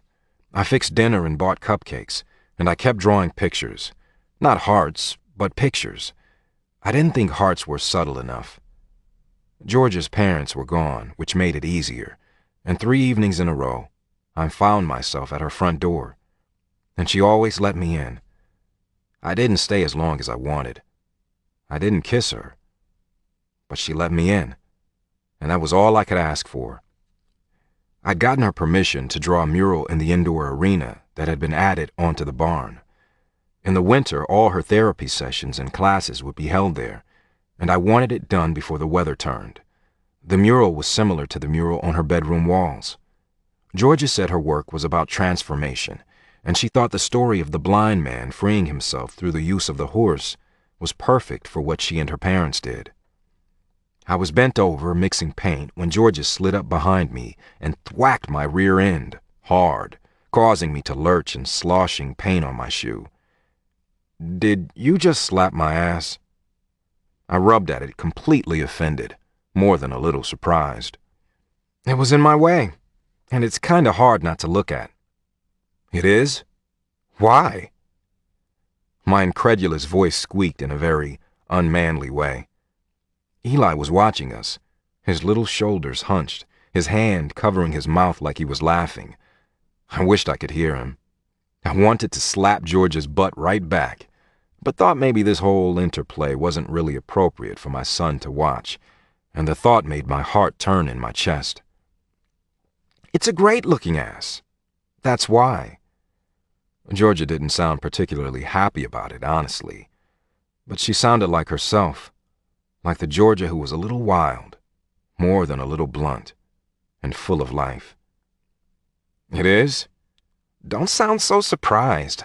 I love the way you look. I could never resist you. You were like crack to me. Your own little crack baby? I grinned, thrilled that she couldn't resist me, and that she was admitting it. I had a sudden image of Georgia tickling Eli as he howled with laughter, trying to get away from her. He managed to squirm free, but came right back and went on the attack, concentrating his little fingers on her rounded behind as she fled. She shrieked as loud as he had done, swatting at his pinching hands. "Stop, you little stink! My butt is ticklish!"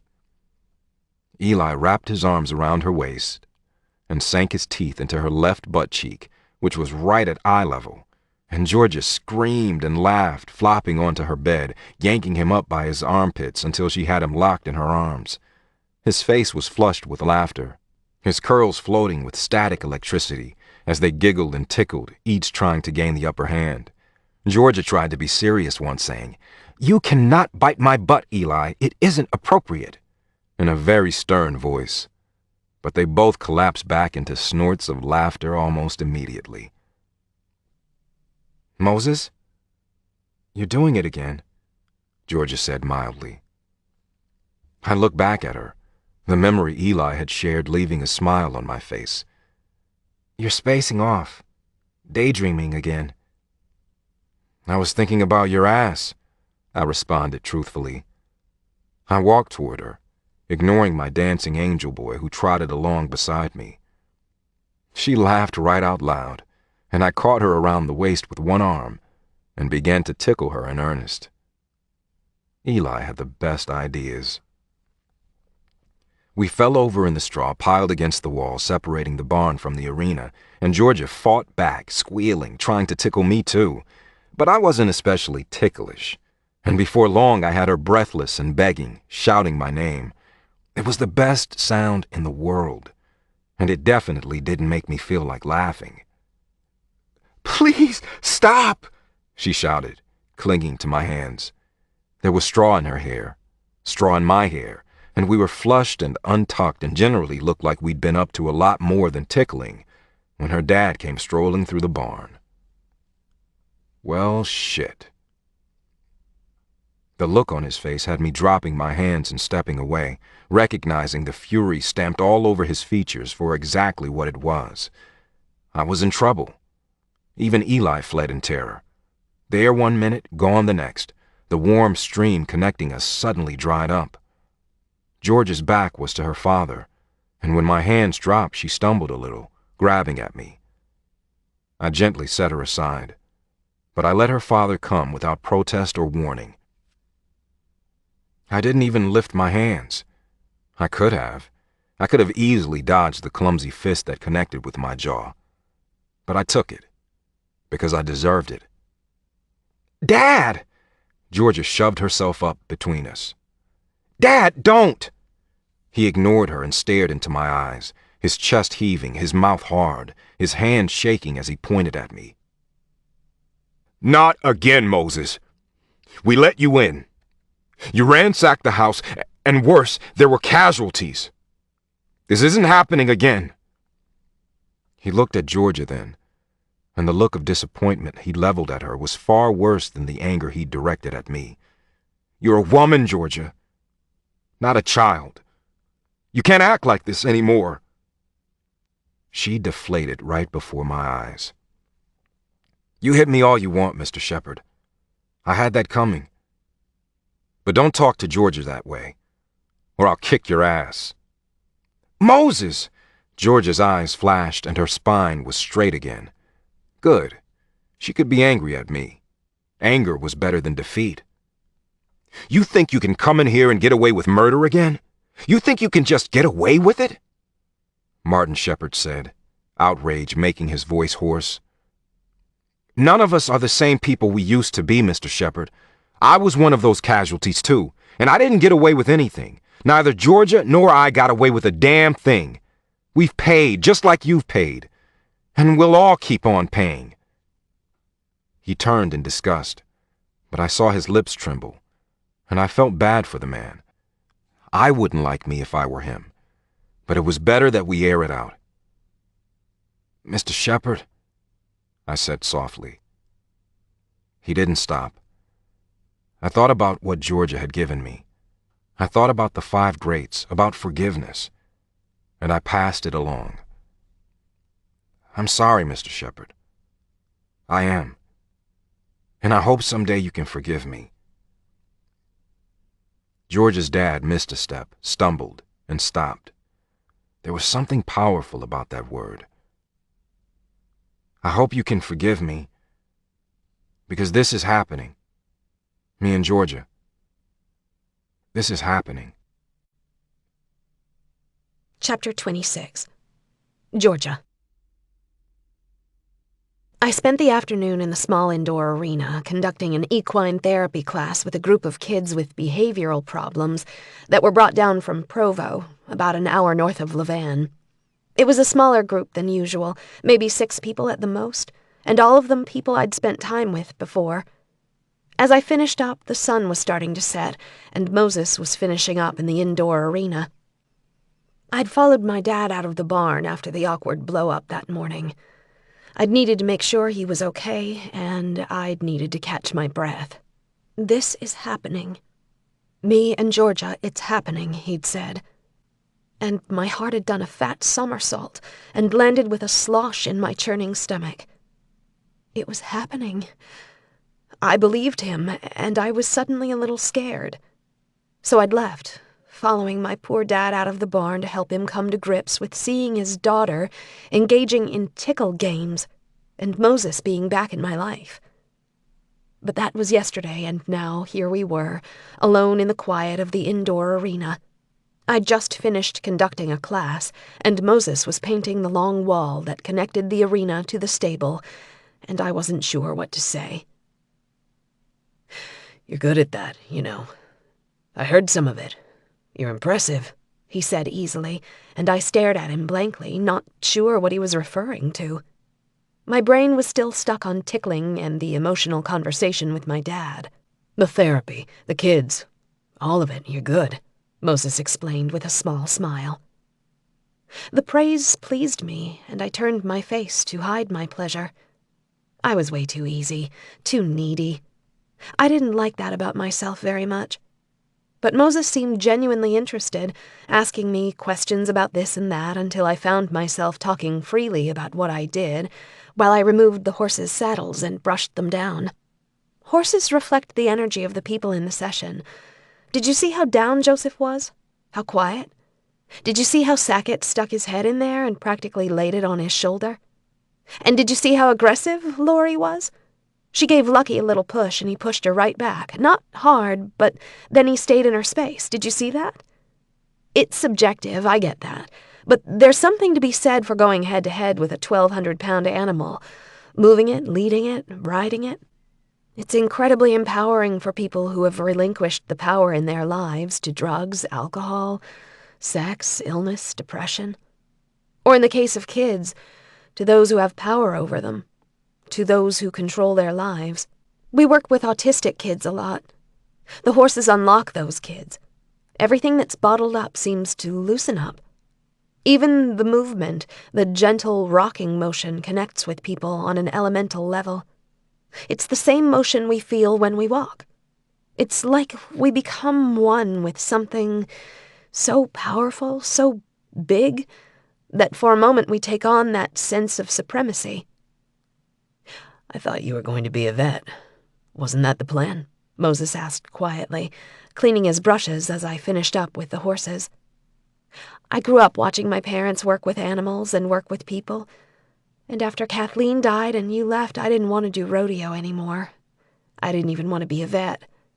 I wanted to figure out how to unlock you, just like I saw so many others be helped. Unlock me? Moses looked shocked. Yes. I met his gaze frankly, but I couldn't hold it. Honesty was hard, and incredibly intimate. So that's what I did. I got a degree in psychology, and then I got a master's degree on top of that. I shrugged. Maybe one day you'll have to call me Dr. Georgia. But to tell you the truth, I'm not interested in doling out prescriptions. I'd rather just train horses and help people. I don't know how I would have survived the last 2 years without my work. He was quiet for a minute, and I didn't dare look at him. Are horses really that smart? He asked, and I gladly let him change the subject. I didn't especially want to talk about myself. I think smart is the wrong word. Although they are intelligent, they are incredibly aware. They mimic, they react, and we only have to watch them to find clues about ourselves. And because of that, horses can be powerful tools. A horse will run a half-mile out of blind fear, nothing else. They aren't thinking while they run, they're just reacting. Dogs, cats, people, we're all predators, but horses are prey, not predators. And because they're prey, they are instinct-based, emotion-based, fear-based. They are very in tune with heightened emotion, wherever it comes from, and they react accordingly. Moses nodded, as if he was buying what I said. He walked toward me, and the horses didn't react at all. He was calm. They were calm. Come here, I insisted, beckoning him closer. I suddenly wanted to show him. Georgia, you remember what happened last time? Moses protested, but he kept his voice soft. Hold my hand. He reached forward and slipped his fingers through mine, palm to palm, and I took a step toward the horses. Are you afraid, Moses? It made me think of that first time when I'd taunted him to pet Sackett, but I wasn't taunting him, not at all. I wanted to know how he was feeling. No, but I don't want them to be afraid. He looked at me. I don't want you to be afraid. I'm not, I answered immediately. I heard Lucky whinny behind me, and Sackett snorted as if he doubted the veracity of my claim. You are, he said. I am, I admitted on a sigh. This is important to me, so I'm nervous. And as soon as I owned it, the fear left me. I reached for his other hand so that we stood facing each other, our hands locked. We're just going to stand right here, and you're going to hold my hands, I said. Moses put his chin down on his chest and took a deep breath. What? I asked softly. I feel like a child. I don't want to feel like a child with you. I don't see you that way. Truer words were never spoken. His hands engulfed mine, and the contact was heady, almost to the point that I wanted to close my eyes so the room wouldn't spin. Okay. Then I don't want you to see me as someone you need to fix. I shook my head, but I felt the swell and pull of grief expanding my chest and stinging my eyes, and was grateful for the shadowed arena that we stood in the center of. The sun was almost down, and light dappled the perimeter with soft squares of sunset gold, but the center where we stood was dark, and I could feel the horses behind me waiting, patiently waiting, always waiting. Their soft huffs and nickers were a solace to me. I never wanted to fix you. Not ever, not in the way you mean. How then? Back then, I just wanted you to be able to love me back. Cracks and all. Don't say that, I protested, hurting the way I always did when I thought about the way his life began. It's the truth, Georgia. You have to come to terms with who I am, just like I did. His voice was so low and soft that I watched his lips so I wouldn't miss anything. Again, I felt the horses behind me. I felt them shift, and then I felt a soft nudge at my back, and then again, stronger. "Calico wants you to move closer," Moses breathed. I stepped closer. Calico nudged once more until my body was separated from Moses by only a few inches. Calico brought her head past my shoulder and huffed softly, her breath lifting the loose hair around my face. Moses's eyes were wide, but his breath was steady and his hands stayed still and loose around my own. Then Calico moved around us and brought her body up flush against Moses's back. And she stood with her head down, her eyes half closed and her body still. Moses could feel her there, but he couldn't see her. I felt the tremor in his hands and watched him swallow as his eyes moved past mine to where Sackett hovered nearby. And then Sackett was at my back, the side of his body pressing into me, supporting me, as if he and Calico had aligned themselves head to tail to keep the flies at bay. But Moses and I stood in between, sheltered by their massive bodies in the quiet shadows of the rapidly falling dusk. "Can I ask you something?" I whispered, my heart pounding so hard I wondered if he could feel the vibrations in my hands. "Sure." His voice was as soft as mine. "Did you ever love me?" Maybe it was unfair to ask, with two 1,200-pound truth detectors pinning us between them, but I couldn't hold the words back anymore. "I loved you. I know deep down you don't really believe I did. You don't believe I could, but I loved you." "Georgia." My name was almost a groan on his lips, and I felt the tears spill over my eyes and hurry down my cheeks, eager to be free of the pressure that was building in my head. And then his arms were around me, drawing me up into him, as if drawing strength from the paint at his back. "Why didn't you stay away from me?" he choked. "I told you so many times to go away, but you wouldn't. You wouldn't let me be, and I hurt you. I created this situation, I did. Do you know that I have lost every person I love, everyone? And just when I started to hope, to think maybe things could be different with you, G died, and she proved me right. And I wasn't going to let you get anywhere near me. I was in a mental hospital, Georgia. A mental hospital. For 3 months. And I wasn't going to let that touch you. I wasn't trying to hurt you. I was trying to save you. I didn't come back because I was trying to save you from me. Don't you get that?"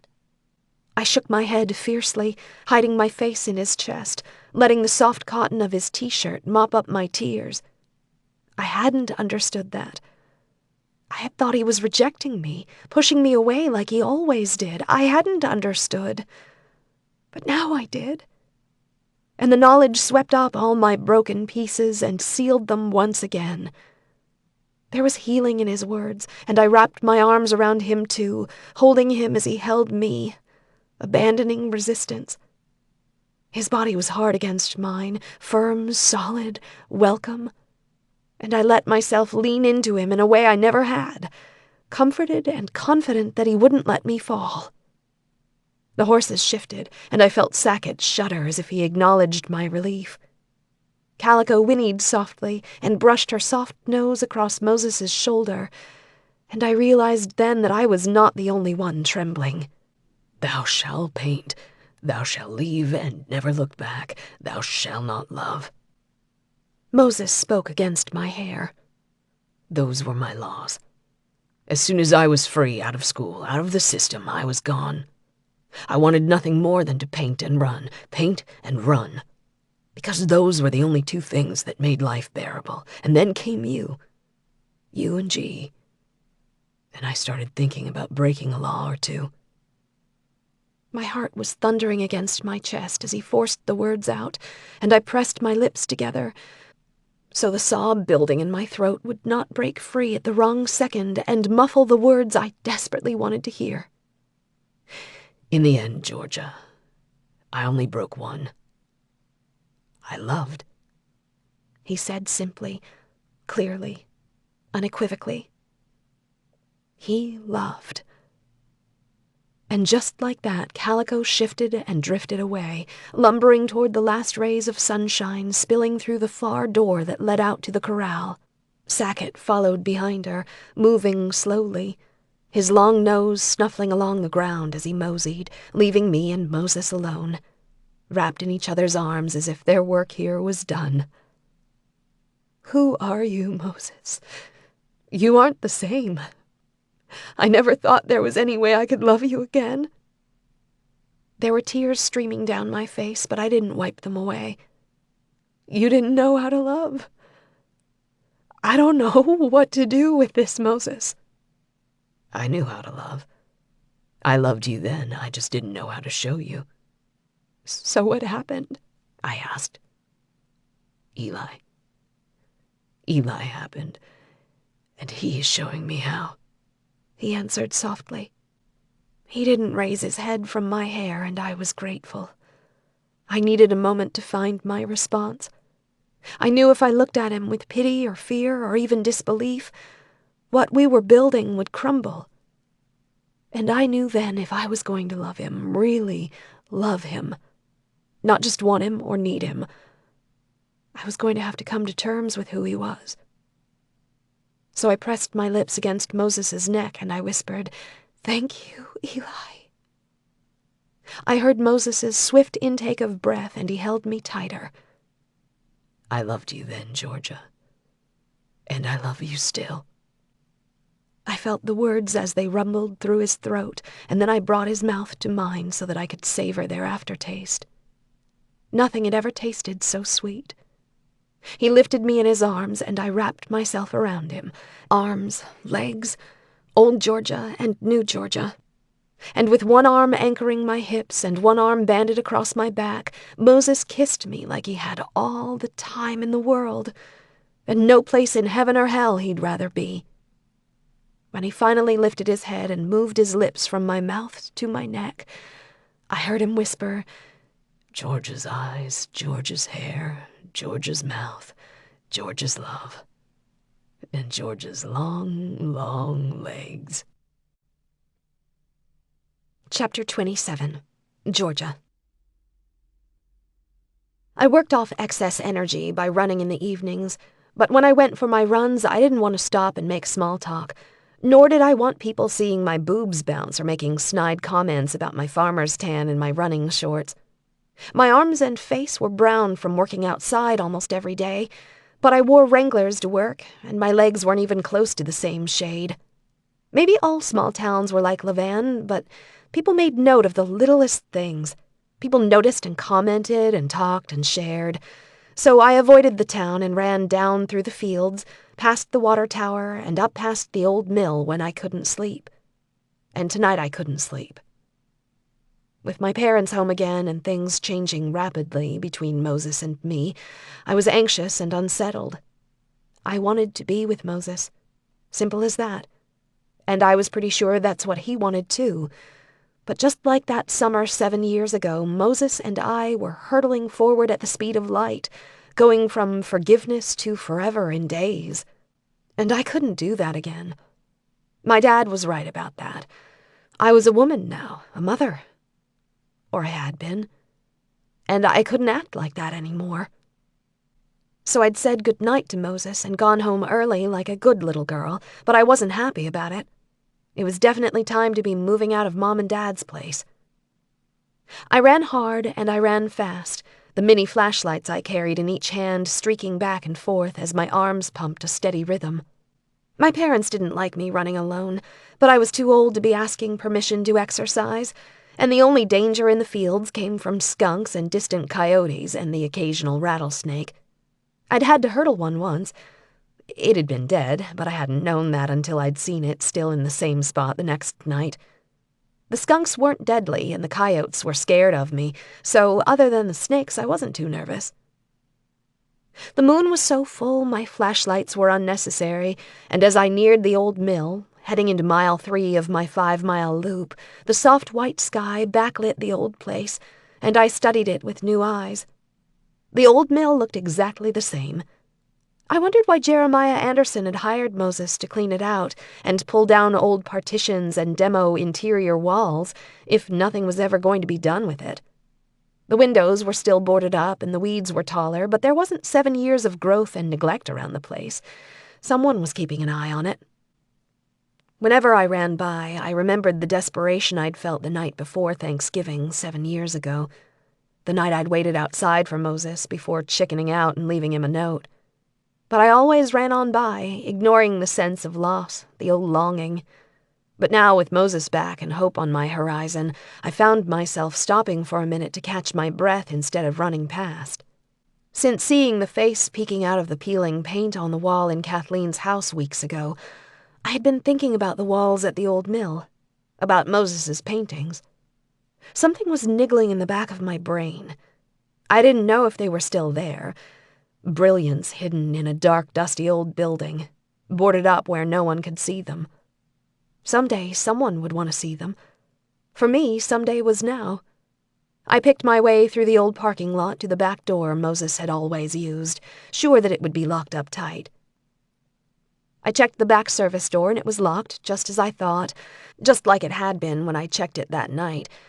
But when I checked above the door frame, the key was exactly where Moses had always left it when he finished up each day. I fingered it, incredulous, and then slid the key into the deadbolt above the handle and turned it, still not believing it would actually open the door. But the door swung open with a screech of tired hinges, and without hesitation I stepped inside. I don't know why I couldn't leave it alone, but I couldn't. Now I was here, I had my flashlights, and there was something I wanted to see. Beyond the back door was a cluster of small offices and then a larger room that was probably a break room of some sort. It was much darker inside without the moonlight spilling over everything, and I held my flashlights extended like twin lightsabers, at the ready to take out anything I might come across. The deeper inside I went, the more it changed. The interior was different. Moses had torn down all the smaller workstations in the warehouse portion, and I paused, swinging the lights in large circles, trying to get my bearings. The paintings had been along the back wall, in the corner farthest from the main door, as if Moses had tried to be discreet. The thought made me chuckle a little. Moses had been anything but discreet. Moses's stint in Levan that 6 months in 2006 had been the equivalent of a never-ending fireworks display. All color, crash, the occasional small fire, and lots of smoky residue. I kept my lights moving in big swaths, forward and out and back again, making sure I didn't miss anything. The light in my right hand shot past something huddled against the far wall, and I jumped, dropping the light and then kicking it toward the shadowy figure as I scrambled for it. It rolled in an arc, the heavier end rotating around the lighter handle. When it stopped, it sent a stream of light in the direction I was headed, illuminating nothing but the concrete floor and a pair of legs. I shrieked, clutching at my remaining light and shooting it up and around so I could see what I was dealing with, or who. The light touched on a face, and I screamed again, making the light bobble and glance off yet another bowed head and then an upturned chin. The fear became giddy relief as the faces remained motionless, and I realized I'd found Moses's paintings, complete with dancing forms and intertwined bodies spread across a 10 by 20-foot section of wall. I stooped and picked up my flashlight, grateful that my clumsiness hadn't robbed me of the additional light. It was almost whimsical, the painting, and it was much more cohesive than Moses's smeared, terror-filled depiction on Kathleen Wright's walls. The terror had been in Moses's hand, not in his subject, if that made any sense. He had been terrified, and it showed in every brushstroke. This was different. It was a cornucopia of delights, full of oddities and wonder, little puzzles and pieces all interspersed throughout the nonsensical display. And it was nonsensical. It brought to mind our discussion of favorite things and well-loved memories, and I wondered if I was simply seeing the 5 greats, multiplied by a dozen contributors who were also depicted on the wall. I trained my light on each part, trying to connect it with the next, wondering if it was just the darkness and the difficulty of illuminating the entire thing all at once that made it seem so new. I remembered some of it, but he'd clearly added more after the fact. I had seen it in October. He'd left at the end of November, and in that time his painting had grown. And then I found her. the face that had stuck in my mind and bothered me throughout the last 2 weeks. I centered both of my lights above her face so I could see her better, and she gazed down at me reproachfully, light spilling down over her head like she wore a biblical halo. I felt a little sick and more than a little shaken as I realized I did know her. It was the same face I'd seen on the newly painted wall the day I'd gone to retrieve my photo album from Moses. Maybe it was the angle or the expression on her face, but where the image had seemed merely familiar on Kathleen Wright's wall, it was recognizable now. I had known her. Once. The sound of old hinges being engaged ricocheted around the mostly empty space, and for a split second I couldn't place the sound. Then I realized the back door, the door I'd come through only minutes before, was being opened. I'd left the key in the lock. Moses. The Levant Church was a cool old building with light-colored brick, soaring steeple, and wide oak doors, built in 1904. There had been some renovations done in the intervening years, and I thought it could use some stained glass. But I liked it. It always made me think of summers with G as a kid and the sound of the organ, pealing out over the community as I ran out the double doors and headed for home, eager for movement, desperate to be free of my tie and my shiny black church shoes. I was restless, anxious. I hadn't seen Georgia since the day before, and other than a quick text message complete with my 5 greats for the day and her smiling emoticon for a response, we hadn't interacted. I had a client come all the way to Levant for a session, and I'd spent the day painting a woman asleep at her desk, her hand clutching a pair of reading glasses, a messy pile of books nearby.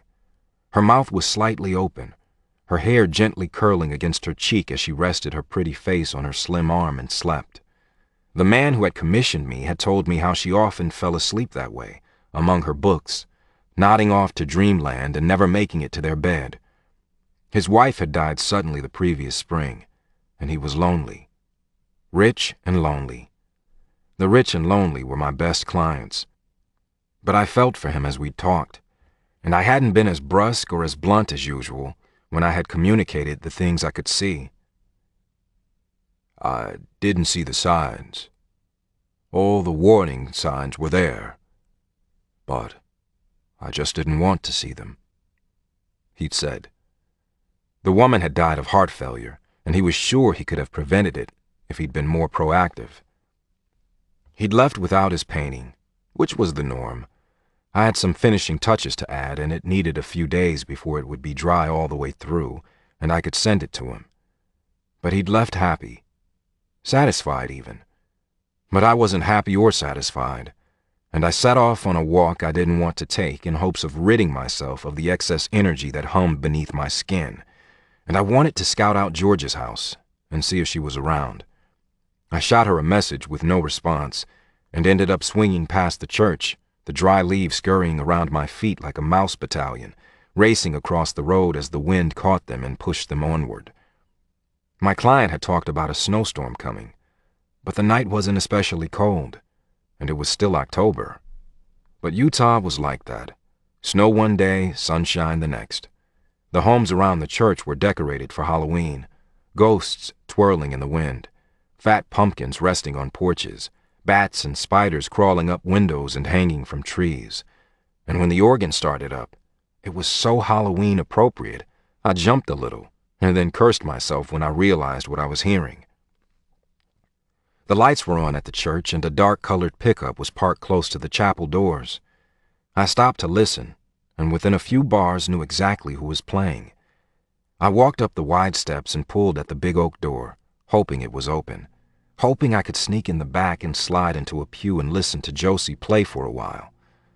The door swung wide with a well-oiled sigh, and I stepped into the rear foyer, my eyes immediately falling on the blonde at the organ and the man in the back row, closest to the foyer, listening to her play something so beautiful it made the hair rise on my arms and chills shiver down my spine. I recognized him as the man in the cemetery, Josie's husband. and I slid into the end of the pew he was sitting on. He was sitting right in the center, his arms stretched out on either side, his booted foot crossed at the knee, his dark eyes on his wife. When I sat down, he turned those eyes on me and nodded once, a barely perceptible movement, and I decided I liked him just fine. I didn't want to talk either. I wanted to listen. The music was so beautiful, so sweet, that I wished Eli was here, just so I could look at him while I listened. But he'd kept his distance all day, and I found I'd missed him, and the music made me miss him even more.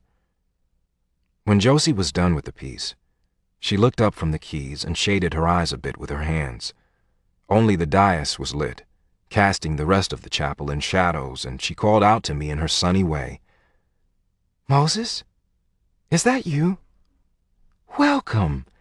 Samuel, this is Moses Wright, the artist I told you about. Moses, my husband Samuel Yates. Don't worry, Moses. Samuel won't bite." Samuel leaned toward me, stretching out his right hand, and I stood and walked toward him until I could clasp it in my own.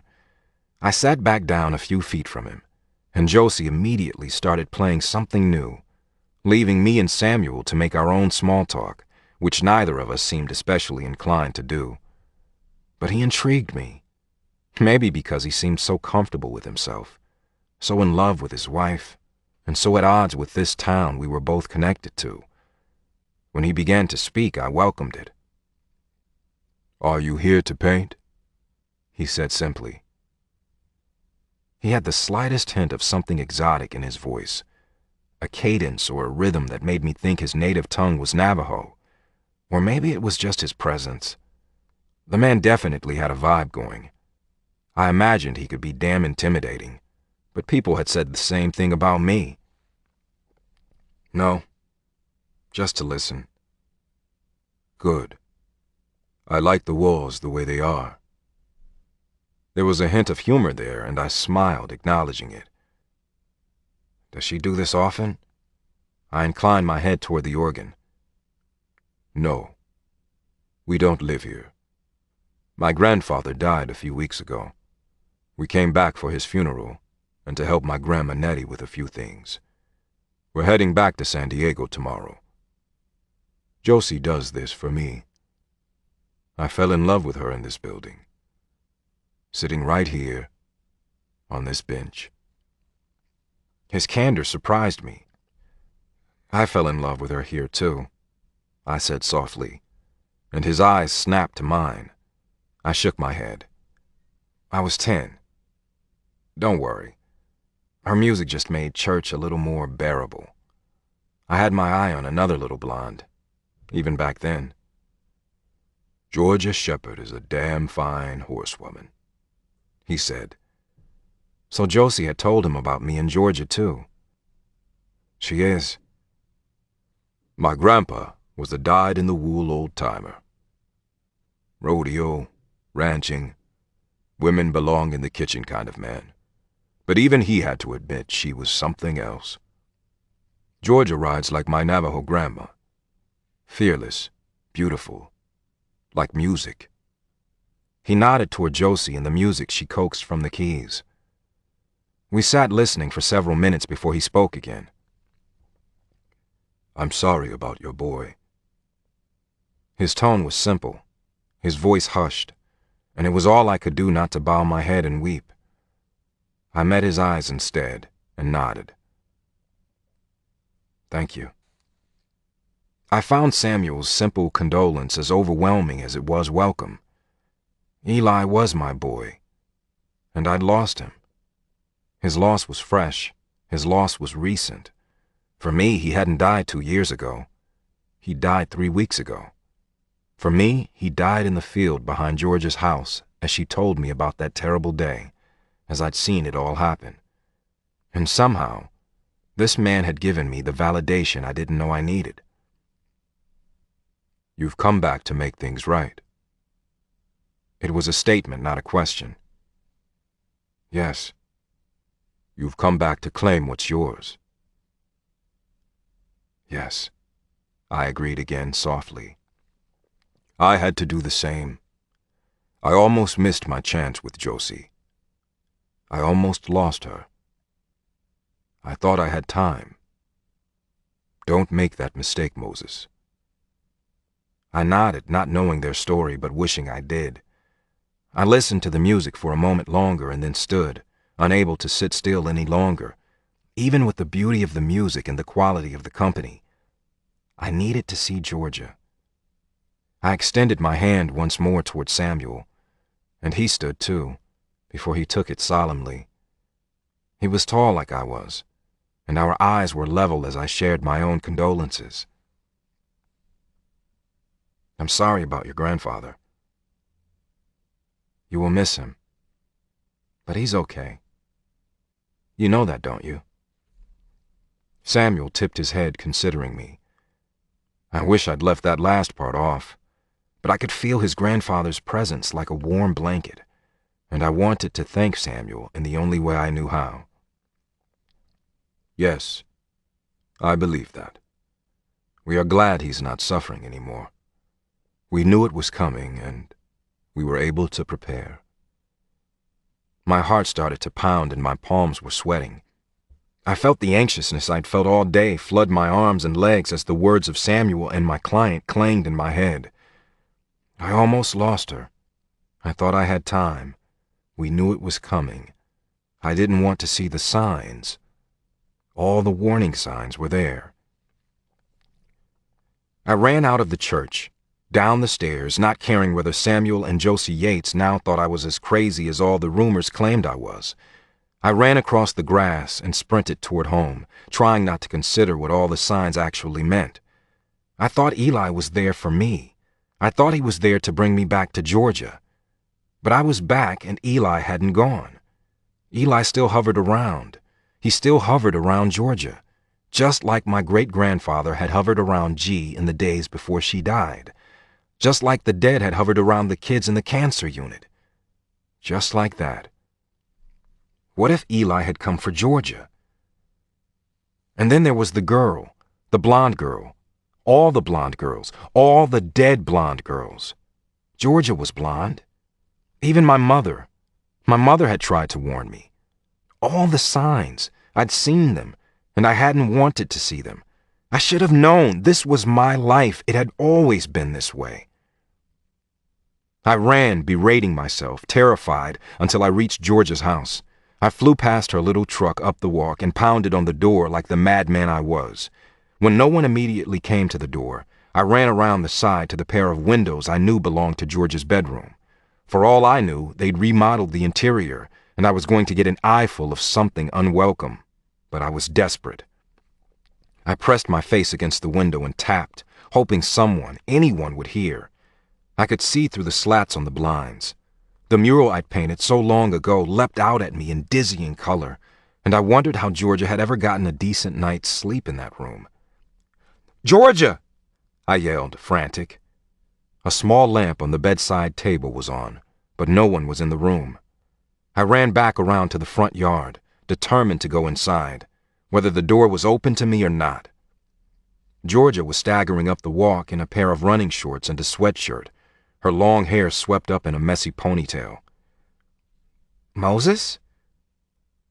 The relief in her voice matched the relief in my limbs, and I crossed the grass in 3 strides and grabbed her, wrapping her in my arms and sinking my face in her tousled hair, not caring whether I was overreacting. I had never been so relieved to be wrong. "I was so afraid," we said in unison. I pulled back slightly and stared down at her. "I was so afraid," she began again, and I moved one arm from around her back so I could smooth the hair from her face. She had a streak of something along one cheek, and her eyes were wide and her teeth were chattering. I realized she was shaking, and her arms were clamped around me as if she was trying to keep from falling. "Georgia?" Mona Shepherd stood in the doorway of her home, with a rolling pin gripped tightly in her hands. I wondered briefly if she was baking, or if she had actually grabbed it to defend herself against the man banging on her door. "Are you okay, Georgia?" she asked, her eyes flying between us. "Yeah, Mom, I am. But I'm going with Moses for a while. Don't wait up. Georgia's voice was steady, but her body continued to shake, and I was gripped by fear all over again. Something had happened. I hadn't been completely wrong. Mona Shepherd hesitated briefly, and then nodded at Georgia. Okay. You know what you're doing, girl. She turned her attention my way. Moses? Yes, ma'am? I've had all the heartache I can take. Give me joy or go. Do you understand? I understand. Good. And time would be good too. Give us all a little time. Especially Martin. I nodded but didn't speak. But time was not something I was going to agree to. Time had never been my friend. And I didn't trust her. Chapter 28. Georgia. I left my arms around Moses as we walked, and he didn't press me to speak, keeping his left arm tight around my shoulders, his lips pressing into my hair every few steps. Something had happened. Not just to me, but to Moses, too, and I could not stop the tremors that kept rolling down my spine. We made it to the front porch, and I suddenly couldn't face the inside of the house. I knew Moses had painted. I was sure he'd fixed the peeling section. He'd been working on the house since he'd arrived weeks ago, but I was afraid of the face on the wall. "It's cold, babe," Moses said softly when I held back, urging me to go inside, and the endearment nibbled at my control. "Let's just sit for a minute, okay?" I whispered, sinking down on the stoop. The wind was inconsistent, gusting up for a moment before it laid its head back down and decided to rest. It reminded me of trying to get Eli to go to sleep as a toddler. He never wanted to give up, and he would try desperately to keep moving, up until the last second, and then he'd take a little cat nap, only to revive himself enough to sit up and try to play once more.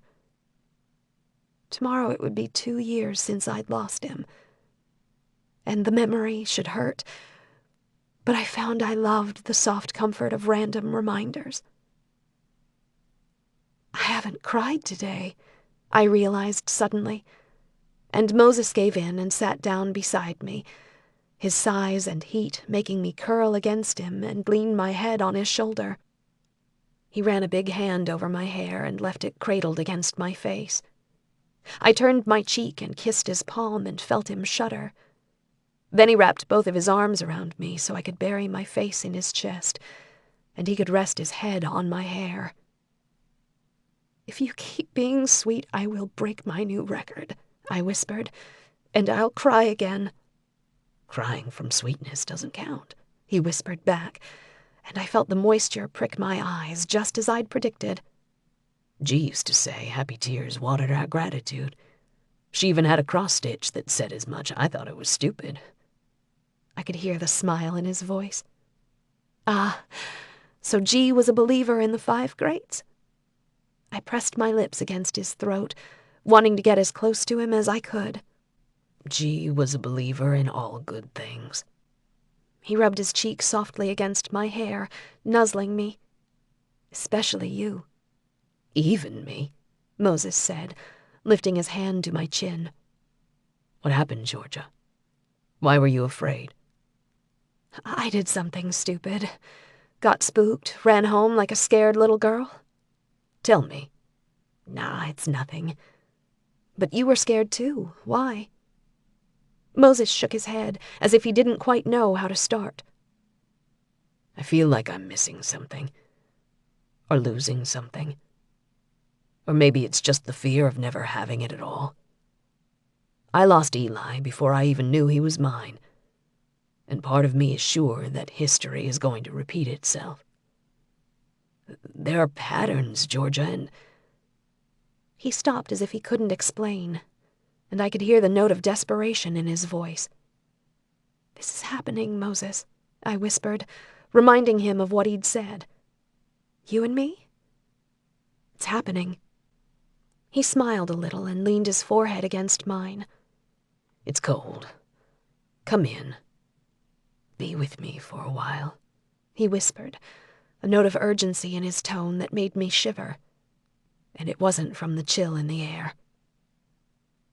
I wanted to. I needed to, but I couldn't get her face out of my head. The girl you painted on the wall in there, I said, my voice as hushed as his was. I turned my head to stare at the front door, thinking about the walls beyond. I recognized her. Molly? He asked. I could tell I'd surprised him, baffled him even. No, not Molly. The girl behind Molly.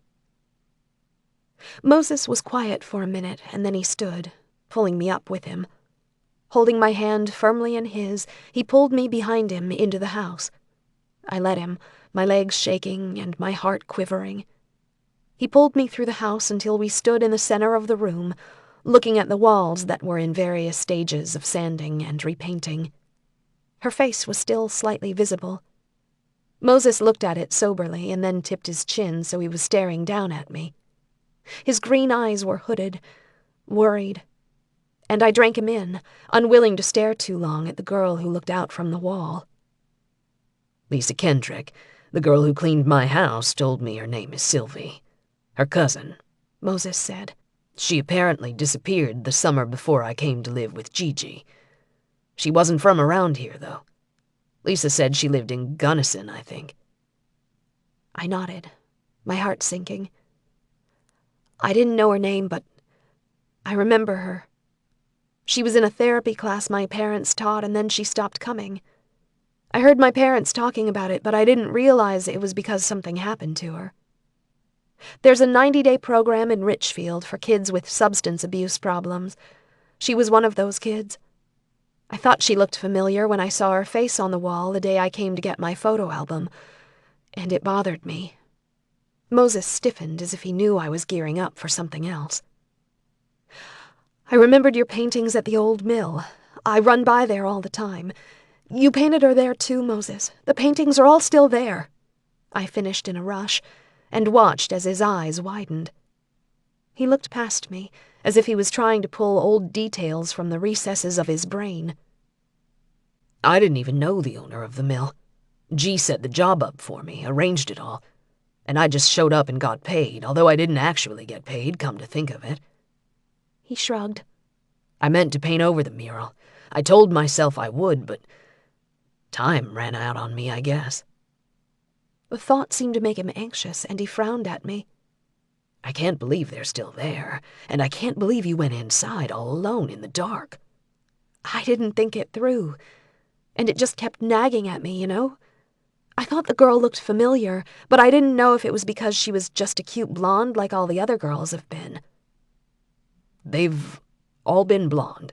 Moses asked, but it sounded like he was seeking confirmation more than information. As far as I know, yes. How many have there been? Moses breathed, stunned. I only drew 3. He'd drawn more than that, but the other girls didn't have faces. Mom and Dad were talking with Sheriff Dawson last July when the girl from Payson went missing. All told, there's been quite a few, 8 or 9, and that's over the last 10 or 12 years. I don't know before that, and Sheriff Dawson seemed to think there could be more outside of Utah. And they think they are all connected. Moses sounded resigned, like he knew what I was going to say. All blonde, all around the same age, all missing from small Utah towns, all disappeared during a 2-week span in July. You're blonde, Moses said grimly, quietly. I waited for him to continue. His lips were drawn into a hard line, and his eyes were glued to mine. Someone tried to take you, Georgia. That summer, July, someone tried to take you.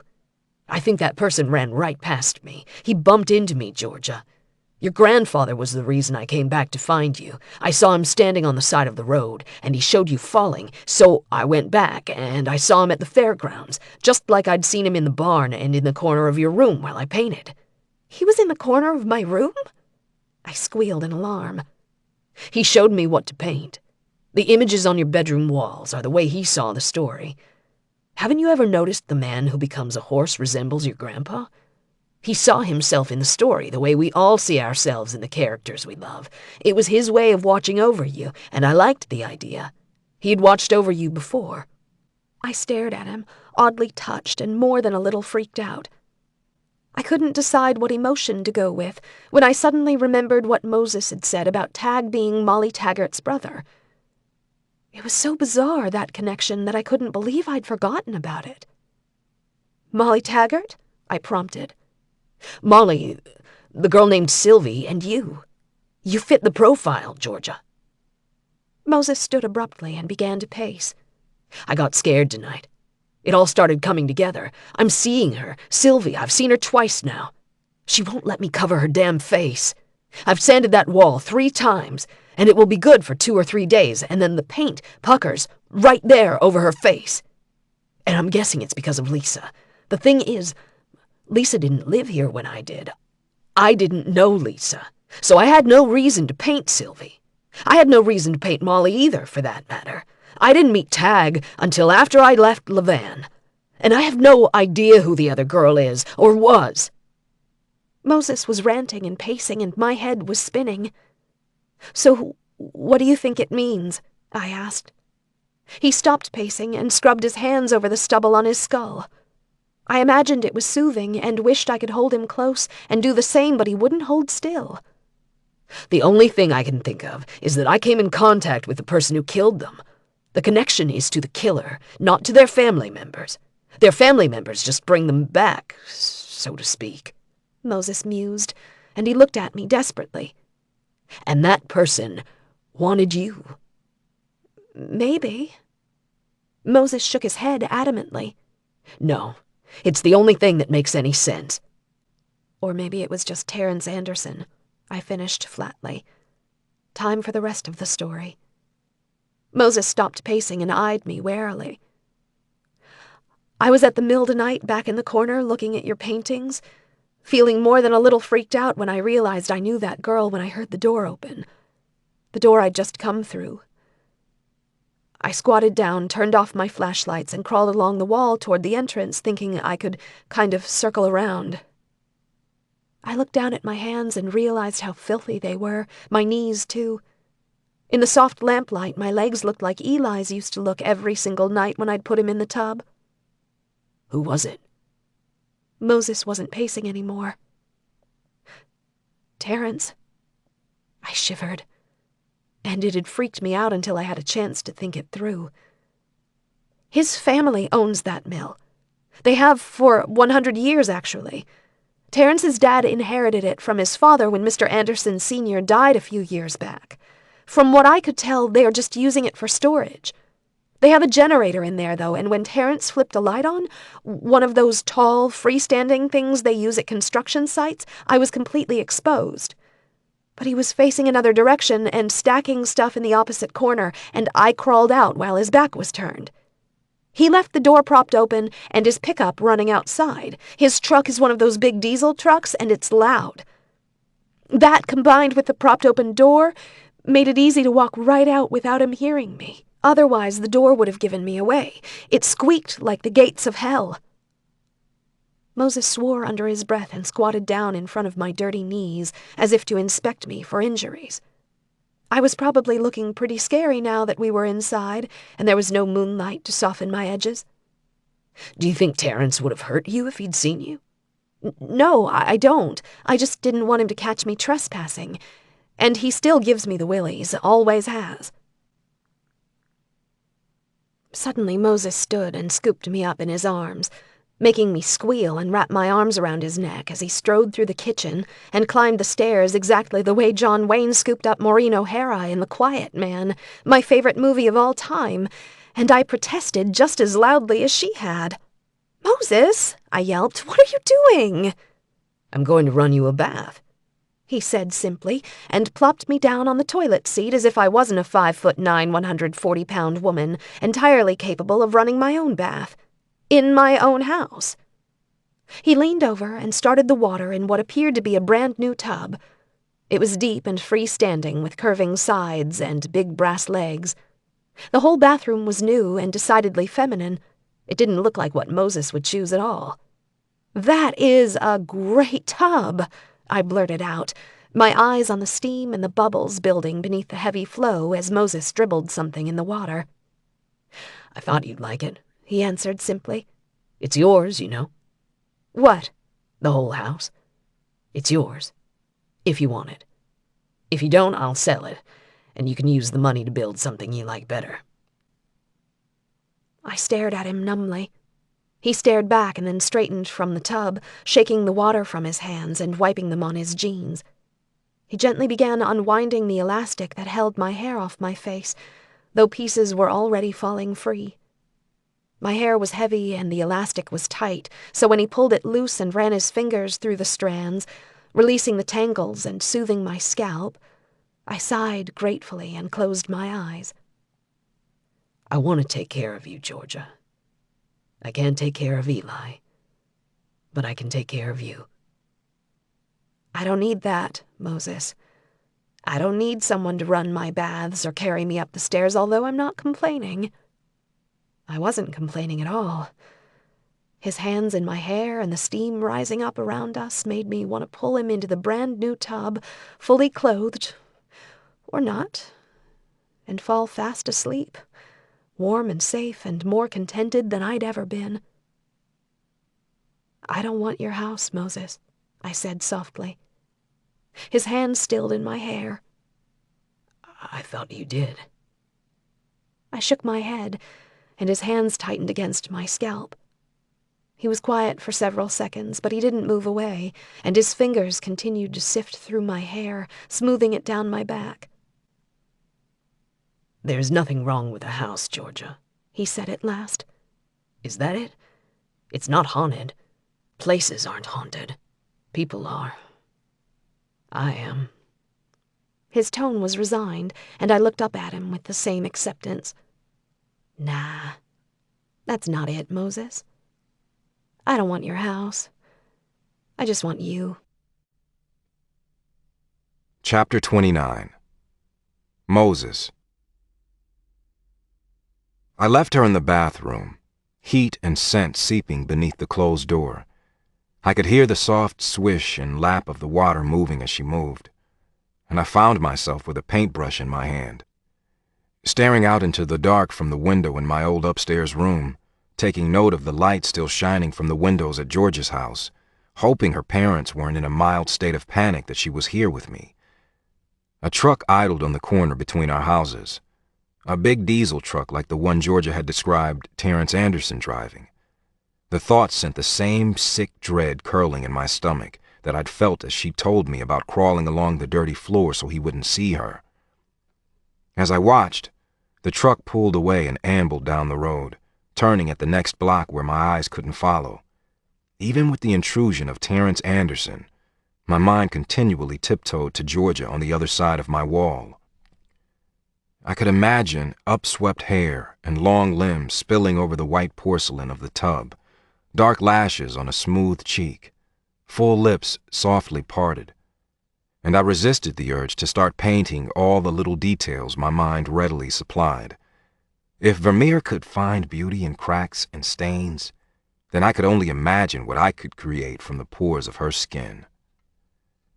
If I only knew how to paint Georgia into my life, or how to paint myself into hers without overwhelming her, then maybe the trepidation I felt would melt away. I would never be easy to love. There were some colors that overpowered all the others, some colors that didn't blend. But I wanted to try. I wanted to try so badly it made my hand shake and the brush fall from my fingers. I snatched it up and walked to the easel set up in the corner, the canvas calling to me, and I began to mix a little of this, a little of that. What had I told Georgia so long ago? What colors would I use to paint her? Peach, gold, pink, white. There were fancy names written on the little tubes I bought in bulk, but I kept it simple in my head. A sweeping brushstroke brought the line of her neck to life on the canvas in front of me. Then the little ridges along her slim spine, the pale curl on golden skin. But I gave her color too, a dapple here and there, Pink and blue and coral. as if there were petals in her hair. I felt her come up behind me, and I paused, breathing her in before I turned my head and looked down at her. She had donned her running shorts again, but had abandoned the dusty sweatshirt and wore a slim white tank top and nothing on her feet. "I wanted to paint you," I said, by way of explanation. "Why?" Because... I scrambled for a reason that didn't include her holding still and letting me stare at her for long periods of time. "Eli wants me to paint you." It wasn't exactly a lie. "He does?" Her voice was faint, and she peeked at me almost shyly. It was strange to see her that way, self-conscious in a way she'd never been. "I seem to remember you wanting me to paint you. Before." "I wanted a lot of things, Moses." "I know. And I was determined to give them to her. Anything and everything within my power." "Did Eli like to paint?" I'd never asked her if he was anything like me. I hope not. She began to shake her head, and then she stopped and laughed. And just like that, I could see the memory of a forgotten moment, just a glimpse as if I had looked inside her head. But it wasn't coming from her. Eli sat cross-legged in the window seat and smiled like he had missed me. Missed us. And George's eyes grew soft as she narrated the scene, without even realizing I could already see it in living color behind my eyes. "It was late. I'd been up since dawn and hadn't stopped all day. Eli was crying, Mom and Dad were out, and it was way past bedtime. Eli still needed his dinner and a bath, and I was ready to cry with him.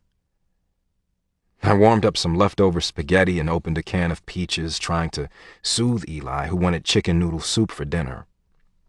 He wanted homemade soup with the fat noodles, but I told him we didn't have any more, and that I'd make homemade soup on the weekend. Or Grandma would. Hers was better than mine. And I tried to make him happy with leftover spaghetti.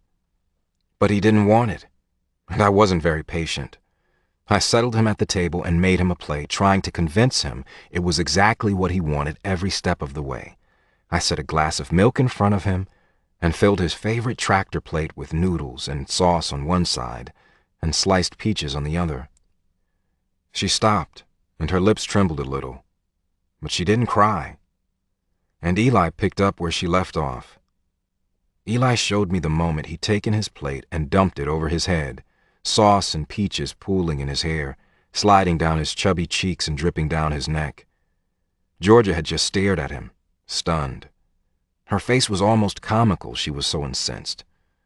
Then she sank to a puddle on the kitchen floor and started naming the things she was grateful for, the way some people count to 10 to try to keep them from exploding. Eli knew he was in trouble. His concern colored the memory in a hazy wash, as if his heartbeat had kicked up while he watched his mother try not to come unglued.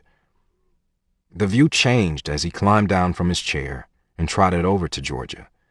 He squatted down in front of her, and without missing a beat, rubbed his hand through the spaghetti sauce in his hair and wiped it on her cheek very, very gently.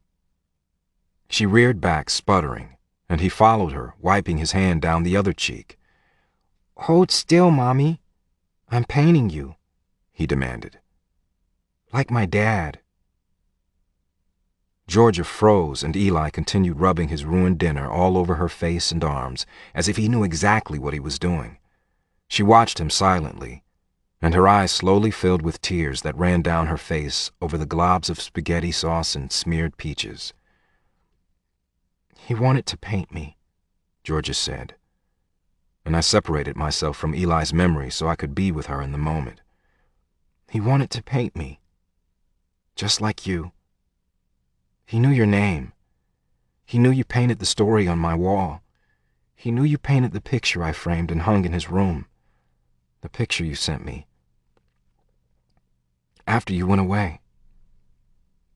But that was the first time he did anything like that. Or said anything like that. I didn't know what to say. The knowledge that Georgia hadn't withheld the knowledge of who I was from Eli left me speechless. That was right before he died. Right before. A day or two. Strange. I forgot all about it.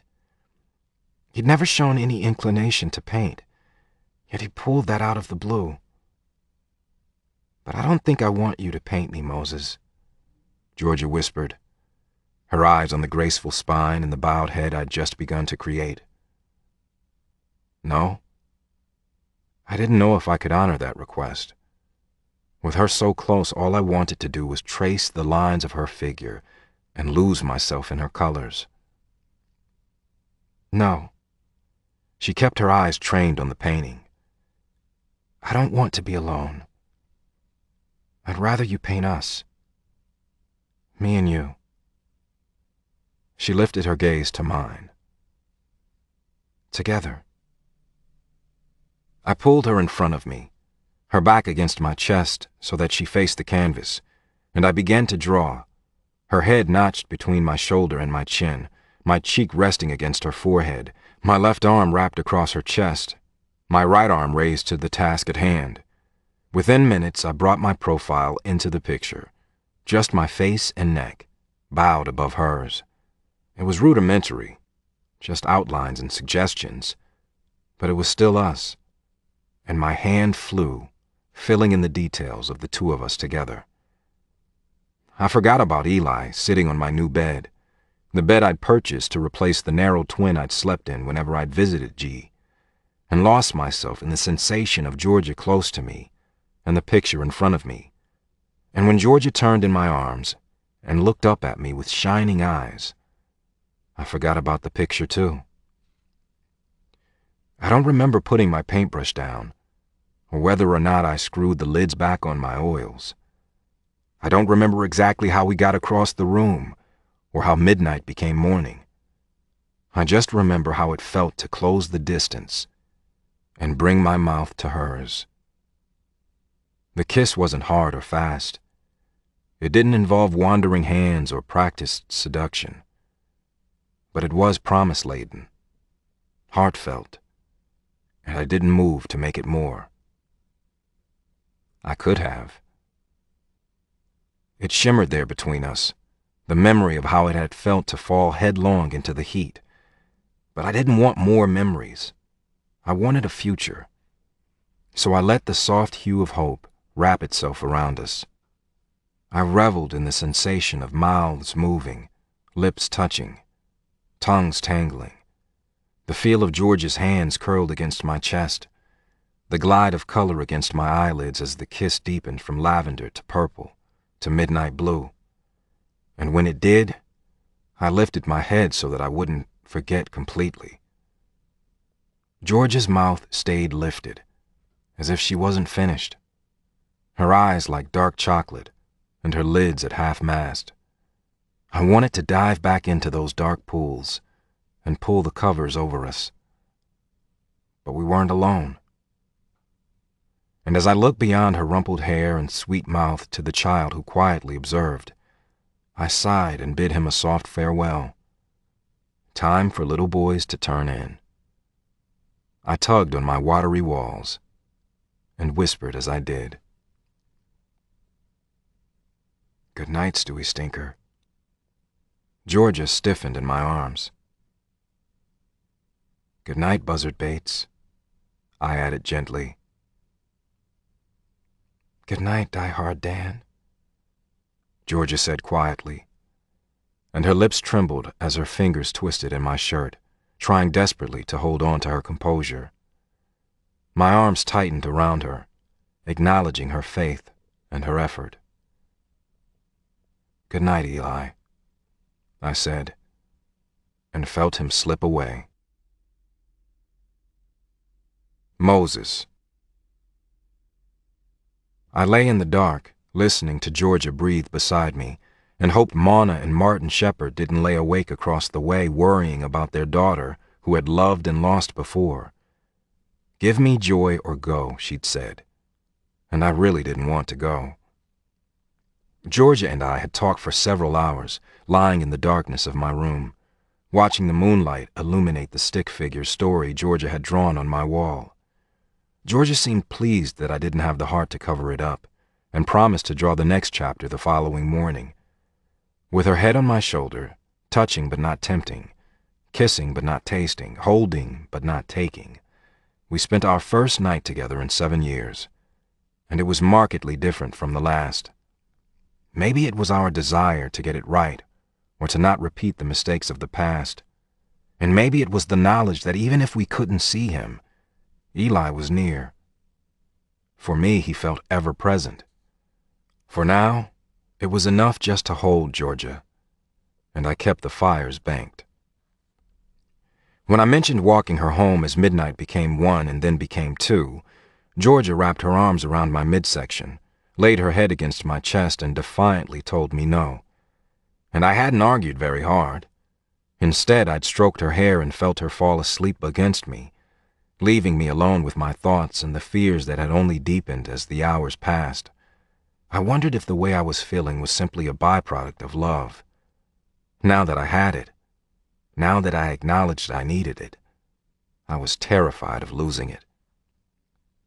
At dawn, I crept from the bed and across the room, pulling on my boots and a jacket, not planning to go much farther than my back deck. It needed to be refinished, and if snow really was on the horizon, I wanted it done soon. As I left the room, I caught a glimpse of the painting I'd begun the night before, the picture of George's graceful back and my head bent above her. I would do more.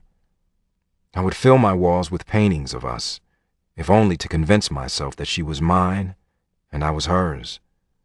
Maybe then I would lose this sense of dread. The morning was cold, colder than the day before, and I considered going back inside for gloves. I considered too long, though, and my hands were already 2 steps ahead of my brain. I dove in, working quickly to escape the chill, my breath puffing out around me as I got started on the deck, the smoothing out of all the rough spots strangely therapeutic. The sun rose without warmth, peering above the eastern hills, slinking over the shadowy valley, and drawing my eyes from the deck to watch her slowly climb. A rooster crowed belatedly, and I laughed at the shoddy effort.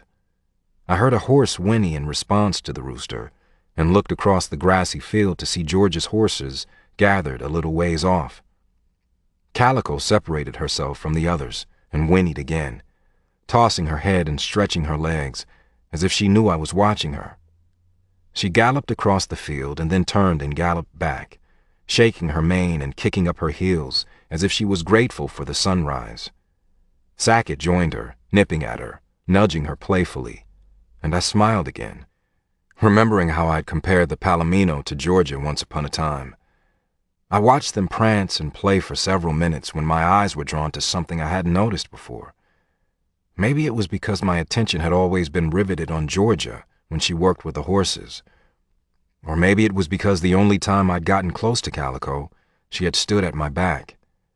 But Calico had a brand on her hindquarters that was different from Sackett's. I set down the bucket of stain, laid my brush across the opening, and made my way across G's backyard to get a closer look. Sackett and Calico watched me come, and though Calico tossed her head and trotted in a circle, neither of them ran from me. Progress. But when Calico drew up beside the fence between us, I stopped short. Calico had a circle A branded on her left flank, an uppercase A inside a circle, like the circled A on Molly's math test, like the Circle A truck stop that bordered the field where Molly's remains were found. I felt the hair rise on my neck and the knot in my stomach increase in size. Eli kept showing me Calico right from the start, and I couldn't help but wonder if there was more to it than just his very real affection for the animal. I considered going inside and waking Georgia up, but pulled my phone out of my pocket and tapped in Tag's number instead, hoping he would hear it ring at 7 a.m. on a Tuesday morning and actually answer it. He was not always an early riser. "Mo," he answered on the third ring, and I could tell he'd been up for a while. He had that amped-up ring to his voice that he got after spending a couple of hours pounding on someone in his gym. "Tag, now that we got our names out of the way, what's up?" "Calico, Eli's horse, has a brand on her butt that's different from George's other horses. Why would that be?" "They bought her from someone after she was branded," Tag said simply, and I nodded, though he couldn't see me doing it. "Calico has a Circle A brand tag. A circle with a big A inside it." I waited, trusting he would know the significance.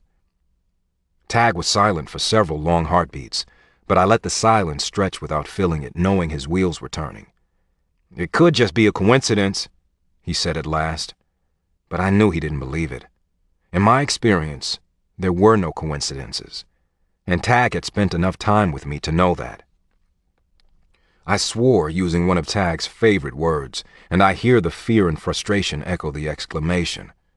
"What's going on, man?" Tag asked. "I don't know, Tag.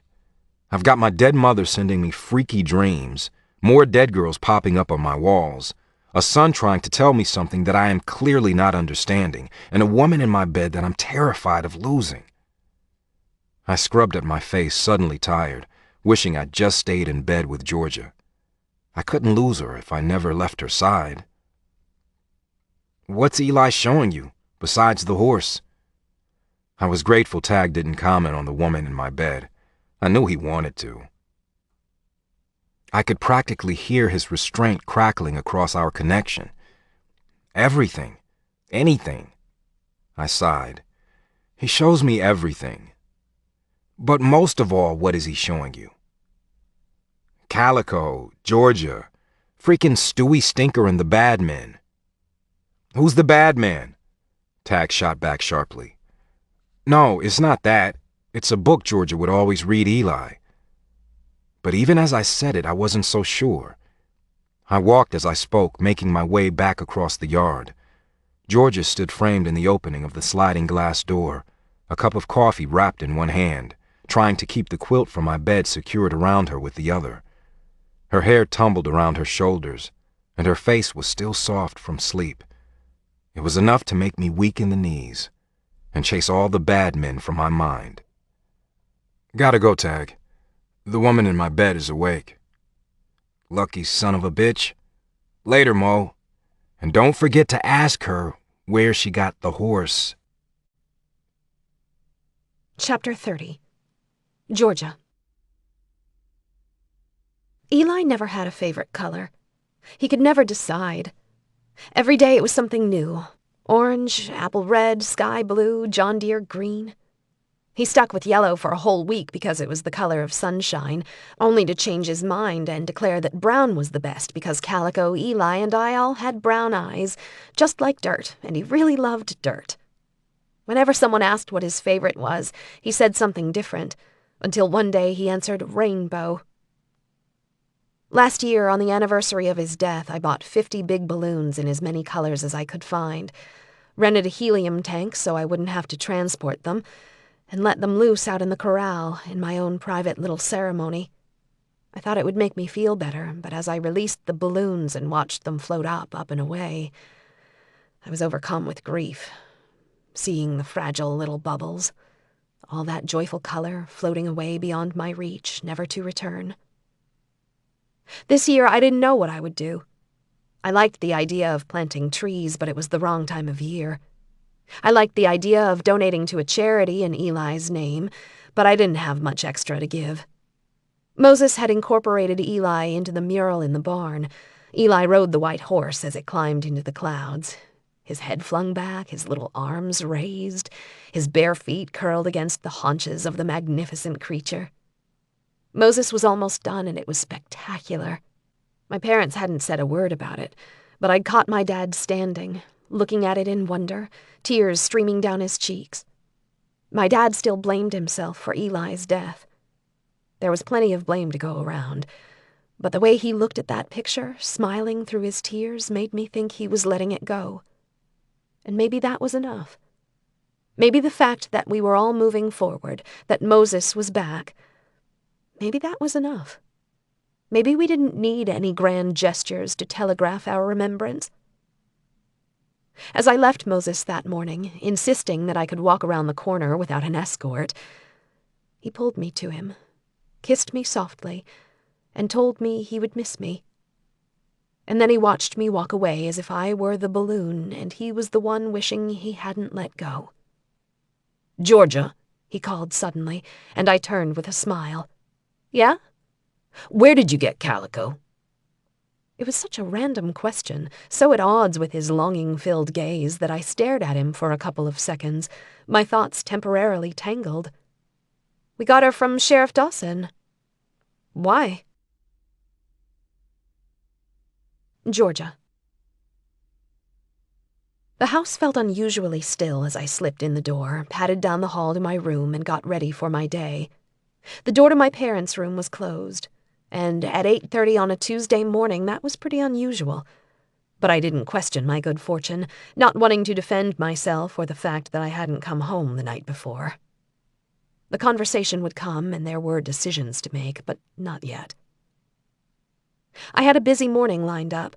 I had a 2-hour session with my autistic kids from 10 until noon, and after that, an exploratory interview with some military higher-ups from Hill Air Force Base who were interested in using equine therapy for airmen and their families struggling with PTSD. Hill AFB was in Ogden, 2.5 hours north of Levan, and I wasn't sure yet how I would make that work if they wanted me on base several days a week. But I was willing to explore it, and I was starting to think it might be a godsend.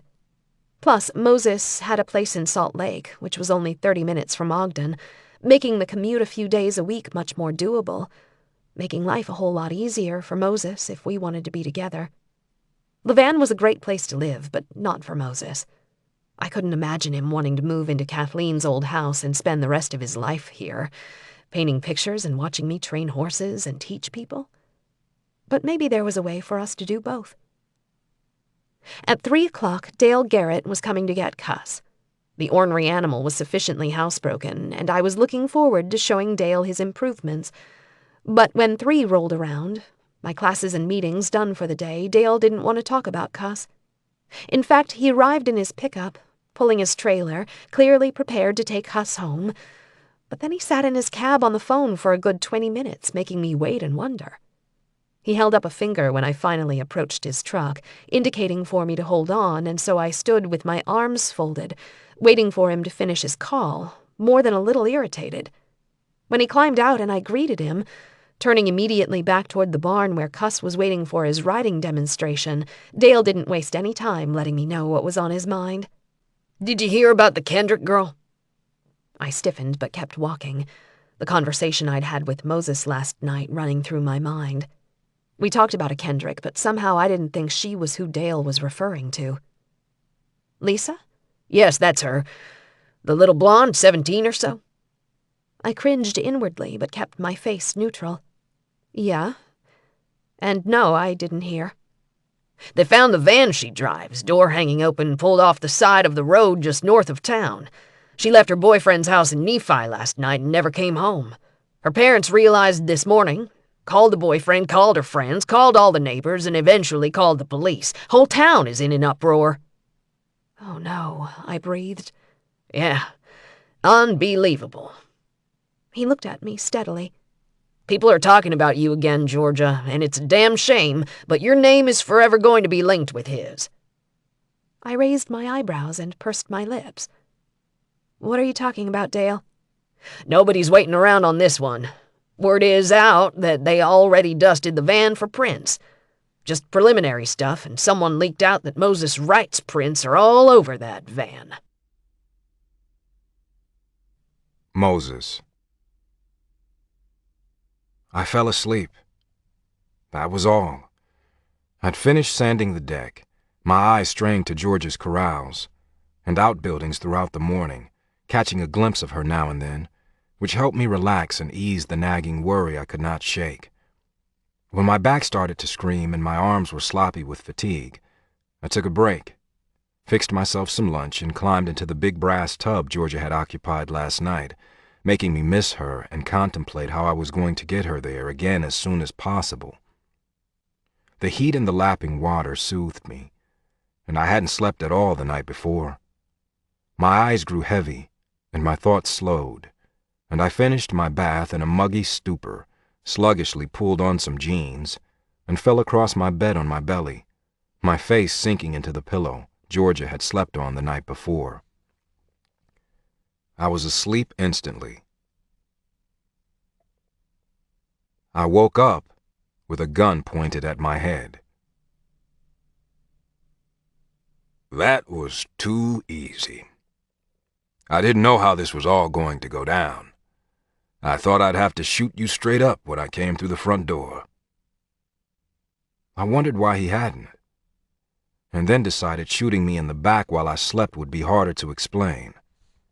And he was going to have an explanation. I was convinced of that. He was dressed in his uniform, dark brown pants and dress shirt ironed and tidy. So official, and I had a feeling I was officially dead. "You here to arrest me or kill me, Sheriff?" I asked conversationally, my hands in the air as he ushered me down the narrow stairs, his gun at my back. I didn't know where we were going, but my feet and upper body were bare, and I wasn't dressed to leave the house. I wasn't dressed for the narrative he might have in mind. We walked through the kitchen and stopped. "Grab one of those knives. In fact, grab the whole block," he instructed, nodding toward the new black-handled set of knives I'd purchased for the house. I stared at him, unmoving. I was not going to help him kill me. He fired the gun, burying a bullet in the cupboard near my head. His eyes were flat and his shooting hand was steady. "Take the knife," he repeated, raising his voice, his finger on the trigger just waiting for me to comply.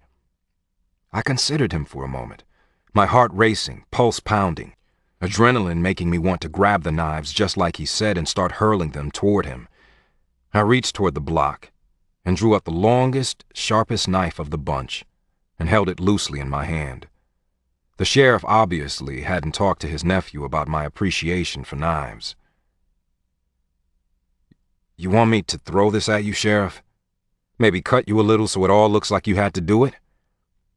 You're just here to arrest me for something I'm not entirely clear what, and I come at you with a knife, so you have to shoot me.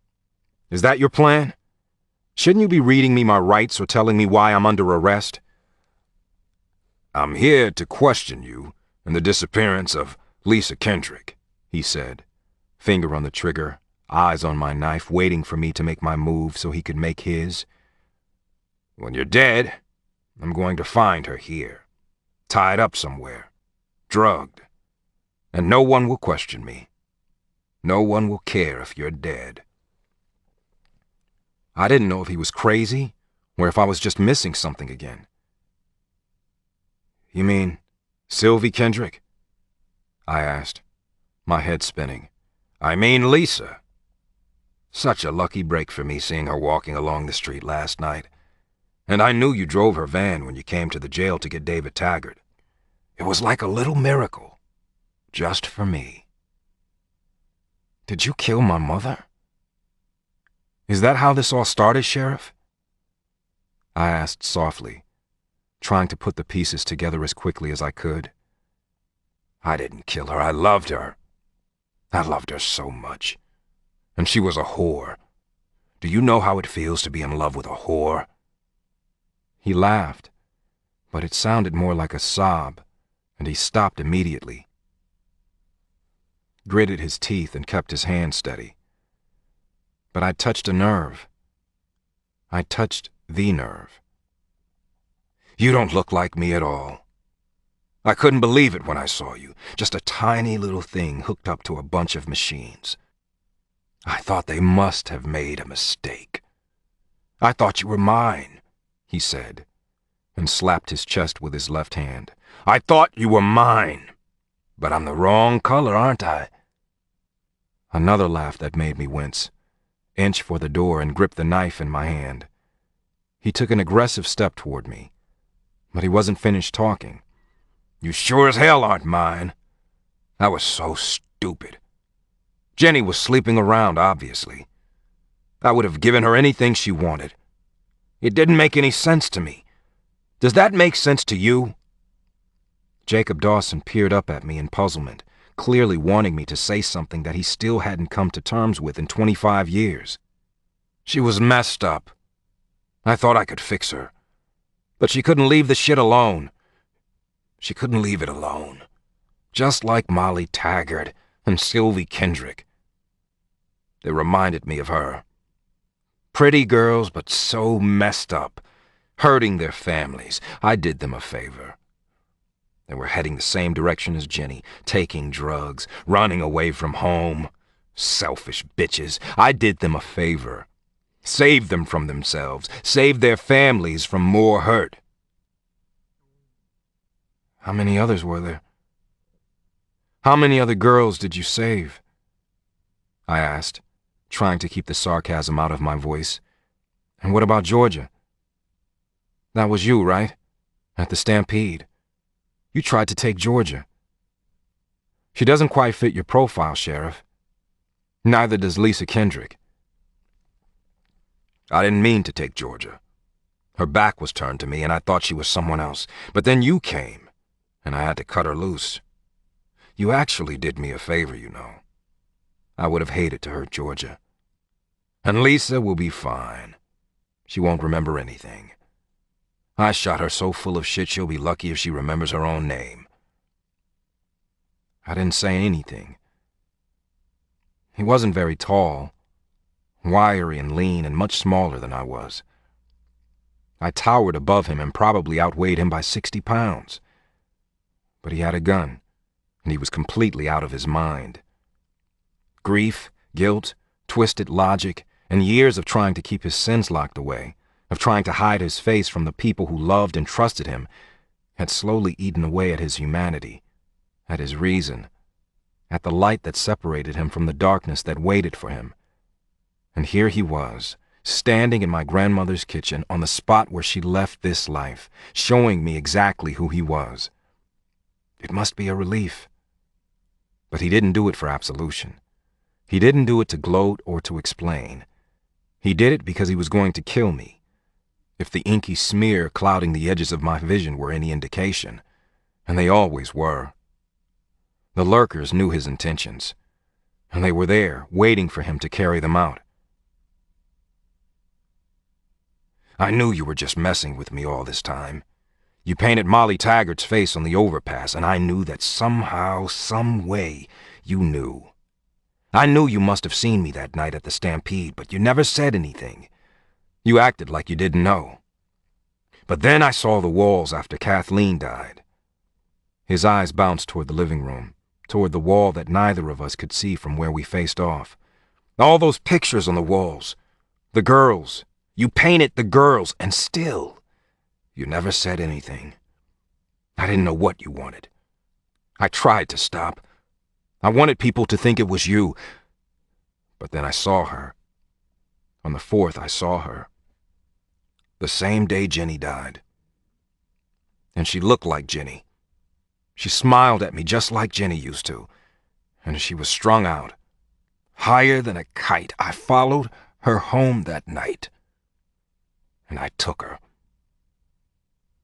I didn't know who he was talking about, but I guessed it was the girl who'd been missing since July. The girl Tag had seen on a flyer at the bar in Nephi.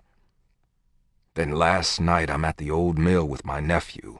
He's dropping a few things off. I'm waiting in the truck, and I see Georgia Shepherd slink out of there and run like she's seen something that scared her to death. I had Terrence drive by her house, and I see her heading to your place, all wrapped around you. Does she know? Have you told her about me? I waited, not sure what he wanted, not sure if it mattered, but I wasn't in the mood for pillow talk. And why do girls always want the trash? Jennifer did. Georgia does. I don't get it. I waited again. The irony that a murderer of countless women was calling me trash not entirely lost on me. I wanted to see what Georgia was up to, what you both were up to, so I went back to the mill after Terrence dropped me off. I haven't been inside since it shut down 30 years ago. Never had reason to. Imagine my surprise when I saw your painting on the wall. Molly, Sylvie, Jenny, others too, lots of others. I don't know how you figured it out, or what you want. But you came back to Lavon when I told you to stay away. I gave you every opportunity to just go. And now you're back here painting again.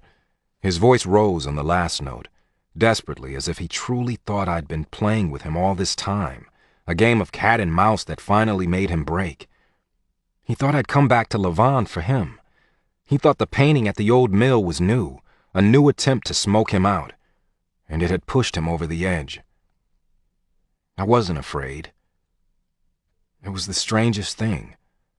My heart pounded, and it was hard to breathe, but those were physical responses. In my head, in the part of me that saw things that nobody else did, I was okay. I was calm. People are afraid of the unknown, but it wasn't unknown to me. Death didn't scare me. But leaving Georgia at the mercy of Jacob Dawson did. If he thought she knew what he had done, he would kill her. I might die, but Jacob Dawson had to die too. I couldn't let him live, even if Eli saw me kill him. And Eli would see.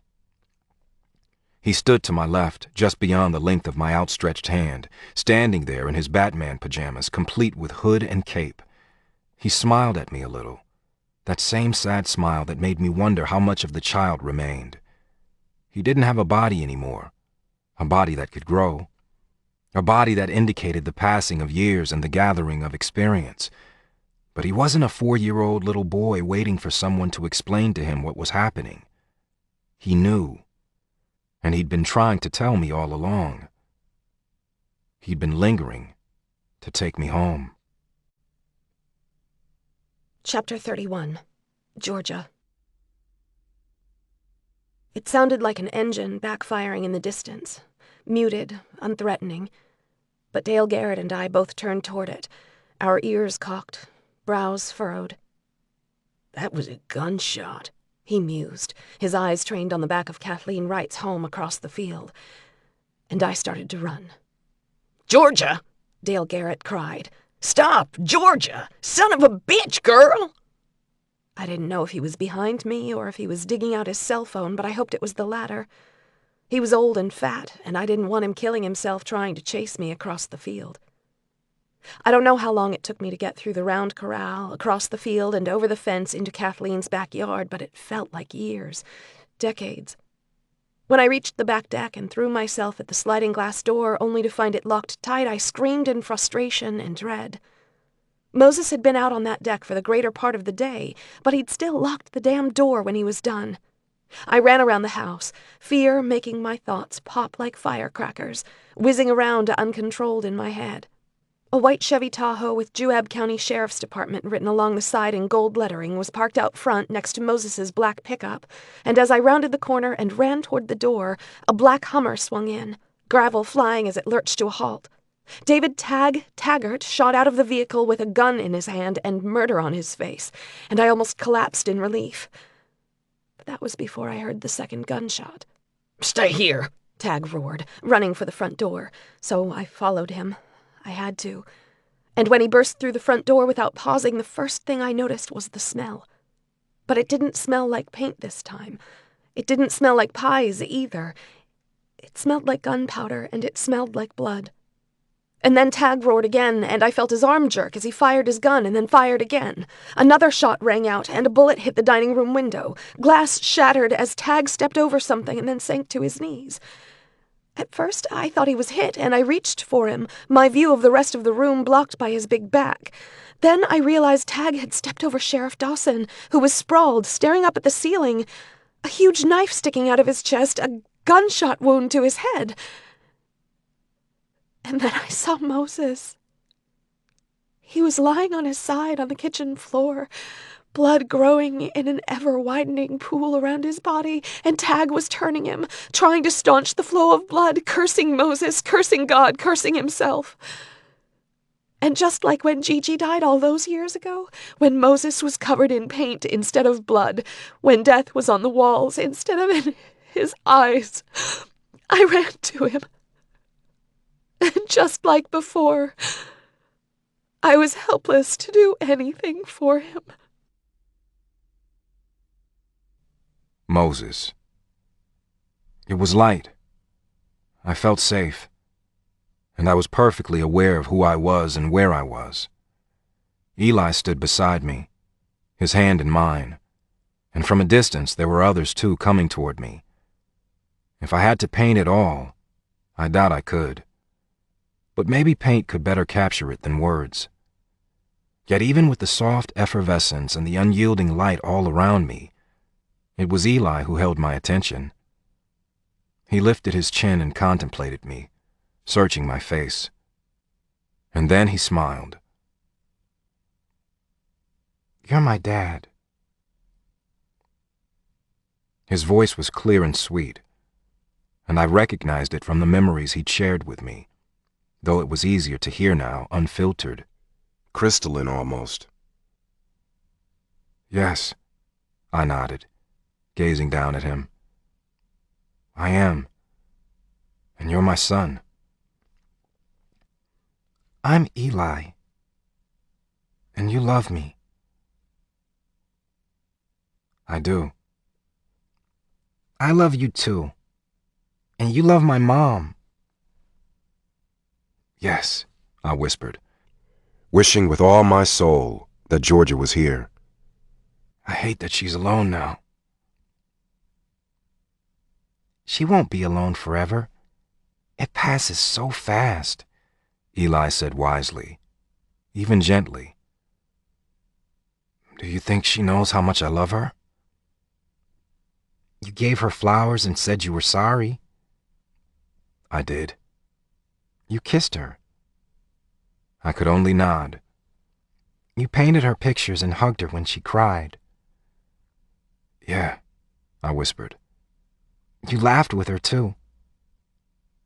I nodded again. Those are all the ways to say I love you. They are? Eli nodded emphatically. He was quiet for a moment, as if he was mulling something over. And then he spoke again. Sometimes you can choose, you know. What? I asked. Sometimes you can choose. Most people choose to stay. It's beautiful here. Did you choose to stay? Eli shook his head. Sometimes you can choose. Sometimes you can't. I waited, my eyes soaking him in. He was so clear, so sharp, so present and perfect that I wanted to take him in my arms and never let him go. Did someone come for you when you died, Eli? I said, almost pleading, needing to know someone had. Yes. Gigi did. And Grandma too. Grandma? Your mom, silly. I grinned at him. He reminded me of Georgia, but I felt the grin fade almost immediately. I didn't know if my mom would be here. She wasn't a very good person, I replied softly. It surprised me to hear him call her grandma, as if she fulfilled that role as well as Gigi did. Some people mean to be bad. Some people don't. Grandma didn't mean to be bad. It was such a basic concept, said with such childlike wisdom and such a simple acceptance of good versus evil, that I had no response but one. Can I hold you, Eli? He smiled and was immediately in my arms, his own arms around my neck. and I buried my head in his curls and felt the silk of the dark strands tickle my nose. He smelled like baby powder, clean straw, and freshly laundered socks. I caught a hint of George's perfume, as if she'd held him tightly just like this right before he left her, and he'd carried her with him ever since. He was warm and wiggly, and his cheek was smooth and soft as he pressed it against mine. When we dream, we don't know we dream. In our dreams, our bodies are solid. We touch, we kiss, we run, we feel. Our thoughts somehow create reality. It was like that here, too. I knew I didn't have a body, and neither did Eli. And it didn't matter. Eli was solid and whole in my arms, and I was holding my son. And I never wanted to let go. Eli pulled away slightly and looked at me seriously, his brown eyes so like his mother's that I wanted to drown in them.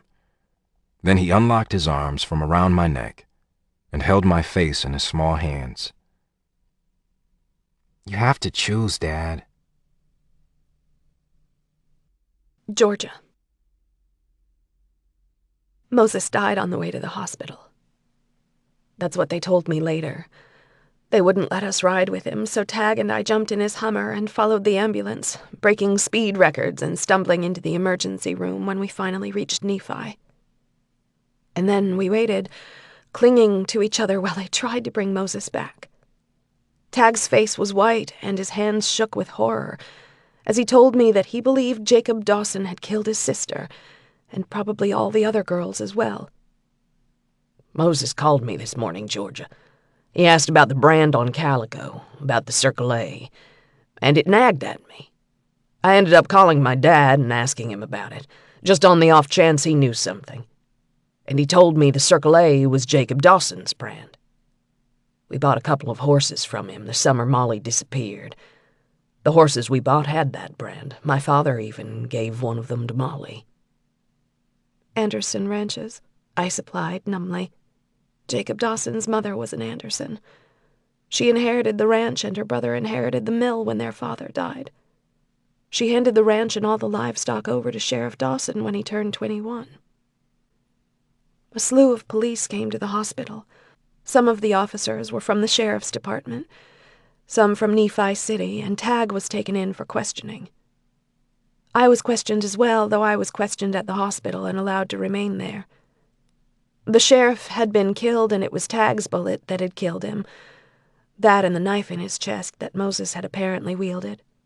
I was afraid for Tag and for Moses, and I was worried that the truth might never come out. Then my parents arrived, and in hushed, disbelieving tones, they told me that Lisa Kendrick had been found bound and drugged in Jacob Dawson's SUV. And suddenly everyone wasn't quite as sure of the world as they once had been. Ironically, it was Jacob Dawson who had once told me, "You can never get too comfortable around animals. Just when you think you've got 'em figured out, they'll do something completely unexpected." And he would know. When I could no longer be brave, I found the little chapel, buried my face in my blood-stained hands, and talked to Eli, whispering to him, telling him about Moses, about our story, about how he came to be, about how he was the best parts of both of us. And then I tearfully told him that I needed him to bring Moses back one more time, if he could. "Send him back, Eli," I begged. "If you have any pull in that place at all, send him back." Moses. I told you right up front, right in the beginning, that I lost him. The day I met Eli, he was already gone. I knew he was dead. I knew, and yet it still hurt. So much. I didn't lose him the way Georgia did, but I still lost him.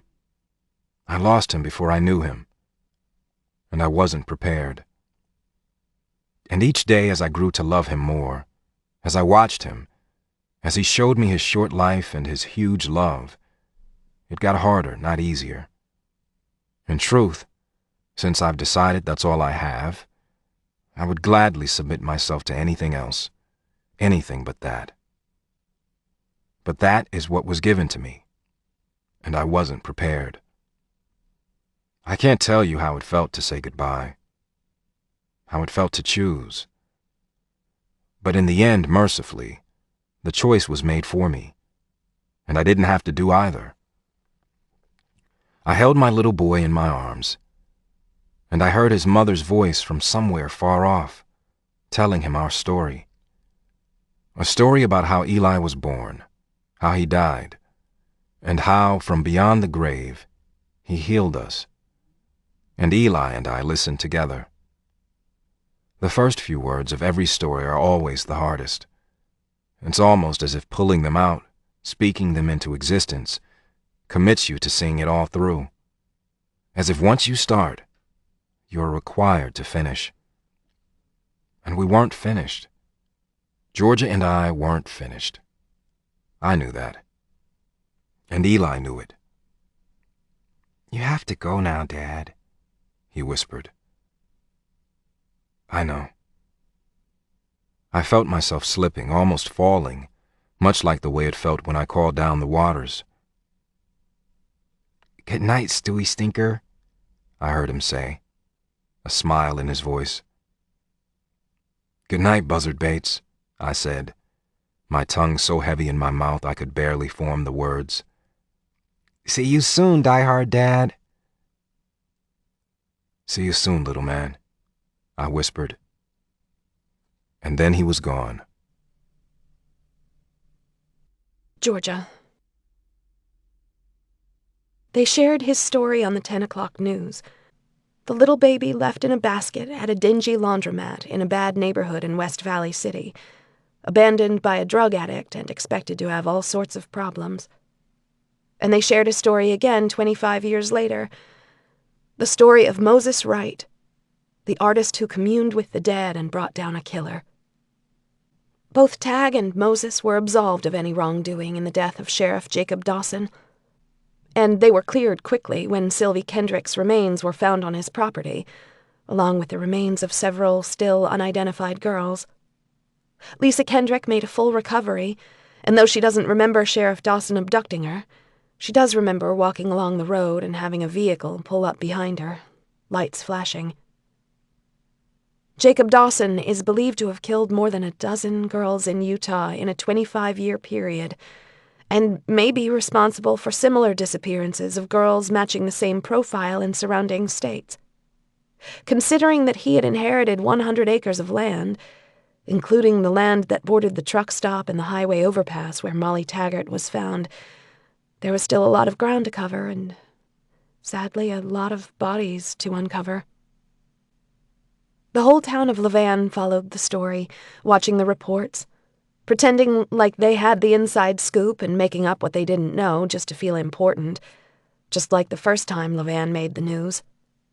It was a great story, and people love stories just like they love babies. And although people loved the story of baby Moses, who grew up to be a seer of sorts, when the news cameras left and life returned to normal, it was a story that many people had a hard time believing and accepting. Like Moses said, if you're afraid of the truth, you'll never find it. But that was okay. We didn't especially want to be found. We let people believe what they wanted and accept what they would.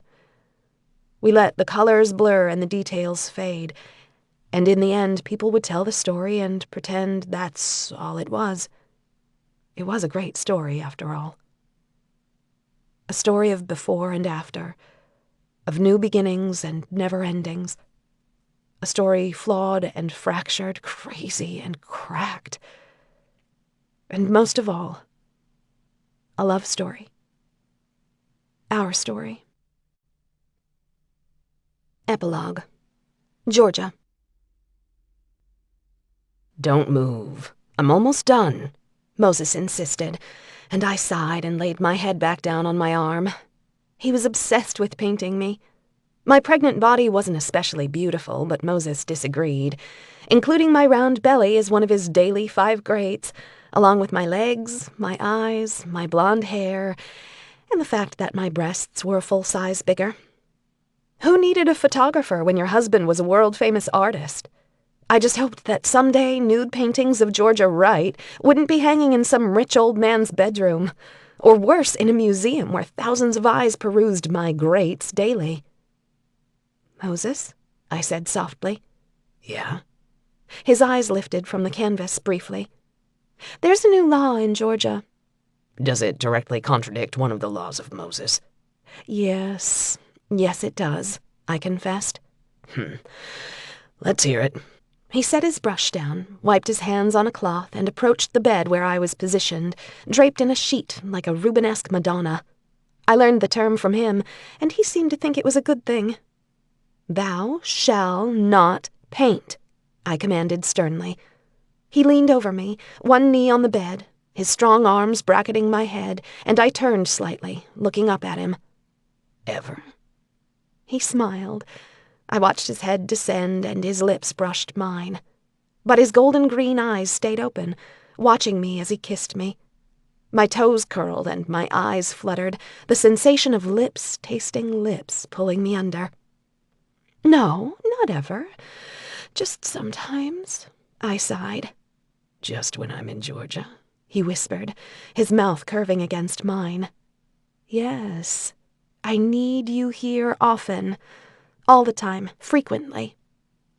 Moses kissed me deeply, stroking his hands up over the curve of my abdomen, and the baby kicked enthusiastically, making us pull apart abruptly and laugh in wonder. "It's pretty crowded in there," he said soberly, but his eyes danced. He was happy, and my heart was so full I couldn't catch my breath. "It's crowded in here, too." I rested my hand on my heart, trying not to be an emotional pregnant lady and failing miserably. "I love you, Moses," I said, cradling his face. "I love you too, Georgia," he said. "Before, after, always." Moses. I tried not to have any expectations. Life after death was one thing. Life coming into the world was another. Georgia was calm, beautiful, an old pro, as she put it, but I had missed the first time around, and I was afraid to blink for fear of missing something, and I was not calm. Tag was not calm either. He had to wait outside. He was my best friend, but even best friends did not share some things. Plus, I didn't think Georgia could give birth and keep us both from passing out. It was all I could do to hold Georgia's hand and stay at her bedside, praying to God, to G, to Eli, to anyone who would listen, to give me strength and self-control. Strength to be the man Georgia needed, and self-control to resist covering the walls of Georgia's hospital room in a frenzied mural. When our daughter came into the world, screaming like it was ending, I could only cry with her. I turned into a crier. After years of controlling the waters, they seemed to be controlling me. But how could I not cry? She was beautiful, perfect, healthy. And when they put her on George's chest and Georgia smiled at me like we'd made a miracle, I could only nod and agree. We'd made two of them.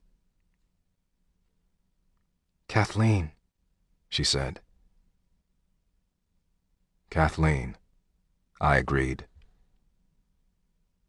"I think she might have your eyes and your nose," Georgia said, comforting our daughter who most definitely did not have my nose, or at least not yet. But she did have my eyes. They were my mother's eyes, too. I could admit that now. "Do you have your daddy's eyes?" Georgia cooed. "She's going to have your coloring." "Your hair," I contributed, looking at the pale fuzz on Kathleen's tiny head and the rosy hue of her skin. I was already wondering what colors I would use to match it. "She's got Eli's mouth, Moses. Maybe she'll have his smile." Georgia's own smile slipped a notch, and my heart stuttered in my chest. We missed him. We missed Eli. And his absence was the only shadow on this moment. "I hope so," It was a great smile, I said. I leaned in and kissed George's mouth. The mouth that was just like Eli's. Just like little Kathleen's. My hair, your eyes, Eli's smile, her great-grandmother's name, and Tag's charm. Let's hope she has Tag's charm. We laughed together. Then Georgia spoke softly to our little daughter, stroking her downy cheek, cradling her in her arms. Those are 5 greats for you, Kathleen. 5 greats for today and for always. Georgia and I grew silent for a moment, studying our baby girl. She'd stopped crying and was looking past us, her eyes wide, her little hand wrapped around my finger. I turned my head, wondering what she could see. And from the corner of my eye, I saw him too. Just a glimpse. Just for a moment. And I caught a flash of that smile. This concludes The Law of Moses by Amy Harmon, narrated by J.D. Jackson and Tavia Gilbert. Copyright 2014 by Amy Harmon. This unabridged audiobook is published by arrangement with Amy Harmon, care of Distal and Goderich Literary Management, and was produced in the year 2015 by Tantor Media, Incorporated, which holds the copyright thereto. Please visit Tantor.com for more information on our growing library of unabridged audiobooks and to take advantage of special offers, or call toll-free 877-7-TANTOR to request a catalog. Audible hopes you have enjoyed this program.